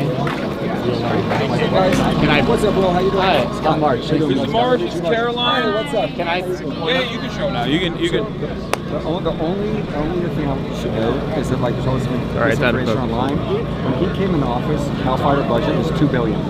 It's now $4 billion. Yeah. There were 7,000 firefighters. He's now 14,000. He's doubled everything. So he has crushed it as a governor. In this one issue, he has crushed it. Oh yeah. No, I yeah. Whatever Trump has to say. No, I don't care about that. I know you don't. I'm just like just as long as we don't get into homelessness. It's fine. Oh, his homelessness deputy is right. Where is the homelessness deputy? Gavin is right behind us right now. Yeah. Big Gav, gruesome Governor Gavin Newsom, California. I've never met him. California oblast, ruling with an iron fist. But we just talked. What do you want to tell the camera about yourself? Scott Budnick, movie producer, spent 14 years making The Hangover and Project X and a bunch of stupid shit. Went into juvenile hall, met a bunch of incarcerated kids, and started doing this. And here we are, still making movies, but doing this is what kind of feeds my soul. And what's the group that you work with predominantly? Like you have a recidivism. ARC. Right? So ARC. an organization I started. So after I was making comedies, then I did that, and now I'm back in the movie business making movies. But I'm still on the board of ARC and doing this kind of work. We were supposed to have a meeting on Friday, and I got evacuated. That was like not. I didn't even realize that you were doing this thing. We were supposed to have this meeting, and I thought it was like a regular. You know, sometimes producers and stuff like that hit me up. And then Caroline was like, oh, I was doing some research on like incarcerated firefighters, like where to donate and whatnot, because it's something that we talk about quite a bit. Yeah. And he was like, oh, there's this guy, Scott Budnick. And I was like, I know this name. Where do I know it? It's like, oh my God. It's Wait, you figured this out? Yeah, she's the one. Yeah. I'm like, wait a second, that's crazy that these two things intersected. We actually have a mutual. What's going on, man? Kimbo, nice to meet you. Yeah. Hasan, So I saw, I was like, oh, this guy. Okay, I think we gotta connect with them. That's crazy. Yeah. Big Kimbo right here? All right, yeah, let's do it. Kimbo, you're on Twitch. What's up with it? How's it going? So, from what we understand, Scott was telling us, Scott was giving us the lay of the land here. Okay. So you're originally from Juvie, right? Or, nah, I'm a youth offender. You're a I youth caught offender. my case at 18. So yeah, all the red caps here in particular, if you can show right there, they're all from. Are you guys all from the same correctional facility? Yeah, we're all from Growlersburg Fire Camp. Okay. We're the Wild Peak Crews. Okay. So crews here right now. These guys went in as juvenile offenders. From what I understand, there's also there's a lot of restrictions in terms of who can do this kind of firefighting as an incarcerated individual. But for you guys, there's a additional opportunity, right? Like even if you went in as a violent offender, yes, sir. if you went into a juvenile facility, you still have the ability to come and get training. What are the benefits of doing something like this? Okay, we got violent crime, so we got sentenced to a longer time. Yeah. And we're supposed to go to high level security yards, real serious stuff going down, real dangerous yards. But with this opportunity with Scott Budnick, he let the guys that got caught up at 18 not have to go do time with like OG lifers and all that. So we got an opportunity to come to fire camp, and we get time cuts. So time off our sentence, a bunch of time off our sentence. We're like the highest paid inmates in the whole system. What's the pay though? It's still pretty low, right? Yeah, it's still low. It's low. I think I get like $180 a month. That's crazy. They give you extra when it's during a crisis, right? I was reading that you were supposed to. Nah, we don't get no extra during no crisis. No? Not for us. Maybe the free firefighters, but we don't get no extra during the crisis. But there's supposed to be a pay increase in the future. We're supposed to get $5 an hour, but that's still low for like people on the street. But for us, we're like that make us like we'll be doing real well. Yeah, but you're doing crazy work. You're out here. You said 24 hours in, 24 hours out, right? And then sometimes they do 12 hours in, 12 off. But I mean, what are some of the things that you do on a day-to-day basis out here? All right. We go into. In terms of lighting, do you want to just move this way? That way. Yeah, let's do it like this. Yeah. All right. Yeah, that's probably better. Yeah. Well, we're the hand crews, so we go in with our tools. We hike a bunch of miles. We're on the mountain. Then we grab. We work with our hand tools. You feel me? Yeah. So it's like the hardest job in the firefighting for the wildland. Period. It's like we're like infantry.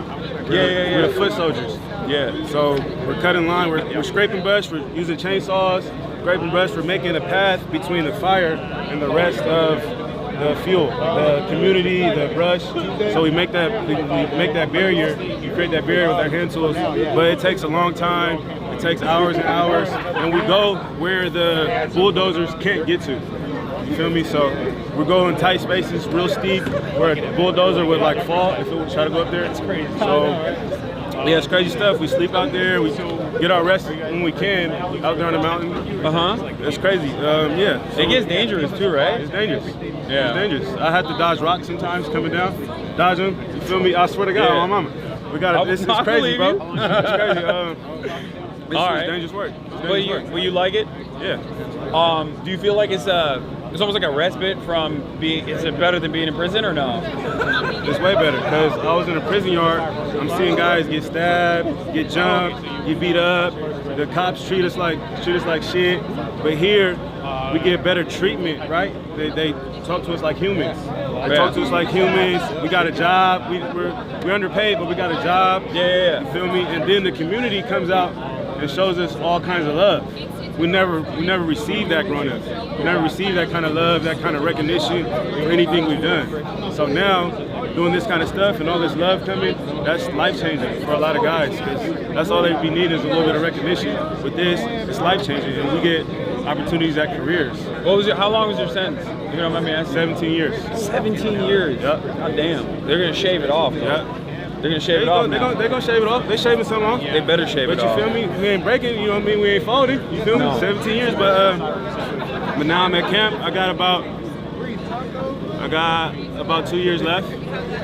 2 years left. I had to work a bunch of time off with schooling and graduating high school. How old are you now? I'm 25 now. I'm forgetting. I've been down for a minute. I feel you. I started at 18, I'm 25 now. And you got linked up with this program how many years ago? I got to fire camp last year in November. That was the first time any person like with my kind of case, violent crime, was allowed to go to fire camp last year in November. So we're the start of it. What about for adult offenders? Do you think that it's a good program overall, right? It's like even if it wasn't fighting wildfires, do you feel like these kinds of initiatives? You talked about feeling like a human, right? Feeling like a sense of dignity from other people. Do you feel like these kinds of programs, reintegration programs like that, would be successful overall? Like in terms of giving you proper training and giving you tools to one, lower your sentence, give back to the community somehow, and then when you go out, you have, I'm not entirely sure about the wildfire programs in general, but in general, it's good to have that kind of work experience so you don't feel like your life is lost. Yeah, it could be successful, but the thing is the pay. The work compared to the pay is it's crazy. Yeah. So a lot of guys get broke off on the mountain, get their body get beat up. You know what I mean? Yeah. But if the pay went up, more guys would be more grateful for the opportunity. Yeah. We're grateful for the opportunity. We got all this time. You feel me? We're young. Then we're real excited. We're real motivated. So when we get out, we're firefighters. You feel me? We're not running the streets anymore. Yeah. But for the adult crews, it just depends on their motivation. But it's hard work. So if you're lazy, you're not going to last. You're going to hate it. But if you're motivated to better yourself, it's going to work for you as long as you work it. I feel you. Yeah. It's nice to hear from you, man. I don't want to keep you from eating your food. It's all good, man. It's good, man. It's my 24 down. I appreciate you guys for coming out. Yeah, nice to meet you, bro. Nice to meet you too, bro. Anybody else want to come on? Xavier, he's down to talk, and then if you guys want to... Come here. Let's talk. Yo, those are... does the state give you those? Yeah. We get them brand new, though. Those are kind of drippy, dude. Just a little bit. So you look fly on the mountain. Something nice. Yeah. Do you get to keep it? Do you get to keep the hats? Yeah. Oh, you get to bring it back? Well, everything, they give us everything. Everything's kind of state issue when you get there. They kind of prepare you for the fires. So that way when you get out there, do what you gotta do. I'm saying, when you go back, do you get to keep them? I don't think so. That's crazy. It's considered an antique. I don't think he wants to keep that either. I'm not gonna. I'm gonna cop his shoe. You're like, hey, can I get this? No, but I did see some jackets there. They're pretty sweet. All right, bro, chill. We're not gonna take their clothes off their back, bro. They're fucking fighting wildfires out there. Look, we'll give it to you, man. We'll give it to you. It's a donation. All right.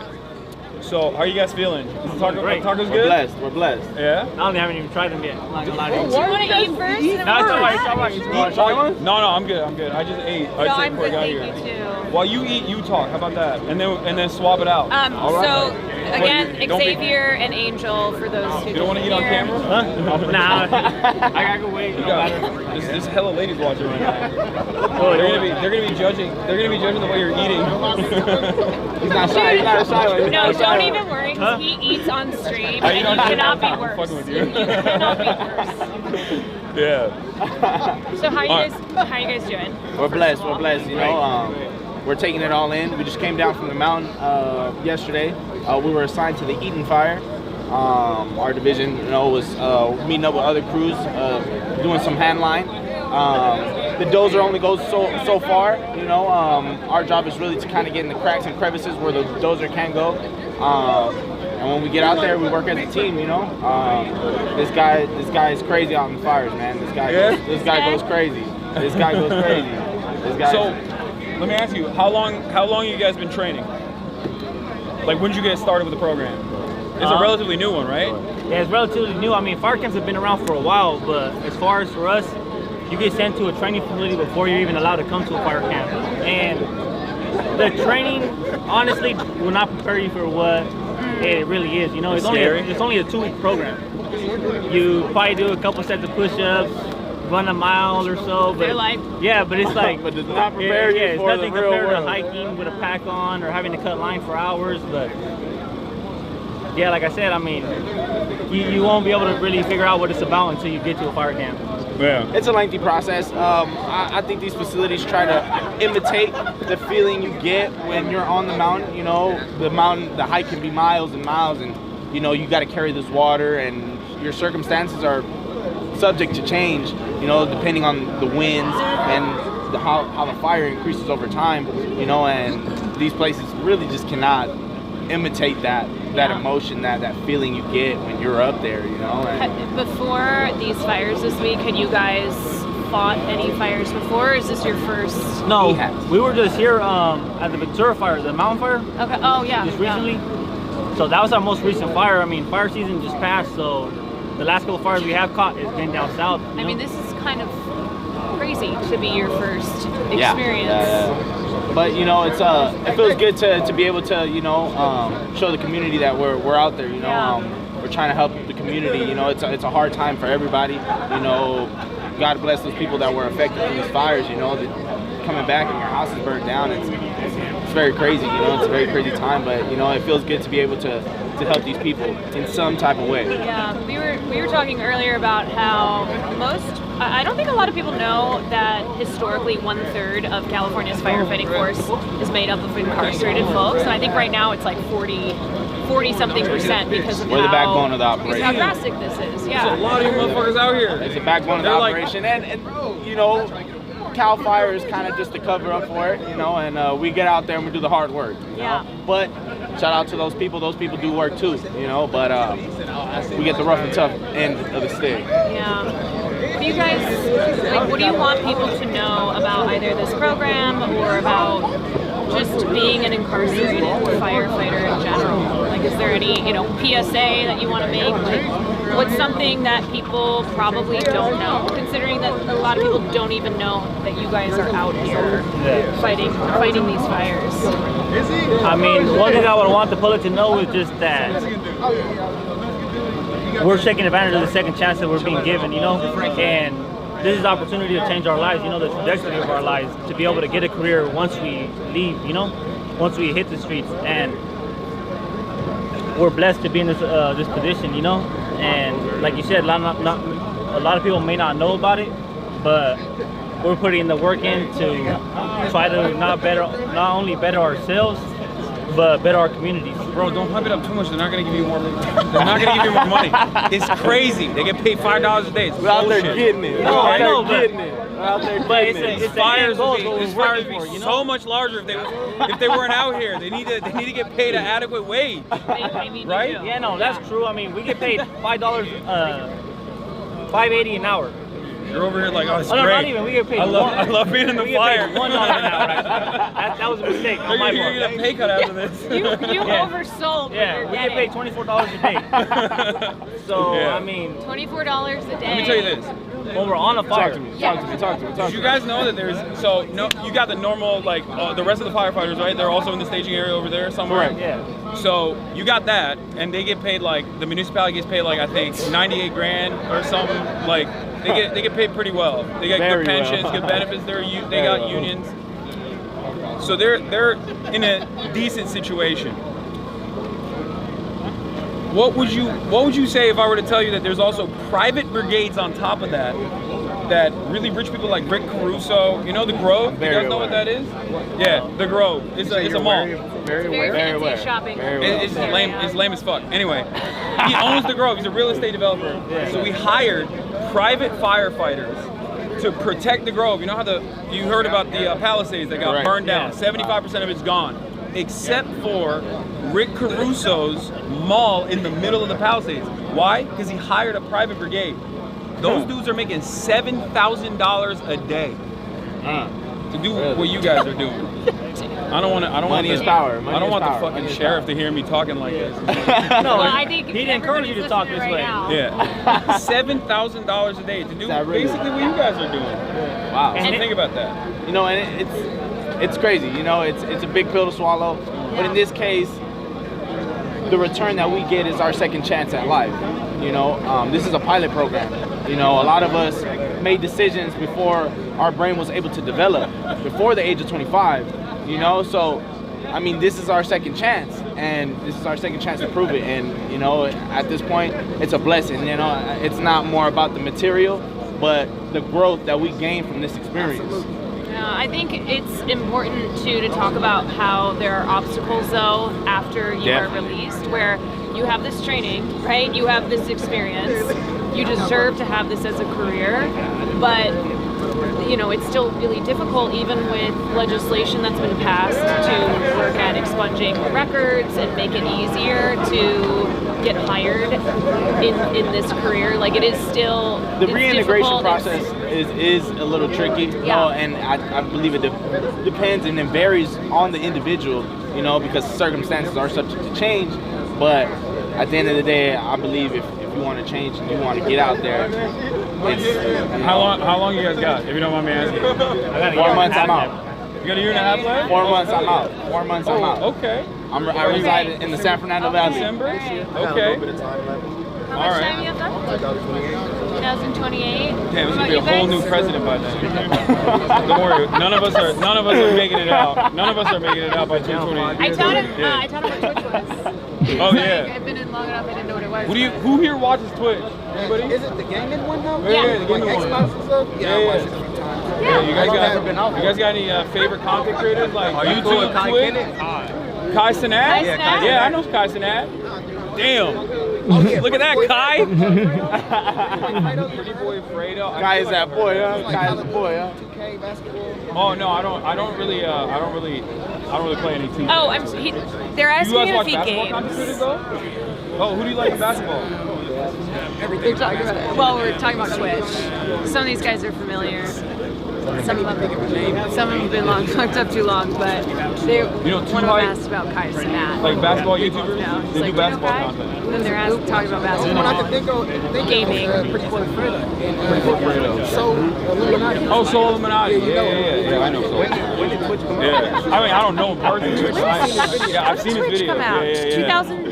When was That's cool. Twitch first? 2010. I mean, It was called Justin TV. I'm not homies like.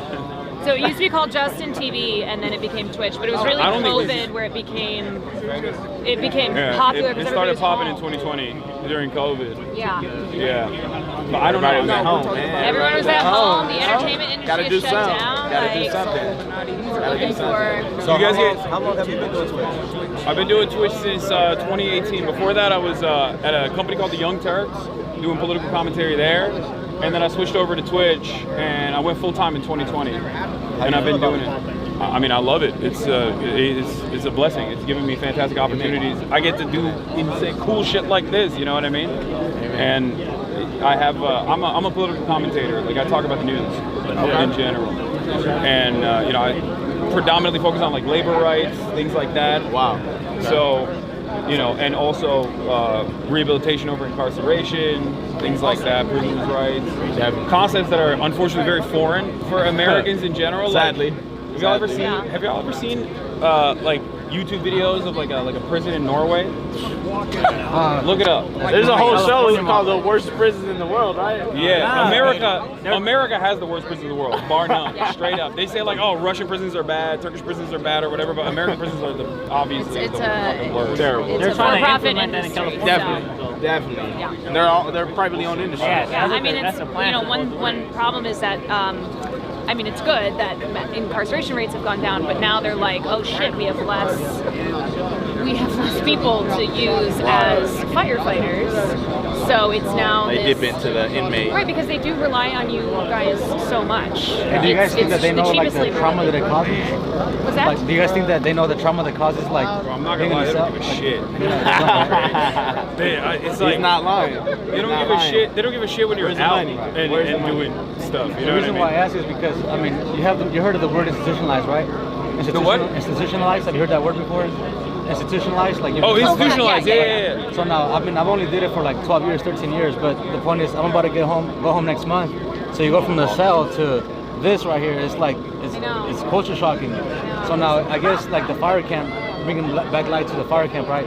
It does help you because now you start mingling with the public, with you guys, the civilians, right? Which is, I feel foreign with you guys because I feel like I'm part of the prison. That's who I was. That's what they indoctrinated me to be.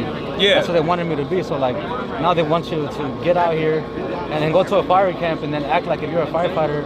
And we do get like minimum training, right? So how is it that you do that? How can I become a better civilian, a citizen, coming from prison to this? Like maybe you guys know something about that. Like, that's my biggest question. How do I've only been in jail. You know what I mean? Like, it was not. Okay, what's It was normal to you overnight. guys? What's normal to you guys? Are you asking like personally how you make that transition? Right. I mean, He asked a serious question and I made jokes. I'm sorry. No, it's fine. It's a job. It's a job. It's my job. I think what's key is having support, right? Right. So that that transition is easier. I mean, Right. you're right. When you spend so long Right. in prison, and you either are on the path to being institutionalized or you're Right, there, right. it is hard to transition out, and there is such a lack of support from the state. Right. That's my So I understand. I mean, that's neither of us have been in that situation before, so we can't speak from personal experience. But it's why we are trying to bring attention to this and say, okay, you're somebody who you have firefighting skills now, right? You've been there on the front lines. You've trained for this. How great would it be, and how deserving are you of having this as a career after you leave, so you don't have to struggle with job opportunities because you have a criminal record. And of course we live in a country where that is an obstacle to you re-entering into society. What kind of service do they have inside for when you're about to leave, right? When you're about to get out? Do they have retraining services or anything like that? That connect you with job providers? Right. So in camp it's kind of minimal. They really don't. If it's it seems to me like if it's just Cal Fire, if it's not Cal Fire related, you're just not what they're looking for. They're not going to put much effort into it. Now you do have those individuals that do want to help you, right? Yeah. But that's more because they're personalized with you and you kind of grow a bond with them over time. But as far as them providing something for us specifically for not Cal Fire, there's really none. So that's the thing. So California State doesn't have any sort of reintegration program. California has MCRP program, and thank God for Scott Budnick, he's trying to integrate his ARC program. So MCRP is the reintegration program from being incarcerated to being on the outside. It's limited, but it's offering you a way to try to deinstitutionalize, but in a sense, it's kind of just keeping you on a leash. Sadly to say, but that's what it is. They do offer some programs, but they're very limited because they're usually private-owned companies. And they most likely have you do it yourself. When you finish parole, they have you do your own parole. It feels like out of 10, only 3 go. So what about the rest? I feel like if you had a job coming out, if you had something lined up, kind of like this program, if it was Cal Fire or if it was anything else, you're not gonna fuck around. You're not gonna want to lose that job. You're not gonna want to fuck over. You're not gonna fuck around with your parole. You have something to lose. It's a tie down. Yeah, that's what is so frustrating about stuff like this. Is that it's just so dispensable, expendable. They just discard you. They're like, all right, fuck off. All right, you did your time. Fuck off. Another number, yeah. And it's very frustrating. So you said you kind of do political organization, right? Since you've been kind of shining the light on some of those spaces, have you seen any progress being made or any development within that field? Yes and no. I feel like people are very resistant. They're very resilient. They don't want to see the humanity of other people. And it's pretty dog eat dog out there. You know this, right? Obviously everyone has a fuck you, I want to get mine mentality. So they don't have any time for anybody else. But overall, there are communities out there that obviously guys like Scott, out of the kindness of their heart, people that try to extend a helping hand to those who just need just a little bit of a leg up to be able to reintegrate, to be able to become valuable members of society. There's great examples of that too. There's plenty of convicts that ex-cons that made some of themselves after. Big places. Yeah. Big Blazes? Made it Big Blazes. Oh, Made it Big Blazes, yeah. Like, I've seen so much news coverage this week about incarcerated firefighters, and I've seen people sharing stuff. I know it's the first time that they've heard about that. So I think it's even just that first step of like... Yeah, of course. Come over. A lot of the guys out here who are fighting this fight, who are trying to... Stand right here. Talk to him. I just want to say hello to my daughter out there. I haven't seen her about 11 years. And yeah, I love you, baby. And hopefully I'll be out soon. And yeah, I miss you a lot. And hey, be good out there and get your mom right, okay? I love you. He's doing the Lord's work. He's protecting people in California right now, every day. Doing my best. What's your name? My name is Salvador Serna. I'm out of Tulare County, and I miss everybody. Nice to meet you. What? How much time you got? I got about 6 months left. Oh, hell yeah. About Okay. 6 months. Unfortunately, I came back on another term, but you know, this has helped me to grow a little bit more. You know, expand my horizons a little bit more, and build a little bit more, and well, just focus on myself more. Okay. And I'm very appreciative. You didn't do this beforehand. You didn't do the Cal Fire program beforehand. I've never done it before, but I'm hanging with a crew that's way younger than me, and man, they're all on fire, man, and I'm running with the pack. Tell them how old you are, OG. How many push-ups is OG doing? I'm 53 years old, and I'm running with all these 20 and 30-year-olds. So he's out there, man. If I could do it, anybody could do it. He's in the Wild Peak crew, so everybody in this crew is under 25. Yeah. Tell him, OG. OG's under 25 too. For sure. In heart. At heart. At heart. Well, I've been walking in circles for many years, so. All right. I appreciate it very much. And thank you so much. Of course. Nice to meet you, man. Thank you for everything you're doing. Hey, thank you again. Keeping the streets safe. Yeah. And so we are, you know, in the type of coverage and content that we do on the street, like as leftists, we try to bring attention to these issues become better for everybody. So he was asking like, why do we care? Like how we got involved, and like that's a long story, but I try to explain to people all the time that are listening that they are closer to where you are, and I am closer to where you are than we are to a guy like Elon Musk or a billionaire or a multi-millionaire, you know, owns multiple condos, properties. Like, obviously sometimes people don't have a good starting position in life, you know what I mean? And they get lost in the system. Like, no one is like truly evil. I mean, okay, there's some motherfuckers who are truly evil. But like child molesters, they're evil. But like, other than that, you know, everybody has a story. Everybody's a normal human being. Yeah. A lot of good in people. I remember It's more about maximizing potential. Breaking that stigma. Breaking the stigma. a long time ago, I like saw this visual of a race, right? So imagine you're running, and not everybody is at the same starting. Some people are ahead, and some people are behind, but you're all running that same race, and that's the reality. Is that depending on your circumstances in life, you might be ahead or you might be behind when you start out that race. And so, you know, a lot of people, they have no control over the circumstances in life that they're born into, and they shouldn't be demonized for, you know, for something like having been in prison in a country that makes a lot of money off of imprisoning people for, frankly, things they shouldn't even, you know, they shouldn't be in jail for the first place. Or at least be in for a much shorter period of time and a focus on rehabilitation. These sorts of programs are good for that, especially. Very important for that. Because everybody needs to be busy, bro. That's what it is.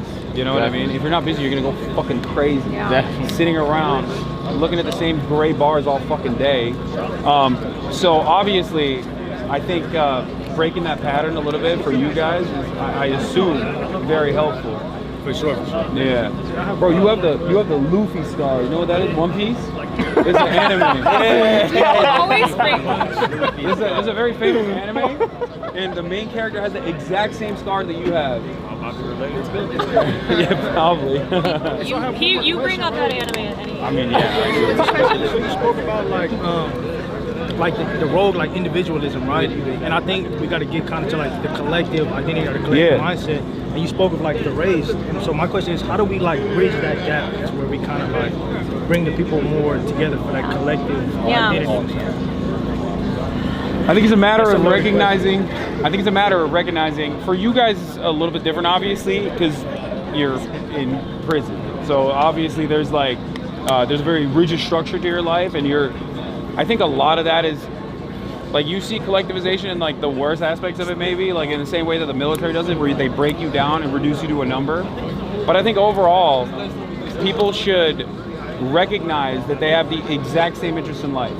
Like that's my principle at least. I believe that everybody wants a hot meal, a roof over their head, you know what I mean, and a decent job, and maybe to get pussy on the weekends and watch some fucking anime, play some video games. Yeah. So shit you can say on Twitch, huh? Yeah, I can say that. Yeah, you can say whatever you want. Now, now you know what Twitch is like. Okay? Like serious topics, and then also. But that's what everybody wants. Yeah, realism. And I think it's always the limitations of the system that cause people to not be able to achieve that in the most successful way.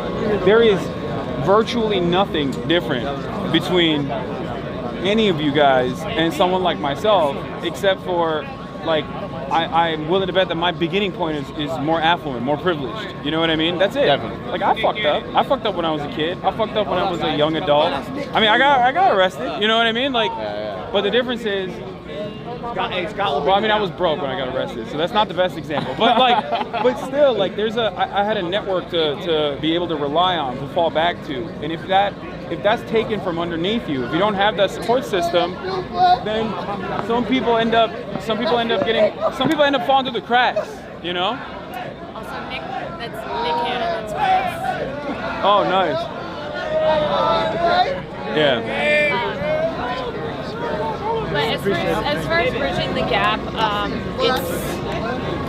think in times like this, I always say that let this radicalize you, right? But let this radicalize you in the direction of progress, right? Some people will go the other way. Some people will be like radicalized towards being more peaceful and like individualistic. But I'm like, let this radicalize you towards fixing our world, our climate. You know, we live in a state that it's getting drier and drier every year. These fires are getting worse, right? Let this radicalize you towards believing that people like you guys, deserve equal pay when you're here doing this, right? Like you shouldn't be making only $5 a day, and you should also have the opportunity to have this as a career after you leave. So like all of this begins with education and awareness, and then putting that to action. So if you guys want to go, yeah, go hang out with Nick Cannon. Don't worry about it. No. Don't worry about it. Don't worry about it, bro. Come on, it's Nick Cannon. Who's the most famous? Nick Cage, or did I say? I thought you said Nick Cannon. She was thinking about Nicolas Cage. I swear. Nicolas Cage? I didn't say. You thought everybody was going crazy for Nicolas Cage? No, I'm like. National treasure. She was just trying to take it out. Another national treasure. Number 2. Ghost Rider. Ghost Rider. Ass. What kind of the first shit? One, man. What kind of shit are you guys watching? Don't listen to him because he it's doesn't limited, watch. man. He doesn't watch gotta be anything, under okay? PG-13. They're not showing that shit. They've probably seen more than you have. That's probably true. I watch more anime, but I feel like nobody. I watch Naruto. You watch Naruto? Okay, that's good. You watch it? What? And you watch it? I wasn't really. Also, just an air quality update. Because I've been checking the air, and I was talking to one of the fire chiefs. Because the winds are blowing that way, this area is like fine. So doesn't seem too bad right now. I always say that you can't go off a smell test.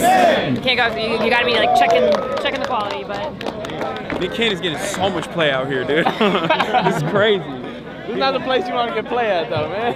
What do you mean? Who gives a shit? What's up, man? What camp are you from? Washington Ridge? Hell yeah. So you guys are from different facilities? Definitely. Okay. Definitely. There's multiple caps around California. What part are you fighting at right now? You're on Twitch, by the way. You know what that is? No? It's an online streaming service. It's live. But, so where are you fighting at right now? We were at our first day. We were at the Palisades. And, Oh yeah, let's get another angle. Let's get another angle, bro. Eating? Okay. All right. How you like it down here? Have you been done? Have you toured before? Like, have you done this before? Yeah. How many times? My fourth season. This is your fourth season.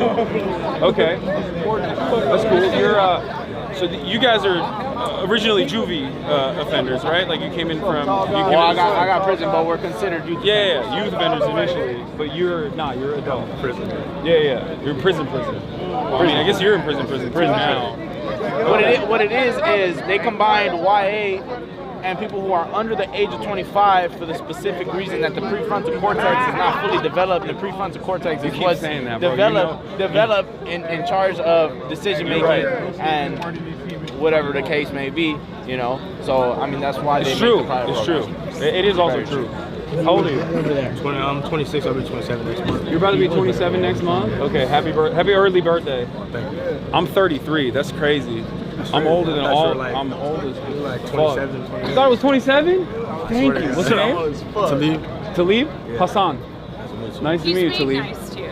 Yeah. No, he's not. He really thought I was 27. Shut up, Caroline. You have a salt and pepper beer. No. My friend. He didn't. He thinks that I look 27. Can we just? It's fine. That's what he thought. It's all good. Just take it as a compliment. Yeah, I'm taking it. Take it as a I'm compliment. pursuing this one out there. I have 50 days left. Oh, you have 50 days left? Nice. Okay, so I feel like a lot of the people here, like a lot of people I talk to, like they have a couple months left, like a year left, 50 days left. It's very it's at the end of their sentence for the most part. Is that a part of is that a byproduct of the? Not necessarily.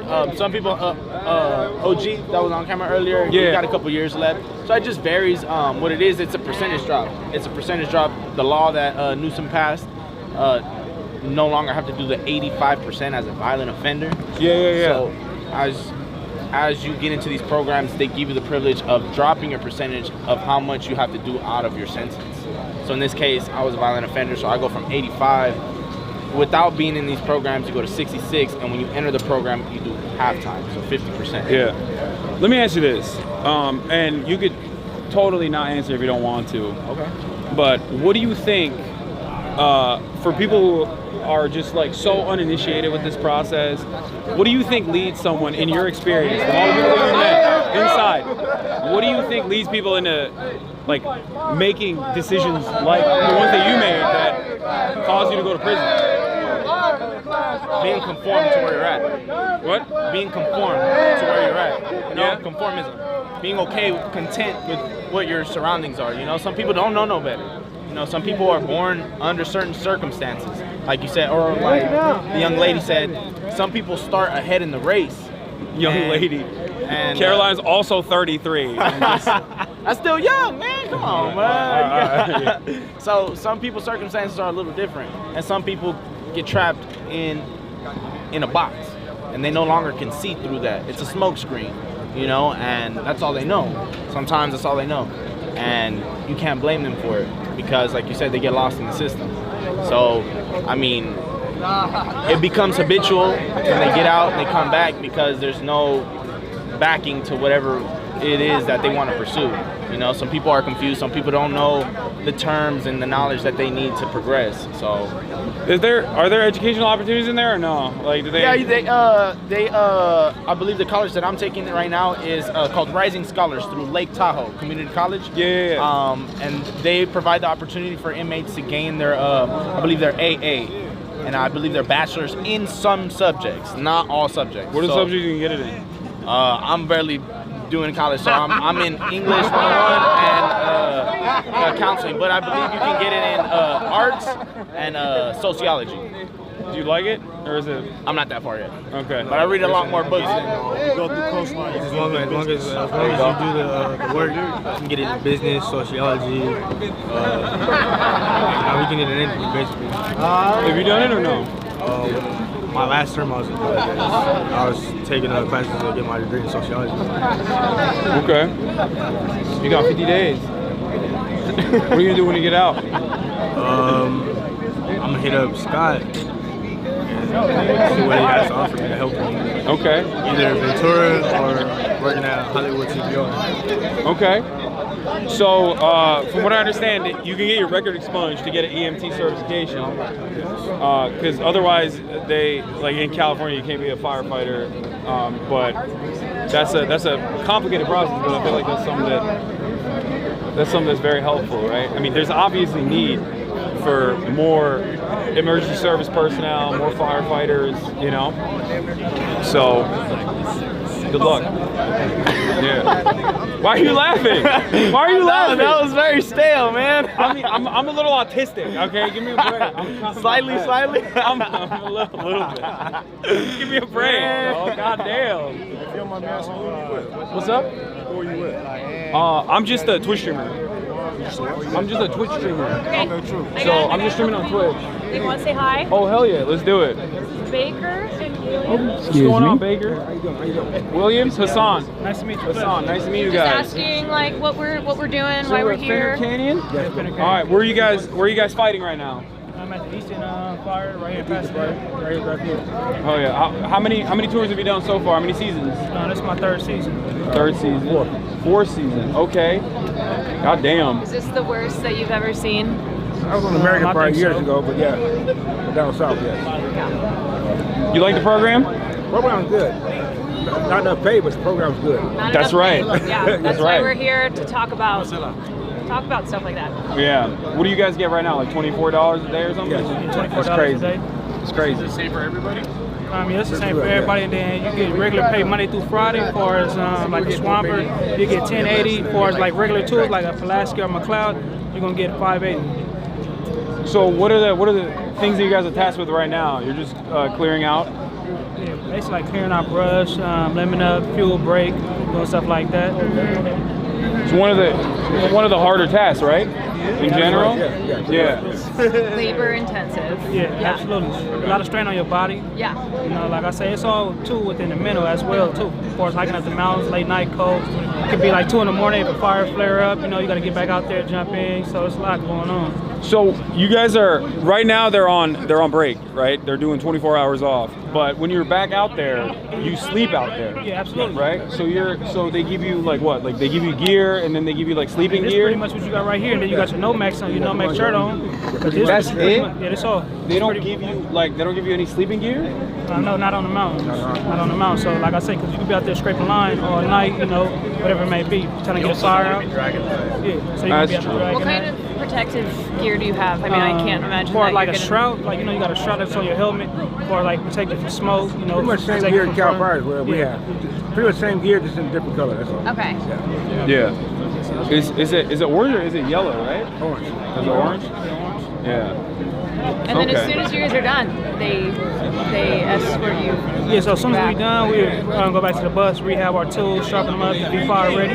Be fire ready for like, you know, if we get called to another fire or whatever it may be.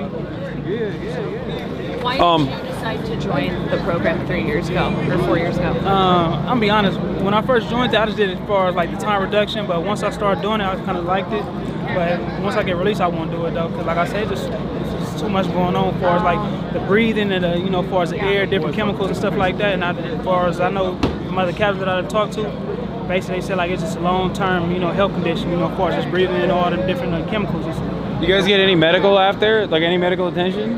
No. They asked us, do we need like, you know, as far as like if anybody got hurt, anybody got injured, any medical conditions. But, you know, if it ain't really like, you know, for like you got really hurt on the fire line, sprained ankle, none of that type of stuff, you kind of just like go back to, you know, working the next day. Like you say, the 24-hour down, 24-hour up. But you're not really getting a full 24-hour down. You know, you're going to get the 24-hour on the line for fighting fire, but you're not getting a full 24-hour down. You got to come back, you got to shower, you got to go to eat, you know, you got to go to get lunches. You know, It's also a lot of noise, a lot of activity. A lot of stuff going. They got to go to briefing, you know, get the assignment, you know, so it's a lot that's going on. Are you guys staying in these tents? We're staying in these tents. Are they nice? Yeah, they're pretty nice. Are they better than prison? Yeah, absolutely better than prison. God damn, prison sucks. Yeah, Baker, I want to ask you the same question. You know they go back to a camp after this. Yeah, we go back to the camp. Yeah, so we don't we're go not- back we're to not- prison, so we left the we're prison at camp, yard. So we go back to camp. So our camp be like, you know, maybe staging. I mean, our camp's in like Palmdale. So Palermo, California, actually. So I want to ask you why you joined the program. I did it 14 years ago. When I came back last year, my points was low, and I said, instead of going to a yard, I said, send me to camp. So, yeah. I used to be at Carlsberg 12 years ago. I was at Carlsberg fire camp 12 years ago. Okay. So, I came back the first of last year.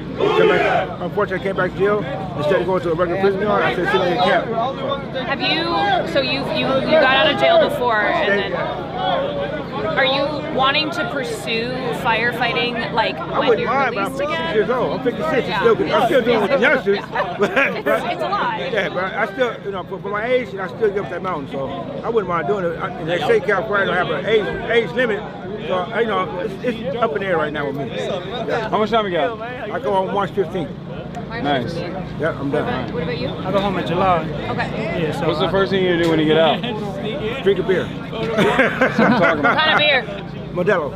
Okay, there you go. Modelo. What about you? See my grandmother. She in California? Yeah, she in California. So I'm gonna see her because right now I'm putting like 10.5 years. So I've been incarcerated 10.5 years. And I go home in July. How old are you? 32. You're 32? Yeah, came in at 21. You look young as hell. I'm 33. You look way younger than me. He's looking for another person to tell him that he looks. Okay, stop. Yeah, one guy. One guy's now 27. All of a sudden, I'm riding the fucking high. I'm riding the high. So, how are the cops? Are they all right? Are they dicks? You got some that's dicks, but for the most part, that's only one. But for the most part, we got good cops at Finnecane.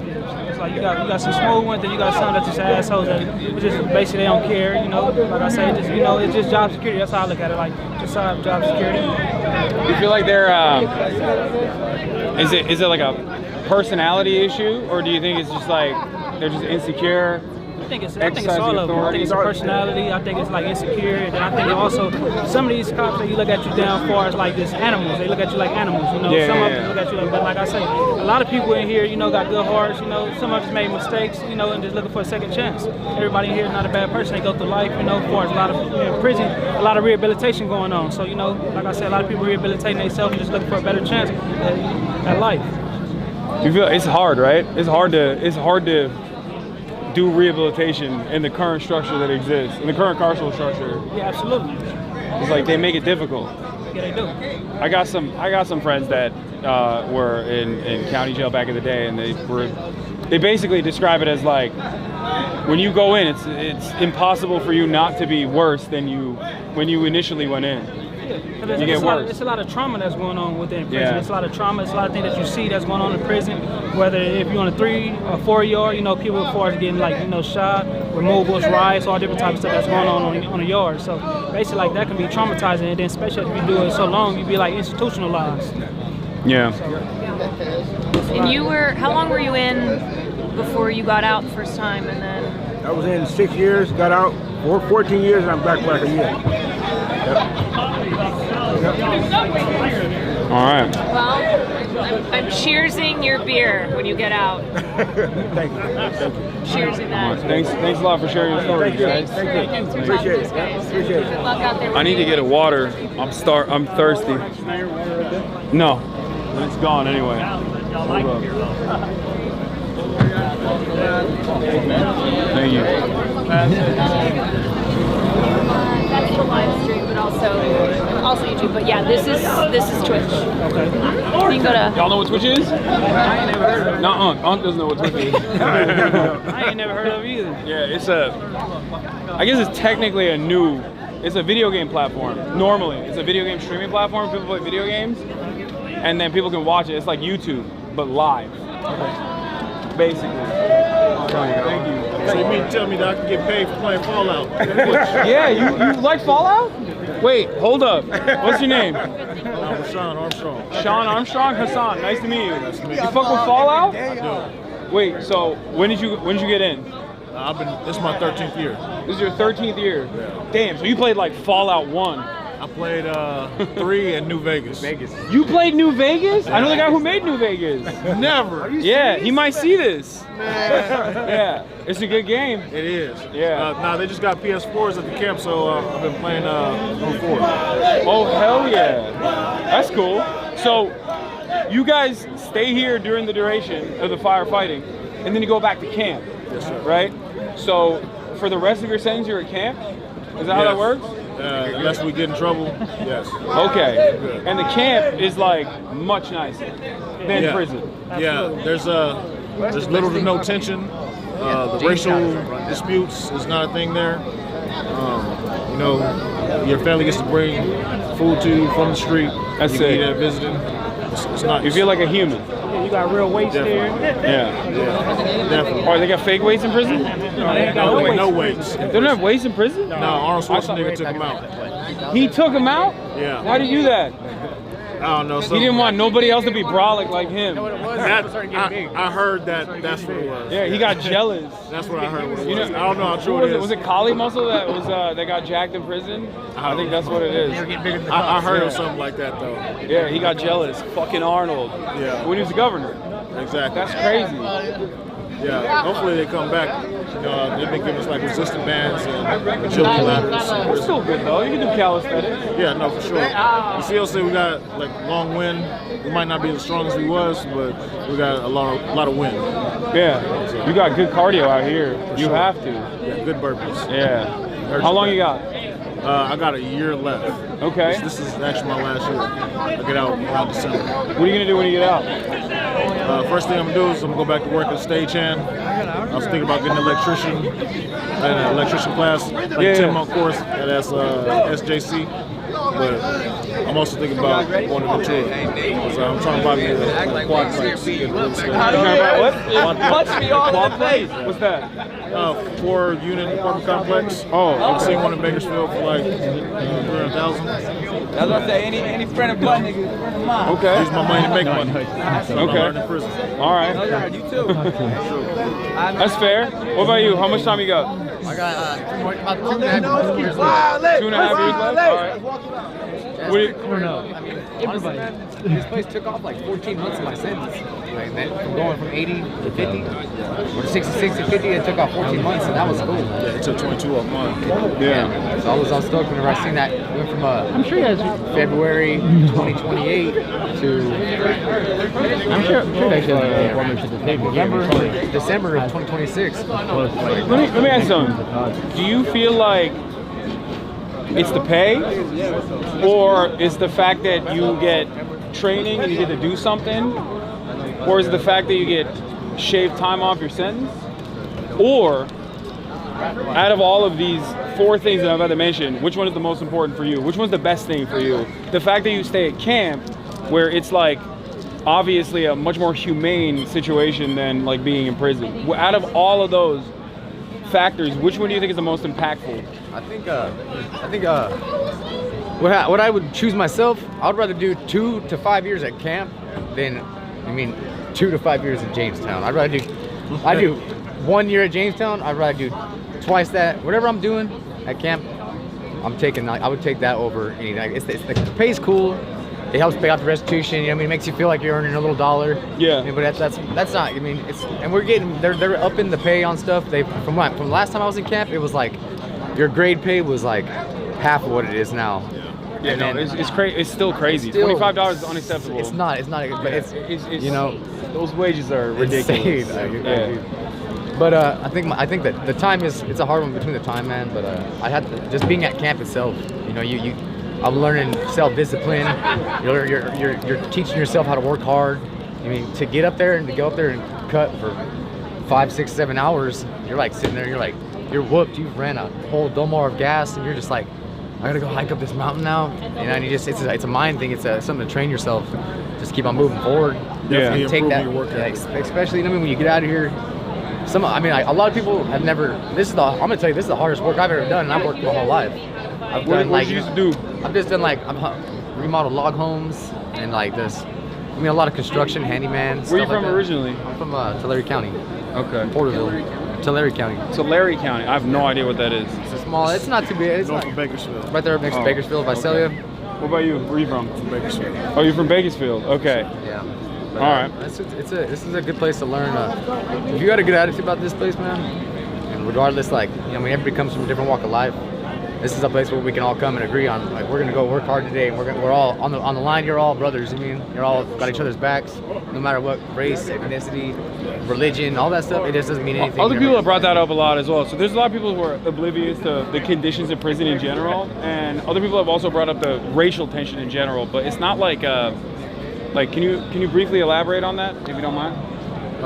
Racial tensions in prison, you know, everybody's entitled to their beliefs. Some people in their beliefs, they don't like others. Or we all grow up with different biases. Some we know, some we don't. And decisions and politics are based sometimes off race. You know? Yeah. The same person, because I hang with a lot of Hispanics on the street, you know what I mean? And I remember being on the yard with one of the Cortezes, and I couldn't even kick it with him really, because, you know, shit was in the way. But still my boy, you know what I mean? That's the part that really got me messed up, man. I was like, I grew up in like sports and like military kind of people around me. It didn't matter the color of a person, you know. I just like, they're my friends. Like, I mean, but you come to prison, and I mean, being like I show up and they're like, I'm a new white guy. They're like, hey, you can't even talk to that dude. You can't even hang out here. I'm like, it's their protection too, right? Like you have to be slotted in. Yeah. I mean, yeah, sometimes. So from what I learned doing college classes is humans, we have what's called in-group bias. I identify with somebody of my skin or my ethnic group, my area, and it's them and it's us. We do that naturally, you know what I'm saying? And it's a defensive mechanism that's based on instinct. But we're not born with it. We learn that through life, you know. We're really not. We tend to emphasize it a lot over small shit, over insignificant shit. You know what I mean? We were saying that that's a big part of why camp is better as well, because you can just kick it wherever you want, with none of the other additional animosity. Yeah. Yeah. They do give us that. A lot of that stuff is gone.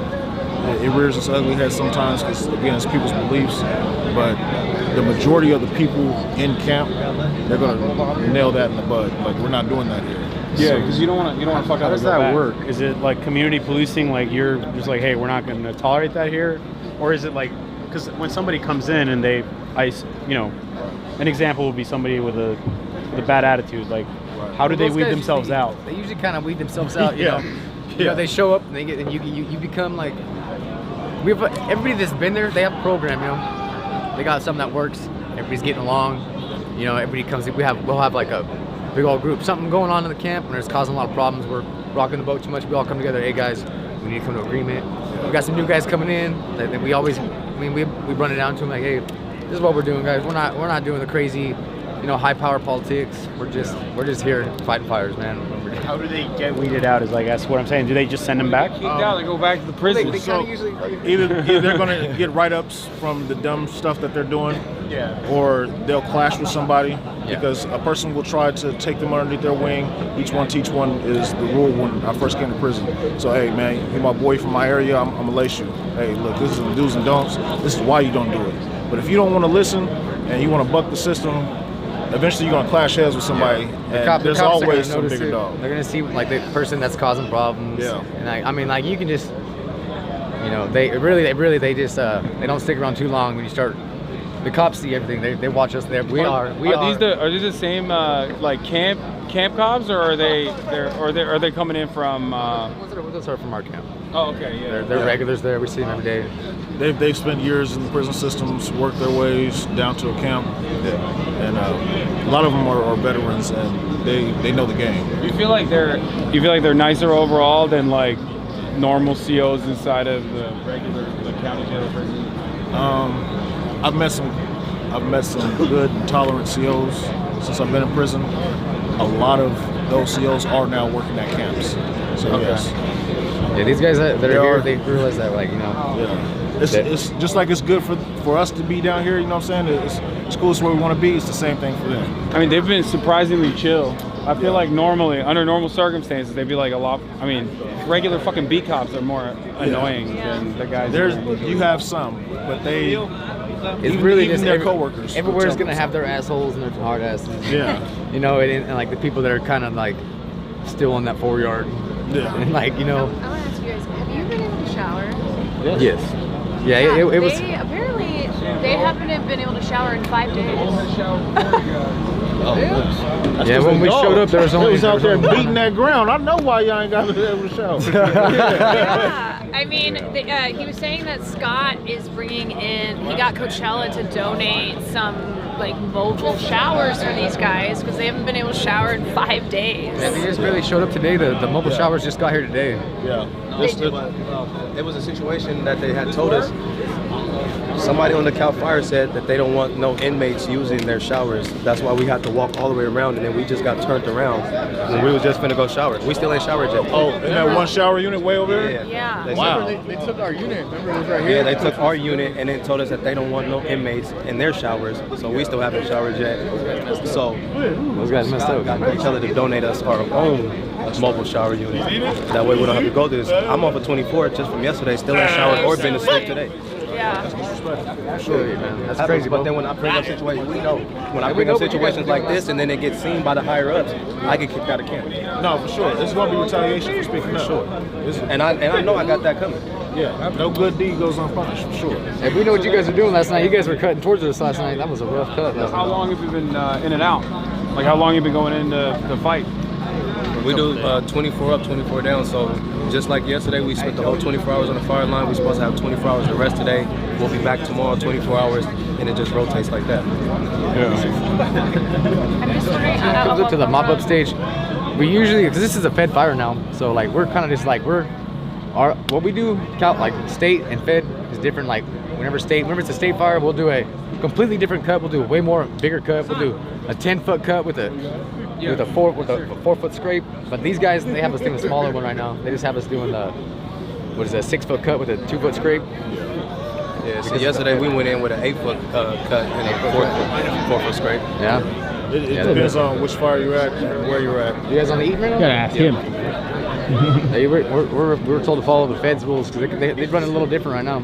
We were on the spot where the dozer line, where the fire flew over. That's where we were. You guys were coming towards us. We were going up. We're Finner Canyon. Was meeting you guys. That was rough last night, bro. They had us trenching the whole way up, the whole way, and I'm second Pulaski. Yeah. I'm swinging my arms all day. Oh man. I'm on the saw, bro, and I've never cut that much in my life, bro. Oh my god. So what they doing about your showers? It's already here or what? Luckily, we got Lieutenant Hill, and he's trying to push the line for us. I respect it. I would love to help if you can, and I don't want you getting in trouble at all. So however we can help. I'm sorry, you deserve a shower. Hey, for sure. I appreciate it. And what's going to happen is going to happen no matter what. That's going to happen. It's kind of how the dice rolls around here. You know, like if you want to know what happens, come back and check on them in about 3 months. You don't need it anymore? We know. No, I mean you gave it to me. Well, yeah, it's fine. Huh? Okay, 1 second. Yeah. You guys play at camp, right? You got a PS4? Well, our camp Not at our camp, no. Oh, your camp is We're trying to get it going over there so we can have some activities for us. We're trying to What is it? What you got weights though, right? Oh, we got weights for sure. So you got weights. You don't got a PS4, but you got a TV. Yeah, we got TV. You guys get internet access or no? No internet access. Nah, they don't want us to have that. Why not? I don't know. Well, we're still limited. We're still a little bit. incarcerated people, so we can't. We're limited. You're still a person? It's a human right. I think you should be able to get internet access. For sure. What are you gonna do with internet access? Crimes? Okay, maybe, but. I mean, inside the prisons they have tablets, but at the camp we don't have tablets. Oh, really? So yeah, sometimes I'll see like dudes sneaking a phone, and they'll go live on TikTok. Yeah. Yeah, but only for a limited time. Hey, follow my. Yeah, you got a TikTok? You shout it out. By the time you get out, it'll be popping. Yeah. But I don't know. So, one question for you. What's up? So, what made you come here? What made you come here and? So, interviews? I talk about rehabilitation a lot. Like I cover primarily labor-related issues, politics in general, and one of the things I talk about quite a bit is how dog shit the American prison system is. For sure. And how prisoners demand more rights. So one of the things that we have been talking about with the wildfires is you guys, incarcerated wildfighters. There's actually a lot of people. There's a lot of news coverage around what you guys do, as a matter of fact. And I hit up Scott, and we were supposed to link up for something totally different, but one of my friends told me that he does this program, and I thought it would be an amazing opportunity to come talk to you guys and to, you know, show people outside that you're just normal dudes, you know? What do you think now? What do you think now about us since you haven't met us? Like, y'all suck. No, I mean, nothing really changed from my perspective. Like, I don't know. It's just, yeah, you guys are just regular dudes, you know? But I think the way that a lot of people approach it, they think like, oh, someone has done a crime, they're evil, they're automatically bad, they're scary. And I want to break that stigma a little bit, you know? And show people that that's not the case. And I feel like if they recognize your humanity a little bit, then they'll be more open-minded to initiatives that, you know, initiatives that are helpful with reintegration, initiatives that are helpful with like hiring, you know, former inmates. You know, for sure. Trying my best. And we appreciate you for that. We got to get you to our camp, Growlersburg. I'm down. Yeah, MTV Cribs. Coming soon. No, I would love to do that for sure. Coming soon. I'll talk to Scott. If we can make something like that happen, that would be great. Oh yeah. Let's do it. Come check out my bunk. We'll make you a little spread. You eat real quick. Yeah. You know? we'll go on Twitch. You know. No, there's like Twitch Cribs. There we go. There's actually a thing like there's a thing on TikTok with like prison food, where they show like different things that people make in prison. So we could do something like that, like a little cooking segment. You gotta make it though. You gotta make it. I'll make it. Yeah. We'll tell you how to do it. You do it. The only thing I know how to make is chicken. That's all I know how to make. So I don't know. We're gonna do something with that. Yeah. We're gonna do something. What do you guys make? What do you guys cook? You cook your own food? We make everything. Rice bowls, burritos, nachos. That's sick. Sushi, tamales. Okay. We cook everything out of what we got though. Like, yeah. Soups. So how does that work in how's that work in camp? Like it's not because in prison it's like you got a chef or not a chef, but like you got someone working the kitchen and yeah, he's just like not a chef for sure. Yeah. You got someone. Yeah, You got someone over there. Yeah, I don't know what he's doing. Just sitting there just whipping stuff up. But like in camp, do you make your own food? Like is that so it's kind of the same thing. We have someone that cooks for us, but we can also buy our own food from commissary. Yeah. So we buy our own food and we make things. What do they have in commissary? Hot Cheetos, sausages. How much is the hot Cheetos in the commissary? Like $2.65. Oh, okay, so it's like normal price. It's not because I know phone calls are like I don't know how it is in California. It's free now. Yeah, it used to be a big ass fucking problem. It used to be a lot. That shit was awful. So the phone calls are free now. So everyone that left, come back. I could call you now. Wait, tell them what it used to be like. So it used to be a lot, like 33 cents a minute. 33 cents a minute. 33 cents a minute. $1 a day. Like only 15 minute phone call. We just been like $100 a week. Yeah. So that's why we're all single now. Am I right? Oh no, just me. Wait, okay, so how does that, like, why is that important? Why is it important that you have access to the outside world like that? Well, just because we're not trying to get institutionalized. Like, we're not trying to get stuck in here because we're still people, like you said. Yeah. We're still people and we're still trying to strive and we're still trying to grow and get out of what we're in. Don't get me wrong, like, what we're in, it's a great environment with the people that we surround ourselves with.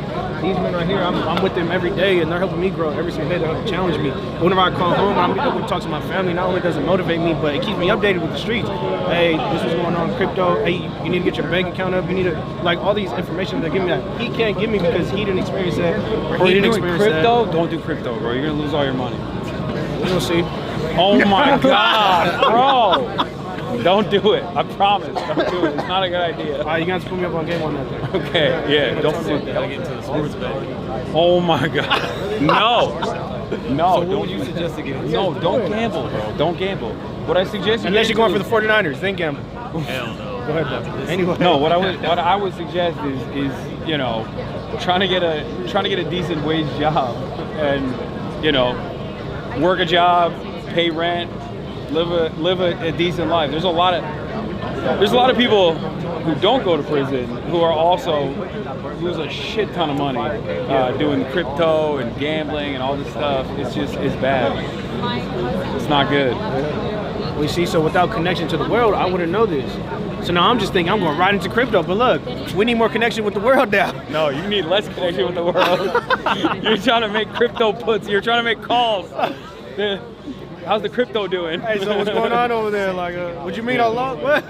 But okay, so I asked some of the other guys this question. I was wondering, what do you think? Like, out of four qualities of the program that you're in, like, which one do you think is the most significant for you? You got time reduced. You got conditions in the camp as opposed to prison, which are significantly more humane, right? You got a job, so you're busy. And I forgot what the fourth thing was. God damn it. What the fuck was it? But okay, out of those three, what do you think is the most significant? Time reduced. Time reduced? Time reduced. Okay. I'm trying to go home. That's it. Yeah. That's I it. feel like a lot of us, we got oversentenced, especially for the crimes that we committed. For So sure. it's like, it's giving us a chance to go home early. And Yeah, you guys are also young offenders, right? Yeah. Yeah. So we're not supposed to be here. Of course, someone probably already told you that, but yeah, we're not supposed to be at camp right now. No, yeah, I know. Because Scott Budnick, shout out Scott, you're number one, man. Hey, yeah, shout out Scott Budnick, you know, we're here, and we're very, very, very grateful. All right. If you don't mind me asking, what do you think, in your mind, in your assessment, from all the people that you've met in prison, in camp, what do you think is like a leading reason for how you land up in prison? Leading reason why. Like what is it? For me, I would say no positive role model. Because for me, I was like left at home a lot, and I just started running the streets at a young age. So it led me to the things. Where are you from originally? San Diego. San Diego. Okay. So that led me to like this. Start roaming the streets and start getting up shit. I would say kind of touch on the same thing, no guidance, just not having a positive guidance. The environment that I grew up in, of course, it led me into a different direction, and yeah. What about you? So first off, obviously there's no excuses for what I'm saying, right? I hold myself accountable for what I've done, right? But I'm not the commissioner board. There's circumstances, right? No, I feel you. My circumstances, like my mental health, as in my insecurities, I didn't have no one that I could talk to. The schools I was in, they didn't really teach me how to like behave and like correct behavior. They were like favoritism toward different races and ethnicity, and I think that like made me go different ways with the social groups. So like I couldn't really like fit in with nobody. So I had to branch out to different people, and like that's what made me commit my crimes and find different people that had the same values as me, which is violence. Okay.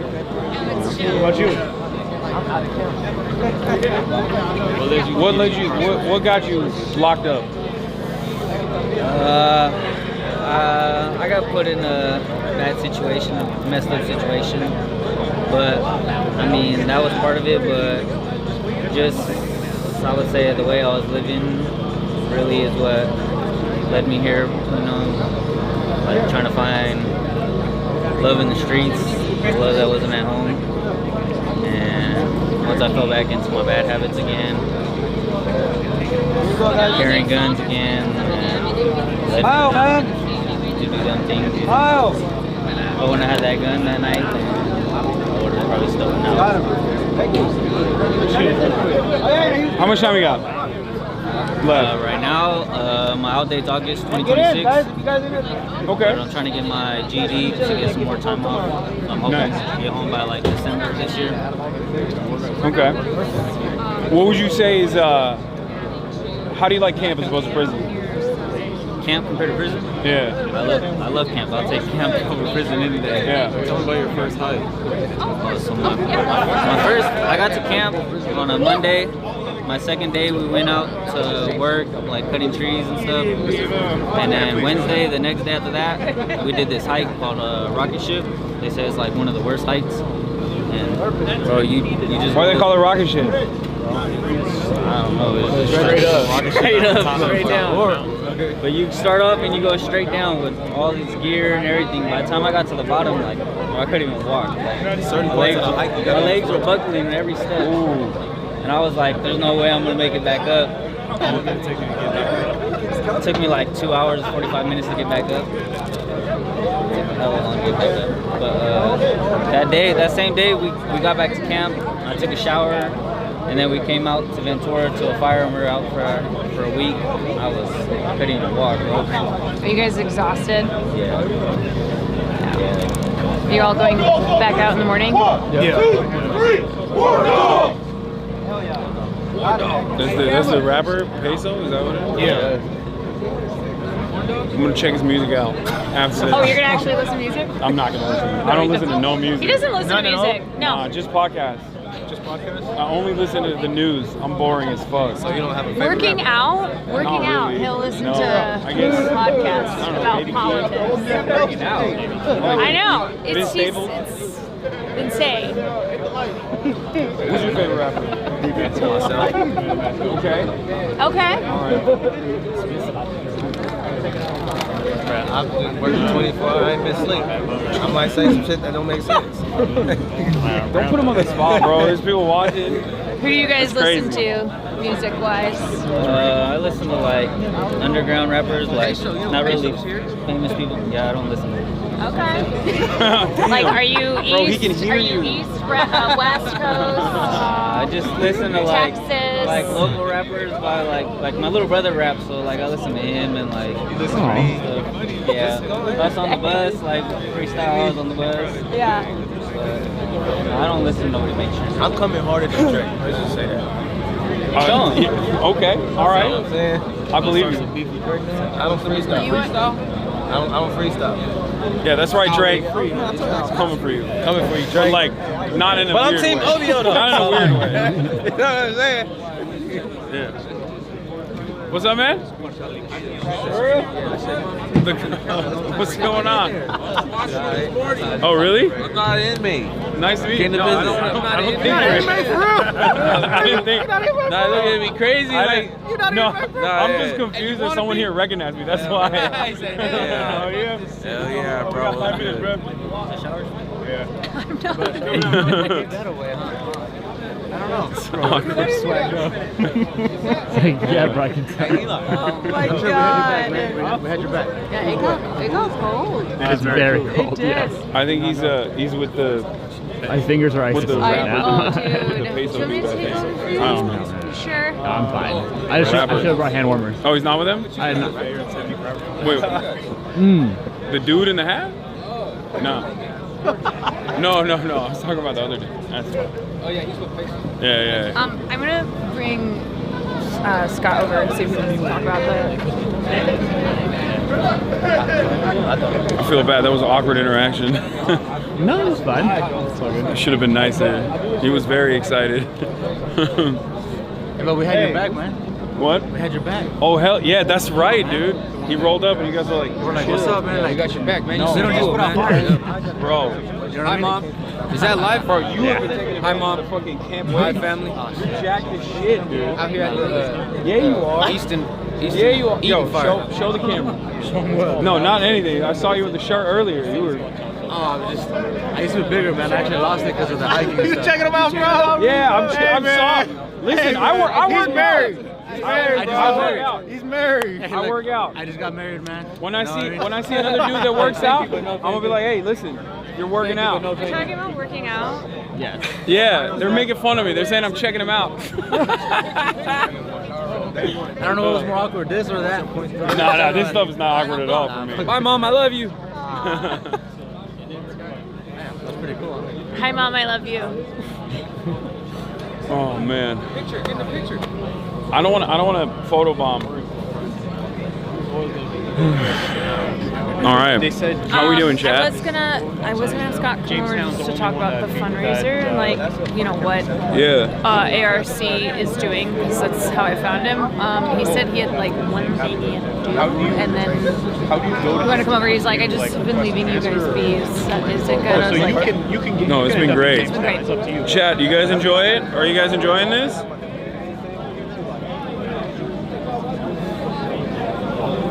It's fucking dope, right? I told you it was gonna get cold. Yeah, no, I'm glad I wore the jacket. Yeah. It's cold as hell. It is. It is. Yeah, it's crazy that they don't get more gear than like. Dude, I also like that showers thing. I'm not trying to be like, who can I talk to? But Woke police. who can I Calling talk the to? manager. I'm young man wants to talk kind of. What's up? I heard you be gaming. What's your favorite game? I game right now. I'm playing Marvel Rivals a lot, but it's new. It's a new game. As far as like of all time, Metal Gear Solid. You know what that is? Yeah, I've heard of it. What do you play? You play any games? Super Smash Bros. And Fortnite. Okay. Oh, you play Fortnite? Nice. They have a PS4. No, I know. Yeah. Well, at their camp they have a PS4. Smash Redhead Bros? camp they Which don't have a one? PS4. All of them. I went to, I want to say, either 2017 or 2018, I went to Texas. They had like a little game fest they did. One of my cousins, I play sports players. Oh, really? Oh, nice. Yeah, you know about RDC? Supreme Dreams? They have a thing called DreamCon. Yeah. Where they do a convention in Austin. This year it's going to be in Houston though, I think. But anyway, it's very cool. It's like an anime gaming convention. It's going to be this year when? This year's going to be in Houston, I believe. But I don't know when. I think it's in the summer, maybe. Chat, when is DreamCon? Yes, it is. July. Oh, I'm there for sure. What? I'm there for sure. Yeah, you're out in what, 50 days, you said? Yeah. March 9th. Yeah, all right, man. I'll see you there. If you go to DreamCon, we're going to link up. Yep. All right? All right, play me Fortnite too. I'm really good. I suck at Fortnite. You beat my ass. You got a lot more time to play Fortnite than I do. Well, at our camp we don't have internet, so like we play. Like right now I'm playing Dream Hunter. I'm playing Monster Hunter Ice World Reborn. Oh, there's a lot of good single player games out there though. That's a real good game. How does that work? Can people just like buy you guys games or no? I think so. We can get games sent in. I think we can. Okay. As long as they're pre-approved by our lieutenant. Wait, what? Oh, so the lieutenant's like, this is too violent. Like, I mean, we have Mortal Kombat. We have. Oh, okay. Then never mind. Yeah, That's not a problem. Okay. All right. That's good to know. So Washington Ridge Camp, right? All right. That's sick. Chat. There you go. You can send in video games to Washington Ridge Camp. How do they do it? Is there like a Department of Corrections website portal, something like that? Gotta ask him. Because I need you. Lieutenant Hanks. This is Lieutenant Hassan. Nice to meet you. Nice to meet you. I can't say nothing. How do we send these guys video games? There's a lot of people watching right now. How do we send these guys video games? Yeah. Video games are a challenge because I can't give them access to the internet without it being supervised. Yeah, no, I meant like hard copies. You donate them to the camp, so you send it to the address of the camp, and you state that you wish to donate it for camp, and then we'll include it in the systems we have. Hell yeah. Does it have to be like a maturity level restricted? Yes, it has to be maturity level restricted, and it can't have an online component to it. Yeah. Okay. There's a lot of good single player games. They have PS4s, right? Yes. All right. Get to work, chap. It's Washington Ridge Camp. They'll send you guys some hard copies of video games. There it is. All right. Nice to meet you, man. I'll see you in July. All right. Are you cold? I'm so cold. You little bitch. There's people. Hey, nice to meet you guys. Hi guys. I just want to say what's up to my wife, to my son. I do this for you guys. You know, thank you to the program. You know, got me a lot of time off, chance to earn some money, send it home for the holidays. Chat, you know what's up, man. Get this to my wife, man. Thank you. All right. Are we out of here? Yeah, I think we can. Take a photo? Yeah, let's do a photo. This is our first shower in a whole week. Just let them know we've been out here for a week. Let's go. It's our first shower, It's bro. about time. About You time. guys get a Thank you shower. guys. It's because of y'all. Y'all fucking Back. Scott, we're gonna. How do you feel? How do you feel? That was fantastic. I want That was amazing. I want you to talk about the fundraiser. ARC is doing a fundraiser for these guys after they get out. We're thinking of funds. Yeah, I think there's a lot of things that we need. You can talk to this guy right here too. Like everyone wants to give right now that they're on the fire line. Yeah. There's not so much to give right now, right? They're fairly good right now. It's when they get back to camp, right? There's not a TV that's working in some places, right? There's the boots are all fucked up and they need better boots. Like there's just things that are not so sexy, but that they need. You never think this, but we're getting a shower truck dropped off. No, I know we were talking about it. Yeah. By the way, you God had to bless. reach out to Coachella. God bless the dudes at Coachella. Dude. They got a shower truck coming in. These guys haven't showered in like 4 days. I know. So just stuff like that. And then I think also when they get out, if they want to work for CAL FIRE, as soon as they get out, how are they going to pay rent to wherever they're getting hired? How are they going to pay utilities? What about a car to get to and from work? Right? Those sort of things. So we're setting up a scholarship fund to help them when they get out. A lot of people have talked about how, reintegration, like one of the biggest problems is like getting a job in general and, keeping up with parole. Yeah. And from what I've heard, it's just like having something that keeps them grounded and busy and look forward to is like a major impact, I feel like. I think we nailed it. And it's like, the work ethic this gives them too. Like, these guys are fucking beasts, right? Yeah. Animals. Dude, we were hearing stories about, and they were all swapping stories too. What they are doing out here it's so physically demanding and how hard They're gonna run working. circles, whatever job they get out here, if they don't do fire, they're gonna run circles around everyone. The work ethic's insane, right? Yeah. So like these guys are insanely hireable. And now, because of a bill ARC did, they can now expunge the record. So they don't have to check the I'm a felon box. They're no longer a felon because they risked their life to save our state, which they did last night and they'll be doing tomorrow night. So while we're sleeping in our bed, they're up all night long on the mountain. Yeah, and they were saying they pretty much just have what is on them. Like there's nothing. That's it. And by the way, those Subway sandwiches and stuff that we just delivered, I'm sure they'll be sneaking those in their pack. So at 3 in the morning after they've been working for 20 hours, they can sneak a bite. Yeah. But dude, how did you get involved? How long have you been involved? I was just like, I was doing Old School. Do you remember that one? We're too young for Old School. Old School? Will Ferrell running Oh, streaking. of course. Yeah. I was doing Old School and I met a guy that said, come down to Juvenile Hall in the San Fernando Valley and come be in this creative writing program. And I went down and the first kid I met, no exaggeration, I'm like, how was your day? He said it was a really tough day. I just got 300 years to life in prison. And I looked at him, he was little with a little mohawk on his head. And he said, I'm 15 years old. And he got 300 years to life in prison. And I'm like, what did you do? In my mind, I'm thinking like, is this kid like Charles Manson? Like, Right, what must did he have murdered, do? 100 people. Yeah, he's like, I stood next to my homie who shot the victim in the butt. The victim was in and out of the hospital in a day, and for standing next to the guy with the gun and never touching the gun, I got 300 years to life. And in my mind, I'm like, okay, maybe there's some punishment for that, right? But I don't think any of us would say 300 years to life is proportionate. 15-year-old. For a 15-year-old, right? Yeah. Like, I did a lot of dumb shit when I was in my early 20s. And if that was my kid, A, he'd be out on bail, right? He wouldn't be sitting in that juvenile hall. And B, he'd have the best lawyer in LA. And for not shooting somebody, he would probably get probation. Because he's my kid. He looks like me, has my money, has a good lawyer. Resources. Like, he's fine. Yeah, resources fine. But David was going to prison for 300 years to life. And so like that got me, I started getting into it, learned how to pass laws in Sacramento, ended up passing a law called Senate Bill 260 that let any kid under the age of 18 who got a life sentence go to the parole board at 15, 20, or 25 years.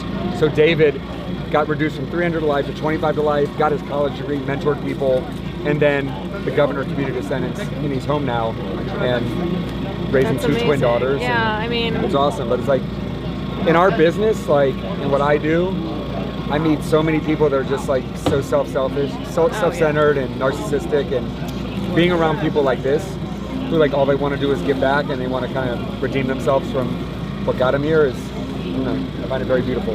I think like even just asking, you asking that kid, David, how are you? How's your day? It's like just starting there and caring, right? Showing that you see this person as a human being. Yeah. And the conversations that I was having with all these guys is they kept being like, I don't mean this the wrong way, but like, why do you guys care? Why are you here? Yeah, like, why are you here? Why do you care what are you about guys us? doing here? Why do you care about us? Isn't that sad? They don't think people care. Yeah. Yeah, and Until I they think see a night like tonight. I know, and I think right now, with disasters like this, it's a huge moment to raise awareness, right? Because people are like, okay, I want to help. I want to feel collective action. I want to be in solidarity, and it's like, let this moment radicalize you in a good way, right? Don't fall prey to like misinformation, to individualism. let this, you know. It's like, to me, it's like the misinformation piece of it. Yeah. It's like people like using this for like political hits and shit like that. When like you guys are showing up and like showing love and being here for these guys, and other people just want to use it. But that is radical, like that for a lot of people. That is, you know, radical empathy. It's like radical sounds so intense, right? It's like an intense word, but it is truly seeing these people as human beings, right? There's fundamentally no difference between any of the dudes I just met today and myself, with the most important exception. I come from a more affluent background. Yep. And therefore, when I fucked up, I had a support network to rely on. Yeah, I had my me family too. that could set me straight. And I always recognize that the privilege that I have, and I try to explain to other people that, like, you know, other people that are watching, that like these guys are, yeah, maybe some of them did some stuff that you would consider to be ridiculous or crazy or whatever, but it doesn't matter. Like, everyone has the capacity to rehabilitate. Yeah. Everyone has the capacity to become a better, more productive member of society. And that's what these guys are doing, right? Yeah. Like, the thing I love the most about this is you go from like the pariah of the community. Yeah. Like, we want to separate you because you're too dangerous and get out of our community. And now all of a sudden you're a first responder, you're a hero. People are baking you brownies and cookies. Yeah. Because you're going up in a mountain and fighting a fire so it doesn't kill our. I think it's but I think, yeah, you're right. The dignity aspect of it. The dignity aspect of it is huge, and I feel like that's another thing I want to do if we can do this, because they were talking about like going back to camp. Yeah. If we could potentially film the camp at some point. No, we go. Because as soon as they're back, let's go. Okay, that's a great idea. I want to do that 100% because I think from what I see, this is like one of the closest aspects to a more rehabilitative approach. Yeah. In like the American carceral structure. 100%. Because like one of the things that everybody talked about, and across age groups from different camps, everyone was like, there's no racialized, like there's no race stuff. Everyone is the same. Nobody rocks the boat, because you get all of these positive incentives of sentence reduction, but more importantly than that, the conditions in the camp are significantly better than prison. Significantly. And by the way, that doesn't mean it's actually like better than your living conditions at home. Yeah, those guys couldn't shower for 5 days. They also don't have you know, they don't have internet. They don't have internet access unless it's supervised. But I think that plays a major role in people feeling like human beings, and it helps with reintegration in general. 100%. David, Campos, get Jersey, bring him over here, please. You, both of you. This is an incredible story. Wait until I tell you this story. You'll love this. I think, like, I was on your live stream as you were driving, and I saw other people commenting about modern day slavery. And I'll say this, it's like, I'm running like a massive campaign right now with Governor Newsom and others, trying to get him to raise the pay, because I agree that the pay, it's been $1 an hour since 1984, right? That's unacceptable. So there was an actual legislative proposal this year to go from $1 an hour to $5 an hour, and it got killed. So this year I want to accomplish that, but like, no one's forced to be here, right? This is voluntary, and it's now. 5 years ago, there was no path to a career. You risked your life, you got paid nothing, you got out, and it's like, no, we won't hire you. Now there's a path to a $100,000 a year job. And I tell these guys, like, who cares what you get paid? Volunteer to get out of a prison cell, save people's life, make amends, redeem yourself for the shit you've done. Even if you're volunteering, you get paid nothing. And I'm going to do everything I can to make sure you have a career where you can make $100,000, $150,000, $200,000 so your kids never have to go through what you went through, and then go to a great private school and a great college, right? And so, like, I really love it. 5 years ago, maybe it was more like that. Today, not so much. Let me say, yeah, go on. Oh, I was just going to say, can you give any update on where a bill like that is? You said you're working with I think it's gonna be more like, you can go a bill route, or you can go a budget route. The budget process starts now in January. The governor released his budget this week. And then they close the budget in June, and it becomes a state budget. So between now and June is when he will either force his Department of Finance to do it or not do it. And the governor was here tonight. I'll sing his praises if he does. Yeah. That's right. He, I'll tell you this, like, he really, in terms of fire stuff, he's done incredible. No governor in the last 30, 40 years has doubled CAL FIRE's budget. $2 billion when he came in, $4 billion now. 7,000 firefighters there, 14,000 now. Like, he's doing it. I want to tell you a quick story. Where's Campos? Get Campos. Campos, stop talking. Get over here. Okay, this is a great story. So, this guy right here was my student in Somar Juvenile Hall when he was 14 years old, facing life in prison. Didn't get life in prison, but got 14-year sentence. 14-year sentence. At 18 years old, as a kid, he gets sent to the most violent prison in California, Pelican Bay State Prison, up on the Oregon border. So he's now an 18-year-old at Pelican Bay, and he got out of there without ever getting into trouble, went down a level, and then came to a college program I was doing at this prison called Ironwood, and ended up graduating college, doing great, came home, interned for me at my film company for a little bit. The director, I don't know if you guys know who Destin Cretton is, but he did this movie called Just Mercy that I did with Michael B. Jordan and Jamie Foxx. Destin's like, I need an assistant during post-production. I'm like, interview David. David interviews. He becomes Destin's assistant for the post-production of Just Mercy. Destin then does a DC Comics movie called Marvel. Oh shit. Okay. No, shit. We're talking about both. Okay. Marvel movie called Shang-Chi in Australia. Takes him while he's on parole to be his assistant in Australia on Shang-Chi. Yeah. Gets better. This motherfucker right here is the lead man, so he's a head set dresser, Local 44, and Let's Make a Deal on The Price is Right, which I've watched my entire life. And he hires him in the union, so now we're talking about $150,000 a year, etc. to work for him on Let's Make a Deal on The Price is Right. This motherfucker crushes and works so hard on Let's Make a Deal on The Price is Right. This guy's now hired like 20 guys that have come out of prison and is doing incredibly, right? Hell yeah. Best guys in town. Yeah. You know, they want it. They're happy. They're better than getting somebody's kid that wants to get in. You know, they've been taught. You know, and it's one of those things. The drive, and you can't teach that in people. You know, the drive, their work ethic, all that kind of stuff. You don't get that. These guys have proven. And it's like, whatever their past is their past. We don't give a crap, you know. I just want a happy, smiling face and somebody to hang out with at work and have a good time. And now 20 of them are, and if I could get more, you know, I would have 150 of them because it's, you know, they're great workers, you know. What a cool job to have. Yeah, I feel extremely blessed, honestly. And we're at Price is Right, and Let's Make a Deal. We're all a family. So it doesn't feel like work. You know, I look forward to going there and being with my friends. And yeah, we work, but it's a great time. You know, we all get along really well. It's a great opportunity. My cousin won a car on Price is Right once. There you go. Oh, bro. See? We're always making somebody's life a little different, you know. To see him at 14 years old, locked in a cell facing life, and mentor him when he was 14 years old, to now see him making hundreds of thousands of dollars on the show, then to now see him here giving back and feeding guys that are currently incarcerated, like, talk about full circle. Okay, sorry guys, sorry I interrupted you. And this is the man right here. Thank you. Nice to meet you. I think we're about to head out. Yeah, Are we nice heading to out? meet you guys. Thanks for sharing your story.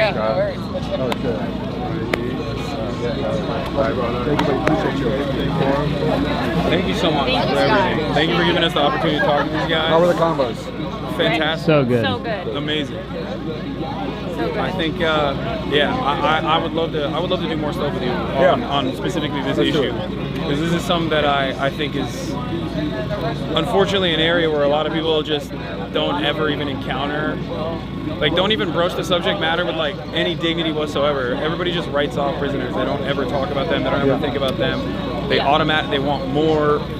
They don't want to reduce sentences. They want to make sure that people stay in prison for as long as possible without ever thinking about it. And I think showing the camp conditions specifically, as juxtaposed with like what county jail looks like, what prison looks like, and how much that helps people feel human, and how successful that is in terms of like rehabilitating people and allowing that integration to happen is really huge.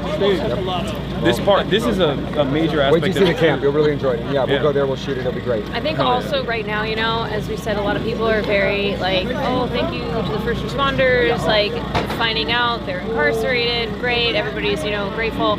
once these fires are cleared, Everyone go back to their lives and no everyone one goes back to their remembers. lives. And it's about like what happens after, it's not just like now, but also when they get out of prison and making sure that they have a pathway. So, So thank you guys for Thank coming you. and It's really shining a nice to light. meet you. Yeah. Appreciate it. Thank you so much. Thank you for the work that you're doing. Big dog, I'll see you. I'm going to San Francisco. See when I'm blown away. Yeah. My house is burned down. Yeah. Hopefully not. Rad. Rad. Thank you. Thank you very much. Thank you very much. Big dog. Good to meet you, bro. Thank you, my See you later, dog. It is cold. It's definitely cold as I'm hell. so All right, weak. let's get out of here. Oh, thank you so much. No, I've seen it. Shall we? Yeah, let's dip. You want to do a little send off or? Oh yeah, let's do it here. All right, everybody. This was a wonderful experience overall. Thank you so much, Caroline. Thank you, Scott Budnick, as always. Thank you, Murat, for showing up as well. This was a wonderful experience, and I'll of course be live tomorrow. And I hope you learned something today. All right, that's all I got.